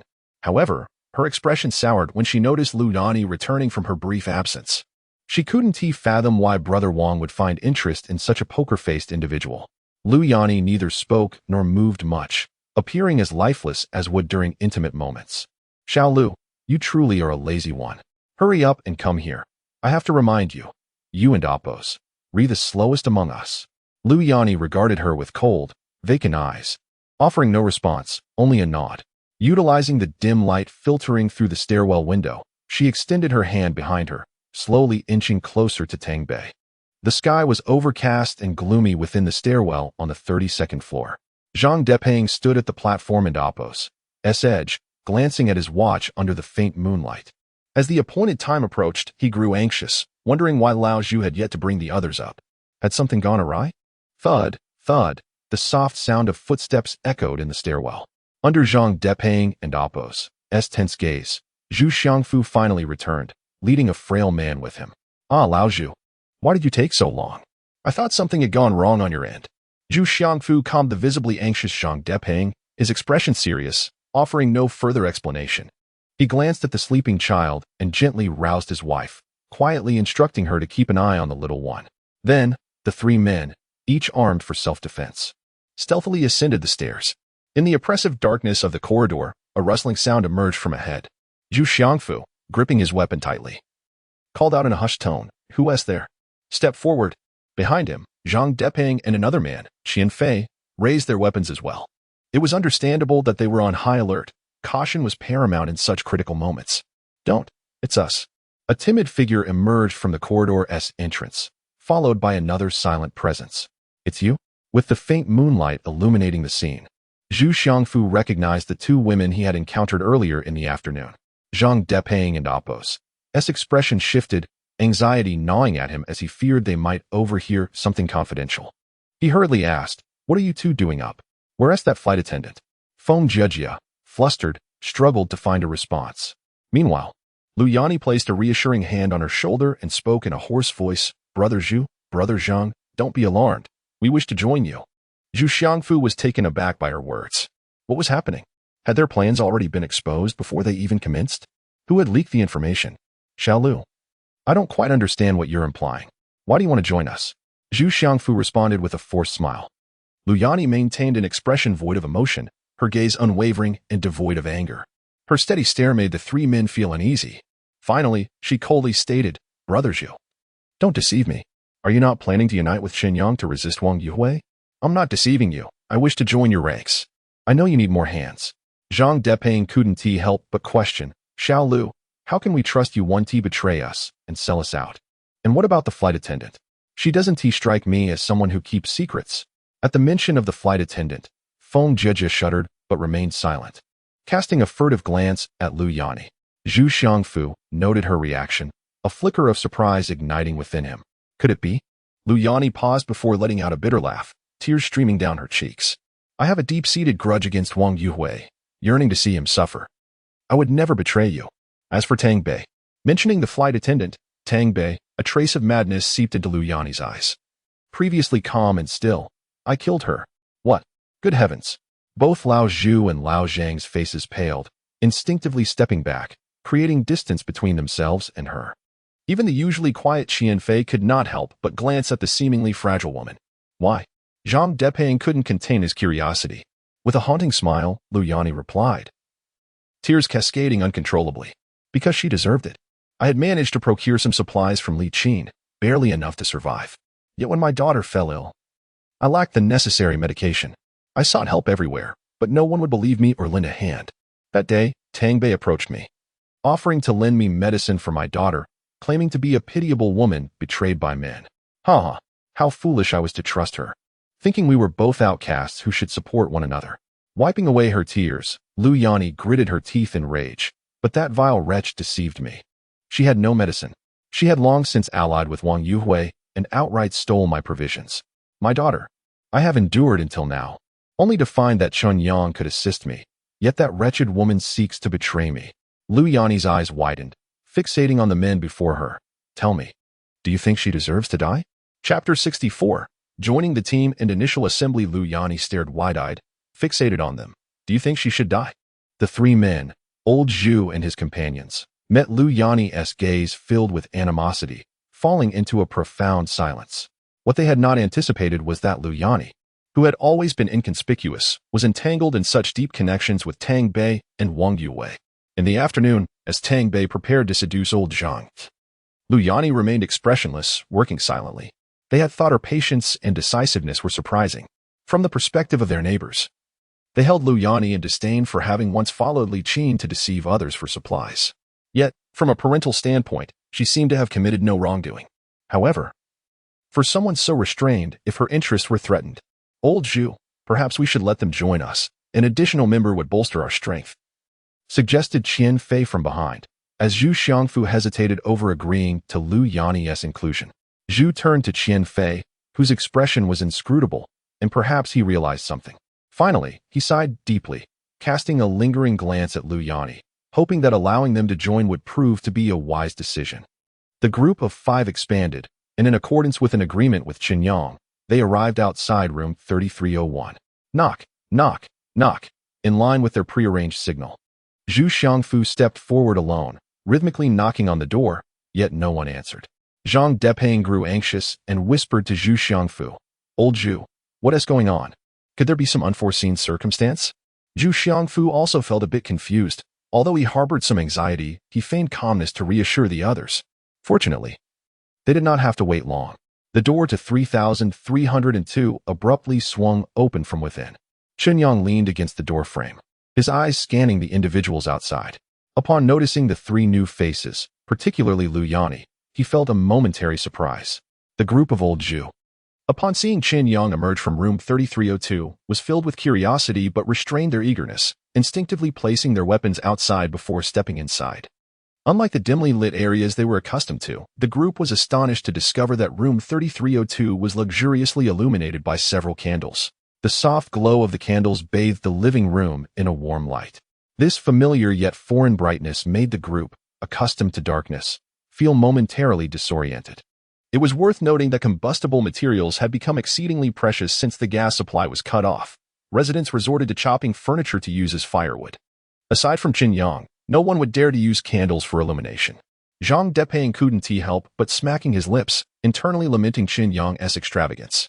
It was no wonder Wang Yuhui had been so fervently vying for his attention. Chen Yang was indeed affluent. You are Su Yao? Ah, Su Yu? Only then did Zhang Depeng and the others notice the 2 women in the living room, both strikingly beautiful. One was slightly younger and unfamiliar to him, but the other was recognizable, prompting him to exclaim in astonishment after a brief pause. Before the floods, the athletic and attractive Su Yao had been quite a notable figure in Building 18. Su Yao was taken aback to find someone recognizing her among the newcomers, and thinking of her current situation, she felt a bit embarrassed. "Hello, please sit down and let us talk." Zhu Xiangfu, naturally acquainted with Su Yao, had previously dealt with her rather unsavory partner, Lu Jiqiang. Thus, upon seeing Su Yao here, he instinctively inquired, "Su Yao, when did you arrive?" Su Yao's face flushed slightly, feeling somewhat shy as she replied, I've been here for a while."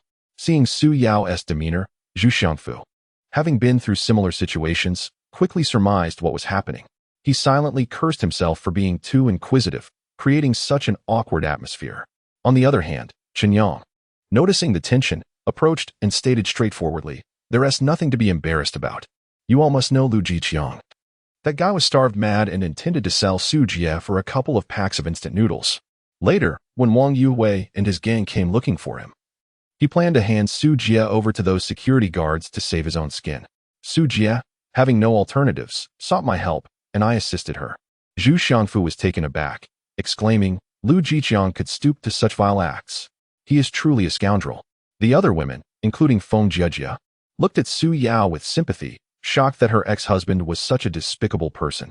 Su Jie, leaving that kind of scum was the right choice. In times like these, a reliable man is of utmost importance. Su Yao's face reddened at their words, leaving her momentarily at a loss for words. Chen Yang preferred to avoid prolonging the topic, prompting everyone to introduce themselves to foster familiarity. He then fixed his serious gaze on Zhu Xiangfu and asked, "What plans do you have? Please share them with us." Zhu Xiangfu exchanged glances with old Zhang before slowly responding, "Brother Chen Yang, I intend to recruit a few more people, not too many, perhaps around 10 in total. Initially, my plan was to ambush Wang Yuhui when he attempted to attack you, striking from both sides. However, just now, Zhu Xiangfu's eyes flickered with a hint of alarm as he gritted his teeth and continued. When I went to find Qian Fei, I overheard Wang Yuhui's subordinates mention they had discovered a new method that could make their raids more efficient. Chen Yang's expression darkened as he fixed his piercing gaze on Zhu Xiangfu. What method could yield such effectiveness? Zhu Xiangfu furrowed his brow, reflecting on what he had overheard. He shook his head. I didn't catch the specifics, but it seemed like they were planning to enter the adjacent unit first. Adjacent? Chen Yang stroked his chin, his background in civil engineering leading him to deduce Wang Yuhui's intentions. It seems they planned to break through the partition wall between the units to gain access. Upon hearing Chen Yang's words, everyone except Qian Fei and Lu Yani instinctively tensed up. After all, they were not Na'vi. Breaking down a brick wall would undoubtedly be 100 times easier than breaching a security door. Brother Chun, I didn't oppose foresee this development. Do you have a better plan? Zhu Xiangfu and the others all turned their hopeful gazes toward Chen Yang, eager for a more favorable strategy. Chen Yang nodded slowly, articulating, I do have two potential plans. Chapter 65. Counterattack plan. Upon hearing that Chen Yang had devised two distinct strategies, Old Zhang and the others were instantly invigorated. While they found themselves at a loss for ideas, Chen Yang had already formulated two approaches, highlighting the stark disparity between individuals. With a raised brow and a piercing gaze that swept across the assembly, Chen Yang began. The first strategy is akin to waiting for the hare by the tree stump. Given our anticipation that they are likely preparing to breach through rooms 3303 or 3304, we shall preemptively position ourselves in room 3302 to catch them off guard. The second strategy involves a proactive assault. While they remain unprepared, we shall strike decisively, dismantling them one by one until none remain. Upon hearing these proposals, Zhu Xiangfu could not help but express his astonishment. He had never expected Chen Yang to entertain the notion of an offensive approach. This young man was undeniably audacious. Tang Bei, a former live-streaming host, cautiously regarded Chen Yang and quietly inquired, do you think we stand a chance against them with just the few of us? Chen Yang nodded, aware that apart from Su Yao and Qin Shui, the others might consider his ideas somewhat mad. Yet, he was internally inclined towards the second option.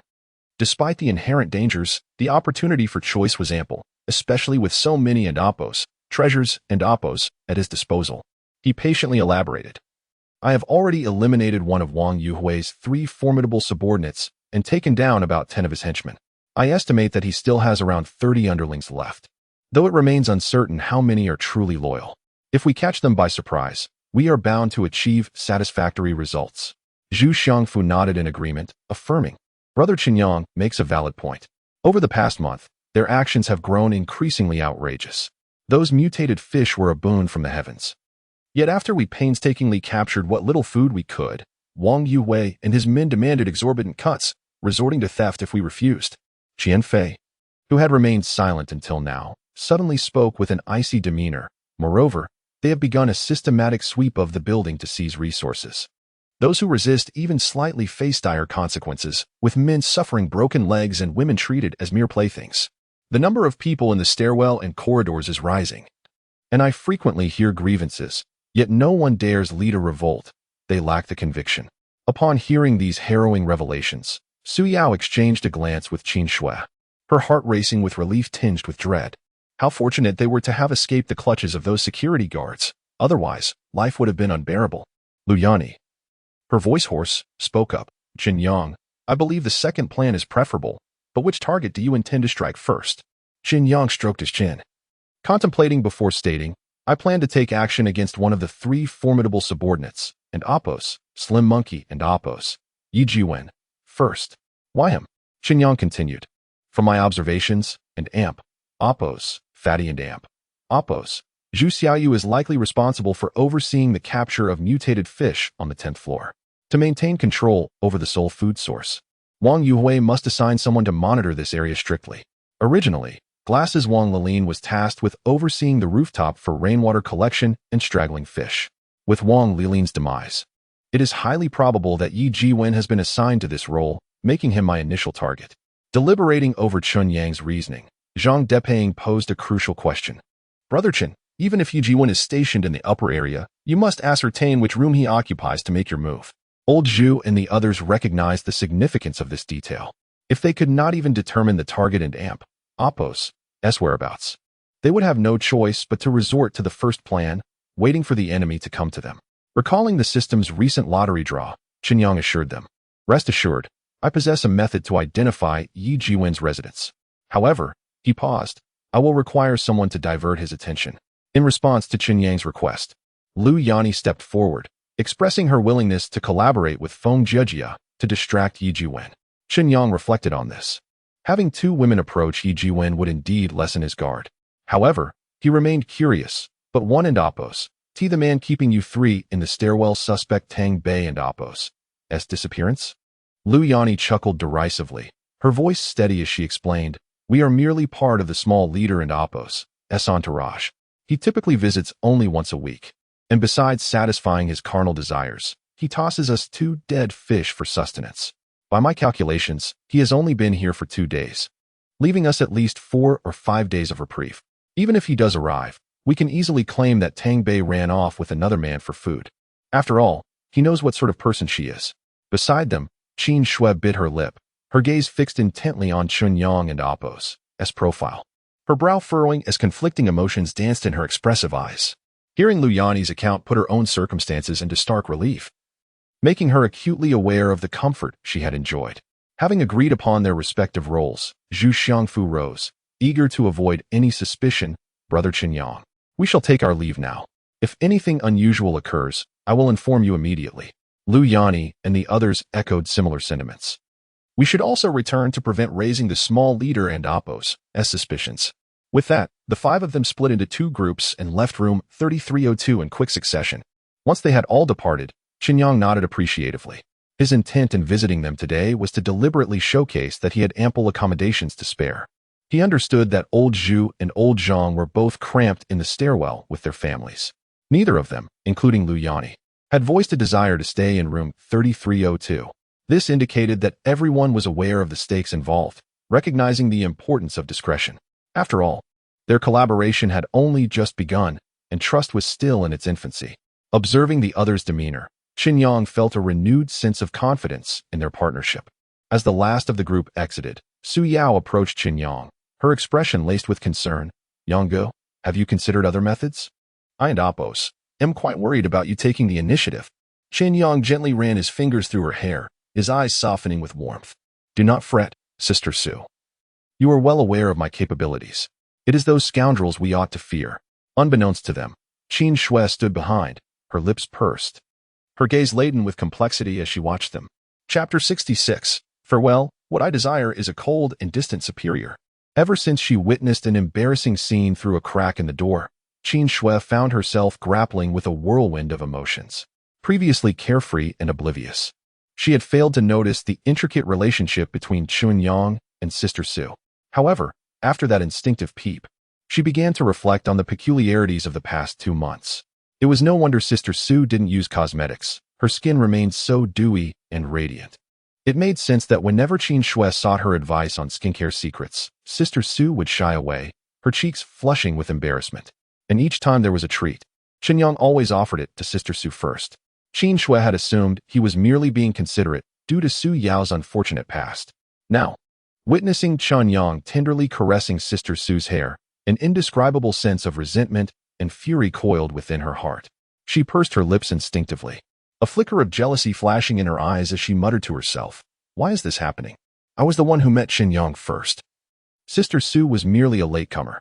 Surely, there should be a sense of precedence in all matters. How could you both bypass me like this?"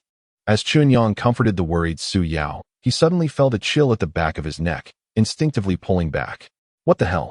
Why do I feel like someone has their sights set on me? It must be that damned Wang Yuhui." Silently cursing, Chen Yang urged Su Yao to return to room 3301. After taking a few steps and opening the door, he realized they were just 2 people. Qin Shui had not followed them. "Hey, Qin Shui, what are you dawdling about back there? Come on." With a huff, Qin Shui rolled her eyes behind him, thinking, "This jerk Chen Yang didn't he remember me until now?" Truly, men are oblivious creatures, easily swayed by appearances. As she walked past with a slight pout, Chen Yang found himself momentarily bewildered, unable to grasp the situation. In room 3301, Chen Yang retrieved some grapes from the fridge, offering a few to Su Yao before glancing at his female superior. "Qin Shui, would you like some fruit?" Qin Shui's nose tinged with discomfort as she waved her hand. unusually rejecting the fruit Chen Yang offered. Without changing her clothes, she silently retreated to her room. Sister Su, what is up with Qin Shui? She seems like a different person. It's strange, Chen Yang remarked, observing her departing figure as he popped a grape into his mouth, looking quizzically at Su Yao. Su Yao gently bit her red lip, shaking her head in uncertainty. Yet, as a woman herself, she could surmise the cause behind Qin Shui's behavior tonight. She understood the complexities of emotions, knowing that feelings were a matter of mutual consent and could not be forced. Therefore, she felt powerless regarding Qin Shui's thoughts, hoping that everything would unfold naturally. In the stillness of the night, only the sound of raindrops drumming against the window penetrated the silence. Sister Su, are you asleep? Qin Shui whispered to the person beside her. Receiving no response, she stared fixedly at the ceiling, devoid of any drowsiness. Listening to Su Yao's rhythmic breathing heightened the turmoil within her. The memories of the day flooded her mind, leaving her heart in disarray, akin to a restless kitten scratching at her insides. After much internal conflict, she quietly slipped out of bed, donned her shoes, and stealthily approached the door. Confirming that Su Yao remained undisturbed, she felt reassured enough to step outside. Guided by the faint moonlight, Qin Shui cautiously traversed the living room and stood outside Chen Yang's door. Phew! She took a deep breath to steady herself, hesitating momentarily before slowly turning the doorknob. Creak. The door hinge emitted a slight sound, and Qin Shui, tense and breathless, tried to remain aware of any sounds outside while also focusing on Chen Yang. Under the ethereal moonlight, she stealthily approached his bedside, gazing at the asleep Chen Yang while murmuring softly, "Chen Yang, how unfair you are. I was here first. I must show you a thing or two." Feeling her heart race, Qin Shui steeled herself and pounced on the reclining Chen Yang. "What is going on?" "Qin Shui, stop." "No, be quiet. What do you take me for? I'm a gentleman." Don't strip. What I desire is my female superior. My cold and distant female superior." As the saying goes, the embroidered quilt of mandarin ducks flips in the red waves, with cloud-like hair and floral beauty adorned with golden hairpins. That night, thunder rumbled outside, and torrential rain lashed against the glass. In the adjacent bedroom, Su Yao turned over, her ears twitching, yet ultimately blushing. She slowly drifted off to sleep amidst the thunderstorm. 3 days later, still in room 3302, Lao Zhu and the others were reporting the latest developments to Chen Yang. Based on their observations over the past few days, Wang Yuhui's group had recently employed a method of breaching walls that proved far more efficient than simply breaking down doors. Although only 3 days had passed, they had already conquered all levels down to the 16th floor. At this rate, within just 3 to 5 days, the entire building would fall into Wang Yuhui's hands. Consequently, all supplies would be consolidated under their control, allowing Wang Yuhui to leverage this power to command others. Listening calmly to the intelligence shared by Lao Zhu and the team, Chen Yang remarked, "I didn't expect their method to be so effective. We must expedite our efforts." He then turned to Lao Zhu and the others. "How many people have you managed to rally?" Lao Zhu replied, "Due to the security team's reckless actions, more and more people are growing resentful towards them. I'm confident that I can trust about 8 individuals. As for those fence-sitters, there are too many to count." Chen Yang nodded, realizing that finding 8 trustworthy allies in just 3 days exceeded his expectations. It seemed that Wang Yuhui's recent actions had increasingly lost the support of the public. Zhang Deping glanced at Chen Yang, hesitating before finally asking, "Brother Chen Yang, you mentioned before that you had a way to determine which room Yi Jiwen resides in. How did you manage that?" Lao Zhu and the others looked on with curiosity. Ever since their last return, they had been puzzled over Chen Yang's method of identifying Yi Jiwen's residence. With a raised brow, Chen Yang patted the nearby box and, meeting their inquisitive gazes, smiled. "Of course, it's thanks to my little treasure. Come, let me show you." Chapter 67. Investigation. Is that a drone? Looking at Chen Yang as he retrieved the so-called treasure and Apos, from the box on the ground, Feng Jia couldn't and Apos, help but exclaim. Everyone gathered around, though they had never operated one. They were all familiar with the renowned name of drones. My goodness, how magnificent. Indeed, this is my first close encounter with such advanced technology. I've heard that modern drones can carry loads of several dozen pounds. I wonder if that's true? The drone in Chen Yang's hand was a system prize he had recently won. This latest model boasted sleek, robust lines, lightweight wings, and a silver-gray metallic shell that exuded a sense of high technology. Yes, With this drone, I should be able to locate Yi Jiwen from the outside window. As a live streaming host, Feng Jiejia was naturally well acquainted with such innovations. She nodded, recalling having seen someone operate a similar model. This type of drone has exceptional clarity and even features a zoom function, truly remarkable. Old Zhu and the others expressed their eagerness to witness the operation firsthand. Chen Yang calmly checked the battery, confirming it was fully charged before assembling all the relevant components. Soon, a silver-gray Dajiang drone was fully assembled. Chen Yang connected the remote control to the drone, activated the control panel, and began to maneuver it. Fortunately, during his previous employment, he had been assigned to use an earlier version of the drone to film departmental team-building videos. With a gentle hum, the silver-gray drone's propellers whirred to life, lifting off the ground and stabilizing in midair. Wow, this is absolutely stunning. Zhang Deping couldn't help but marvel. Chen Yang conducted a few simple tests on the controls, and the drone glided gracefully like a swift swallow, deftly avoiding indoor clutter as it soared outside. As the drone ascended, the high-definition camera transmitted the external scenery to the screen with striking clarity. Everyone intently focused on the display, hopeful it would successfully locate the target.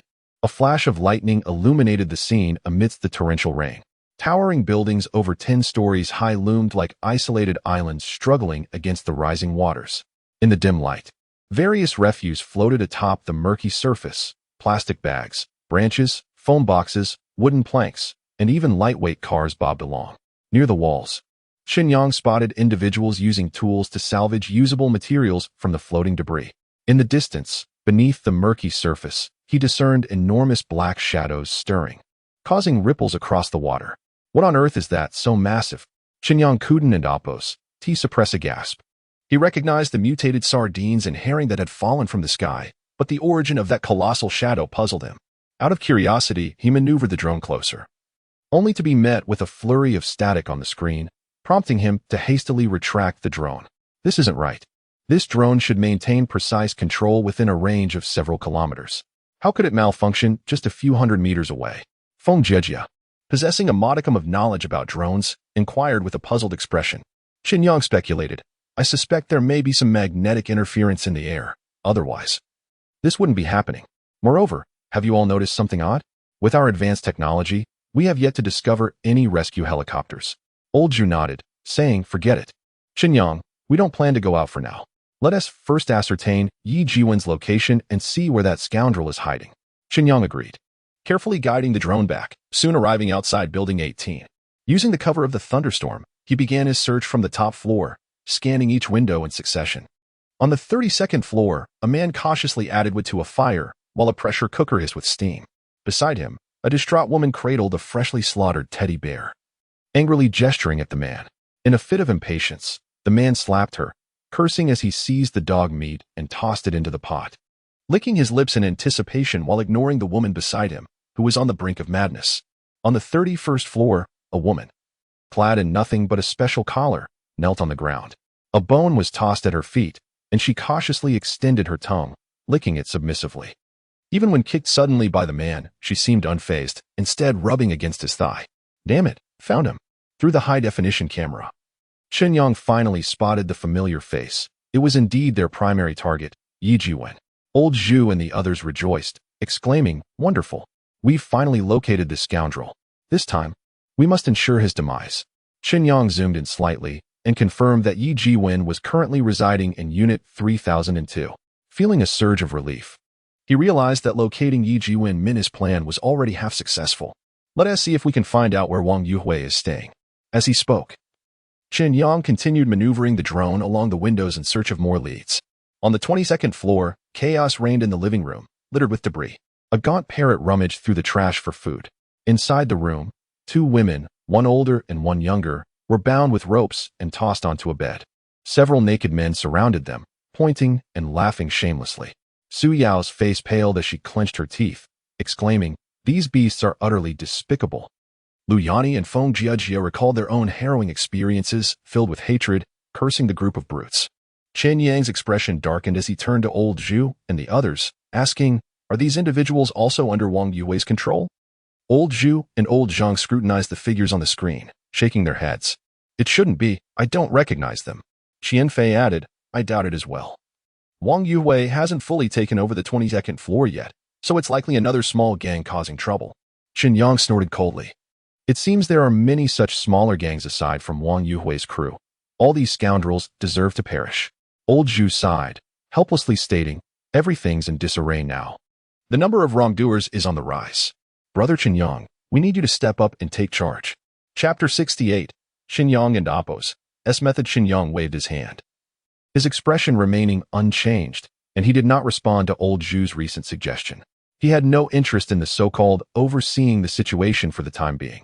If it weren't for the incessant provocations from Wang Yuhui and his group, Chen Yang felt that staying in his small room, accompanied daily by two enchanting beauties, and enjoying a carefree life of food and drink, was quite pleasant.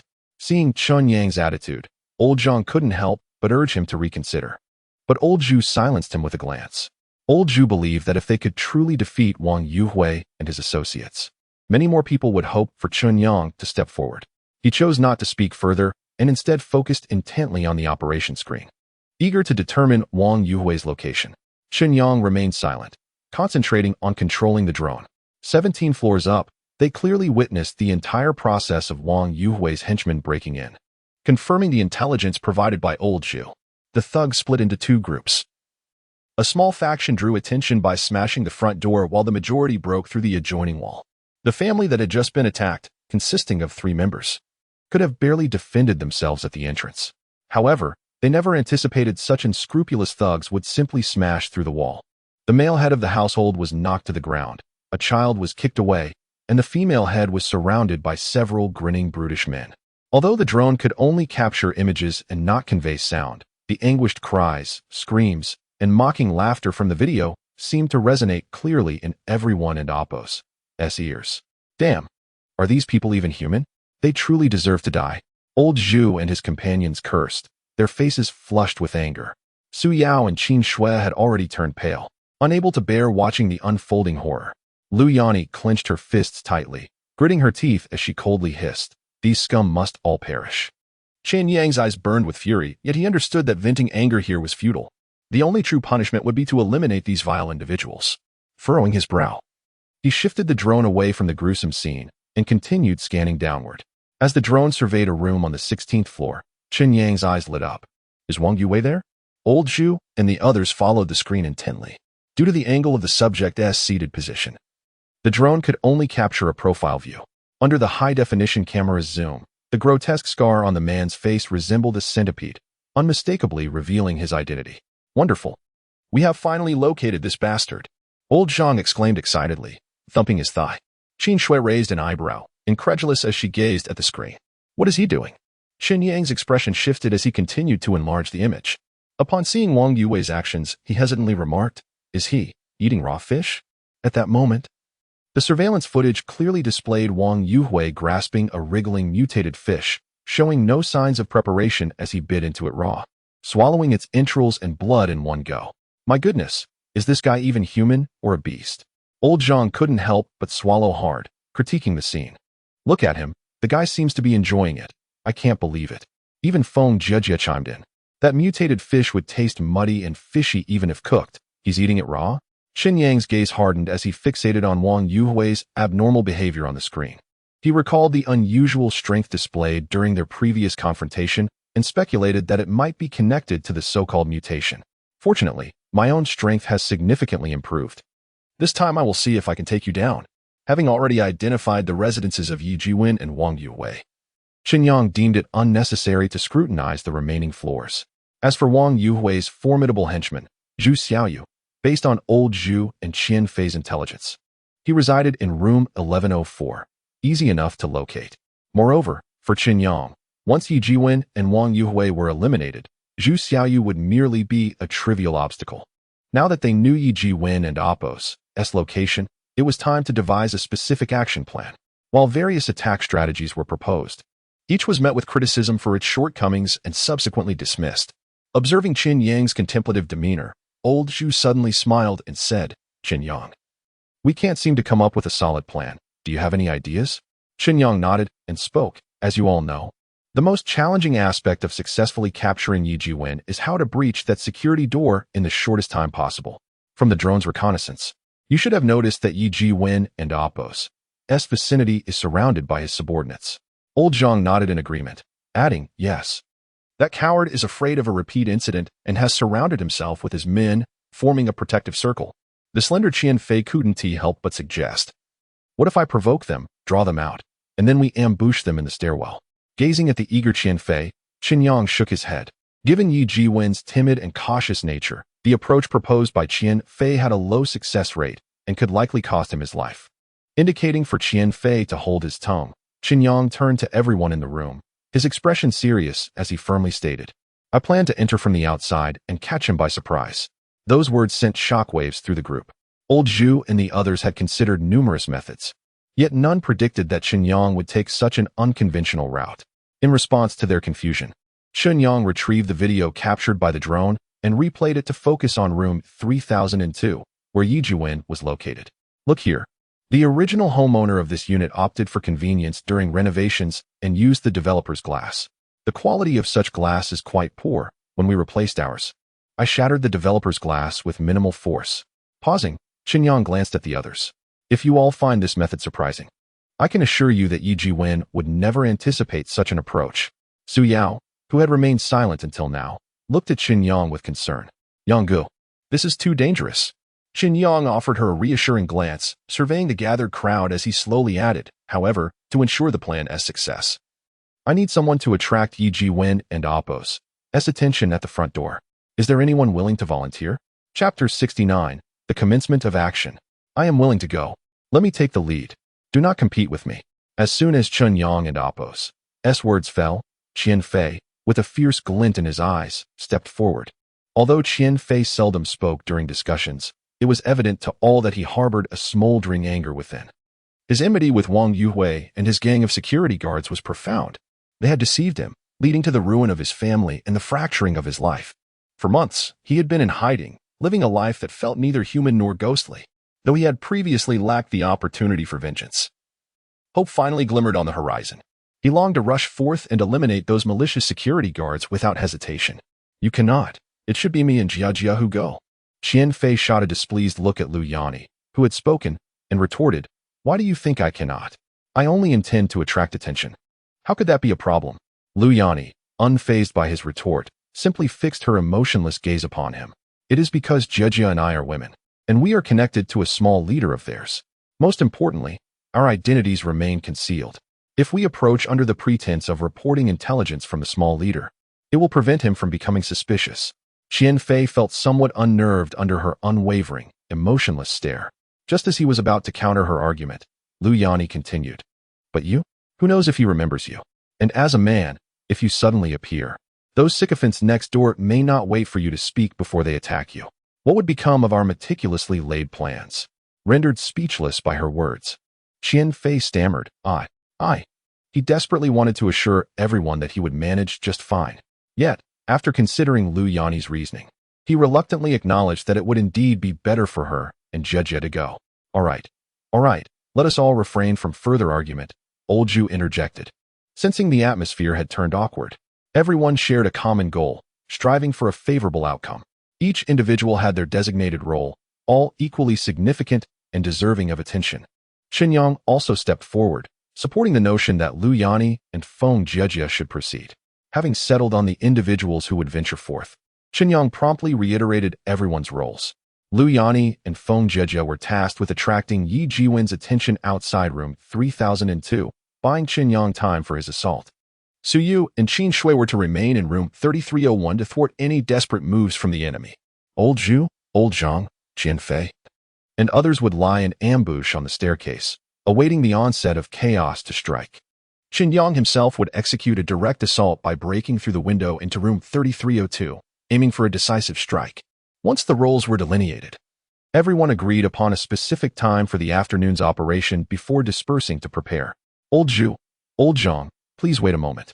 Just as everyone was preparing to leave, Chen Yang called out to the two from behind. Old Zhu and Old Zhang exchanged puzzled glances, sensing an air of uncertainty. Before they could voice their inquiries, Chen Yang continued, The official confrontation begins this afternoon. Although our plan is well structured, we must account for any unforeseen circumstances. If conflict erupts, the staircase will be perilous. I suggest you two ladies take the children and remain in room 3302. It offers greater safety compared to outside, and it allows for better mutual support with Su Yao and Qin Shui. What do you think? Old Zhu and Old Zhang had not anticipated Chen Yang and Appo's foresight. In truth, Old Zhang had long contemplated proposing they stay in room 3302 but had refrained, fearing Chen Yang might consider them overly presumptuous. Realizing that Chen Yang had been considering this all along left Old Zhu momentarily choked up. Old Zhang nodded earnestly, reflecting on why they had united against Wang Yuhui. It was because life had become unbearable. Grateful for Chen Yang, he thought. Without him, their future would have been bleak. With sincerity, Old Zhang addressed Chen Yang. Brother Chen Yang, should anyone dare to oppose your leadership, I, Old Zhang, shall be the first to set them straight. Chen Yang found their loyalty both amusing and heartwarming, waving them off with a smile, urging them to prepare to depart. In the living room of room 3301, having already dined, Chen Yang retrieved a specially made protective suit from the space treasure mirror. This suit had been crafted by a clothing factory, utilizing two garments with thin steel plates embedded within, creating a form of bulletproof vest. The finished product provided protection for vital areas while remaining lightweight, minimally impacting Chen Yang's mobility. As he donned the suit, Su Yao, with reddened eyes, tenderly adjusted it for him. Yang, I know I cannot dissuade you from going. Please be exceedingly cautious. If we cannot overpower them, we must flee. Preserving our lives is paramount.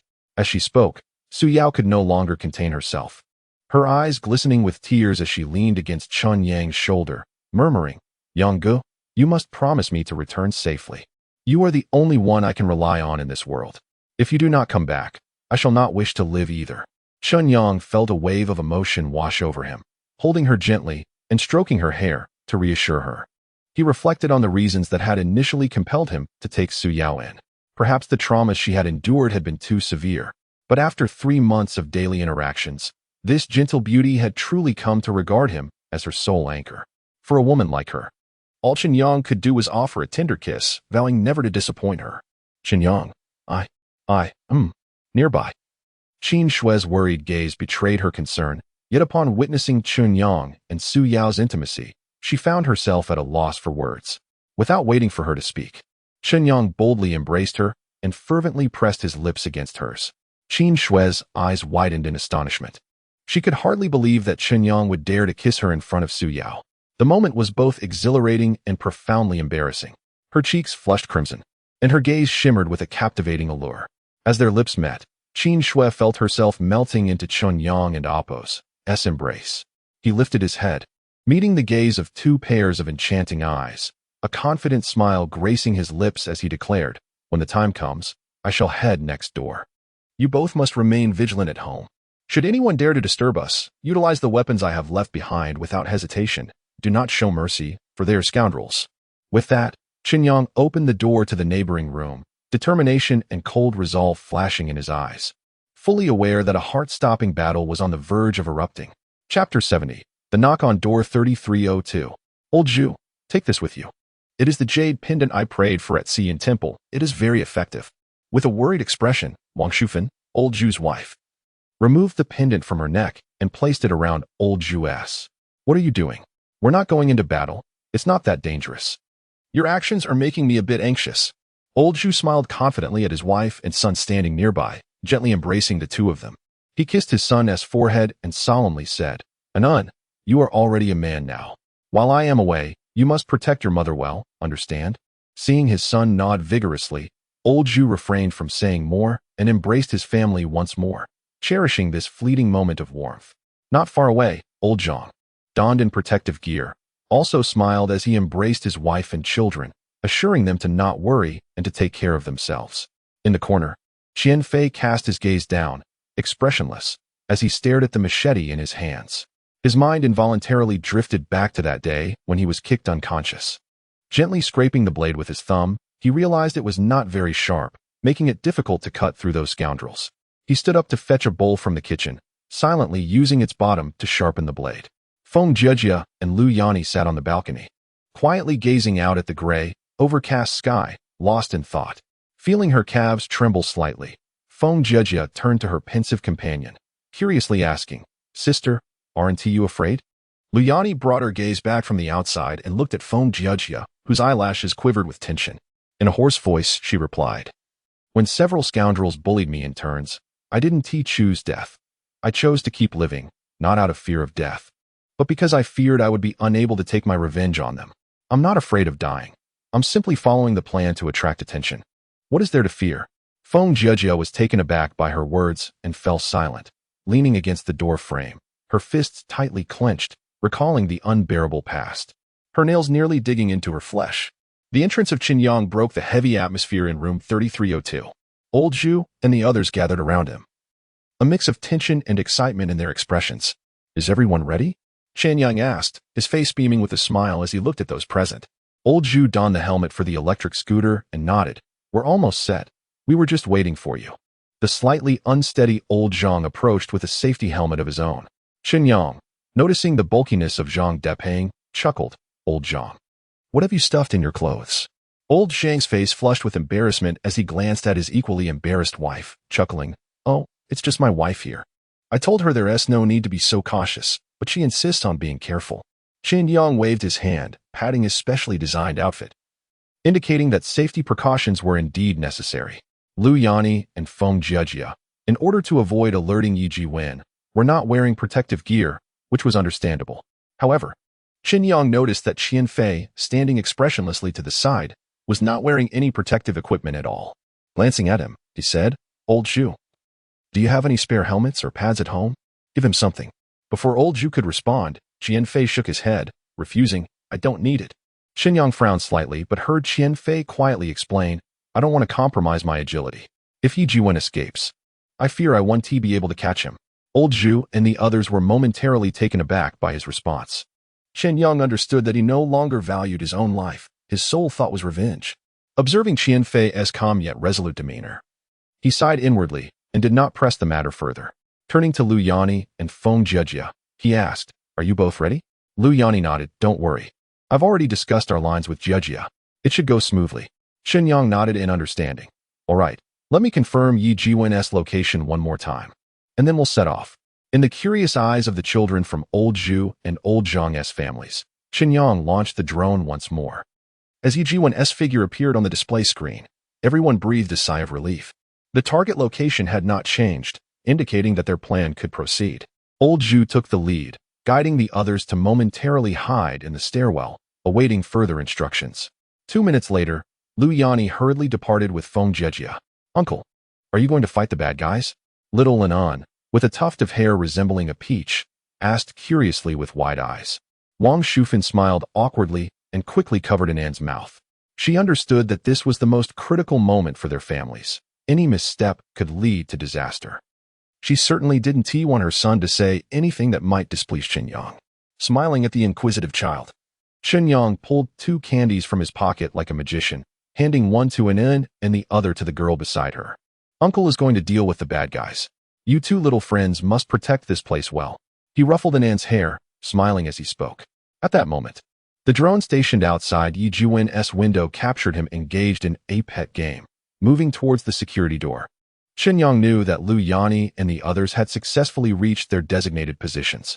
Without further hesitation, he swiftly moved to the balcony, securing a climbing rope before tossing it down from the upper floor. This climbing rope had been prepared for emergencies before the flood, and he had not anticipated its swift utility. After confirming the surveillance footage once more, Chen Yang saw Yi Jiwen lingering at the entrance, mumbling to himself. Chen Yang grasped the rope, adopting a familiar sitting back descent technique. Taking a deep breath, he forcefully pushed off the balcony edge with his feet and rapidly slid down. In the stairwell, Feng Jiejia stealthily followed Lu Yani, quickly advancing towards room 3002. In the hushed corridor, only the sound of their footsteps echoed continuously. Soon, they reached the entrance of the 30th floor corridor. Feng Jiejia took a deep breath to calm her nerves, nodding at Lu Yani, signaling that she was ready. Lu Yani squeezed her hand, mentally revisiting their agreed-upon lines. Everything was prepared. Lu Yani tousled her hair nervously, putting on an anxious expression. Pulling Feng Jiejia out of the stairwell, they swiftly approached room 3002, where Yi Jiwen was located. Knock, knock, knock, rapidly tapping on the security door. Lu Yani called out in a hoarse voice, disregarding any hesitation, "Brotherwin, Brotherwin, I have something important to report to you. Please open the door. Chapter 71. Bewildered Yi Jiwen. What brings you two lovely ladies to find brother one? Do share with your elder brother? Luyani was taken aback when she noticed that Yi Jiwen had yet to respond, as the door to room 3001 swung open. Two unsavory men, hands tucked into their pockets, let out a wolf whistle. With scrutinizing gazes, they appraised the duo and jestingly inquired. A surge of alarm coursed through Feng Jiajia. She was astonished that Chen Yang's speculation had proven accurate. The timid Yi Jiwen offered no reply, as his subordinates stepped forward to assess the situation. Fortunately, no money flew toward him. Otherwise, he would have undoubtedly faltered. Stay calm. Remain composed, he reminded himself fervently. Before Feng Jiajia, who was engrossed in her self-affirmation, could utter a word, Luyani suddenly grasped her arm. Urgency etched across her face. Gentlemen, my man is also under Brother Wen's wing. He possesses crucial intelligence that he must relay to Brother Wen, but he is unable to leave. May I inquire if Brother Wen is at home? The man with green hair leaned against the doorframe, eyeing the scantily clad women. The accidental glimpse of their fair skin made him swallow hard. Who knows if you two have ulterior motives toward Brother Wen? I suspect you may be concealing weapons. Come here so I can check you thoroughly. Beside him, the young man with red hair, his eyes gleaming with mischief, fixed his gaze on Feng Jiajia and Luyani, rubbing his hands together in anticipation of pouncing on them. What do you want? Feng Jiajia stammered, drawing back in fear. Luyani, however, retorted loudly. Are you prepared to bear the consequences of delaying urgent matters? Or shall we report this to Brother Hui? The green-haired and red-haired men exchanged startled glances, momentarily intimidated by Luyani's boldness, and hesitated to act further. In room 3002, Yi Jiwen casually tossed a mutated fish bone into a nearby porcelain basin. Narrowing his slanted eyes, he cast a mocking glance at the naked woman tethered in the corner. Your performance today has been commendable. As your master, I am pleased. Here, have a bone as a reward. The woman, her hair disheveled and skin marred with bruises and cigarette burns, trembled as she crawled toward the bone at Yi Jiwen's gesture. He chuckled, observing the jingling bell around her neck, and bellowed, Damn you, wretched creature. When I delayed opening the gate, you made me kneel in apology. Do you recall that? You were quite formidable when threatening to have me dismissed. Did you ever envision this day would come? At this point, Yi Jiwen erupted into maniacal laughter, kicking a chair aside. He glared at the woman, who was frozen in fear, and roared. I specifically requested you from Brother Hui to repay you properly. Now, start dancing for me, ha ha ha. The woman, kneeling in front of the food, recalled the torment she had endured over the past days. In despair, she closed her eyes and began to move slowly. As Yi Jiwen beheld her flawless, fair form, an unnameable fire ignited within him. He removed his pants, cursing as he stood up, ready to quell his rising tension. Just as he took a couple of steps, he heard a ruckus outside. Damn it, who dares to disrupt my enjoyment? Do they seek death? Yi Jiwen paused to listen, faintly catching a woman mention intelligence and Brother Hui. Remembering the ferocity of his elder brother, he feared an impending crisis and hurriedly rose. He barely had time to fasten his trousers before striding toward the door. Damn it, how dare you intimidate me? I should call you a spy? Strip down so I can conduct a thorough search. Outside, the green-haired man, losing face, yelled at Luyani in frustration. As the green-haired and red-haired men prepared to take action, a small grill on the security door of room 3002 swung open suddenly. Yi Jiwen and Appo's cunning eyes appeared behind the door, fixating intensely on the somewhat familiar faces of Luyani and Feng Jiajia. Feng Jiajia felt as though she had been ensnared by a venomous serpent in that fleeting moment. Instinctively, she averted her gaze, only to hear Yi Jiwen and Appo's disgruntled voice from within. What do you two want? Speak the truth quickly.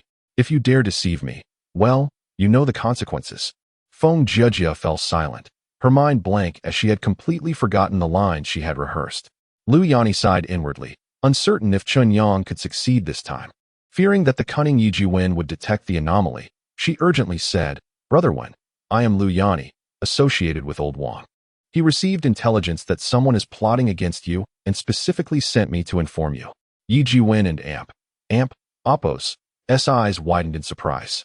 He had meticulously positioned his subordinates nearby to avoid the fate of Wang Lilin. He never ventured out when idle, yet someone had dared to target him. Instantly, he glared at Luyani from behind the door, bellowing, Who the hell dares to plot against me? Speak up, or I will make you pay. Wait, Chen Yang. As if a divine champion had descended, Chen Yang, utilizing the force of gravity, kicked through the balcony glass with an explosive strength of 1.9 and entered room 3002 with poise. Yi Jiwen stood in bewilderment, staring at his archenemy, who had breached multiple defenses in such an unprecedented manner. Panic surged through him, causing him to utter expletives. In this critical moment, the bewildered Yi Jiwen made a fatal error. His first instinct was to retrieve a nearby machete rather than flee through the door. Had Yi Jiwen made a swift escape, he might have bought himself precious seconds while Chen Yang was caught off guard. Now, damn it, I was careless. What the hell am I thinking? Call for help to gang up on him. Though Yi Jiwen had armed himself with a machete, he quickly realized the mocking expression on Chen Yang and Appo's face and cursed inwardly. Sprinting towards the door, Chen Yang raised an eyebrow, watching Yi Jiwen and Appo's delayed reaction as he dashed towards the entrance. He sneered, too late. He drew forth a crossbow, already loaded, casually aimed, and gently squeezed the trigger. Whoosh! The ebony bolt sliced through the air like a streak of lightning, piercing Yi Jiwen's calf. Ah, help! Where the hell is everyone? Come save me. Yi Jiwen tumbled to the ground, pain shooting through his leg, and clutched it, howling in agony. Hearing the commotion, the green-haired and red-haired men rushed to the door of room 3002, banging on it forcefully. Peering through the small grill, they threatened Chen Yang, commanding him to cease immediately, lest he meet a grim fate. Chen Yang leisurely retrieved another bolt, loading it into the crossbow while casting a disdainful glance at the two men threatening him. He raised the crossbow, pointing it at the writhing Yi Jiwen on the floor. Oh, you're threatening me? I am eager to witness what you can possibly do to me. Whoosh. Chapter 72. The attempt led to death. Faced with the threats and provocations from the two ruffians outside, Chen Yang swiftly loosed an arrow that struck Yi Jiwen and Appo's arm through the small window in the door. The green-haired man watched as their leader writhed on the ground in agony, instantly infuriated. He bellowed, "Damn you, Chen Yang. How dare you defy my orders?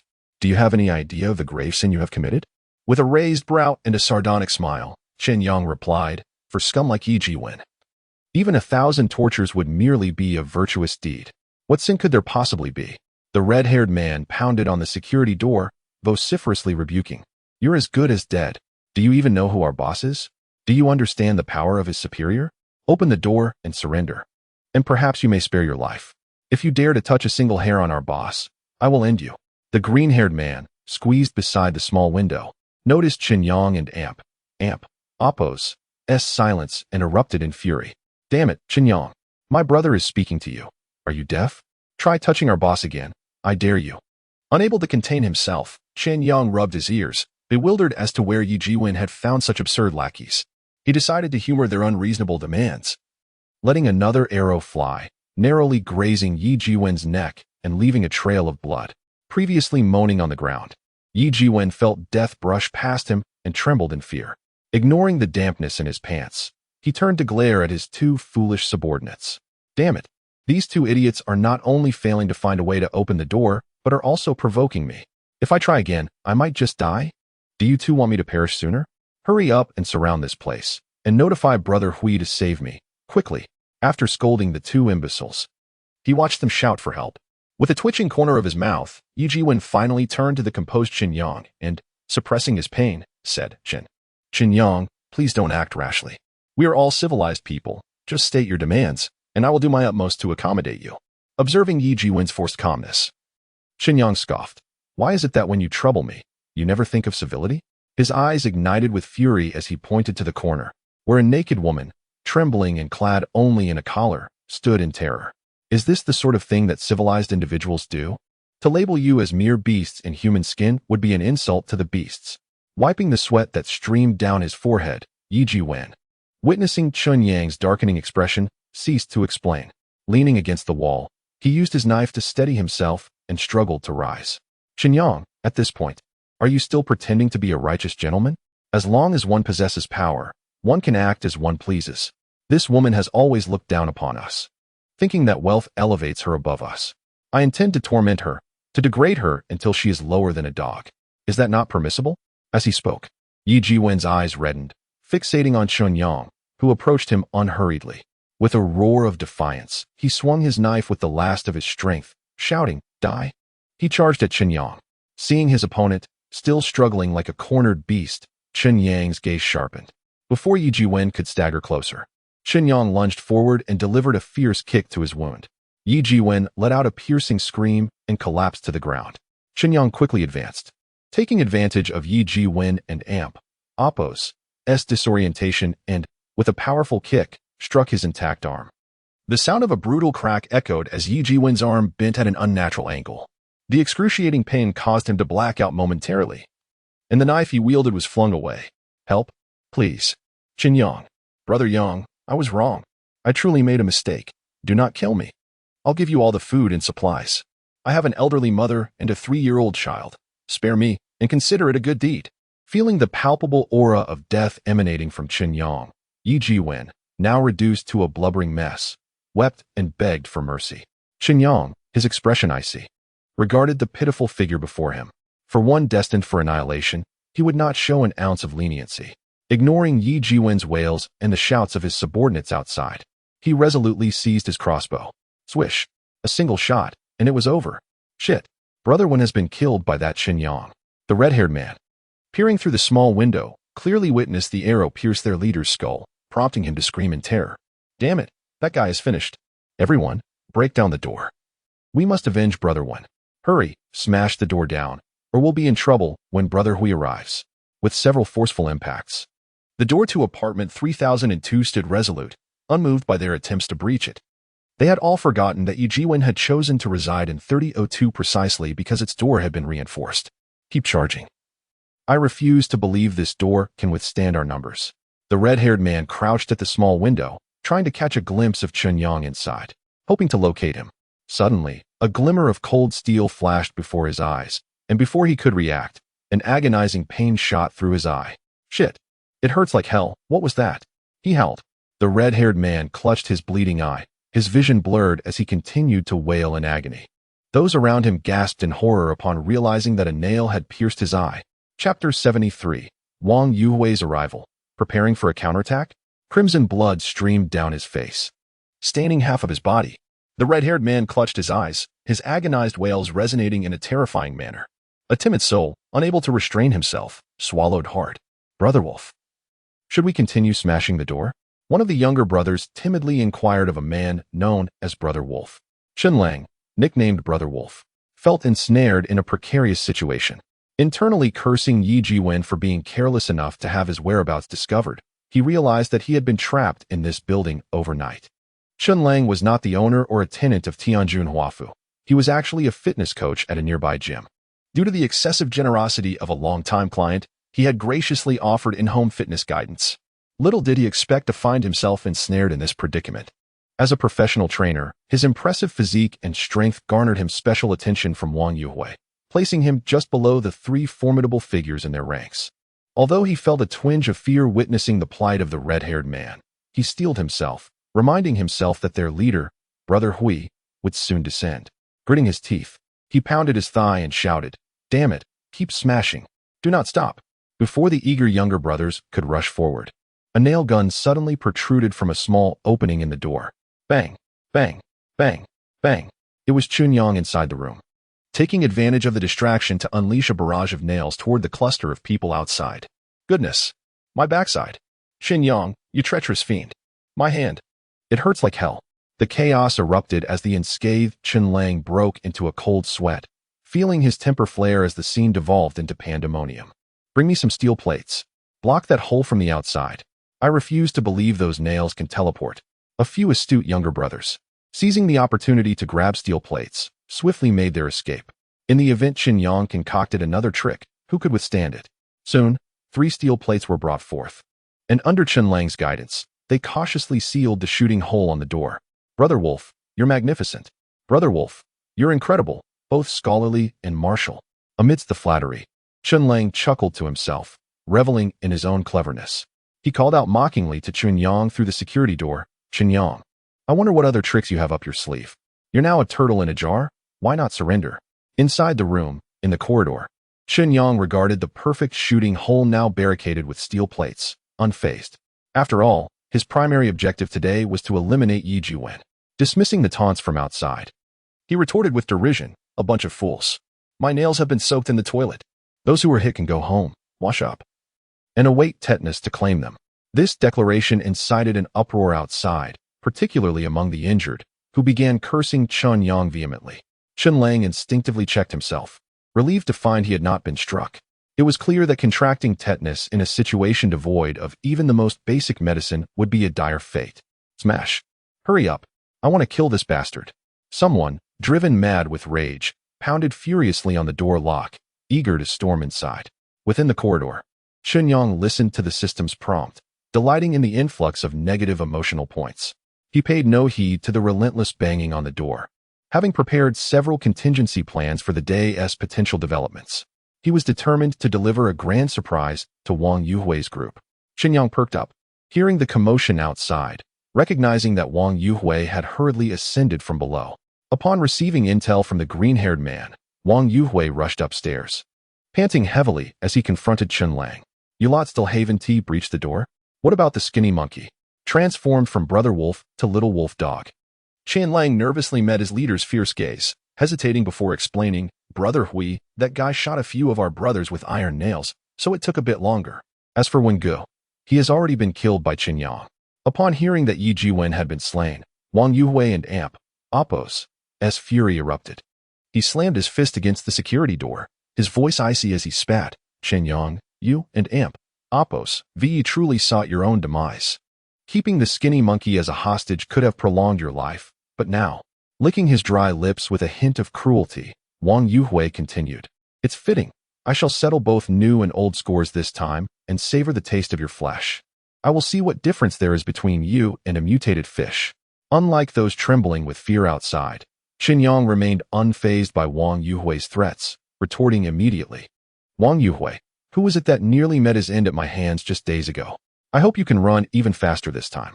Oh, and you should have seen Yi Jiwen begging for mercy, wanting to acknowledge me as his elder brother. Truly a sight to behold." Wang Yuhui was nearly driven to madness by Chen Yang and Amp, Apos, S words, his face flushed with rage as he pounded on the security door with a resounding thud. The humiliation of his recent defeat was a deep scar upon his pride. Fortunately, by chance, he had discovered the benefits of consuming mutated fish, which significantly accelerated his healing. Now, hearing Chen Yang taunt him about that day's disgrace only fueled his desire to rend him to pieces. With a fierce glare directed at Chen Yang, Wang Yuhui coldly demanded, "How much longer until you break through this door?" Chen Yang instinctively swallowed hard, glancing at his leader's face, marred by anger and swollen scars, and quickly replied, "Brother Hui, this door has been replaced by the previous owner, so it will take a little extra time, but we're almost there." As soon as he finished speaking, a bald man who had followed Wang Yuhui questioned him, "What? Didn't and Amp, Apos, you arrange for someone to break through the filling wall of the neighboring room? Also, since that damn Chen Yang is trapped here, doesn't that mean his lair at 3301 is left unguarded?" Wang Yuhui and Amp, Apos, S eyes instantly lit up. Chapter 74. The moment of reckoning. The suggestion from bald Lao Fong illuminated Wang Yuhui's mind, and he clapped his hands vigorously. "Indeed, how could I have overlooked this? Lao Fong, your brilliance as a designer is truly unmatched. Your mind works with such swiftness." Lao Fong, who proposed the idea, chuckled sheepishly as he rubbed his bald head. Before he could express his modesty, Wang Yuhui commanded loudly, "Chen Yang, lead your men to continue the assault from the main entrance and the adjacent side. I will take my team to seize the stronghold first." With a menacing grin, Wang Yuhui taunted Chen Yang, who was trapped in room 3002. "Chen Yang, just hold that door for dear life. I'm off to your place to see how delightful that beauty you've hoarded is. You dare to harm my brothers? I shall plunder your resources and turn your woman into a public vehicle for my men to enjoy." After imparting a few more words of encouragement to his raucous subordinates, Wang Yuhui decisively led a dozen men upstairs. "Brothers, let's give it our all. Charge, charge, charge. Hurry and eliminate Chen Yang. I too wish to indulge in a beauty. Quickly, grab the hammer and break through the wall next door." Inside the foyer, Chen Yang wore a grim expression. Although all of this was within his plan, Wang Yuhui and Apos' actions intensified his murderous intent. Glancing outside at his subordinates who were fervently attempting to break down the door, Chen Yang's eyes glimmered with chilling resolve as he muttered to himself, "Wang Yuhui, I shall soon present you with a grand surprise. Just don't know if you will relish it." Without wasting any more time, Chen Yang disregarded the woman huddled in the corner, took a few strides, and swiftly reached the balcony. The torrential rain had soaked the balcony, and shards of glass crunched beneath his feet. He glanced outside, tugging at the securely fastened climbing rope. With one foot on the window frame and the other forcefully pushing off the ground, he grasped the rope tightly, entwining his legs around it as he alternated pulling with his arms. After 3 months of targeted training, coupled with his strength attribute reaching 1.9, Chen Yang ascended with a fluidity akin to flowing water, unaffected by the howling wind and rain outside. In merely a minute or two, he climbed from the 30th to the 33rd floor's balcony. As he neared his destination, a gleam sparked in his eyes, and he suddenly exerted his strength. Grabbing the railing, he executed a somersault, landing deftly in room 3302. In the admiring gaze of the little ones, Inan and Xiaotauzi, he swiftly approached the security door, peering through the peephole to assess the situation outside. Hey, how much food do you think Chen Yang has at home? Who the hell knows? He must have quite a bit. Otherwise, he couldn't afford such a beautiful woman. That makes sense. From now on, don't anyone steal from me. I want to be second in line after Brother Hui to enjoy the ride. Enough, everyone shut up. Let us hurry and smash the door. Be sharp. If you see gasoline, retreat quickly. We need to resolve this swiftly. Wang Yuhui glanced at the tightly shut door of room 3301 and turned back to warn his chattering subordinates. Now elevated to the third in command due to his continuous suggestions, Bald Laofeng quietly advised him, Brother Hui, should we not first breach room 3302 next door before breaking through the wall? Wang Yuhui waved his hand dismissively, expressing his disinterest in the suggestion. With a contemptuous smile at the door of room 3301, he declared, absolutely unnecessary. A couple of mere women cannot stir much trouble. Besides, I reckon when they see me, they will be so frightened they'll surrender immediately.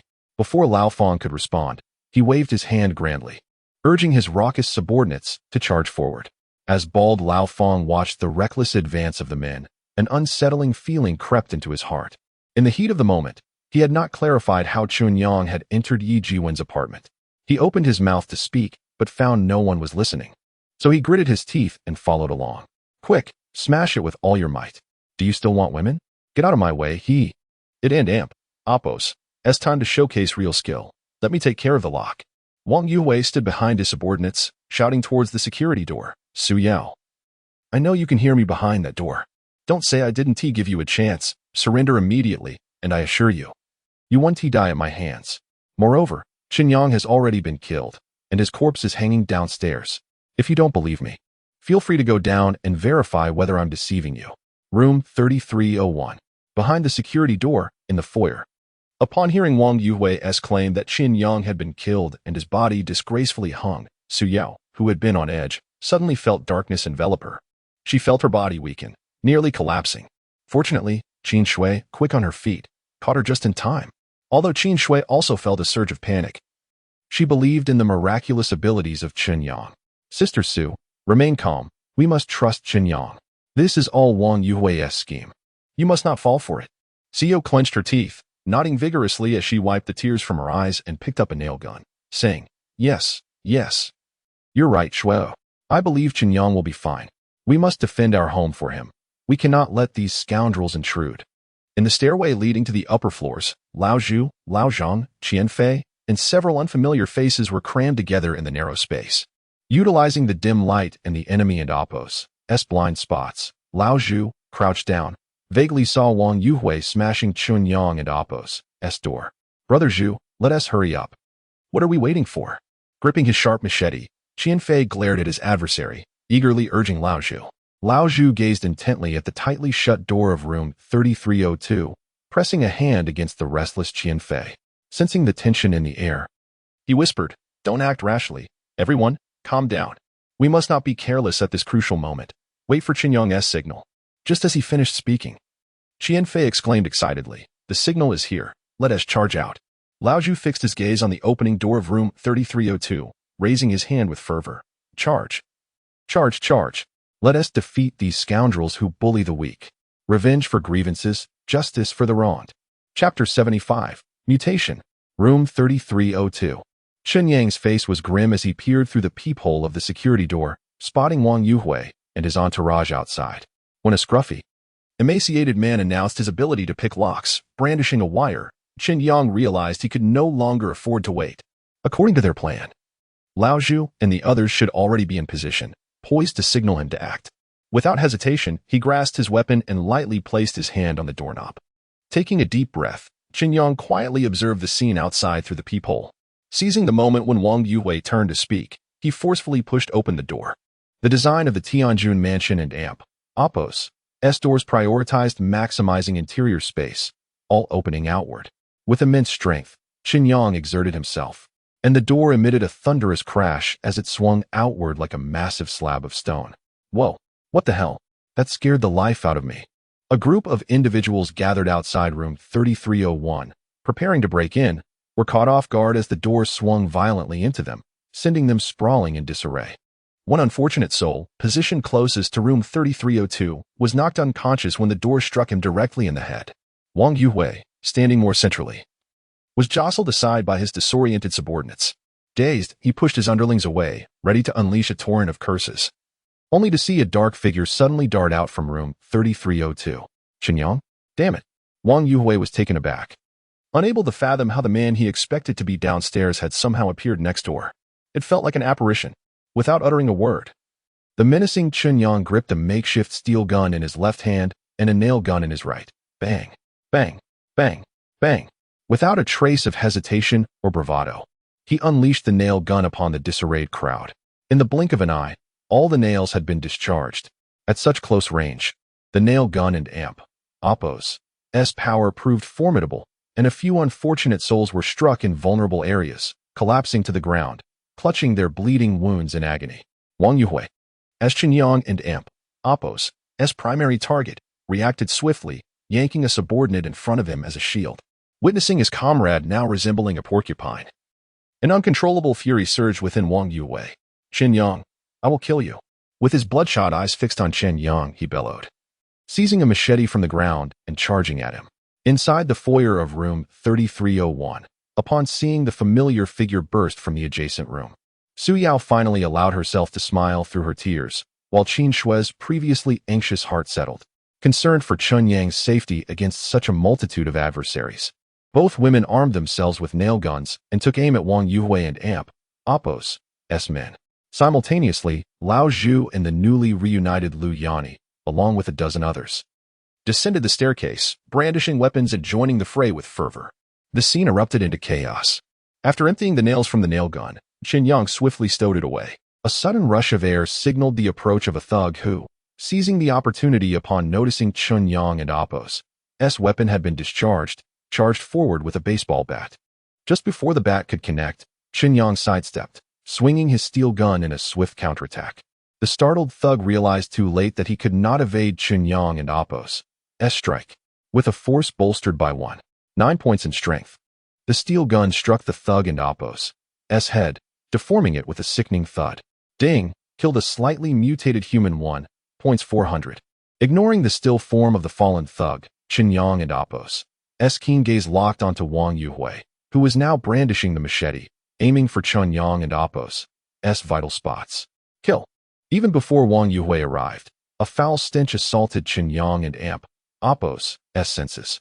His brows furrowed, he met Wang Yuhui and Amp, Oppos' gaze with unwavering resolve, his eyes sparking with an unsettling intensity. Switching to a double-handed grip on the steel gun, he summoned all his strength in a swift thrust toward Wang Yuhui and Oppos' throat. An inch longer is an inch stronger. In a dramatic turn, Chen Yang seized the upper hand, poised to pierce Wang Yuhui and Amp, Oppos' throat. Wang Yuhui and Amp, Oppos' heart sank. He had not anticipated Chen Yang and Amp, Oppos' ferocity.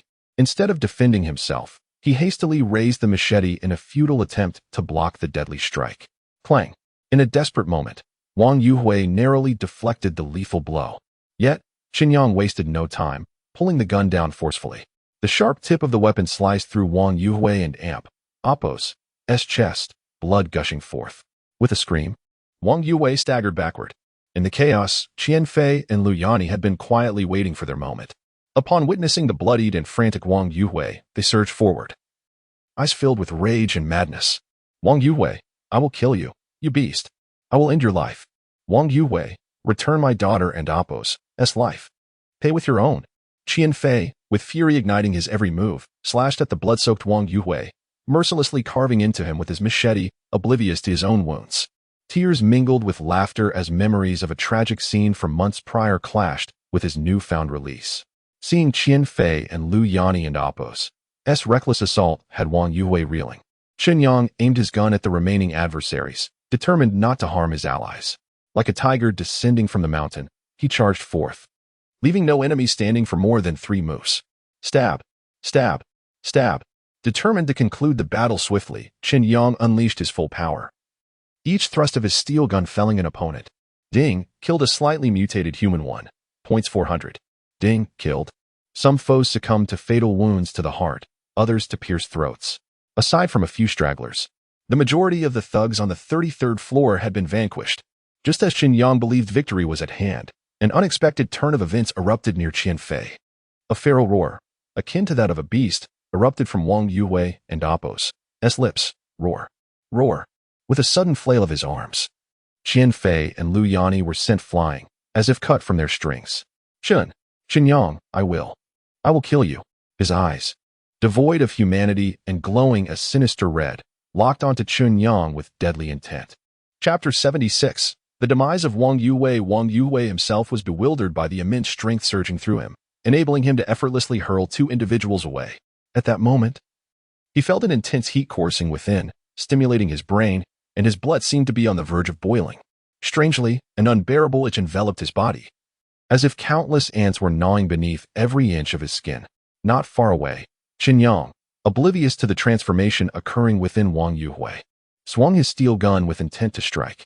In the face of life and death, Wang Yue perceived Chen Yang and Appos' thrust as though it were slowed down. Stop right there, he bellowed, instinctively extending his hand to grasp the sharp tip of the gun. His face flushed crimson. Wang Yue exerted every ounce of strength, despite the wounds tearing through his flesh and blood gushing forth. Yet, he successfully thwarted the advance of the steel gun. Sensing the immense resistance from the opponent's arm, Chen Yang and Appos' pupils constricted in disbelief. What? How is this possible? He was aware that, after several enhancements, his strength attribute stood at an impressive 1.9, nearly double that of an average person. How could Wang Yue, who had been on the brink of death moments ago, now defy him? The sheer force and reaction speed Wang Yue exhibited were beyond the capabilities of an ordinary human. I refuse to believe this. Die, Chen Yang roared, unleashing all his strength as his muscles bulged, forcefully pushing the gun forward. With and Appos', thud, and Appos', the sharp tip of the gun pierced Wang Yue and Appos' body. In that critical moment of life and death, Wang Yue felt as if he were ablaze. The bones within him crackled ominously, seemingly striving to break free from the confines of his flesh. His fingers swelled grotesquely, nails extending like blades, resembling the claws of a wolf. Chen Yang, astounded, observed Wang Yue and Appos' transformation. The already grotesque features of his face contorted further, ears erecting, and a pair of sharp fangs protruding from his mouth. Such an eerie spectacle genuinely startled Chen Yang. What in the world is this? He cursed internally. Wang Yue had shed all semblance of humanity, now fully embodying the visage of a werewolf, inciting both fury and fear in Chen Yang. With a ferocious roar, Wang Yue seized the moment as Chen Yang hesitated. Ripping the steel gun from his body, blood gushed forth, yet he paid it no mind, wildly brandishing his claws, creating a gust of wind as he lunged at Chen Yang.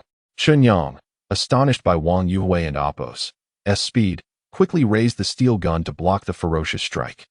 The sound of metal clashing rang out as the claws collided with the gun, causing Chen Yang to stagger back 2 steps.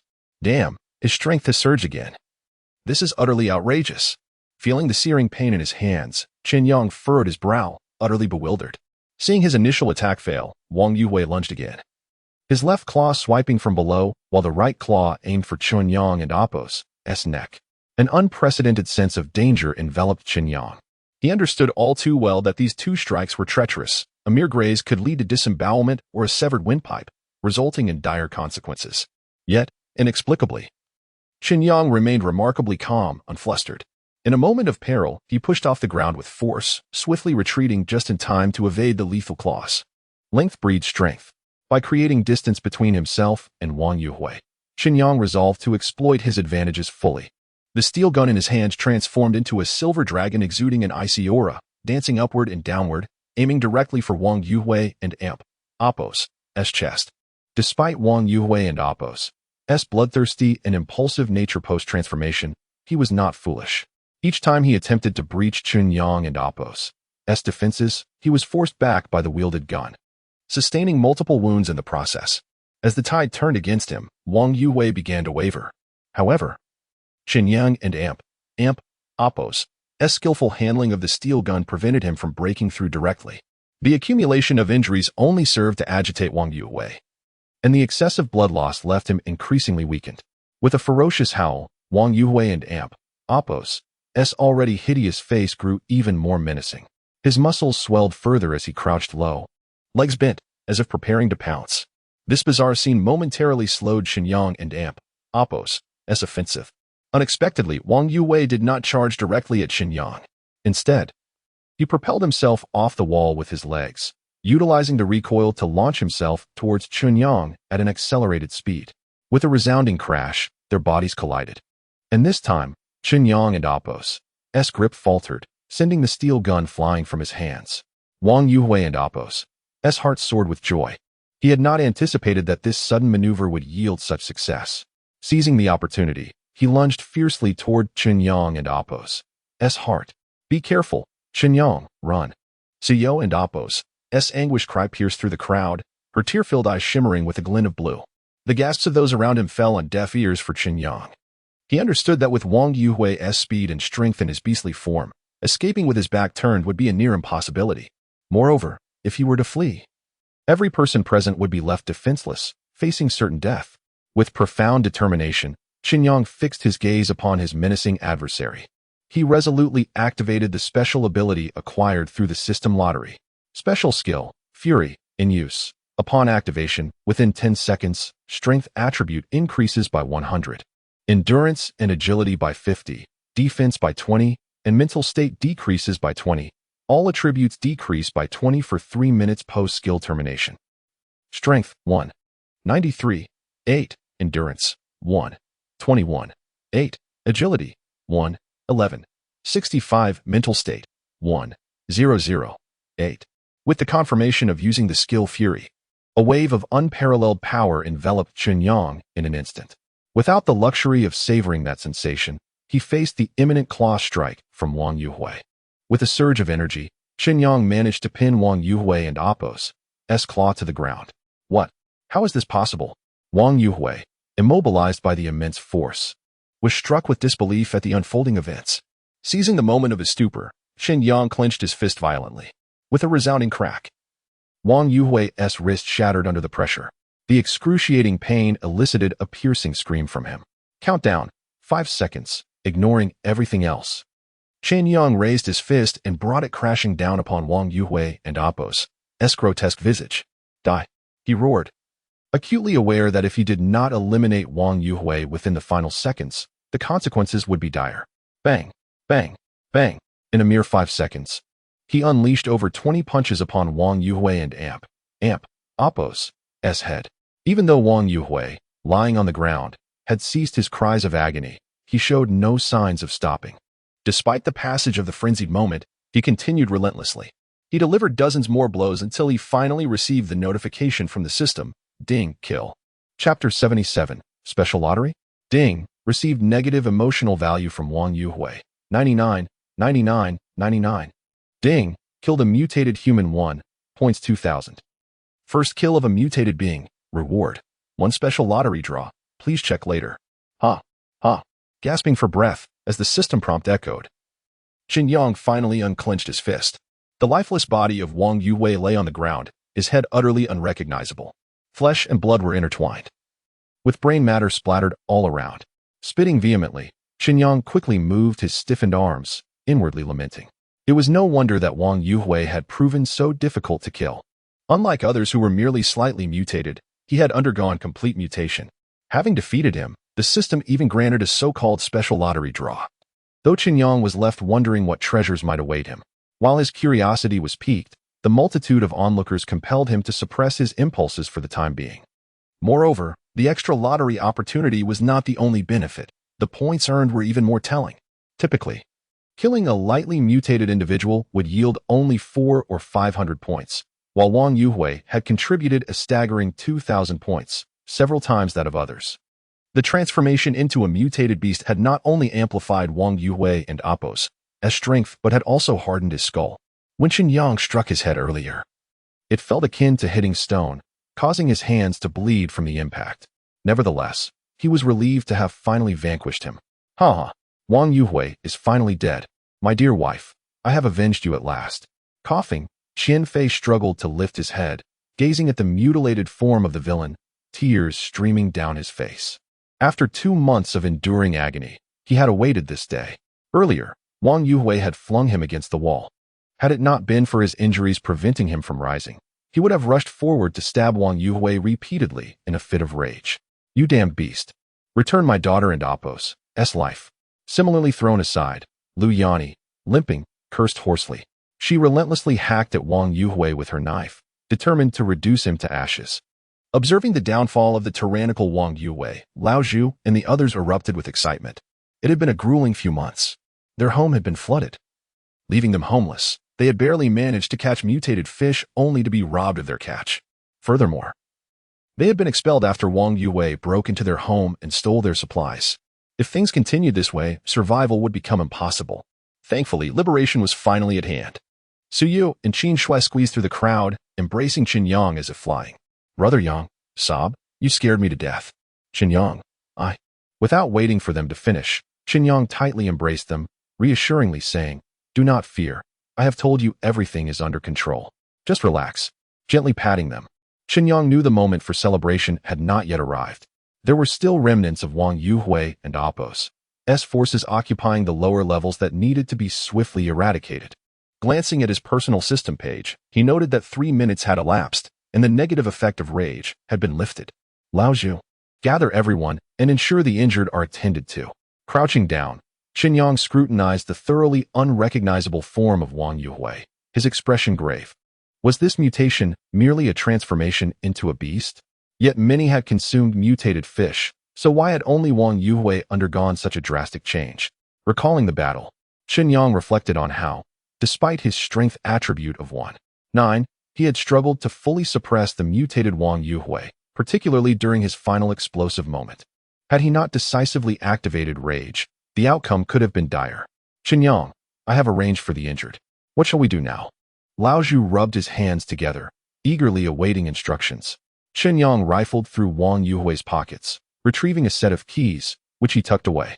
Addressing the restless crowd, he spoke, our earlier skirmish was rather loud, and I noticed that a bald man slipped away. There remains a faction of Wang Yuhui and Apos' subordinates on the 30th floor. To prevent any leaks of information, we must descend promptly and deal with them swiftly. Run. We and Apos, we really doomed this time. In the dimly lit stairwell, a barefoot bald man was sprinting frantically. This man was Lao Fong, who had escaped from the 33rd floor amid the chaos. Unlike the other fools, who were determined to share Wang Yuhui and Apos' fate, Lao Fong prided himself on his cleverness.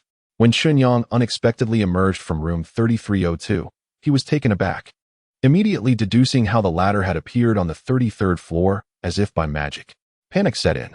This meant that their actions were entirely anticipated by Chen Yang. Something was amiss, very amiss. Before he could warn Wang Yuhui of the impending danger, a group of enraged individuals burst forth from the stairwell. Faced with those who appeared ready to devour them alive, Lao Fong immediately wilted. As chaos ensued, he identified an older opponent, retreating towards the stairwell while engaging in combat. Particularly when he caught a glimpse of Wang Yuhui being besieged by Lu Yani and Qian Fei, and Chen Yang slicing through their ranks like cutting chives. Lao Fong and Apos' face turned ashen, terror gripping his heart. He feigned an attack against his opponent, tossing his weapon at the other man and Apos' face before bolting down the stairs, leaving even his shoes behind. In the dim light, when Lao Fong saw the words 30th floor etched upon the moldy wall, he exhaled a sigh of relief. Thankfully, his quick decision to flee had spared him, otherwise, he would surely have met his demise. The distant cries from above only heightened his sense of dread. His expression twisted in turmoil as he muttered to himself, damn it, if even Wang Yuhui has been slain, what good would it do me to bring the 30th floor people up? They wouldn't listen to me anyway. Chen Lang has always looked down on me. Curse it. I must make plans for my future. His eyes darted, and an epiphany struck him as he slapped his forehead, formulating a plan. In this apocalyptic world, what was most valuable? Food and various supplies, of course. How had Wang Yuhui managed to rally so many to his cause in such a short time? It was simply because they had initially seized the supplies gathered by Li Qin. With an abundance of resources, he could entice others to serve him. Becoming the leader would be splendid. With this thought, Lao Feng and Appos SI sparkled with ambition as he swiftly altered his course, racing downwards. Chapter 78. What the hell? Outside the security door of room 3002, a voice called out, Chen Yang, if you have the guts, open the door. Why are you hiding like a turtle? Too afraid to speak? Just a moment ago, you were quite eloquent, weren't you? Moreover, I hear you're quite the fighter. Come out and face me. Let me show you what a true man looks like. Beside him, a sycophant eagerly chimed in, little brat Chen Yang. Our brother Wolf is one of the top 10 fitness trainers in Jiangzhou City last year. If you dare, come out and see if Wolf can knock you out with a single punch. Wolf waved his hand dismissively, watching his underling struggle to break the lock, urging, how much longer will it take to get it open? I and Appos, am almost there. Give me 2 more minutes, replied the underling. Wolf. We're close to breaking through the partition wall next door. With a grim nod, Wolf's ears perked up as he faintly heard cheers from upstairs. He urged impatiently, hurry up. Didn't you hear the sounds of celebration from above? If we delay any longer, not only will I miss out on my rewards, but you all will be left with nothing. Upon hearing this, the underlings became anxious, shouting, Xiao Laosan, hurry up. If we wait any longer, the women upstairs will be ruined. Damn it. I'm going in first. My blade is itching for action. Xiao Laosan, hunched over the lock, felt the weight of their stares bearing down on him. With A and Appos, click and Appos, the sound of the lock finally giving way filled the air, letting out a breath of relief. He exclaimed, it's open, it's open. Simultaneously, the workers breaking through the wall shouted in triumph, we're through. Wolf was overjoyed, waving his hands. Don't steal my thunder. I must show Chen Yang what a real master is. Charge. In the stairwell, large numbers appeared on the moldy wall, denoting the 30th floor. Old Ju pushed through the crowd to Chen Yang's side, whispering, Chen Yang, he stirred up some noise upstairs. But why is there no reaction from the people on the 30th floor? Could it be a trap?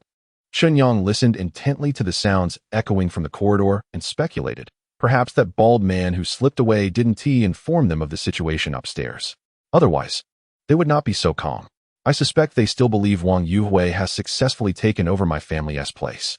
At this conjecture, old Ju's mouth twitched in disbelief, yet the thought of that cunning bald man who had thrown weapons at him made it seem plausible. Should we think of a plan? Old Ju began, but Chen Yang interrupted, no need for that. We'll charge out directly. Anyone willing to surrender may be spared. We'll take them in first. Pausing to glance at the puzzled faces around him, he continued. Once we eliminate Wang Yuhui's forces, those who surrender will face judgment. If they are guilty, they will be punished. Otherwise, they will be forced to catch mutated fish downstairs to earn their keep. A jolt ran through old Ju, old Zhang, and the others, who exchanged glances. Chen Yang's blend of bravery, strategy, and decisive strength marked him as a natural leader. Having resolved to rally behind Chen Yang, old Ju voiced his support, and the others, who had joined later, quickly followed suit.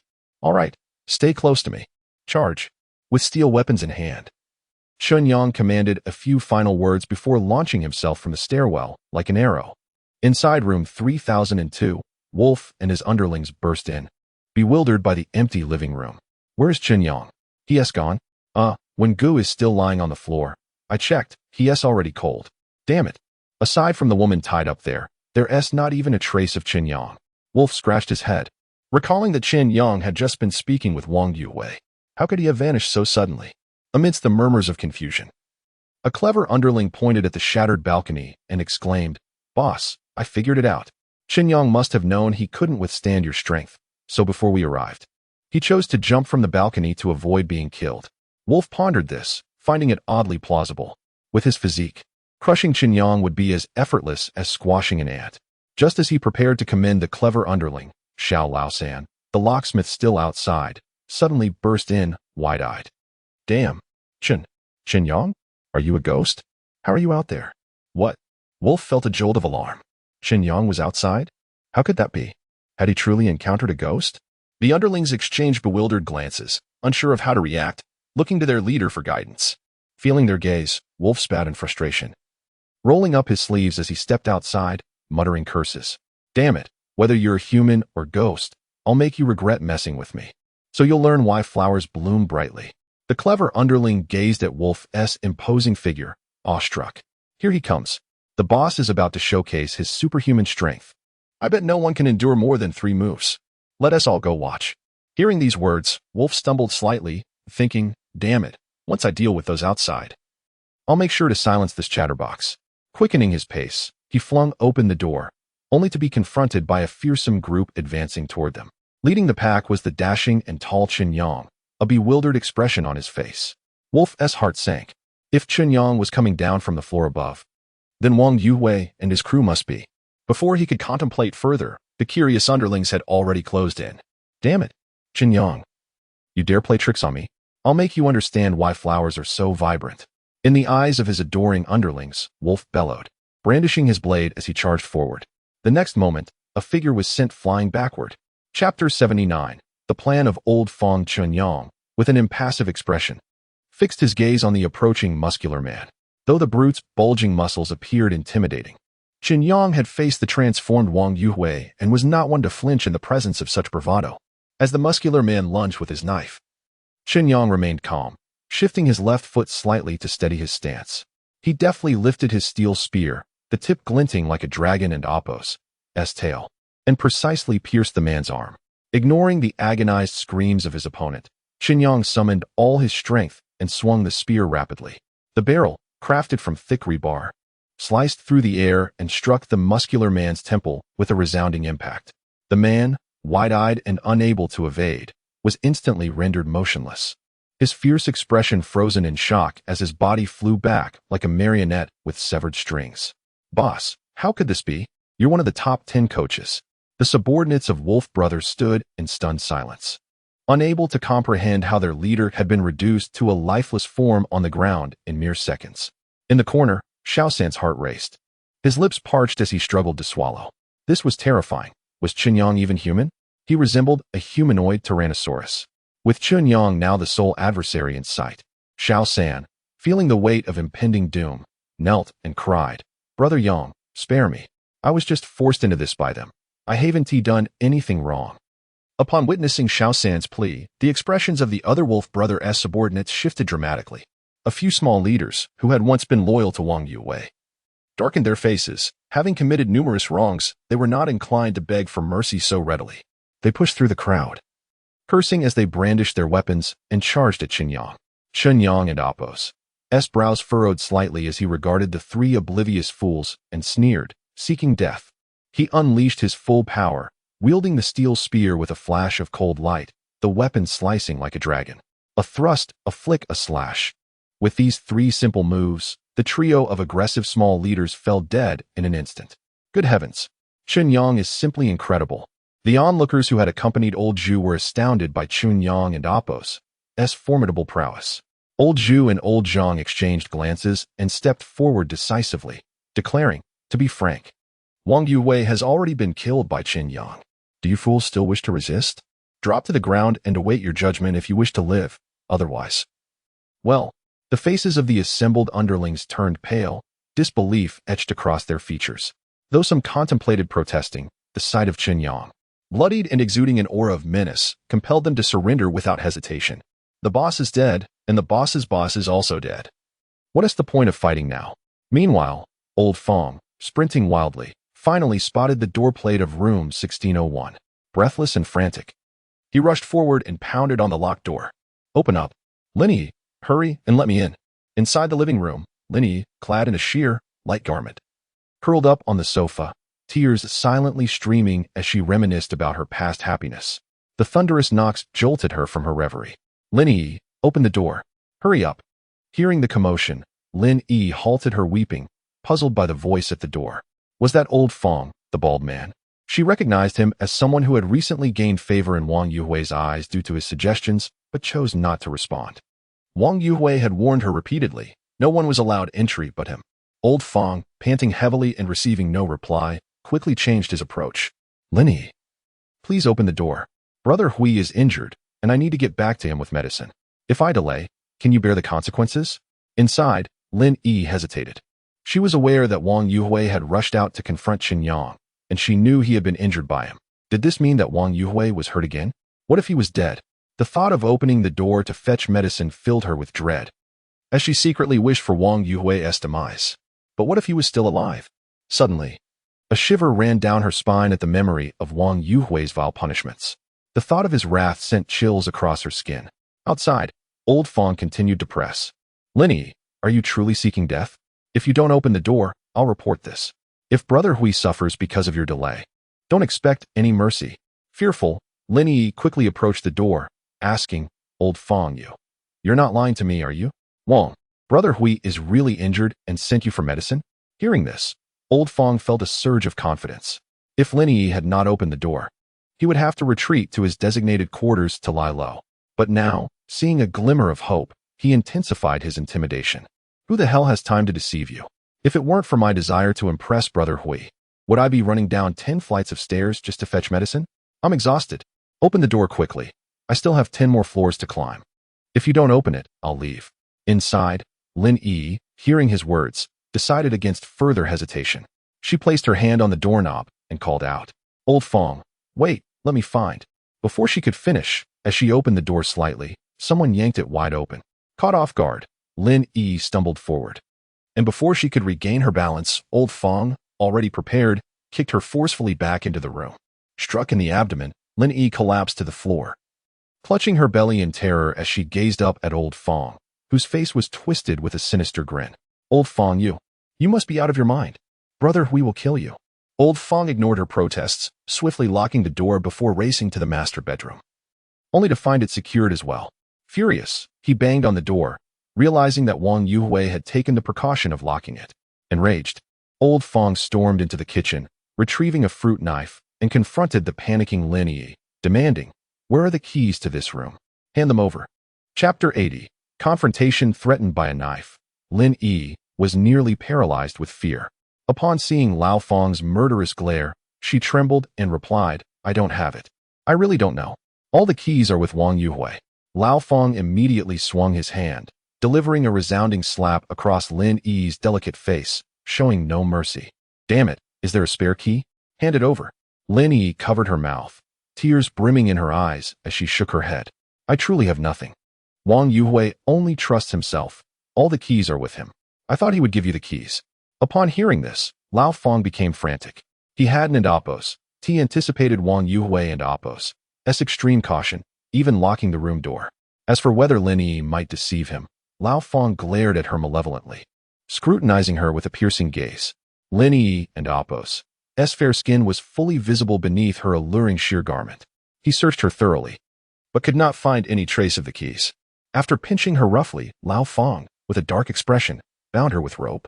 He then rushed to the bedroom door and began violently smashing the lock. With her face swollen and red, Lin Yi watched in fear as Lao Fong kicked the door repeatedly. She couldn't fathom what madness had overtaken this bald man. Did he truly not fear Wang Yuhui's return? Lao Fong was in a state of desperation, cursing incessantly. He was acutely aware that he was racing against time. If he slowed down and was cornered by Chen Yang and his group, it would all be over. Hurry, faster. Have you heard? Wang Yuhui is dead. Who?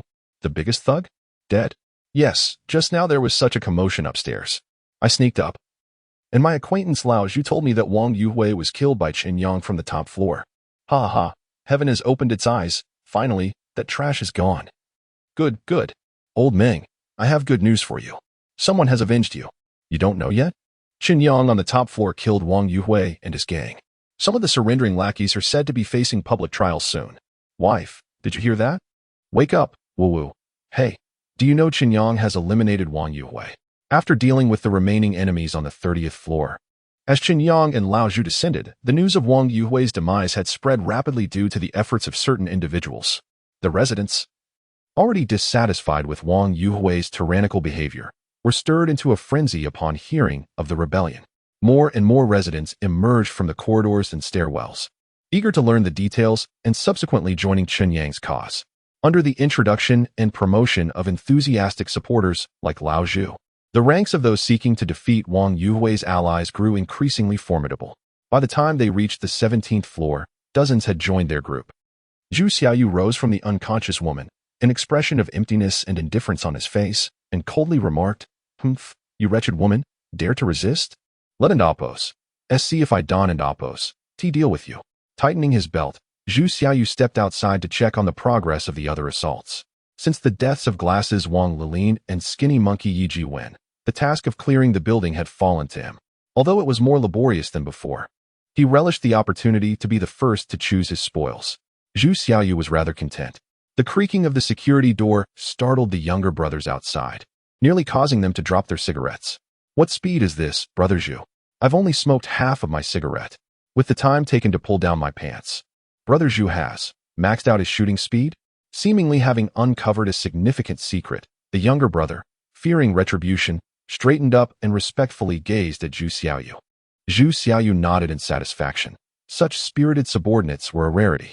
Just as he was about to inquire about the progress of the operations, a younger brother came rushing in, stumbling over himself. "Brother Zhu, something terrible has happened. Calm down, don't act like it's a funeral. Speak slowly." Zhu Xiaoyu snapped, frowning at the panicked young man. Gulping nervously, the younger brother stammered, "It's spreading outside that Brother Hui is dead, killed by that Chen Yang." The burly Zhu Xiaoyu's expression hardened, and he retorted angrily, "You're spouting nonsense. I'll kill you for spreading such rumors. How could Brother Hui possibly be killed by Chen Yang? Didn't and oppose. We just hear that Brother Hui and Old Yi had surrounded Chen Yang?" The younger brother, gazing into Zhu Xiaoyu and Appo's fierce, bulging eyes, hurriedly recounted all the information he had overheard. After finishing, he pointed towards the stairwell, stuttering that many people were coming down, seeking revenge. Upon hearing this, Zhu Xiaoyu and Appo's countenance darkened. Particularly, when he learned that Wang Yuwei and Yi Jiwen had both perished, a complex emotion flickered in his eyes. "Damn it! Everyone, come out now. Gather up," Zhu Xiaoyu shouted. Since the 17th floor was the latest target for clearance, most of his subordinates resided there. At his command, several individuals emerged from their rooms. "Brother Zhu, didn't we just rest? Why the sudden assembly? Yeah, what's going on? Why is it so noisy outside? I was only halfway through my cigarette. If it's not urgent, can we wait 2 minutes?"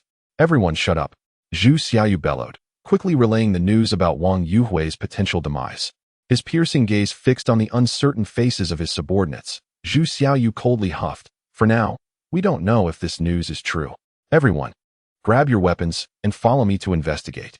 I refuse to believe that Chen Yang is so formidable." Having spoken, Zhu Xiaoyu seized a fire axe and led the way towards the staircase. The other subordinates quickly armed themselves, following him in a tumultuous rush. As Zhu Xiaoyu and his group stormed towards the stairwell, they heard the clamor from above. The proximity allowed them to clearly hear cries of revenge, "Kill those lackeys and slay them." The expressions of Wang Yuhui and Appo's subordinates shifted, silently contemplating, these cowards dare to speak thus, something truly grave must have occurred. Simultaneously, Chen Yang and his large entourage arrived at the corner of the 17th floor staircase. The two factions finally encountered each other, and the atmosphere instantly grew tense, with a grand confrontation imminent. Chapter 81. Chaos. As the two factions encountered each other around the corner, Chen Yang's previously indignant supporters gradually fell silent, casting furious glares at Zhu Xiaoyu and his companions.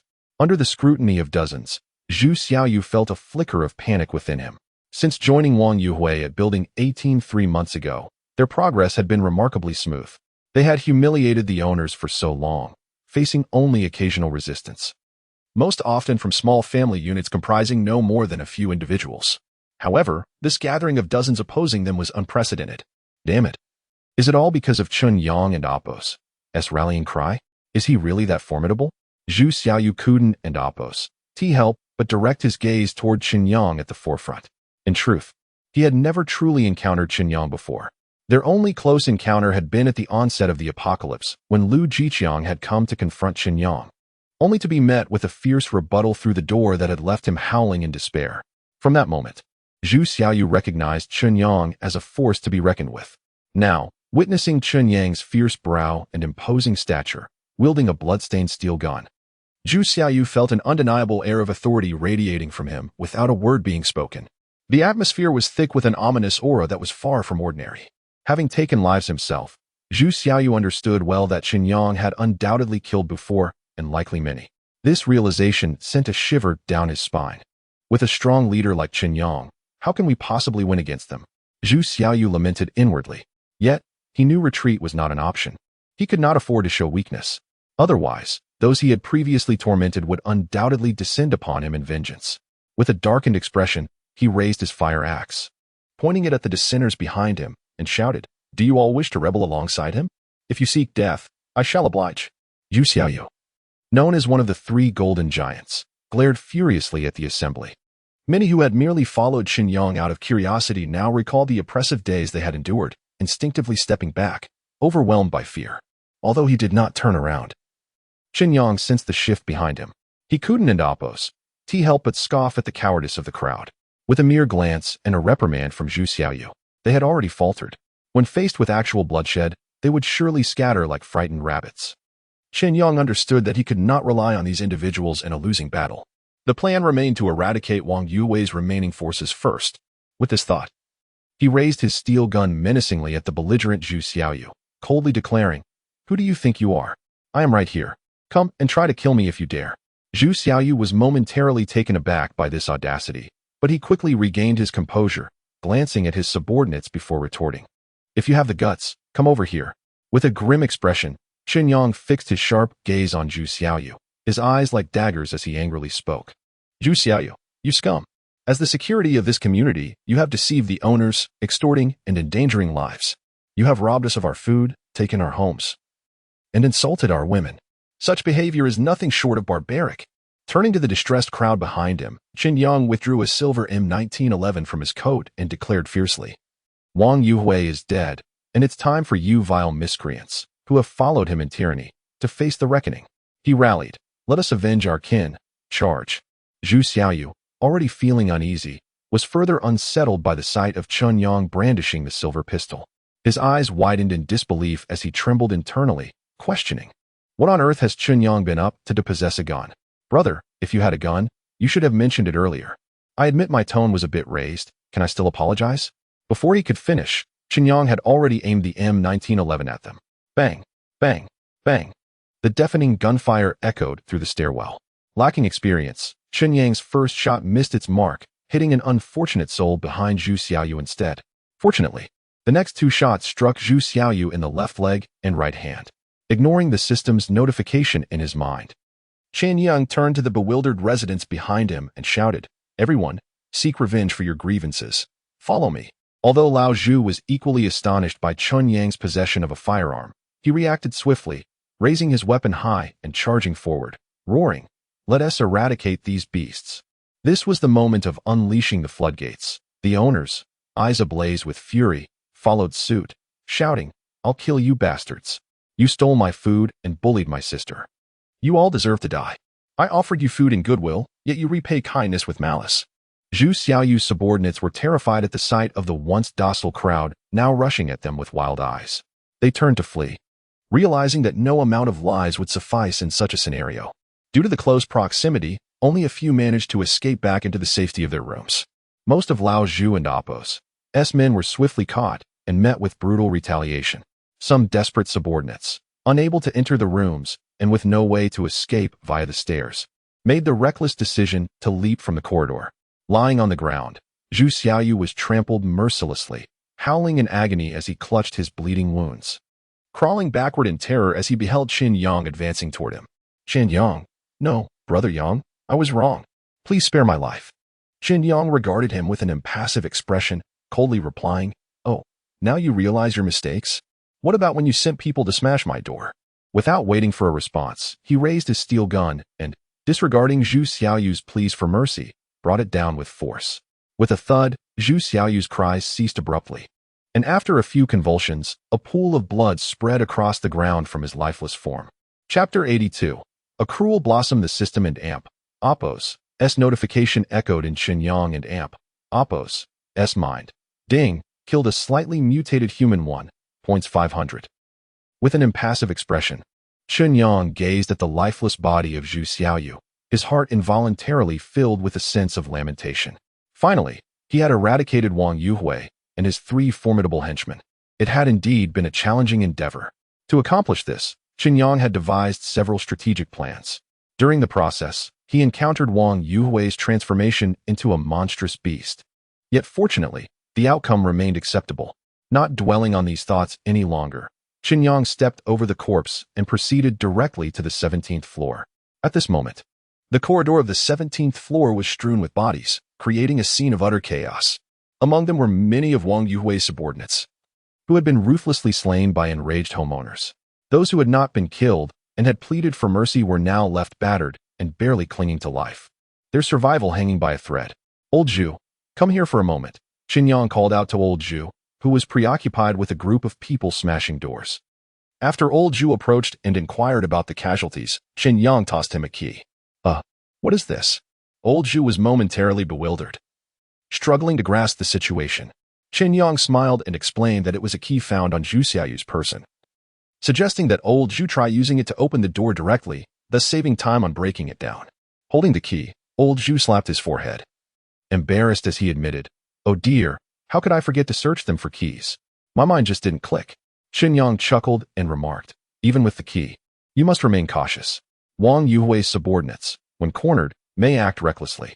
He added, "Also, arrange for someone to keep an eye on these surviving individuals. I need to head downstairs." Old Zhu nodded, indicating that he would promptly make arrangements and bind them first. Chen Yang patted him on the shoulder and quickly descended the stairs, mindful that Wang Yuhui's stronghold lay below, on the 16th floor, Wang Yuhui's base of operations. Finally, "It's open." What a challenge. Old Fong, panting heavily with his hand on his knee, was drenched in sweat. Self-proclaimed as an intellectual, he had always advocated for using one's mind rather than brute force, yet the effort of breaking down the door had left him utterly exhausted. "Damn, Wang Yuhui. How can you hoard so many valuable items and not share any with us? You're despicable," Old Fong exclaimed, staring at the room filled with supplies. In the dim light, bags of rice and flour, along with rows of salted fish, filled an entire shelf. Overcome with excitement, Old Fong could hardly believe the wealth of Wang Yuhui's legacy. No wonder Wang Yuhui had locked the room. It was impossible to feel secure sleeping without it. Shouting, "I'm rich, I'm rich," Old Fong busily loaded bags of rice and flour onto a cart, disregarding the hanging salted fish. He was astute enough to know that a single salted fish would only last 3 or 4 days, while a bag of rice could sustain him for 2 to 3 months. With such an abundance of supplies, if he could transport and conceal them, he would be well prepared for the impending flood. Tied to the sofa, Lin Yi squirmed restlessly. What on earth is that bald guy's profession? They said he was a designer, yet how can he tie knots so expertly? After another failed attempt to free herself from the ropes, her exposed fair skin bore marks from the friction. Seeing Old Fong busily transporting food, she couldn't and oppose. "T help but ask, Old Fong." "Oh no, Brother Fong. Aren't you afraid that Wang Yuhui and his men will come after you for stealing such obvious loot?" Old Fong, soaked in sweat, removed his shirt to wipe his gleaming bald head, casting a disdainful glance at Lin Yi. "Fear him? With that level of intelligence, he wouldn't even qualify to speak to me if it weren't for this apocalypse. Besides, if he wants to seek revenge on me, that's a matter for another lifetime. I reckon he is probably in hell now, haha." "What?" Lin Yi's eyes widened in shock, her mouth agape, her delicate face painted with disbelief. "Wang Yuhui, he is dead?" Receiving Old Fong's confirming nod, Lin Yi suddenly burst into laughter, tears of joy streaming down her cheeks. "Good riddance. He doesn't deserve to live in this world." Old Fong smirked slightly, continuing his work, unimpressed by Lin Yi's reaction. A woman whose man had been killed, now at the mercy of a bully, willing to serve others daily for survival, had and oppose, to even considered revenge. As a single man, Old Fong found it utterly incomprehensible to understand why such a woman would feel any grief. After venting her emotions for a while, Lin Yi realized that the bald man had completely ignored her. Feeling a twinge of dissatisfaction, she wondered what was wrong with him. Just moments ago, he was so forceful. Yet now he was indifferent. With tear-filled eyes, she gazed at Old Fong, pouting her lips, and softly said, "Brother Fong, with Wang Yuhui dead, I'm free from my suffering. How about I follow you? I have plenty of nursing knowledge, and I'm very discreet. I don't eat much." Lin Yi wasn't foolish. She knew that in this apocalypse, food was of utmost importance. As for pride and dignity, they were utterly useless. Those things couldn't fill her stomach. This bald man, Old Fong, had rushed to seize Wang Yuhui's supplies, indicating his cleverness. A man certainly needed a woman for companionship. Otherwise, wouldn't he suffocate? If she stayed close to him, she wouldn't have to worry about hunger in the short term. Old Fong surveyed the cart now filled with supplies, finally feeling a sense of relief. All he needed to do was transport them to the next room and then hide quietly, waiting until the time was right to emerge. If Chen Yang couldn't control the situation, he could use these provisions to rally a group. As for Lin Yi, Old Fong wore a peculiar smile as he approached her, saying, "Little Lin, you wish to follow me? However, I have a bit of a cleanliness obsession. I wonder if you have been with many." Lin Yi immediately rushed to clarify, "Brother Fong, I've only been with 2 men. No one else has touched me. Why don't you give it a try?" A glint of coldness flashed in Old Fong's eyes, but his face broke into a laugh. "All right, I'll untie you first." Lin Yi's eyes sparkled with pride as she thought to herself how predictable men were. Wang Yuhui was one way, and so was Old Fong. Squinting her eyes playfully, she teased, "Brother Fong, hurry up. I'm all tied up and it hurts." In the next instant, a pair of large hands tightened around her neck, and Old Fong, his face twisted with rage, shouted, "You dirty little whore. How dare you threaten me? Don't you know that only the dead have sealed lips?" Chapter 83. The plundering of Wang Yuhui's estate. Lin Yi's eyes widened in terror, her face flushed from extreme oxygen deprivation. She opened her mouth to scream, but only managed to emit a few strained sounds from her throat. Instinctively, she attempted to resist, only to find herself tightly bound by ropes, rendering her utterly immobile. Old Fong's face contorted into a sinister expression, his bloodthirsty gaze fixated on the woman whose pupils were dilating in fear. "You think I'm like Wang Yuhui? Inexperienced with women? Taking you with me would only shorten my lifespan. Do you take me for a fool?" His hands tightened their grip, and soon Lin Yi's face turned ashen, her pupils fully dilated. Old Fong gradually released his hold, no longer paying attention to the breathless Lin Yi, and swiftly moved toward the cart laden with supplies. Anxiety gnawed at him. His plan had initially seemed foolproof: deceive the woman into opening the door, seize the supplies, and hide away. He had not anticipated that breaking down the bedroom door would take so long. He wondered how long the individuals upstairs could delay Chen Yang. Overwhelmed with worry, Old Fong disregarded the remaining supplies and charged toward the entrance. Suddenly, the tightly sealed security door was yanked open from the outside with tremendous force. The metallic door slammed against the wall, creating a deafening noise that startled him. A tall figure appeared at the threshold. Dim light filtered through the gap behind the towering silhouette, casting an ominous atmosphere within the room. Although the faint illumination obscured the stranger's features, their imposing presence unmistakably conveyed their identity. "So, there is indeed a rat hiding here. Where do you think you're trying to escape to?" Chen Yang's cold voice cut through the air, causing Old Fong's breath to hitch and his eyes to widen in horror. He was gripped by an overwhelming fear, his complexion turning ghostly pale. He cursed Wang Yuhui and the inept individuals upstairs for allowing Chen Yang to descend so swiftly. Not bothering to wipe the cold sweat from his brow, Old Fong forced a smile and stammered, "Chen Yang, I intended to gather these supplies to ally with you.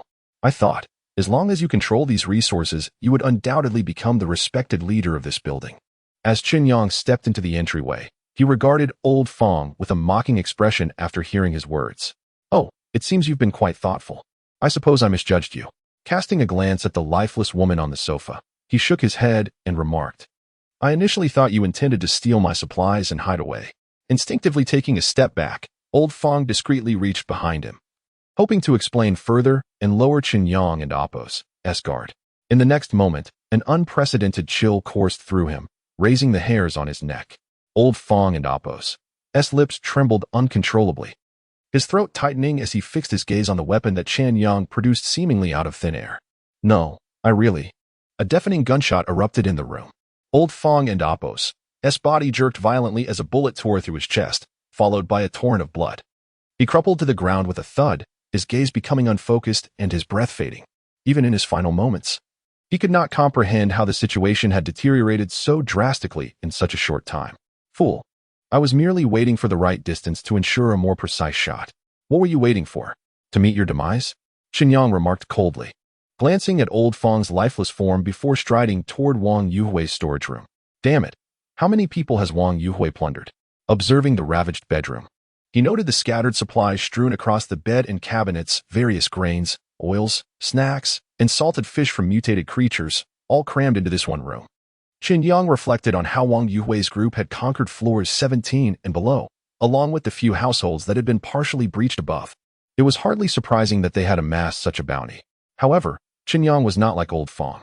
The bald man had opted for easy-to-grab and practical supplies, while Chen Yang meticulously collected intact, non-expired goods, storing them in his spatial treasure mirror. Though his own supplies were ample, he could not pass up such opportunities, especially since these resources were crucial for his forthcoming plans.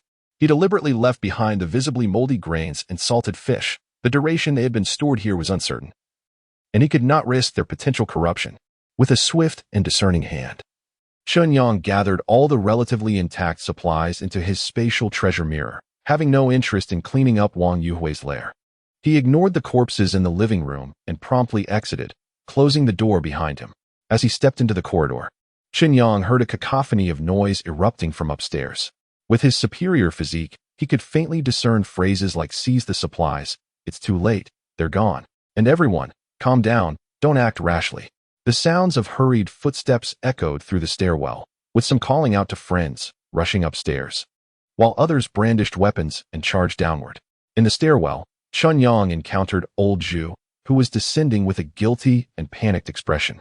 Old Zhu's lips were tightly pressed together, and his brows furrowed in distress. Upon seeing Chen Yang, he exhaled deeply, his gaze filled with remorse and anxiety as he quickly relayed the events that had unfolded after Chen Yang's departure. It turned out that shortly after he left, the majority of homeowners who had sought vengeance found themselves at a loss. Some ill-intentioned individual had suggested that Wang Yuhui's influence had dissipated, inciting a rush to reclaim their stolen food and supplies. Chaos ensued, with more and more people fearing they would miss out on the spoils. The hastily assembled group, having only experienced a minor success in their initial skirmish, disbanded in an instant. Despite Old Zhu and Appo's attempts to calm them, his words fell on deaf ears. Seeing that Chen Yang's instructions had been thoroughly botched filled Old Zhu with guilt, prompting him to rush down and consult with Chen Yang on a strategy. Upon grasping the specifics of the situation, Chen Yang scoffed at the incompetence of these individuals. Fortunately, he had already thoroughly plundered Wang Yuhui's primary assets. The rest could wait.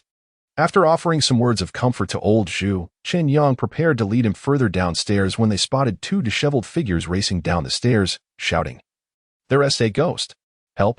Chapter 84. The female ghost's two disheveled figures staggered down the staircase in a frenzy. Their faces were ashen, and their eyes were wide with terror, as if they had witnessed something profoundly horrifying. Their hands flailed in the air, and they repeatedly cried out, "There's a ghost! There's a ghost!" Upon seeing their distressed state, Chen Yang immediately shouted, "Stop!" The two men jumped in fright, but when they recognized Chen Yang, their faces brightened with relief, and they rushed towards him, trembling as they exclaimed, "Chen Yang, there's really a ghost. It's a female ghost, floating around on the 22nd floor. And she has already killed several people." They hurriedly recounted their tale. It turned out that they had seen Wang Yuhui's forces defeated and heard that others were raiding for supplies. They had joined in the fray, but upon reaching the 22nd floor, someone noticed that the door to room 2203 was ajar. Initially, everyone assumed it was a hideout belonging to Wang Yuhui's subordinates.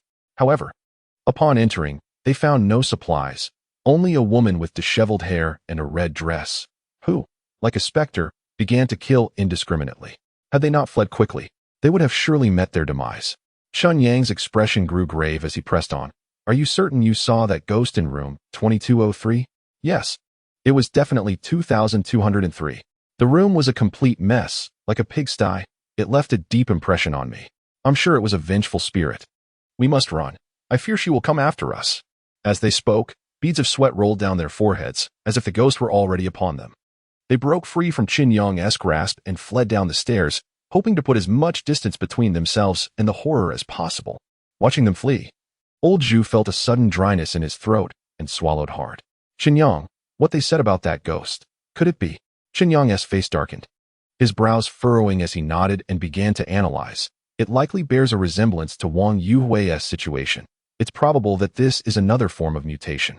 Otherwise, it wouldn't he have mysteriously appeared after just a few months?" Old Zhu sighed heavily, his mood dampened.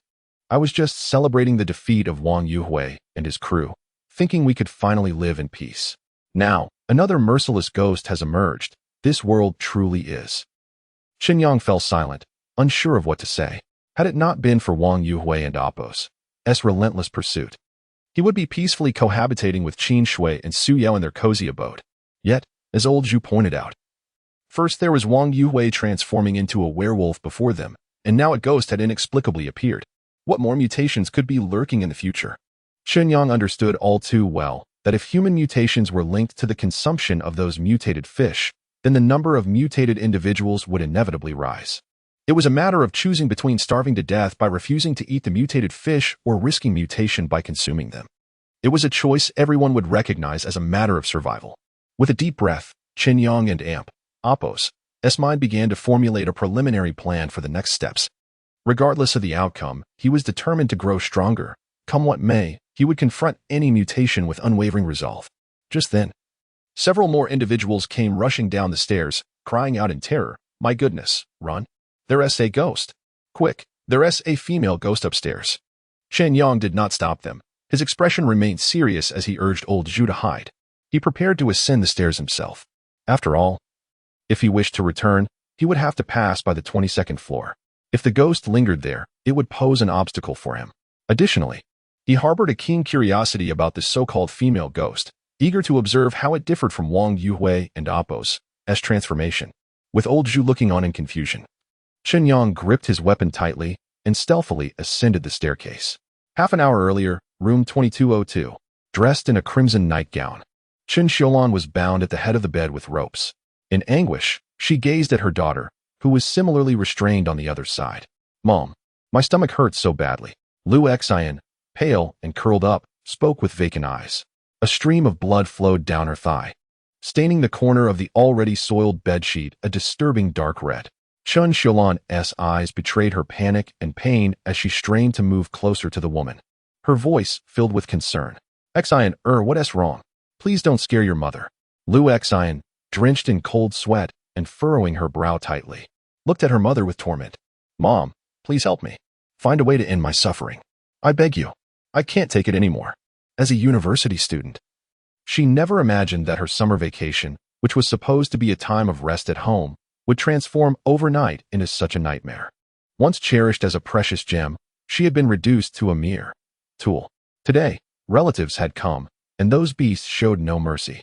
Instead, they eagerly expressed a desire to experience something different, brazenly crossing boundaries.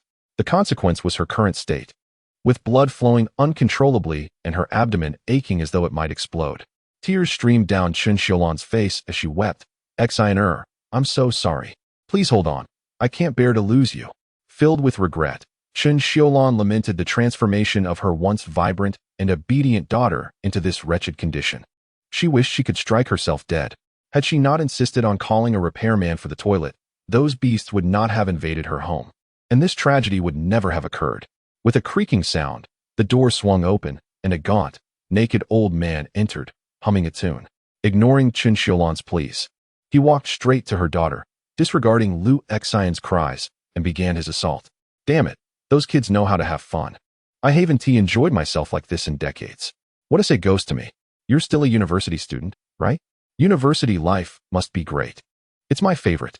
In the midst of his depravity, the old man suddenly felt a sharp pain in his chest. Looking down, he discovered that Lu Xian was biting him fiercely, as if trying to tear a chunk of flesh from him. "Damn you, you little whore. How dare you bite me? I'll kill you."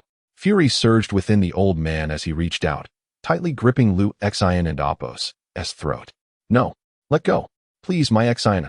Chen Xiaolan and Apos' eyes widened in horror as she watched her daughter gradually lose her breath beneath the old man and Apos' grip. "No," she screamed in agony, her face contorting in despair as various changes began to manifest within her. Chapter 85. The mutation of Chen Xiaolan. Room 2202 was strewn with refuse. The living area a chaotic mess. 3 bare-chested men sat around the dining table, amidst a disarray of dirty plates and litter.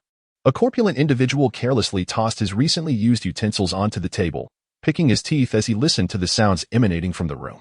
With a mouth full of yellowed teeth, he remarked, "Hey, let me tell you, although the boss is the oldest, his physical condition is surprisingly robust. Just listen to that noise." A refined middle-aged man chuckled lewdly and added, "Goodness, at his age, making such a racket, he won't end up breaking that mother and daughter, will he?" The trio erupted in laughter. The youngest among them, a bespectacled fellow, chimed in, Third brother, have you not heard the old saying? There are only overworked oxen, not overworked fields. The naked fat man spat dismissively, expelling a piece of vegetable stuck between his teeth. He sneered at the bespectacled youth. Damn it, fourth. It and amp. Oppos. S always you bookish types who speak so eloquently. You are the most audacious when it comes to mischief, daring to run a red light. Impressive. The man known as Fourth scratched his itchy scalp, offering an awkward smile. The four of them were originally maintenance staff for a well-known brand. When the apocalypse first began, Chen Yang, residing in this very household, incessantly called them, complaining that her toilet was clogged and demanding immediate repairs. Upon their arrival, they found the situation had transformed entirely. Initially, they had no intentions of wrongdoing. After all, societal norms still held sway, and none dared to behave foolishly. However, as time wore on, the atmosphere shifted. Once malevolent thoughts took root, they proved difficult to suppress. It was unclear who instigated the idea, but it was evident that the mother and daughter had become their playthings. I must see for myself. I hope the boss doesn't ruin my precious prize. As the cries of Chen Yang grew louder, the bespectacled fourth slammed his hand on the table, rising abruptly to head into the room. In the bedroom, the increasingly frenzied old man gripped Lu Exine tightly. Lost in the throes of his own sensations, he paid no heed to her plight, ultimately suffocating the girl. No, please. As Chen Yang witnessed her daughter's demise before her eyes, it felt as if the sky had collapsed. A surge of unrestrained fury engulfed her mind, devouring her reason. Her eyes widened, fixated on the murderer with an intensity that seemed to pierce through him. An inexplicable force surged from her abdomen, swiftly enveloping her entire being. Her vision turned crimson, as if flames blazed within her gaze. Her nails elongated into wickedly sharp points, her skin inexplicably turning pale, exuding an aura of malice and chill. Kill him. Avenge Xiner. With a mere flick of her wrist, the rope that had once felt impossibly sturdy snapped with ease. What in the world? The old man, caught in a frenzy, stared in disbelief. Before he could flee from Lu Xine's lifeless form, a shadow darted past him, and a sharp pain struck his neck. A torrent of blood erupted as he clutched his throat, desperately gasping for air. His eyes wide with terror as he beheld Chen Yang. He looked as though he had seen a ghost. Chen Yang, momentarily stunned by the unfolding chaos, had instinctively struck at the old man's neck with her newly empowered arm. To her astonishment, her elongated nails had sliced through his windpipe with the ease of a dagger. The lifeless body of the old man crumpled onto Lu Xine's corpse. Get away from me! Chen Yang screamed, rushing to her daughter's side. In a fit of rage, she seized the old man's body and flung it aside as if it were weightless. Ignoring the bizarre transformation she had undergone, she cradled Lu Xine's body, wailing. Xine, please wake up. Don't scare your mother. I was wrong. It's all my fault. Please, come back to me. The bedroom door creaked open. The bespectacled fourth, bewildered, stood frozen at the sight before him. Chen Yang was weeping over her daughter, while the old man lay on the ground, seemingly lifeless. What in the world is happening, boss? What kind of game are you playing? As he approached the fallen man, the dim light from outside revealed the gruesome scene. The old man lay sprawled, eyes wide in disbelief, his neck a gruesome mess, blood pooling around him. What the hell? Fourth stumbled back in horror, his voice rising in panic. This commotion startled Chen Yang, who turned sharply to fix her gaze on the panicked fourth. In the dim room, he felt a chill run down his spine, as if a predatory beast were stalking him. His heart raced as he struggled to swallow. Cautiously eyeing the only living person in the room, Chen Yang. In the eerie twilight, he met her blood-red, vengeful eyes. In an instant, she lunged at him with alarming swiftness. Help! He screamed, instinctively attempting to push her away. However, to his horror, her elongated nails sliced effortlessly through his arm. Surely, I must still be dreaming, he thought as the pain of losing his arm registered. Before he could fully comprehend his situation, Chen Yang struck again, and he felt a cold sensation at his neck. As darkness enveloped him, he collapsed. In the living room, the second and third men, engrossed in their banter, were jolted to attention by Fourth's frantic cries. Realizing something was amiss, they hastily grabbed weapons and rushed towards the source of the commotion. What they encountered was Chen Yang, adorned in a red nightgown, her hair disheveled, eyes gleaming with a bloodthirsty fervor as she stood at the threshold of the bedroom. You all deserve to die? You are the ones who killed my Xiner. I will ensure you all perish. She shrieked, and in an instant, she was upon them. A specter of vengeance. Run! The two men shouted, terror-stricken, their instincts urging them to flee from the now unrecognizable woman. They had no intention of fighting back, only desperate to escape the horror unfolding before them. In the corner of the balcony's ceiling, a small figure trembled, watching the scene unfold. Chapter 86. The initial confrontation with Chen Yang in the stairwell. Chen Yang treaded cautiously until he reached the 22nd floor. Upon entering the corridor, his expression shifted dramatically. Several lifeless bodies lay sprawled across the ground, the air thick with the stench of blood. Chen Yang subtly flared his nostrils, halting to scrutinize the scene. A closer inspection revealed that most of these corpses had their throats slashed by a sharp instrument, succumbing to blood loss and asphyxiation. Furthermore, the eyes of each victim were wide open, as though they had witnessed something utterly unfathomable before their demise. The wounds bore the semblance of claw marks. Could it be that the specter was using its claws as a weapon? Contemplating this, Chen Yang and Apos' gaze fell upon the ajar door of room 2202. Rising slowly, he gripped both his steel gun and M1911. Having witnessed Wang Yuhui's transformation, he understood that any being altered by such an event would likely possess enhanced attributes. Chen Yang was determined to avoid any unfortunate surprises. With a firm grip on the M1911, the chilling metal steadied his resolve. Stepping over the bodies, he quietly approached the slightly open door, peering inside with caution. With a creak, the heavy door swung open, releasing a complex and indescribable odor that compelled him to fan the air with his hand. The dim light illuminated a living room littered with assorted tissues, food wrappers, and dirty clothing. Years of neglect had left the walls marred by mildew. On the floor lay a corpulent man, his bare torso sprawled out, covered in claw marks, with a pool of congealed blood beneath him. Raising the M1911, Chen Yang ventured further inside, his astonishment mounting at the squalid condition of the surroundings. Aside from the deceased man, no other occupants were immediately visible in the living room. His focus then shifted to the bedroom, where a potent scent of blood wafted through the slightly open door. Upon entering, Chen Yang was appalled by the sight before him. He recalled a prior reconnaissance mission with a drone, which had revealed that a mother and daughter on the 22nd floor had been subjected to abuse by several men. Initially, he had presumed those men to be minions of Wang Yuhui, but his companions had confirmed otherwise. Upon seeing the disheveled bed and the lifeless girl, he was reminded of the tragic scene.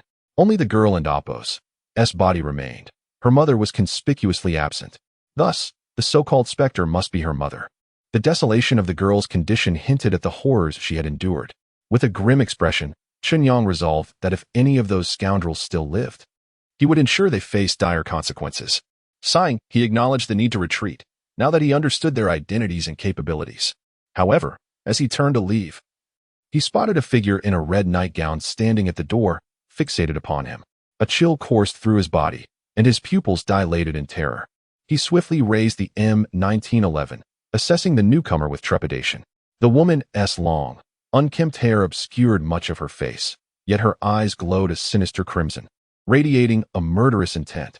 Clad in a blood-stained red nightgown, her attire bore the marks of a gruesome fate. With arms hanging limply, her skin appeared unnaturally pale, and her nails extended grotesquely to at least 10 centimeters, droplets of blood trickling from their tips.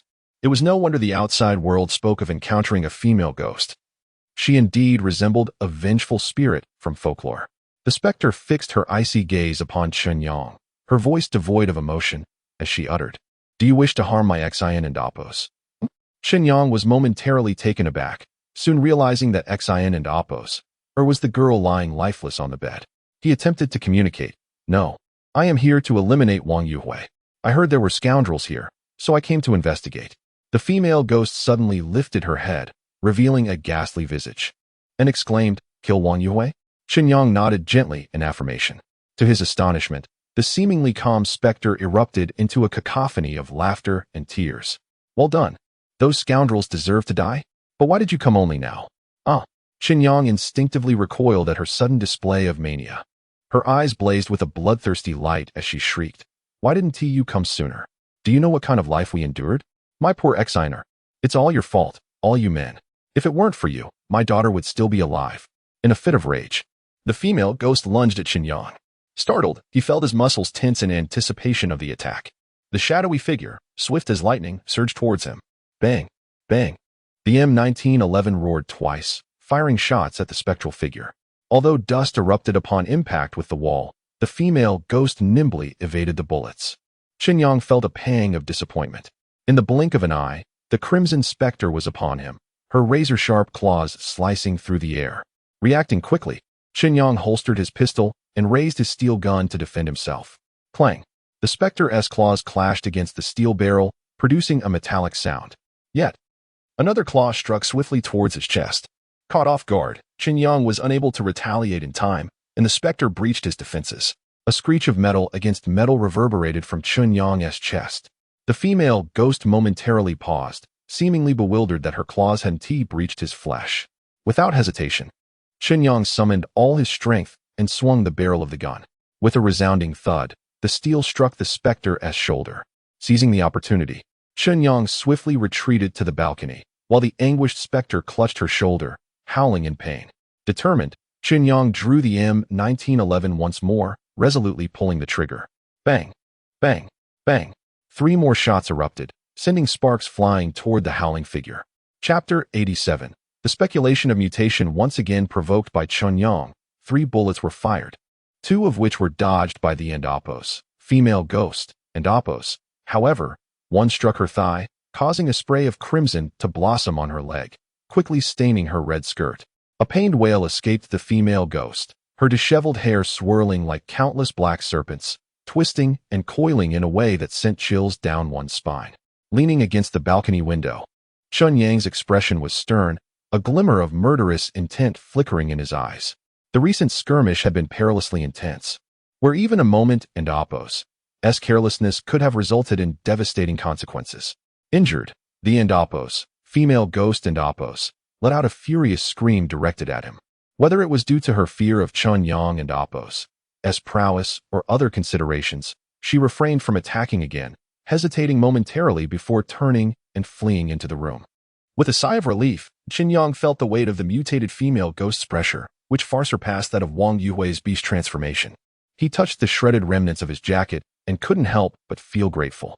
Thankfully, before the apocalypse, he had sought out a clothing factory to insert thin steel plates between 2 garments, crafting a protective suit.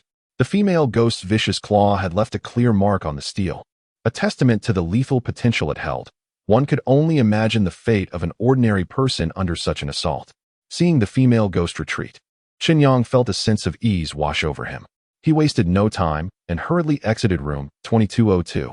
He descended cautiously with old Zhu, making their way back to the 33rd floor.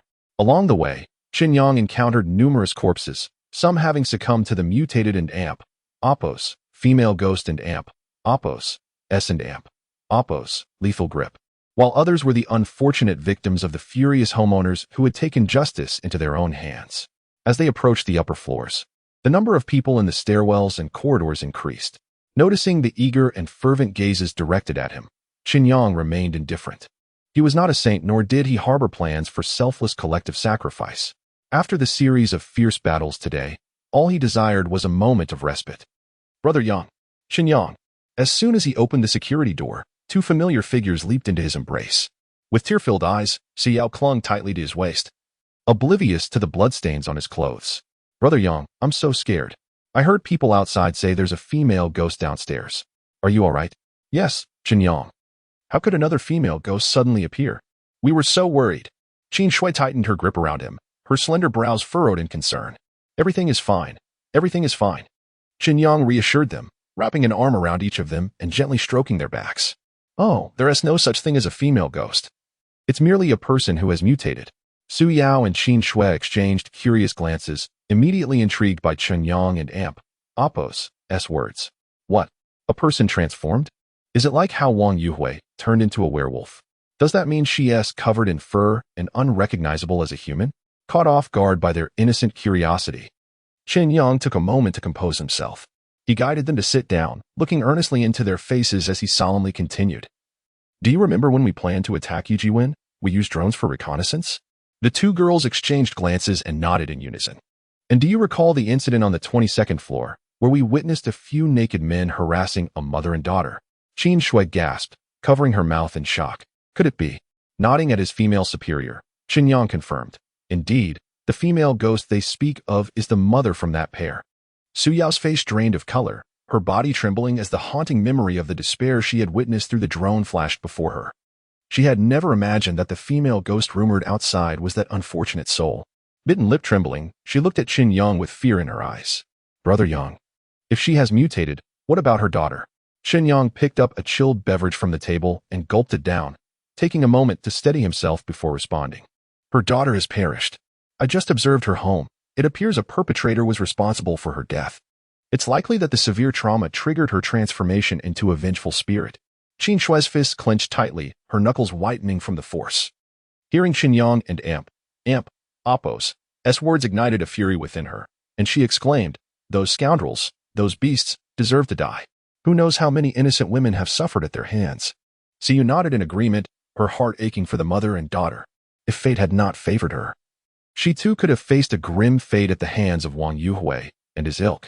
Brother Yang, did you encounter that mutated woman in room 2202? Su Yao inquired with concern.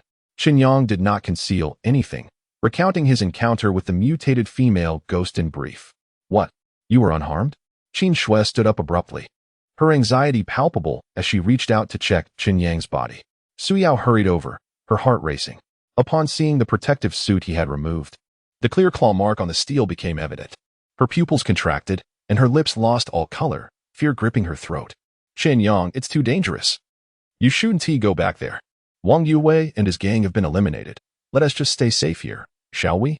Yes, Brother Yang, Shui is right. Unable to withstand their tear-filled, pleading gazes, Chen Yang looked earnestly at them. Oh, why are you two acting this way? I assure you, I'm perfectly fine. Moreover, I believe that the number of individuals like them who mutate will only increase. We need to prepare for that. Upon hearing this, Su Yao shuddered involuntarily, her eyes reflecting a complex array of emotions. Qin Shui, intrigued, pressed for clarification.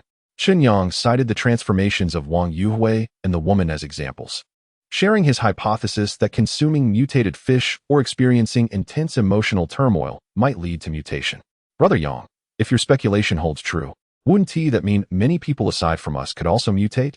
Chen Yang stood, stretching lazily, and with a playful grin reassured them not to worry excessively. By the way, I'm quite dirty. I need to wash up. How about we go together? As Chen Yang flashed a mischievous smile, both girls' cheeks flushed crimson, their eyes darting nervously. Chapter 88. Special Lottery, Abilities? Abilities. After enjoying a luxurious 3-hour bath with the stored water from before the apocalypse, Chen Yang finally alleviated his exhaustion. Meanwhile, Siyu and Qin Shui were already too fatigued to stand and had gone off to rest. Alone on the lazy sofa, Chen Yang took the opportunity to check the system. Previously, when he had defeated Wang Yuhui, the system rewarded him with a special lottery draw, which he had yet to use.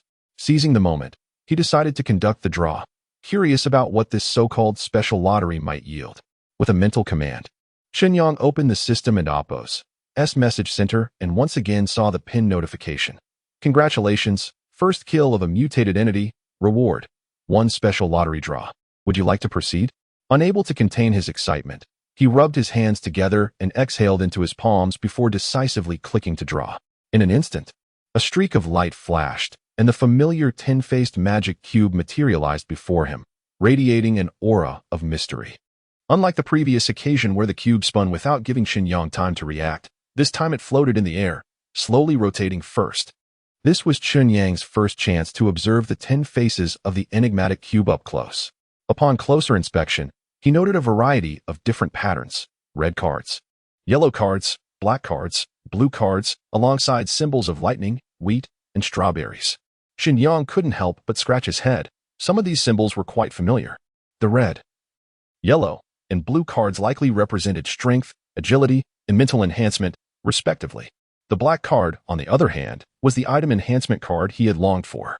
Having only encountered it once in several months, he felt a surge of excitement at discovering it again. His expectations were modest. He merely hoped to secure at least the item enhancement card. Over the past few months, the spatial treasure mirror had grown in significance in his mind, primarily due to its practicality. As for the other patterns on the cube, Chen Yang was uncertain of their meanings. Yet, knowing this was a rare special lottery, he was confident it would not yield anything ordinary. Thrumming with anticipation, he clicked to start the lottery. With the confirmation of his intent, the once stationary 10-faced cube began to spin rapidly. Item enhancement card, item enhancement card, item. Chen Yang silently chanted, but before he could finish his third repetition, the special lottery concluded. A dazzling golden light burst forth from one side of the cube, accompanied by a melodious system notification echoing in his mind. Ding! Lottery concluded. Congratulations. You have received one ability card. What? An ability card?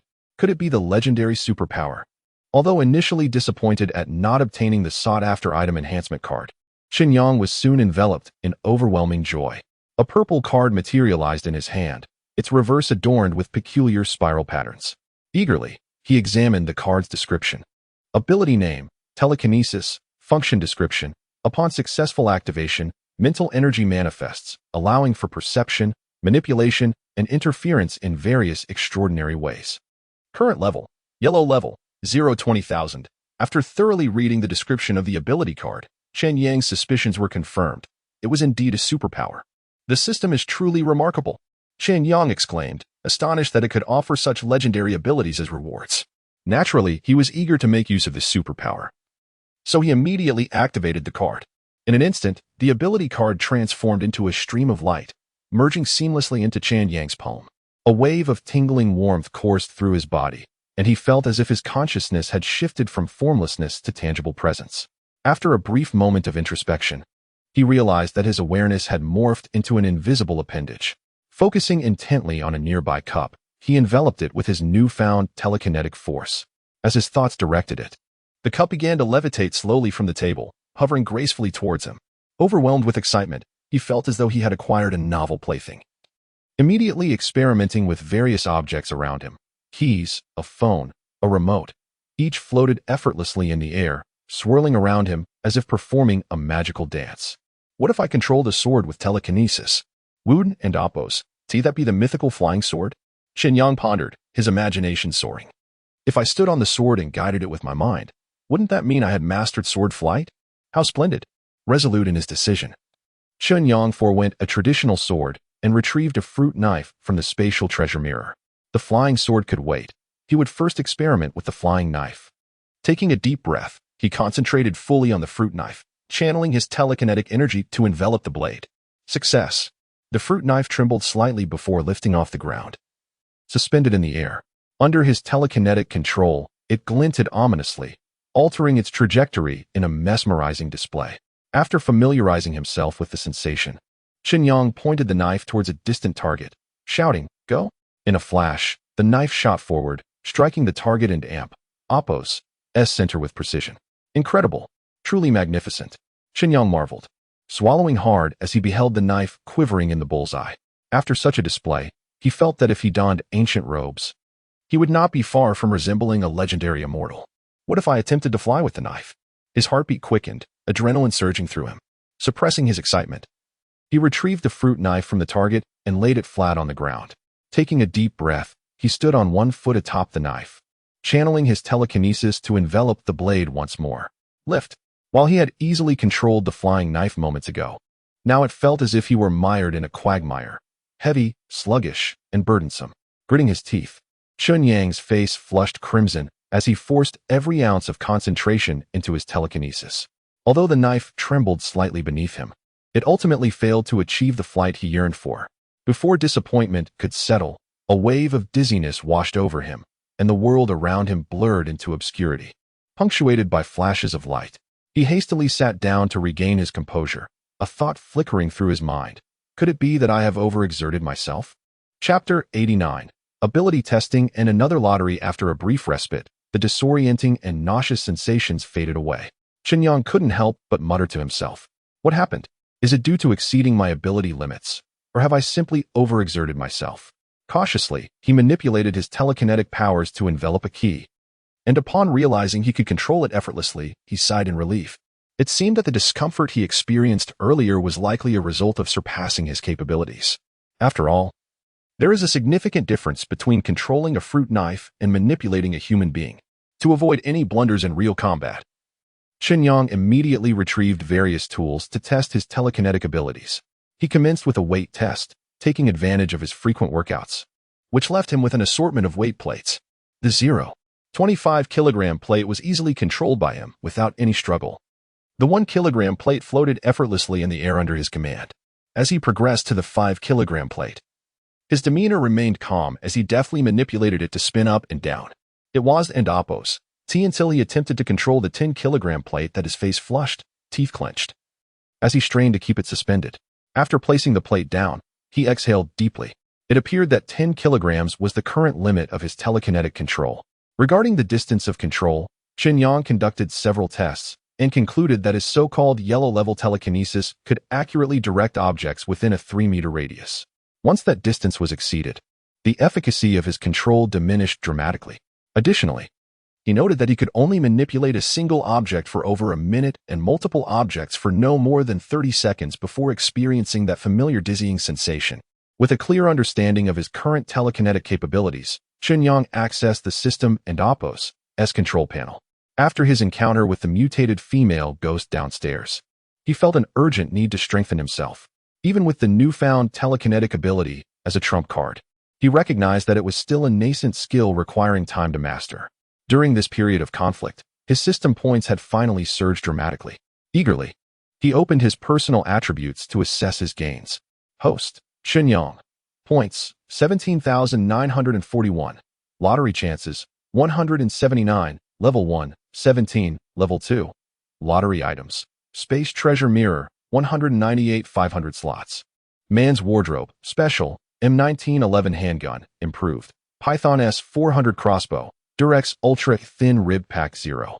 25 box. Strength, 1, 9. Endurance, 1, 2. Agility, 1, 1. Mentality, 1, 0. Title, Chicken Slayer. You are a cold-blooded killer of poultry. Possessing this title grants 10 intimidation against avian creatures. Special skill, Berserk, activates for 10 seconds. Increasing strength by 100, endurance and agility by 50, and defense by 20, while reducing mentality by 20. All attributes decrease by 20 for 3 minutes after the skill ends. Cooldown, 12 hours. Ability, telekinesis, yellow level, 0, 20,000. Upon seeing the substantial points, a wave of ambition surged within him. He reminisced about the days spent tirelessly scheming to accumulate just a few points. Now, with such a bounty, what could he not achieve? However, when he considered the telekinesis data showing 0, 20,000, he began to ponder. To validate his speculation, he decisively invested 941 points into it. Upon witnessing the data shift to ability, telekinesis, yellow level, 941 20,000, the initial euphoria of having abundant points quickly dwindled. Was over 10,000 points truly significant? If he couldn't and amp, Oppos, to even upgrade his ability, what good were they? Yet, the most pressing dilemma lay in how to allocate these points. He was still 2,059 points short of the 20,000 required for an upgrade. This meant that even if he invested all his points, he would only maintain the status quo without any enhancement in strength. With a mutated female ghost lurking downstairs, Chen Yang couldn't guarantee a victory in their next encounter. Perhaps I should rush out and eliminate those surrendering captives? He pondered, stroking his chin, seriously contemplating the feasibility of this course of action. Ultimately, he abandoned this tempting idea, not only because he had vowed to conduct a public trial of these scoundrels, but also because they were closely tied to his subsequent plans. For now, he would spare their lives. Since he could not upgrade his abilities, he turned to the lottery instead. Chen Yang exhaled into his palm, mentally invoking the favor of various deities. Resolutely, he proceeded with 10 level 2 lottery draws. In a flash of light, the familiar 10-faced cube appeared, exuding an air of mystery as it hovered before him. As before, it spun rapidly, denying him the opportunity to scrutinize the intricate designs on its surfaces. In an instant, 10 golden beams of light flashed, signaling the completion of the lottery. A plethora of diverse items materialized before Chen Yang, accompanied by the system's notification sounds. Ding, lottery concluded. Congratulations on winning a box of Durex ultra thin rib packs. Ding, lottery concluded. Congratulations on winning an agility enhancement card 1. Ding, lottery concluded. Congratulations on winning 3 M1911 magazines. Ding, lottery concluded. Congratulations on winning a filet mignon. Ding, lottery concluded. Congratulations on winning. Ignoring the cascade of system notifications, Chen Yang solemnly set aside a box of contraceptives. Ever since Qin Shui discovered their little secret and joined in, the previous box had almost been depleted. It was inevitable, considering his increasing endurance attribute points. After hastily collecting the remaining assorted food items, Only a few objects remained before him. 3 enhancement cards, 1 for mentality, 1 for agility, and 1 for strength. Holding the enhancement cards, Chen Yang couldn't and oppose. He helped but grumbled that the system never offered an endurance enhancement card. Despite numerous draws, he had yet to encounter one. Fortunately, Chen Yang had methods to improve his endurance, unbound by the system's constraints, though his female superior and neighbor would have to endure some hardships. Shaking his head, he set the cards aside and curiously examined an item resembling a water purification device. Name: small-scale water purification converter, special. Item description: a unique device from a mysterious realm, capable of converting 20 liters of pure water every 24 hours. Chen Yang's eyes reflected a mix of astonishment and incredulity. Not only could this purifier produce pure water, but more importantly, he realized it required no electrical power. A device that could generate 20 liters of pure water daily without the need for a power source. Now that was impressive. Chapter 90. Reinforcement. Chen Yang gazed in astonishment at the introduction of the water purification converter. It is worth noting that since the onset of the apocalypse, he had not used tap water, uncertain if the water treatment facility was still operational.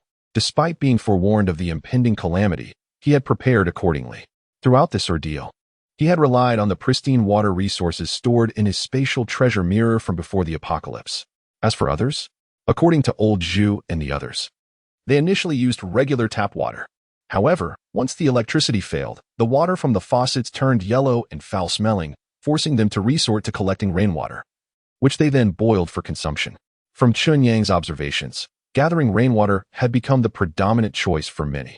Now, before him was a water purification converter capable of producing 20 liters of pure water within a mere 24 hours. It is noteworthy that the average adult male requires only 1.5 to 2 liters of drinking water daily. This small device could thus satisfy the hydration needs of several individuals. Chen Yang's thoughts began to expand. If this was classified as a small-sized converter, surely there must be medium and large variants as well. The mere thought of acquiring such devices filled him with excitement. Unable to contain himself, he wiped the corner of his mouth, where saliva had gathered, and set the converter aside, ready to focus on further strengthening himself. He took out the cards for strength, agility, and spirit, and decisively utilized them. Swish, swish, swish. 3 beams of light in different colors flickered in succession. In just a few seconds, the system confirmed that the enhancements had been completed. Chen Yang felt his muscles tightening, a vigorous flow of warmth surging through his body. Although his muscles were taut, he felt no heaviness. Rather, an indescribable sense of lightness enveloped him. Furthermore, once the spirit enhancement card took effect, a refreshing coolness swept over his mind, dispelling the mental fatigue from his recent experiments. Closing his eyes, his heightened awareness allowed him to perceive movements in the living room outside. Remarkable, Chen Yang exclaimed in wonder. It seemed that telekinesis and spiritual attributes were closely intertwined. He sensed that with the increment of 0.2 in his spiritual attribute, his abilities had intensified. With the enhancement cards utilized, he couldn't help but examine his latest attributes. Host, Chen Yang. Points, 0. Lottery attempts, 0. Level 1, 0. Level 2. Lottery items. Spatial treasure mirror, 198 500 slots. Small water purification converter, special. Men and Oppos. S wardrobe, special. M1911 pistol, modified. Python S400 crossbow, Durex ultra-thin ribbed condoms 1. 25 boxes. Strength, 2. 1. Endurance, 1. 2. Agility, 1. 3. Mental, 1. 2. Title, Chicken Slayer, you are a cold-blooded, ruthless killer of poultry. This title grants you a 10 intimidation bonus against avian creatures. Special skill, Berserk, upon activation. Strength increases by 100 for 10 seconds. Endurance and agility increase by 50. Defense increases by 20, while mental capacity decreases by 20.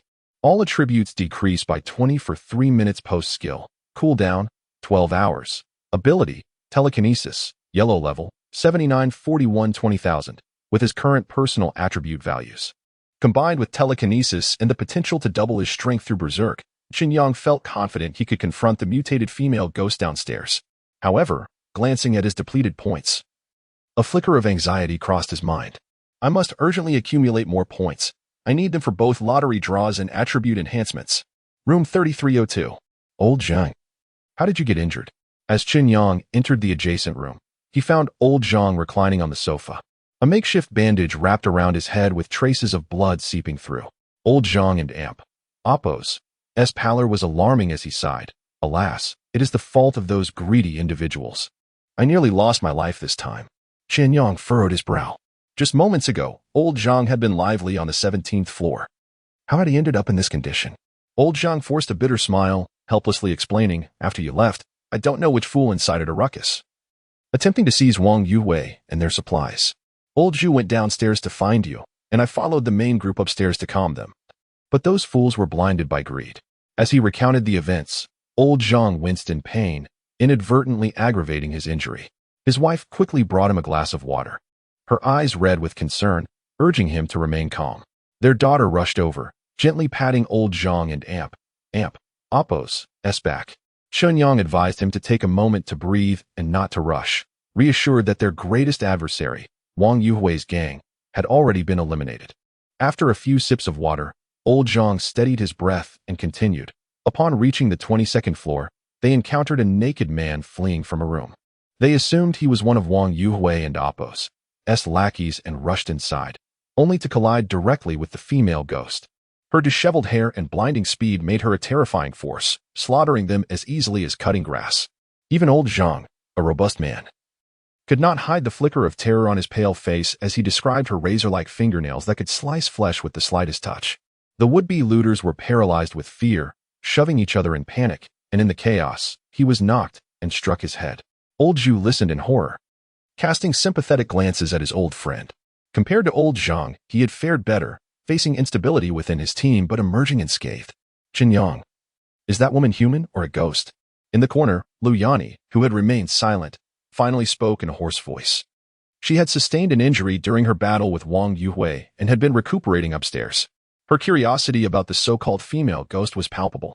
Meanwhile, Qian Fei remained unconscious, still in slumber, while Feng Jiejia, who had performed averagely during the operation, hid timidly beside Lu Yani. Chen Yang regarded the assembled individuals with gravity, stating solemnly, she, like Wang Yuhui, is a mutated human. Another mutation? How many more will become monsters? In response to their reactions, Chen Yang calmly articulated his speculations regarding the causes of mutation. Observing their silent contemplation, he then posed, of course, this is merely my conjecture and may not be accurate. Now, what are your thoughts regarding the surrendered captives? Chapter 91. The harvesting plan appoints what? Is it related to consuming the mutated fish? Upon hearing Chen Yang and Appo's words, the crowd erupted, with the exception of Su Yao and Qin Shui. Feng Jiejia and Appo's eyes widened in terror, her face pale and on the verge of tears. Even the usually indifferent Lu Yani furrowed her brow, recalling the grotesque visage of Wang Yuhui in his wolf-like transformation, and voiced her concern. Chen Yang. Could there be other reasons for Wang Yuhui and his cohort's mutation? After all, so many people in the building have consumed the mutated fish. Old Zhu, while comforting his frightened wife and children, chimed in, indeed, as Xiaolu mentioned, with so many having eaten the mutated fish. Aren't we all sitting on a ticking time bomb?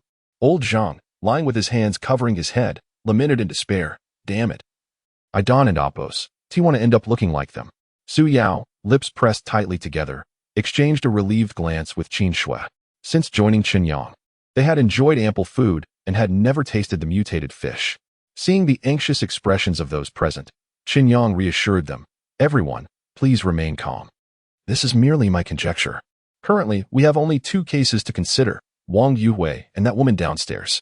It's entirely possible that other factors are at play. Exactly. Everyone should stay calm. Old Zhu clapped his hands, agreeing loudly. Once the crowd and Appo's emotions settled slightly, Chen Yang inquired about the captured prisoners. When he asked about the captives, Old Zhu pondered and replied, Chen Yang, the initial plan was to gather the surviving homeowners for a public trial, but now it seems. Old Zhang, still bleeding from his wounds, couldn't and Appo's help but interject. With that female ghost downstairs, who would dare to run around? Chen Yang frowned. Indeed. The mutated and Appo's female ghost and Appo's below posed a significant threat to his plans. How many of Wang Yuhui and Appo's subordinates have we captured? Old Zhu paused, recalling, there should be around 20. Chen Yang nodded. These surrendered subordinates were crucial to his point harvesting strategy. Addressing everyone present, he slowly articulated, regarding those who have surrendered. My personal suggestion is to send them all to the 11th floor to catch fish. Su Yao inquired curiously, Brother Yang, why do you want them to catch fish? Chen Yang responded, these individuals have previously committed atrocities, bullying and oppressing others. We have shown them mercy by sparing their lives, which is already a sign of leniency. Unlike Wang Yuhui, we want to raid other families for supplies. Thus, it would be more pragmatic to have them catch fish, allowing them to redeem themselves through labor and also provide sustenance for others. Old Zhang, with a pallid complexion, cited Chen Yang's words. Damn. I initially thought these mutated fish were a blessing from heaven, but now I see they are poison. Old Zhu shook his head, recognizing the dire situation for those lacking food. Not eating the fish would lead to starvation, while consuming them might result in mutation. It was indeed a challenging predicament. Chen Yang, brow furrowed, urged them, when the time comes, make sure to gather all the fish for me to study. As for everyone's future, Chen Yang surveyed the crowd and declared, I have a bit of surplus food on my end. I'll bring it over shortly so we can tide over this period. Old Zhu and the others, having fought alongside him, could still be trusted. Compared to the rabble outside who fled at Zhu Xiaoyu's reprimand, they were vastly superior. Old Zhu and his companions displayed expressions of joy. Under the circumstances, no one wished to consume the mutated fish. For these individuals who could form the backbone of his plans, Chen Yang was generous. As for the surrendered subordinates, his strategy was simply to have them catch mutated fish for him to eliminate. Indeed, regarding the acquisition of points, Chen Yang intended to establish a stable and continuous source. If he were to kill all the surrendered individuals outright, he would only gain a brief influx of points, which was not advantageous. At this stage, he was in dire need of points. Focusing on the mutated fish appeared to be the most viable solution. When the mutated fish first descended, Chen Yang had managed to kill 2, earning a total of 10 points. Even after all this time, the points for the mutated fish remained unchanged at 5 points each. Therefore, if each of these reformed subordinates could catch 2 mutated fish daily, Chen Yang would secure a minimum of 200 points each day. Should any of the surrendered subordinates fail to follow orders, he could deal with them later without issue. Furthermore, he planned to use the rice, flour, and oil scavenged from Wang Yuhui's residence to barter with the homeowners outside, exchanging a small quantity of supplies for a significant number of mutated fish. This multifaceted approach would yield substantial points in a relatively short time. Meanwhile, as Chen Yang orchestrated his future point harvesting scheme, 2 shadowy figures stealthily approached the door of room 3002. One figure placed a hand on the doorknob, poised to pull open the security door. The other glanced nervously around, whispering, Old Wu, slow down. I think I hear something. Could it be the female ghost from downstairs coming up? Bah. Old Nyo, shut your mouth. Old Wu scolded, prepared to open the door. Didn't you hear Chen Yang say that the female ghost downstairs can't come out for now? Don't spout such nonsense. Old Nyo, beads of sweat forming on his forehead, wiped his brow. He couldn't shake the feeling that he had heard strange noises nearby, possibly a figment of his imagination. Old Wu, maybe we should leave. You were the one who yelled earlier downstairs. Why do you want to come here now? Upon hearing Old Nyo's words, Old Wu smirked with satisfaction. What do you know? This is a strategic maneuver. Everyone is too afraid to come here. But I will do the opposite and claim Yi Jiwen's treasure for myself. Besides, if I had been clever just now, would you have managed to grab that bag of noodles? Seeing his companion, Old Nyo, at a loss for words, Old Wu's confidence grew as he scanned their surroundings. Old Nyo, don't you see? Wang Yuhui and Appo's gang has fallen, but Chen Yang is far more formidable. If we don't see some food now, we'll be doomed. Just wait and see. Old Nyo scratched his head, feeling bewildered and unable to comprehend the implications of Old Wu and Appo's words. Old Wu waved his hand, signaling him to cease speaking and to hurry inside, wary of others harboring similar intentions. The 2 stealthily entered room 3302, ensuring the door was securely closed. As they turned around, Old Nyo and Appo's pupils dilated in panic and terror.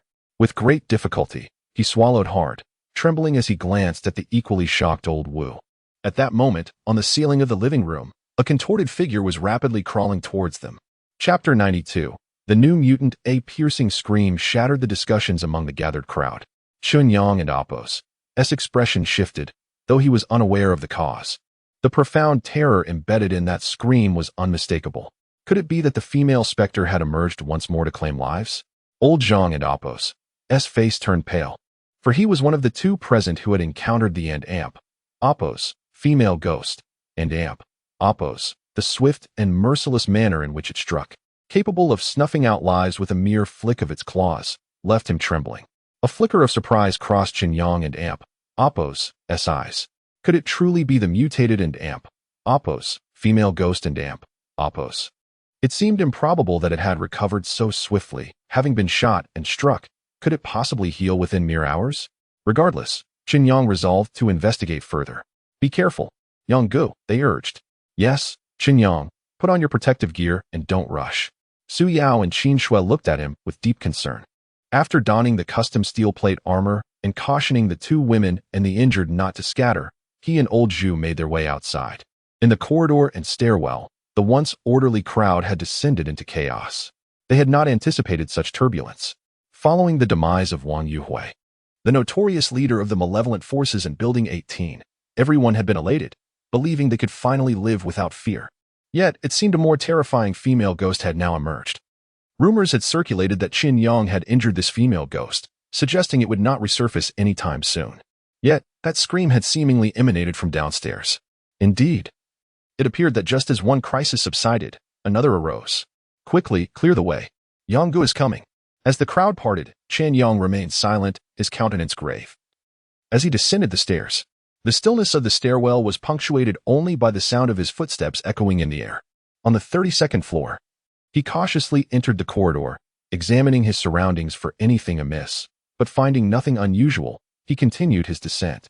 Based on the earlier scream, he surmised the source of the cry was likely on the floors below. Upon reaching the 31st floor, he still found no anomalies. His senses heightened. Chen Yang's expression turned steely as he stepped onto the 30th floor's corridor. A potent scent of blood assaulted his nostrils, confirming his location. He promptly retrieved a specialized steel firearm and an M1911 from his spatial treasure mirror. Slowing his pace, he approached room 3302. The unmistakable stench of blood wafted from the direction of room 3002, where Yi Jiwen resided. How curious. What could the mutated female ghost want here? Is there something in Yi Jiwen's room that might interest her? This perplexed him. As he pondered, the security door of 3002 came into view. Noticing a slight gap in the door, he refrained from opening it directly.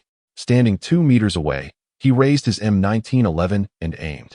Utilizing his newfound telekinetic ability, he slowly pried the door open. Through the dim light of the room, a scene unfolded before his eyes. What in the world happened here? Chen Yang's mind raced with indignation. The blood-stained floor bore witness to 2 male corpses kneeling in terror. Their limbs and necks had been violently broken, twisted at grotesque angles. Chen Yang sensed something was amiss. The manner of death and the grotesque positioning of these bodies were starkly different from the modus operandi of the mutated and Oppos, female ghost, and Oppos. Could it be that a new mutant has emerged? He couldn't and Oppos, he helped but wonder. Stepping into the living room, he surveyed the area. Aside from the 2 disfigured corpses, there were no other irregularities. Strangely, Yi Jiwen's body had been reduced to half. What had become of the other half was a mystery he chose not to dwell upon. He scrutinized the living room and the bedroom, yet found no signs of other anomalies. Even the usually composed Chen Yang felt a flicker of panic. Despite the chilling wind rushing in through the shattered balcony window, he felt an overwhelming heat. Damn it, could this truly be a haunting? I don't even know who is responsible.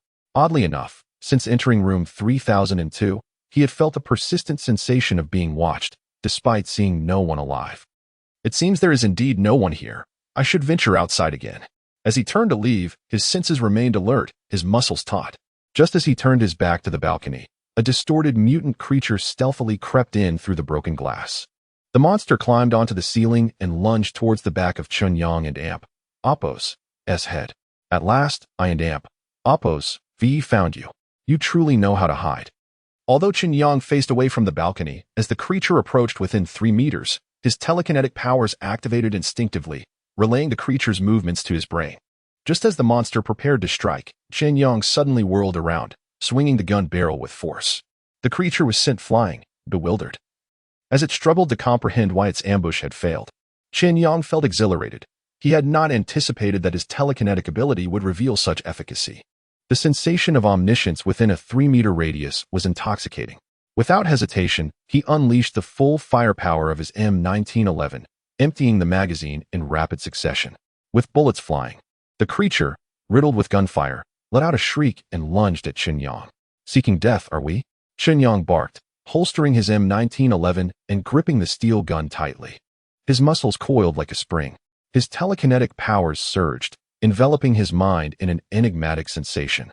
He could predict the creature's movements within 3 meters, including its potential next strike. In the blink of an eye, Chen Yang channeled all his strength, thrusting the steel gun into the creature's path. With no time to evade, the creature impaled itself on the steel weapon, blood splattering in an instant. It convulsed violently, its eyes wide with disbelief, as it stared at Chen Yang in defiance. Notification from Affin, negative emotion value 99, 99, 99. Notification, killed mutated human 1, points 2000. Chapter 93, another battle with Chen Shilan. Another mutant has emerged. Chen Yang leaned down to examine the lifeless form of the mutant. Unlike Wang Yuhui's beast-like transformation or the ghostly appearance of the woman downstairs, this new mutant exhibited insect-like traits. Not only could it crawl along the ceiling, but when it attacked, it moved on all fours, resembling a gigantic spider. The creature's face struck Chen Yang as somewhat familiar. Upon closer inspection, it appeared to be the woman previously subjected to abuse by Yi Jiwen. What could have caused such an indescribable mutation? Furthermore, according to the system's points notification, this mutant named Affin seemed to possess strength on par with Wang Yuhui. Chen Yang stroked his chin, unable to shake off the memories of their earlier encounter. It had been effortless, far too effortless. The oppressive sensation he experienced during his battle with Wang Yuhui was entirely absent, especially with the enhancement of his psychic abilities. The 3-meter radius around him acted like a domain, allowing Chen Yang to eliminate this mutant in just a couple of moves. Should he also consider vanquishing the mutated female ghost downstairs? His confidence surged as he pondered this enticing idea, growing more convinced of its feasibility. Suddenly, before Chen Yang could react, the door behind him was forcefully flung open. Creak. You vile man. You have harmed my ex-Ioner and now seek to escape? A foul wind swept in, and as Chen Yang turned, he was startled to find the mutated and Appos, female ghost and Appos, from downstairs confronting him. How audacious. He had and Appos to even sought her out. Yet here she was, drawn by the noise. Hours had passed, yet the wound from the gunshot she sustained had remarkably healed.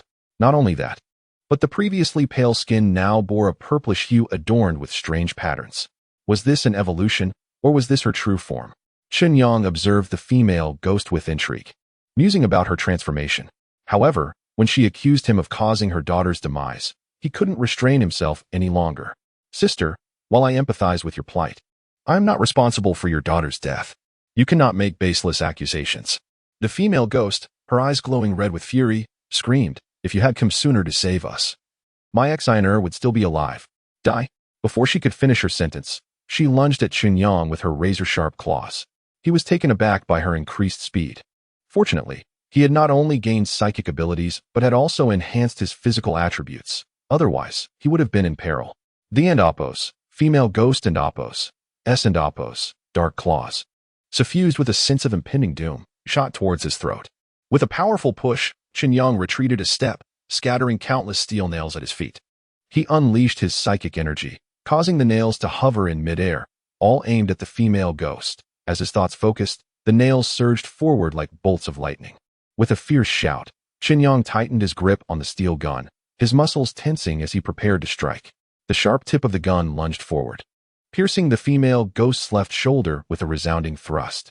Caught off guard while dodging the incoming nails, she let out a piercing scream of agony, unleashing an even greater force as she shoved the gun aside and relentlessly attacked him with her claws. The clash of her black, sharp nails against the steel gun echoed like metal on metal. Despite her newfound speed from her second mutation, Chen Yang had also seen improvements in strength, agility, and mental acuity, bolstered by his psychic abilities. Throughout their exchange, he maintained the upper hand through various tactics. Frustrated by her inability to gain the advantage and now sporting several wounds, the female ghost grew desperate. Uncertain of why her opponent's strength had surged so rapidly, she realized that continuing the fight would likely lead to her defeat. The strange patterns on her body began to emit a dim glow, and her cascading hair twisted and curled like a swarm of dark serpents. A sense of alarm surged within Chen Yang. It appeared she was preparing to unleash a powerful attack. In an instant, her hair detached and shot towards him like flying needles. Chen Yang and Appos, S expression shifted as he had not anticipated her capability for ranged attacks. However, given her waning energy, this maneuver likely came at a significant cost. As the hair projectiles sped toward him, Chen Yang fully unleashed his psychic abilities. Through prior experimentation, he knew that his abilities could manipulate objects weighing up to 10 kilograms within a 3-meter radius. Freeze, Chen Yang commanded. His face flushed with exertion as he immobilized the hair projectiles midair. The female ghost stared in astonishment, utterly baffled by how her ultimate technique had been thwarted. Realizing she was outmatched, she screamed in terror and fled. "Wait, my points!" Chen Yang exclaimed, alarmed at her retreat. He had already struggled against her once. Now that he had the upper hand, he could not allow her to escape again. In the stairwell, the female ghost, draped in a red robe, dashed down like a specter, with Chen Yang in hot pursuit. In mere moments, they reached the 22nd floor. "Run all you want. I didn't seek you out, yet you bravely approached me," Chen Yang gasped. A smile of triumph on his face as he watched the female ghost leaning against the balcony, her pallor ashen as blood seeped from her numerous wounds. He drew his M1911, casually aiming the barrel at her, yet remaining vigilant, wary of any hidden tricks she might possess. He did not wish to find himself at a disadvantage at such a crucial moment. Just then, as the female ghost charged towards him, Chen Yang decisively pulled the trigger. However, to his shock, she feigned the attack, suddenly pivoting and crashing through the balcony window, leaping into the abyss below. Chen Yang stood dumbfounded. They were on the 22nd floor. Rushing to the balcony, he disregarded the rain pouring in, catching a glimpse of a red figure gliding toward the neighboring building. "Help! Help me!" A peculiar cry for assistance reached his ears, startling Chen Yang from his daze. Chapter 94, Chaos though it was daylight. The sky appeared as if drenched in a vast bucket of ink, shrouded in oppressive darkness. In an instant, a stark, white lightning bolt, resembling a frenzied silver serpent, violently cleaved through the thick, brooding clouds, casting a brief yet intense radiance upon the earth before vanishing into oblivion. Immediately following, torrents of rain cascaded from the heavens as if the celestial river had breached its banks, plummeting from the distant sky with wild abandon. Amidst the howling winds, raindrops, imbued with the boundless force of nature, relentlessly battered the murky surface of the water, sending up plumes of spray. Viewed from above, the towering buildings appeared as isolated islands, adrift upon the tumultuous waters. At this moment, within a room on the 12th floor, a young man with tousled yellow hair bellowed, "Old Li, can you move a bit quicker? Be a bit more nimble." His face was etched with urgency. "Hurry up and pack these salted fish and food. Wang Yuhui and the 3 great warriors have all been eliminated. These provisions now belong to us." He spoke while frantically attending to his tasks, turning to add, "I'll head to the balcony to gather the fishing gear. We need to get out of here and find a safe place to hide." With that, he hastened towards the balcony, his steps betraying a sense of panic and haste. On the balcony, 3 fishing rods were securely anchored to the railing. The young man leapt forward, seizing a rod without a thought as to whether there were any fish biting. His movements swift and chaotic as he began to pack up the fishing equipment. Meow meow, a gaunt cat, seemingly attracted by the scent of food, attempted to beg for scraps. The young man, irked by the incessant mewing, scowled and kicked at the cat, cursing under his breath, indifferent to the creature's cries. Nevertheless, he continued his task, aware that the fishing gear was of utmost importance for their future endeavors at a new base. Meanwhile, in the living room, Old Li was flustered as he scrambled to gather belongings, beads of sweat trickling down his forehead. He complained to the young man, "I say, there's just too much here for the 2 of us to handle. We need to find someone to help us." Upon hearing this, the young man's brow furrowed, and he internally cursed Old Li for his lack of awareness. Did he not grasp the gravity of their situation? They were merely lowly subordinates in Wang Yuhui's faction, typically under the watch of a minor leader. Were it not for the fact that the minor leader was dispatched to attack Chen Yang, they would never have had the opportunity to seize these provisions. With a scowl, the young man retorted, "Old Li, I think you might have lost your marbles. Didn't you hear what the people upstairs said? Do you not comprehend how perilous our situation is? Instead of trying to call for help, you should be finding a place to hide before we're discovered." The elderly man, embarrassment flushing his cheeks, scratched his head and hastily explained, "It's not what you think. I was just hoping to move more supplies so we could have an easier time in the future. If I were to call for help, I'd just ask my friends to share the load." "Friends?" The young man smirked, a sardonic smile gracing his lips as he looked Old Li up and down with disdain. "Well, Old Li, who would have thought you still had the heart to maintain friendships at your age? But with your frail frame, Do you really think you can handle it? Just so you know, we had an agreement to split the loot 70-30. He pointed at the packed supplies, his tone turning icy. If you insist on calling someone, you'll have to give away half of your share. If you think that's acceptable, then by all means, go ahead. But honestly, you'd be better off saving your breath. As soon as the words left his mouth, Old Lee's face broke into an awkward smile. His hands still busy tidying up as he quickly clarified. No, I wouldn't dare do that. I was just joking. There's plenty for the two of us to handle. No need to trouble anyone else. The young man snorted, a half smile on his lips, and chose not to press further, but he urged Old Lee to hasten his pace. Before long, they had amassed a substantial bundle of supplies and were making their way toward the entrance. Just as they passed through the threshold, Old Lee's expression suddenly hardened with a fierce glint in his eye. Silently, he drew a fruit knife from the bag and lunged at the young man's neck. "Ah, you old bastard! How dare you betray me?" The young man screamed in terror, clutching his neck as crimson blood oozed through his fingers, staining his palms. Old Lee brandished the knife, his face twisted with rage as he spat. "You arrogant little wretch, thinking you could demand a 70-30 split? Your greed knows no bounds. Once I dispose of you, all this food will belong to me. You've shown no respect for me, calling me Old Lee repeatedly. Even if you begged for mercy, I wouldn't spare you. Die." In the face of imminent death, the young man, still youthful and vigorous, let out a primal scream. Despite the blood streaming from his neck, he lunged at Old Lee, crashing into him and sending them both tumbling to the ground. "Damn it! Do you think I'm easy prey? You old fool, you dare lay hands on me? I'll finish you off." The young man, now thoroughly enraged, revealed his brutish nature, disregarding his injuries. With a fierce expression, he seized the knife from Old Lee's grasp. Chaos ensued as the two men grappled fiercely, their bodies entwined in a desperate struggle, each unwilling to relent. In that moment, their singular focus was to annihilate the other. Time stretched on, and the room lay in disarray. Two lifeless bodies sprawled upon the blood-soaked floor, their eyes wide open in eternal shock, surrounded by scattered provisions. Meanwhile, the emaciated, starving cat continued to claw at the glass door, desperate for sustenance. Chapter 95. A surge in points and unexpected gains. Beep. Killed a mutated herring 1. Points 20. Upon hearing the system prompt echo in his mind, Chen Yang displayed no emotion as he cast aside the lifeless mutated herring. Sitting on his makeshift dissection table, he did not need to exert himself. As he activated his telekinetic ability, a half-meter-long mutated sardine, despite its frantic struggles, was enveloped by his mental force and levitated onto the cutting board. Ignoring the sardine's menacing sharp teeth, Chen Yang continued to refine his telekinesis. He restrained the agitated fish with one part of his focus while skillfully maneuvering a sharp knife with another. Snip! The knife fell, and the fish was cleaved. Beep. Killed a mutated sardine 1. Points 20. As Chen Yang trained his telekinesis while dissecting the mutated fish, he reflected on his gains from the day. It had been 10 days since he escaped from that mutant ghost named Chen Shilan, having eradicated the greatest threat in the 18-story building. Not only had Chen Yang's point accumulation plan been set in motion, but it was also evident that no one dared voice any opposition to him anymore. After all, no one was foolish. The mutant and amp, oppos, ghost and amp, oppos, and the newly emerged mutants had claimed numerous lives. Upon encountering Chen Yang, one had been slain while the other fled in terror, abandoning even their base. Although no one had witnessed their confrontation in its entirety, Chen Yang's strength was beyond reproach. Thus, his points acquisition plan proceeded extraordinarily smoothly.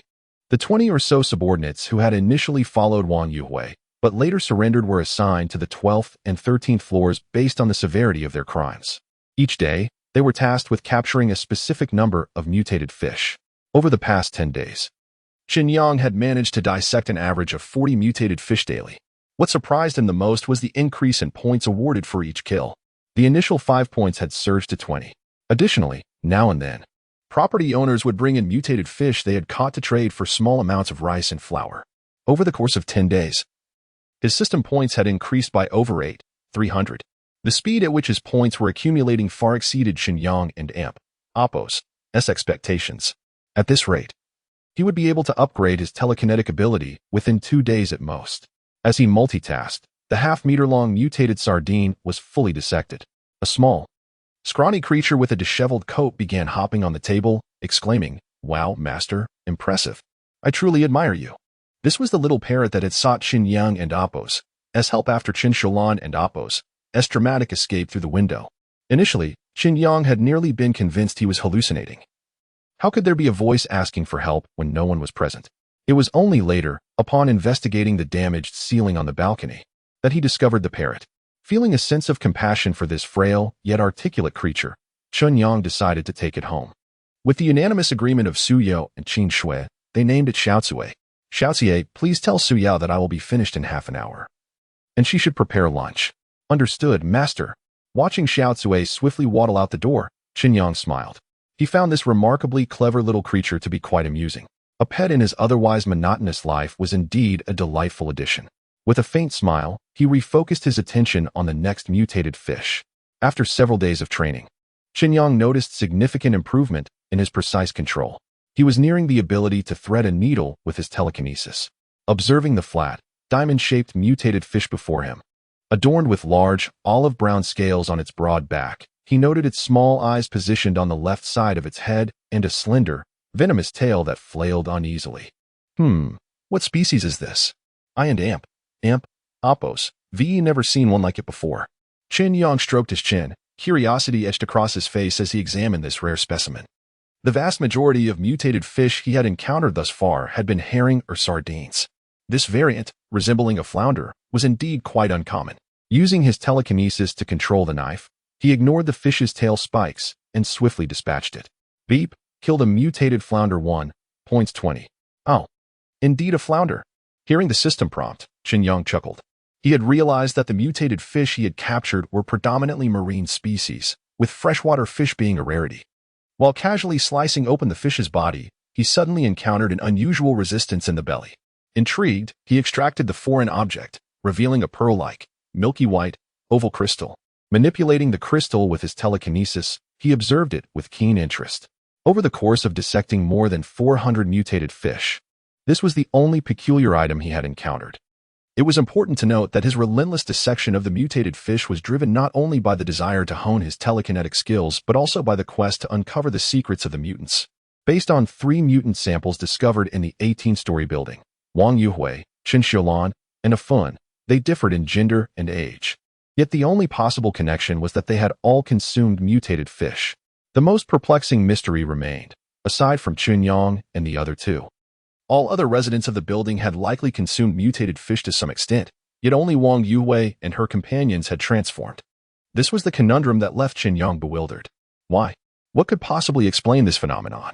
Thus, taking advantage of the current stability and the steady influx of mutated fish, Chen Yang had been conducting experiments. However, after dissecting several hundred fish without any remarkable findings, he felt a twinge of disappointment. Unexpectedly, just as he was on the verge of giving up, something extraordinary emerged. What on earth could this be? If only there were some form of introduction. As Chen Yang pondered this, the melodious system prompt rang in his ears. Beep, congratulations, you have obtained a special item, mutated fish treasure 1. Please check the specific details later. Instantly, Chen Yang was elated, unable to contain his excitement as he silently praised the system. It was as if a pillow had arrived just when he was ready to sleep. Nevertheless, he was immensely curious about this so-called mutated fish treasure. Setting the mutated fish treasure aside, he eagerly opened the system interface to investigate. After merely glancing twice, his pupils constricted, and he sprang to his feet. Holy smokes, could the truth be like this? Chapter 96. The Mutated Fish Treasure and the Truth. When Chen Yang beheld the introduction to the so-called mutated fish treasure, he could no longer maintain his composure. A look of disbelief crossed his face as he read the system's description. Name: primary mutated fish treasure. Quality: white. Function: contains a small amount of peculiar energy in a special crystal. With a 5 chance of successfully awakening supernatural abilities, failure results in reverse mutation. Evaluation: PA. Utterly worthless trash. This mutated fish treasure? It could enable one to awaken supernatural abilities? Chen Yang couldn't help but recall the telekinesis ability he had obtained through a lottery. It turned out there were other means to acquire such powers. However, a success rate of merely 5? That seemed exceedingly low. As for the AMP, Appos, reverse mutation and AMP, Appos, mentioned in the failure outcome, images of Wang Yuhui and her companions flashed through his mind. The beast-like transformation and bizarre abilities they exhibited were likely the result of that reverse mutation. Chen Yang's thoughts became tumultuous. It was no wonder so many had consumed mutated fish, yet only these 3 had undergone mutation. They were indeed fortunate. After slaughtering over 400 fish, he had finally discovered this single mutated fish treasure. Just imagine how slim the odds must be. Simultaneously, he felt unfortunate as well. An unsuccessful evolution would only lead to becoming a grotesque being, neither human nor ghost. Chen Yang couldn't help but marvel at the grave consequences of failure. It was no surprise the system rated it so poorly. However, his gaze lingered on the system's description, particularly the sections concerning the name and quality of the mutated fish treasure, prompting him to ponder deeply. If this was a primary mutated fish treasure, then higher quality treasures must exist, right? Would the success rate of 5 increase with a higher level? And the white quality, was that indicative of its primary nature? What level, then? Were the supernatural ability cards I obtained from the system? In an instant, a multitude of questions surged forth. What intrigued Chen Yang most was the supernatural ability card that granted him telekinesis. That card, with a 100 success rate and no side effects, could also be upgraded. What level of existence was it? If the white mutated fish treasure, with its meager 5 success rate, was already so rare, then what of the system? Chen Yang felt it necessary to elevate his understanding of the system once more. At the dining table, Qin Shui, dressed in a black office lady outfit, looked at Chen Yang with concern. Chen Yang, is something wrong? Are you feeling unwell? Since that night raid, upon learning of his fondness for an aloof female superior, Qin Shui had adopted a fixed wardrobe style, donning office attire paired with various stockings daily. The sight of Qin Shui in her elegant uniform, alongside the neighborly beauty Su Yao, never failed to uplift Chen Yang and Amp, Apos, S spirits, bringing a smile to his face. Yet, witnessing him silent as he was today was a first. Returning to reality, Chen Yang smiled at the 2 women, setting down his bowl and chopsticks, and replied earnestly, "It's nothing. Don't you both know how well I am?" Qin Shui's cheeks instantly flushed crimson, her eyes brimming with shyness and warmth. She found it puzzling, although she had discussed similar topics with her close friends before. Chen Yang and Amp, Apos, S prowess had far surpassed her previous notions. Su Yu beside her also exhibited a rosy hue, biting her red lips in a display of bashfulness. At that moment, a parrot named Xiao Chui, pecking at a grain of rice with its sharp beak, suddenly squawked. "I know, Master is amazing." Today, Da Xue and Deo said. If the Ox ISN and Amp, Apos, T-tired, the field will be worn out. Su Yao and Amp, Apos, S eyelashes fluttered, her gaze becoming unfocused, while her earlobes turned a deep shade of pink. Qin Shui held her forehead, wearing an expression of exasperation. Heavens, what on earth is this little parrot saying? Is that something one can just blurt out? And does it even possess the intelligence expected of a parrot? Xiao Chui's remark left everyone present in an awkward silence. Chen Yang scratched his head and, sensing the impending ire of Qin Shui and Su Yao, hastily interjected, Shu, you little rascal. Stop eavesdropping and spouting nonsense. Ignore it. I was just pondering over something. I believe I have uncovered the truth behind the mutations, but I'm not certain. Before Chen Yang could finish, Su Yao's face brightened, and she eagerly inquired. Yang Ge, what did you say? You discovered the truth about the mutations? What is it? Although unsure why Su Yao was so excited, Chen Yang still revealed the white, oval-shaped, primary mutated fish treasure in response to their eager gazes. Ah, so that disgusting mutation is caused by this. Qin Shui bent down, peering at the mutated fish treasure with curiosity, her pristine curves unabashedly exposed to Chen Yang and Amp, Apos, S eyes. This fish treasure is quite white, or rather, it and Amp, Apos, S very large and extremely white. Pa, enchanting temptress. Chen Yang fiercely withdrew his heated gaze, solemnly informing them that this pearl-like object was most likely the root cause of Wang Yuhui's transformation. However, their grotesque appearances were a result of failed evolution. Su Yao was left bewildered by these words, while Qin Shui stared at him with uncertainty, asking, but what does this little thing taste like? It really does resemble a pearl. Before Chen Yang could react to their sudden inquiry about taste, he wondered if they were contemplating experiencing the sensation of evolution themselves. I've eaten this. It doesn't have much flavor. What? Xiao Chui, you've eaten this? Chen Yang, along with the others, exclaimed in disbelief, staring intently at the parrot. When did you eat it? And did you feel anything unusual afterward? With a shiver, Xiao Chui curled up slightly under Chen Yang's gaze and hesitantly replied, I ate it in the room downstairs. I didn't feel anything special. It just made me feel a bit warm, and then that was it. Qin Shui prodded Chen Yang with her delicate finger, whispering, Chen Yang, could you be mistaken? This seems like an ordinary crystal, right? Otherwise, Xiao Chui appears to have no supernatural abilities and isn't behaving as they do. Chen Yang shook his head, confident that the system's identification would not be erroneous. Qin Shui slapped her forehead, curiously asking, even if this fish treasure causes mutation, how can you ascertain that Wang Yuhui and the others experienced failed evolution? Isn't their appearance just a sign of successful evolution? They may look peculiar, but they have gained some inexplicable abilities. Furrowing his brow, Chen Yang and Apos' gaze deepened. After a moment of contemplation, he finally spoke to address Qin Shui and Apos' doubts. The reason I am certain they failed in their evolution is that I know what true success looks like. Chen Yang, where have you seen someone who has successfully evolved? Chen Yang fixed his gaze upon them, solemnly declaring, because I am that successful individual. Chapter 97. Displaying abilities and the fish thief? What are you saying, Chen Yang? Are you joking with me? You claim you have successfully evolved. I must have misheard. Qin Shui and Apos' beautiful eyes widened in disbelief, her words stumbling as she spoke. A heavy pair of thunderous emotions trembled within her, nearly causing her to leap from her restraints. The shock was overwhelming. Chen Yang and Apos' revelation had struck her profoundly. In contrast, Su Yao and Apos' eyes glimmered with a hint of excitement. Her expression shifted, as if lost in thought, her pearly teeth biting down on her lip as she gazed intently at Chen Yang. Chen Yang remained silent, merely gesturing towards the juice on the table. Under the astonished gazes of Qin Shui and Su Yao, the grape juice in the cup suddenly defied gravity. It spiraled upwards, morphing into the shape of a slender serpent, coiling and ascending. As it rose, it continuously transformed from a thin snake into a dragon, ultimately materializing into a majestic purple five-clawed divine dragon soaring above the dining table, leaving the two women in awe. Oh my goodness, it's incredible, absolutely incredible. Yang, you are truly amazing. This is stunning. The two women exchanged excited praises, making Chen Yang feel a bit bashful.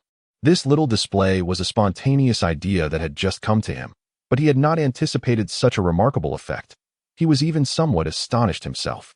Silently commending his own subtle display of prowess, he feigned nonchalance as he addressed Qin Shui. See, I wasn't deceiving you. That's why I mentioned that Wang Yuhui and the others are all failures in evolution. If they had succeeded, they would have retained their human form and intellect while possessing special abilities, just like me. Qin Shui pouted, her brow furrowed in confusion as she pointed at the parrot. Little Chui, who had just finished eating and was now dozing off. So what about Little Chui? Is she a failure or a success? Chen Yang nodded, personally deducing that this little creature had indeed succeeded in its evolution. According to the system and Apos' description of the Apos' basic mutated fish orb and Apos' failure would lead to reverse mutation. However, Little Chui exhibited no unsettling changes, suggesting that it had evolved successfully, albeit unaware of its own capabilities. No. Chen Yang's expression grew serious as he speculated. Perhaps Little Chui and Apos' superior intelligence compared to its peers is its sign of evolution. Indeed, for this little creature, which communicated and interacted exceptionally well, Chen Yang suddenly considered that perhaps cognitive ability was the key to its evolution. Qin Shui and Su Yao exchanged glances, momentarily taken aback as they observed the little parrot standing on one leg, soundly asleep. They couldn't Apos' help but feel that Chen Yang and Apos' assertion held some merit. Despite its loose beak, Little Chui could remember many things and recount them in full, exceeding the typical capabilities of a parrot. Wearing a beige pencil skirt, Su held the mutated orb in her palm, her beautiful eyes revealing a hint of concern as she hesitated before speaking to Chen Yang. Yang, good. If you say that Wang Yuhui and the others have all failed, doesn't that imply a terrifyingly low success rate for the evolution of this mutated fish orb? Though she sensed something peculiar in Su Yao and Apos' demeanor, Chen Yang decided to be honest and informed them of the true success rate. Su Yao and Apos' brows knitted together, her graceful form trembling slightly, a flicker of panic crossing her eyes as she murmured, 5%? Such a low success rate. If one fails, will they become a monster? Meanwhile, Qin Shui gazed at Chen Yang with starry eyes, filled with envy. Abilities like these were scenes only seen in legends and films. now witnessing them unfold before her. It would be a lie to say she didn't and desire such powers. However, she was self-aware, even with the mutated fish orb right in front of her. She had no intention of attempting it. Setting aside the low success rate, the potential consequence of transforming into a monster was something she would never dare to risk. All right, Don and overthink it. If you ever encounter a mutated fish orb, do not attempt to try it, Chen Yang urged them, swiftly putting the orb away. Now that he possessed abilities, he naturally hoped to enhance the strength of his two women. With the system at his disposal, he was not concerned about future solutions. As for this object, deemed useless by the system, it was best to set it aside for now. Su Yao's red lips parted as if to speak, but ultimately, she hesitated and remained silent. Damn it, Xiaowu, have you been hiding your catch? No, Brother Zhang, you know what kind of person I am. I and am the most honest and straightforward. Really? Then explain why there were two mutated fish, and now only one remains. How am I supposed to report this to Chen Yang? What? Brother Zhang, you have to believe me. I swear I didn't and hide anything. In room 1202, old Zhang stood with his hands on his hips, scrutinizing the increasingly frantic explanations of the young man. With a warning tone, he said, Xiaowu, consider why you weren't beaten to death by those furious owners. If Chen Yang hadn't and intervened, you wouldn't and have enough lives to repay your debts. Oh dear. The young man named Xiaowu hunched over, laughing nervously. Brother Zhang, I know my limits. My life is entirely thanks to Yang Gu and grace. I always remember that. Old Zhang nodded, brushing his hair back. 10 days had passed, and his bandages were finally removed, but a scar remained on his forehead, adding a touch of menace to his demeanor. He kicked the fish bucket, causing a clattering noise, and fixed his serious gaze on Xiaowu. Chen Yang specifically instructed that the number of mutated fish must only increase, not decrease. They have very important uses. When I arrived earlier, you said you had caught 2. Just now, I saw you catch another. So tell me, why are there only 2 mutated fish left? Xiaowu was momentarily speechless, beads of sweat forming on his forehead. If anyone in the building was the most dangerous, it was undoubtedly Chen Yang on the top floor. Fierce and powerful, the memory of Chen Yang wreaking havoc as Wang Yuhui and as underling was still vivid in his mind. Now, with one less mutated fish, wasn't this tantamount to his doom? If it turned out he had hidden it, that would be one thing, but he genuinely hadn't and thought of anything underhanded. He was the most wronged one here. Brother Zhang, just give me a moment to think. Under old Zhang's piercing gaze, Xiaowu desperately recalled everything that had transpired that day, wanting to understand the reason behind it all. Suddenly, a flash of inspiration struck him, and he raised his voice, exclaiming, I know. Someone stole the fish. Someone stole my mutated fish. Old Zhang, who had the audacity to do that? Chapter 98, Telekinetic Abilities, Upgrade. Xiaowu bent down, wiping the sweat from his forehead, and resolutely stated, Brother Zhang, I just remembered. Earlier, when I went to the restroom, I seemed to hear the sound of a cat meowing. It must have come to steal the mutated fish. Old Zhang scoffed, looking at him as if he were a fool. He pointed to the fish bucket, filled with vicious, sharp-toothed mutated fish. Do you still think this is before the apocalypse? Just look at that fish. Even I am afraid of it. You think a cat would dare to steal fish? In this world, who knows who will eat whom? Besides, you locked the door tightly. How could a cat sneak in to steal? No, I really mean it, Xiaowu stammered, his anxiety palpable. He genuinely felt wronged. If he had ill intentions, that would be one thing. However, he truly wished to improve his standing.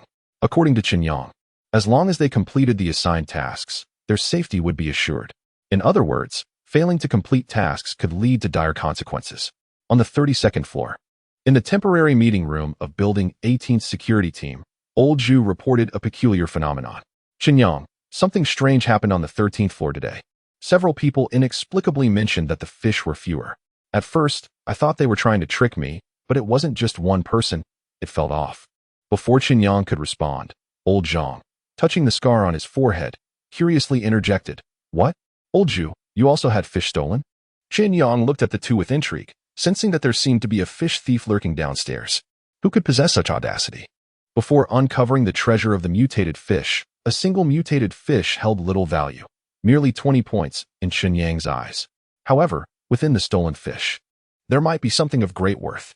Immediately, Chen Yang instructed them to summon the involved parties to provide a detailed account of the events. Xiao trembled as he followed old Zhang up the 20 flights of stairs. After 10 days, he once again stood before Chen Yang the Demon King.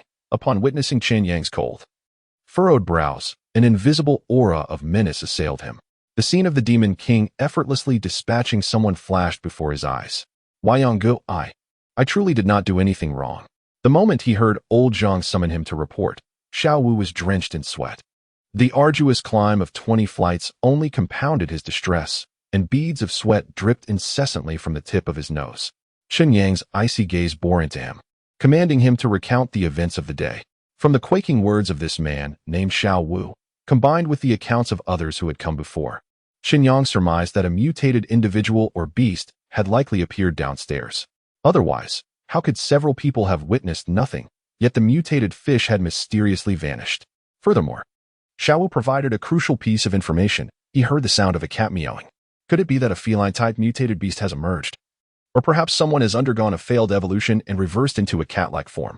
The ability to steal fish in broad daylight suggests that the perpetrator possesses at least some form of invisibility. Fascinating, truly fascinating. Lost in thought, stroking his chin, Chen Yang contemplated the necessary strategies to apprehend the audacious thief. After clarifying Xiao Wu's whereabouts earlier in the afternoon, he waved him off, allowing him to leave in relief. Once alone, he directed his focus to the system interface. After 10 days of gathering points, his total had reached 10,612 points. Observing the upgrade conditions for his telekinetic abilities, 7,941 20,000, he realized he needed an additional 147 points to elevate to the next tier. At the current pace, he estimated he could complete the point collection in roughly 2 days. To ensure caution, Chen Yang decided to refrain from action, prioritizing the upgrade of his abilities. On the 11th day of the points collection plan, he had originally harvested 44 mutated fish, but 5 had been stolen, leaving him with 39. He earned 780 points, with only 667 remaining for the telekinetic upgrade. On the 12th day, the thief grew increasingly brazen. Originally possessing 40 mutated fish, 7 were stolen, leaving 33. He earned 660 points, with just 7 points needed for the upgrade. On this day, Chen Yang took out a steel gun, practicing fiercely for 2 hours. His self-made 10-centimeter thick target had been punctured thrice. On the 13th day, in the morning, ding, kill mutated sardine 1, points 20.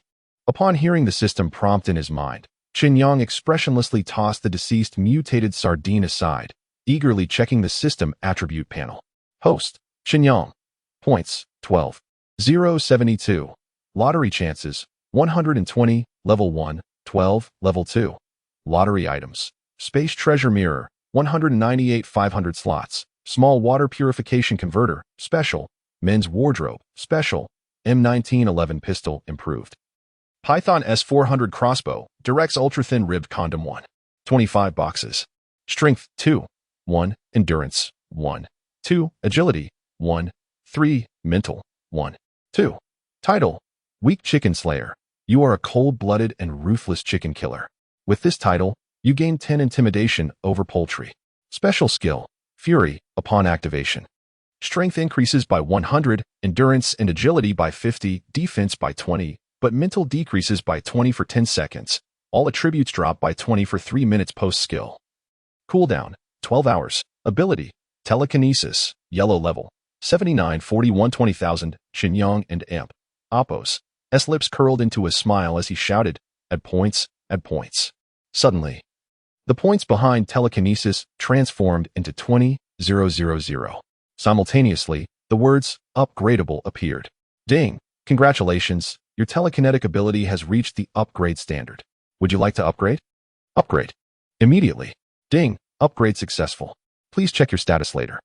Chen Yang felt a surge of warmth coursing through his body, followed by a delightful tingling sensation. Eagerly, he began to test his newly upgraded abilities. Outside the security door, old Zhang leaned against the corridor wall, idly conversing with old Zhu.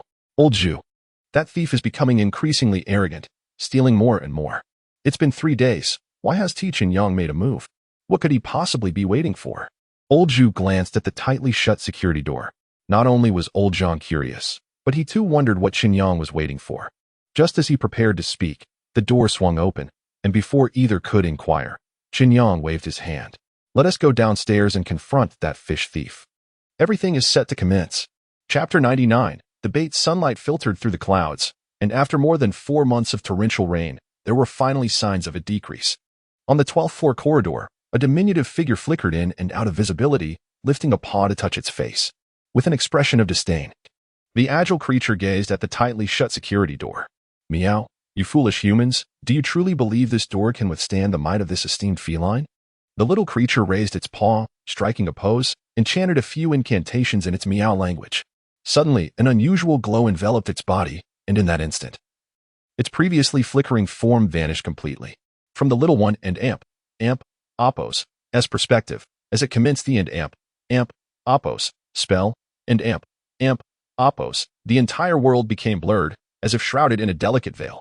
With a slight upward curve of its tiny mouth, revealing its pink tongue, it mused, this esteemed feline is quite hungry.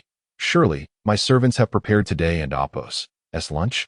Salivating, it gently propelled itself forward with its hind legs. Swish.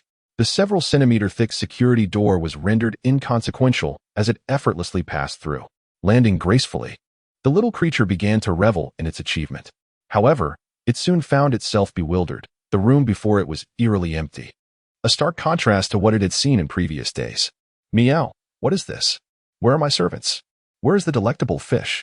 It circled the room 1201. Confirming its observations, those responsible for fishing had inexplicably failed to appear today. How negligent. Have my servants abandoned me to starvation? Will you bear the consequences of my hunger?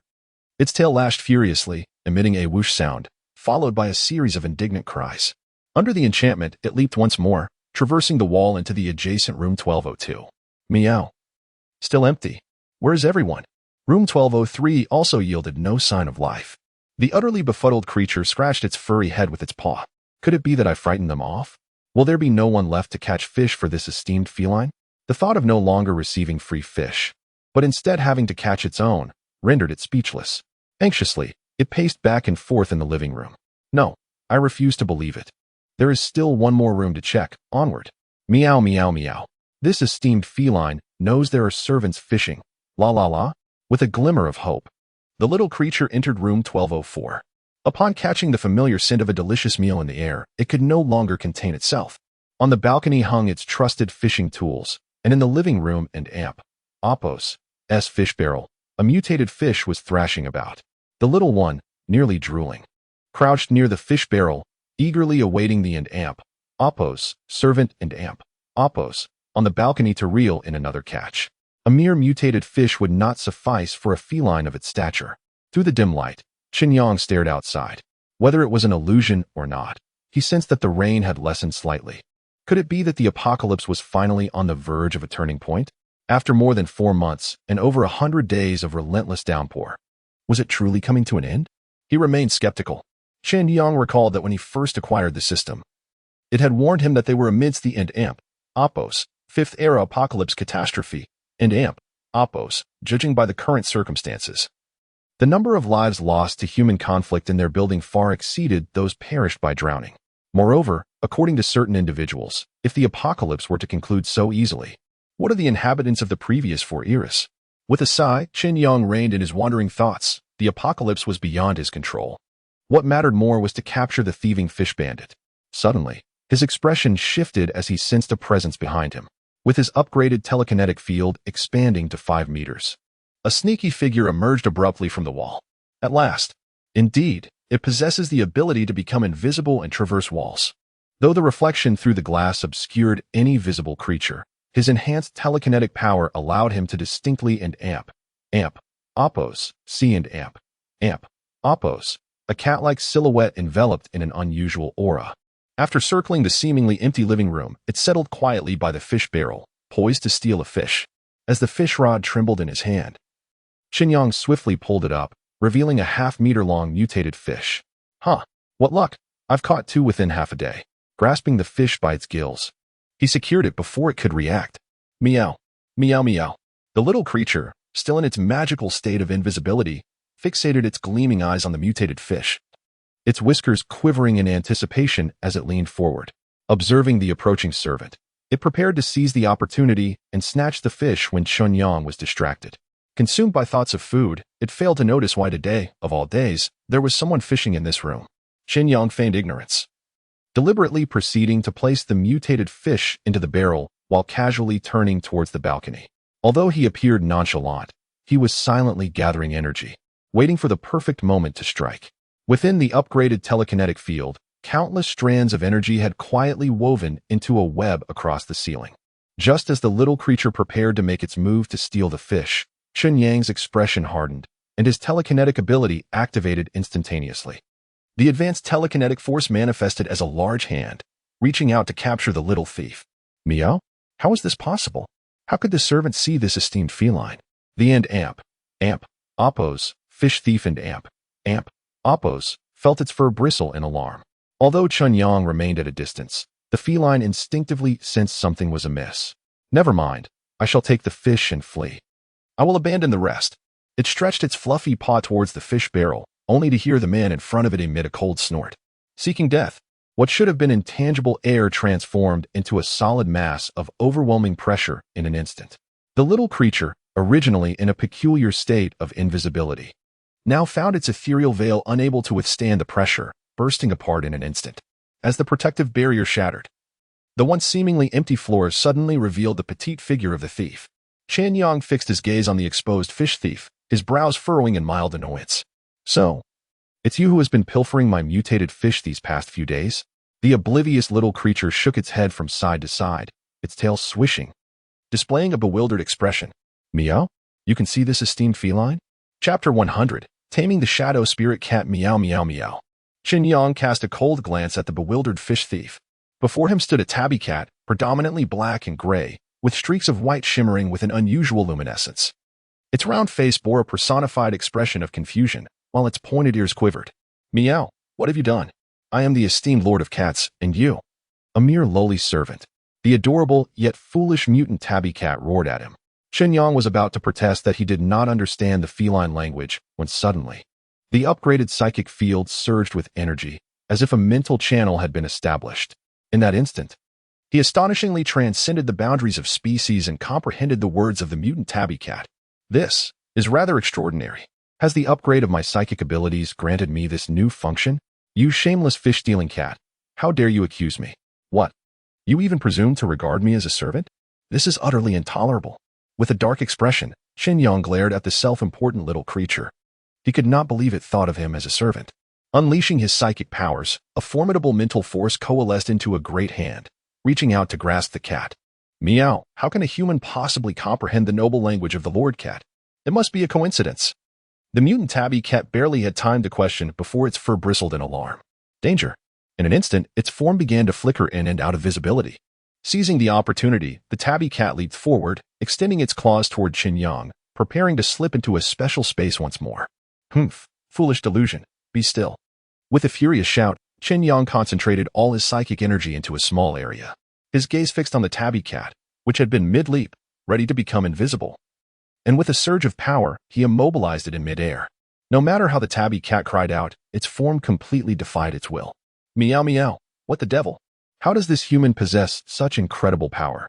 Is it not only I, the Lord Cat, who has this special ability?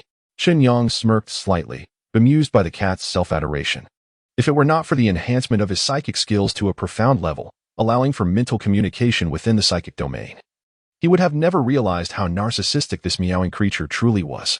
Gazing at the cute yet foolish creature, his expression darkened as he threatened, "Foolish cat. My power far exceeds your imagination. Dare to steal my food, and I shall send you on your way." The tabby cat, suspended in midair, felt its fur bristling in surprise. It had not anticipated that this human could indeed understand the feline tongue. Infuriated, it retorted, "Meow meow," as the esteemed Lord Cat. I have endured hunger for so long. Now that I possess the abilities of my ancestors, should I not indulge myself? Since you can understand my words, why not release me? Or else? Chen Yang could not help but chuckle at the cat's obliviousness to the situation. Amused, he flicked his fingers, causing the suspended creature to spin in a dizzying 360-degree rotation. Meow, what are you doing? Meow meow, how dare you disrespect the descendant of the cat god? Meow. I was wrong, please stop. I beg you stop, ugh. In high spirits, Chen Yang finally halted the disoriented creature, which was now reeling and gasping. Oh, isn't this the little cat claiming divine abilities and invincibility? Why so quickly do you plead for mercy? It does not align with your supposed invincible demeanor. He mocked.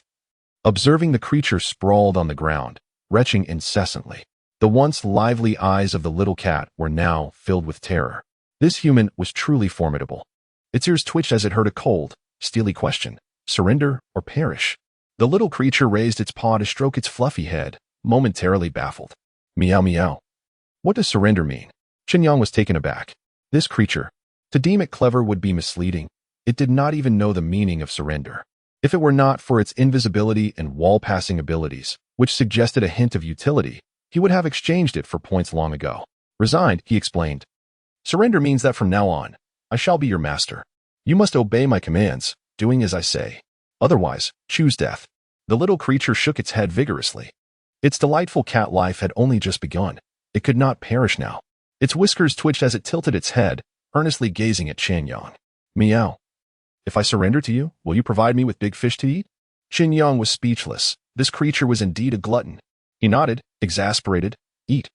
If I have food, you shall have a share. The once prostrate cat sprang to its feet, tail swaying, sitting upright, and fixing its gaze upon Chen Yang. Then the Lord Cat, surrender. As the words left its mouth, a sudden alert echoed in Chen Yang's mind. Ding, congratulations. You have successfully tamed a shadow spirit cat as your spiritual pet, rewarding you with one special lottery opportunity. The system is updating. Please check back later. Raising an eyebrow in surprise, Chen Yang did not expect such a delightful surprise. Not only had he acquired a so-called spiritual pet, but he also gained an opportunity for a special lottery. Just as the system notification concluded, an enigmatic sensation enveloped both Chen Yang and the little creature. Meow meow. What is happening? Chen Yang felt a surge of inspiration and decided to withdraw the psychic field. Little one, can you understand my words? Meow meow, of course. I can understand, but I wonder, how is it that you comprehend my speech? Without the psychic field, Chen Yang discovered he could still understand the cat's language. It appeared that the earlier phenomenon resembled a soul bond. Now, he not only comprehended the little creature's words but also sensed, even when it was not nearby, a general awareness of its location. He was unsure if this location function was one-way or mutual. Come here. Chen Yang beckoned. And the little creature bound by the soul bond scampered over eagerly. He scratched its fluffy chin a couple of times. Wait a moment, something feels off. The system notified me about taming this little one, but what about Xiao Cui? Why was there no notification for her?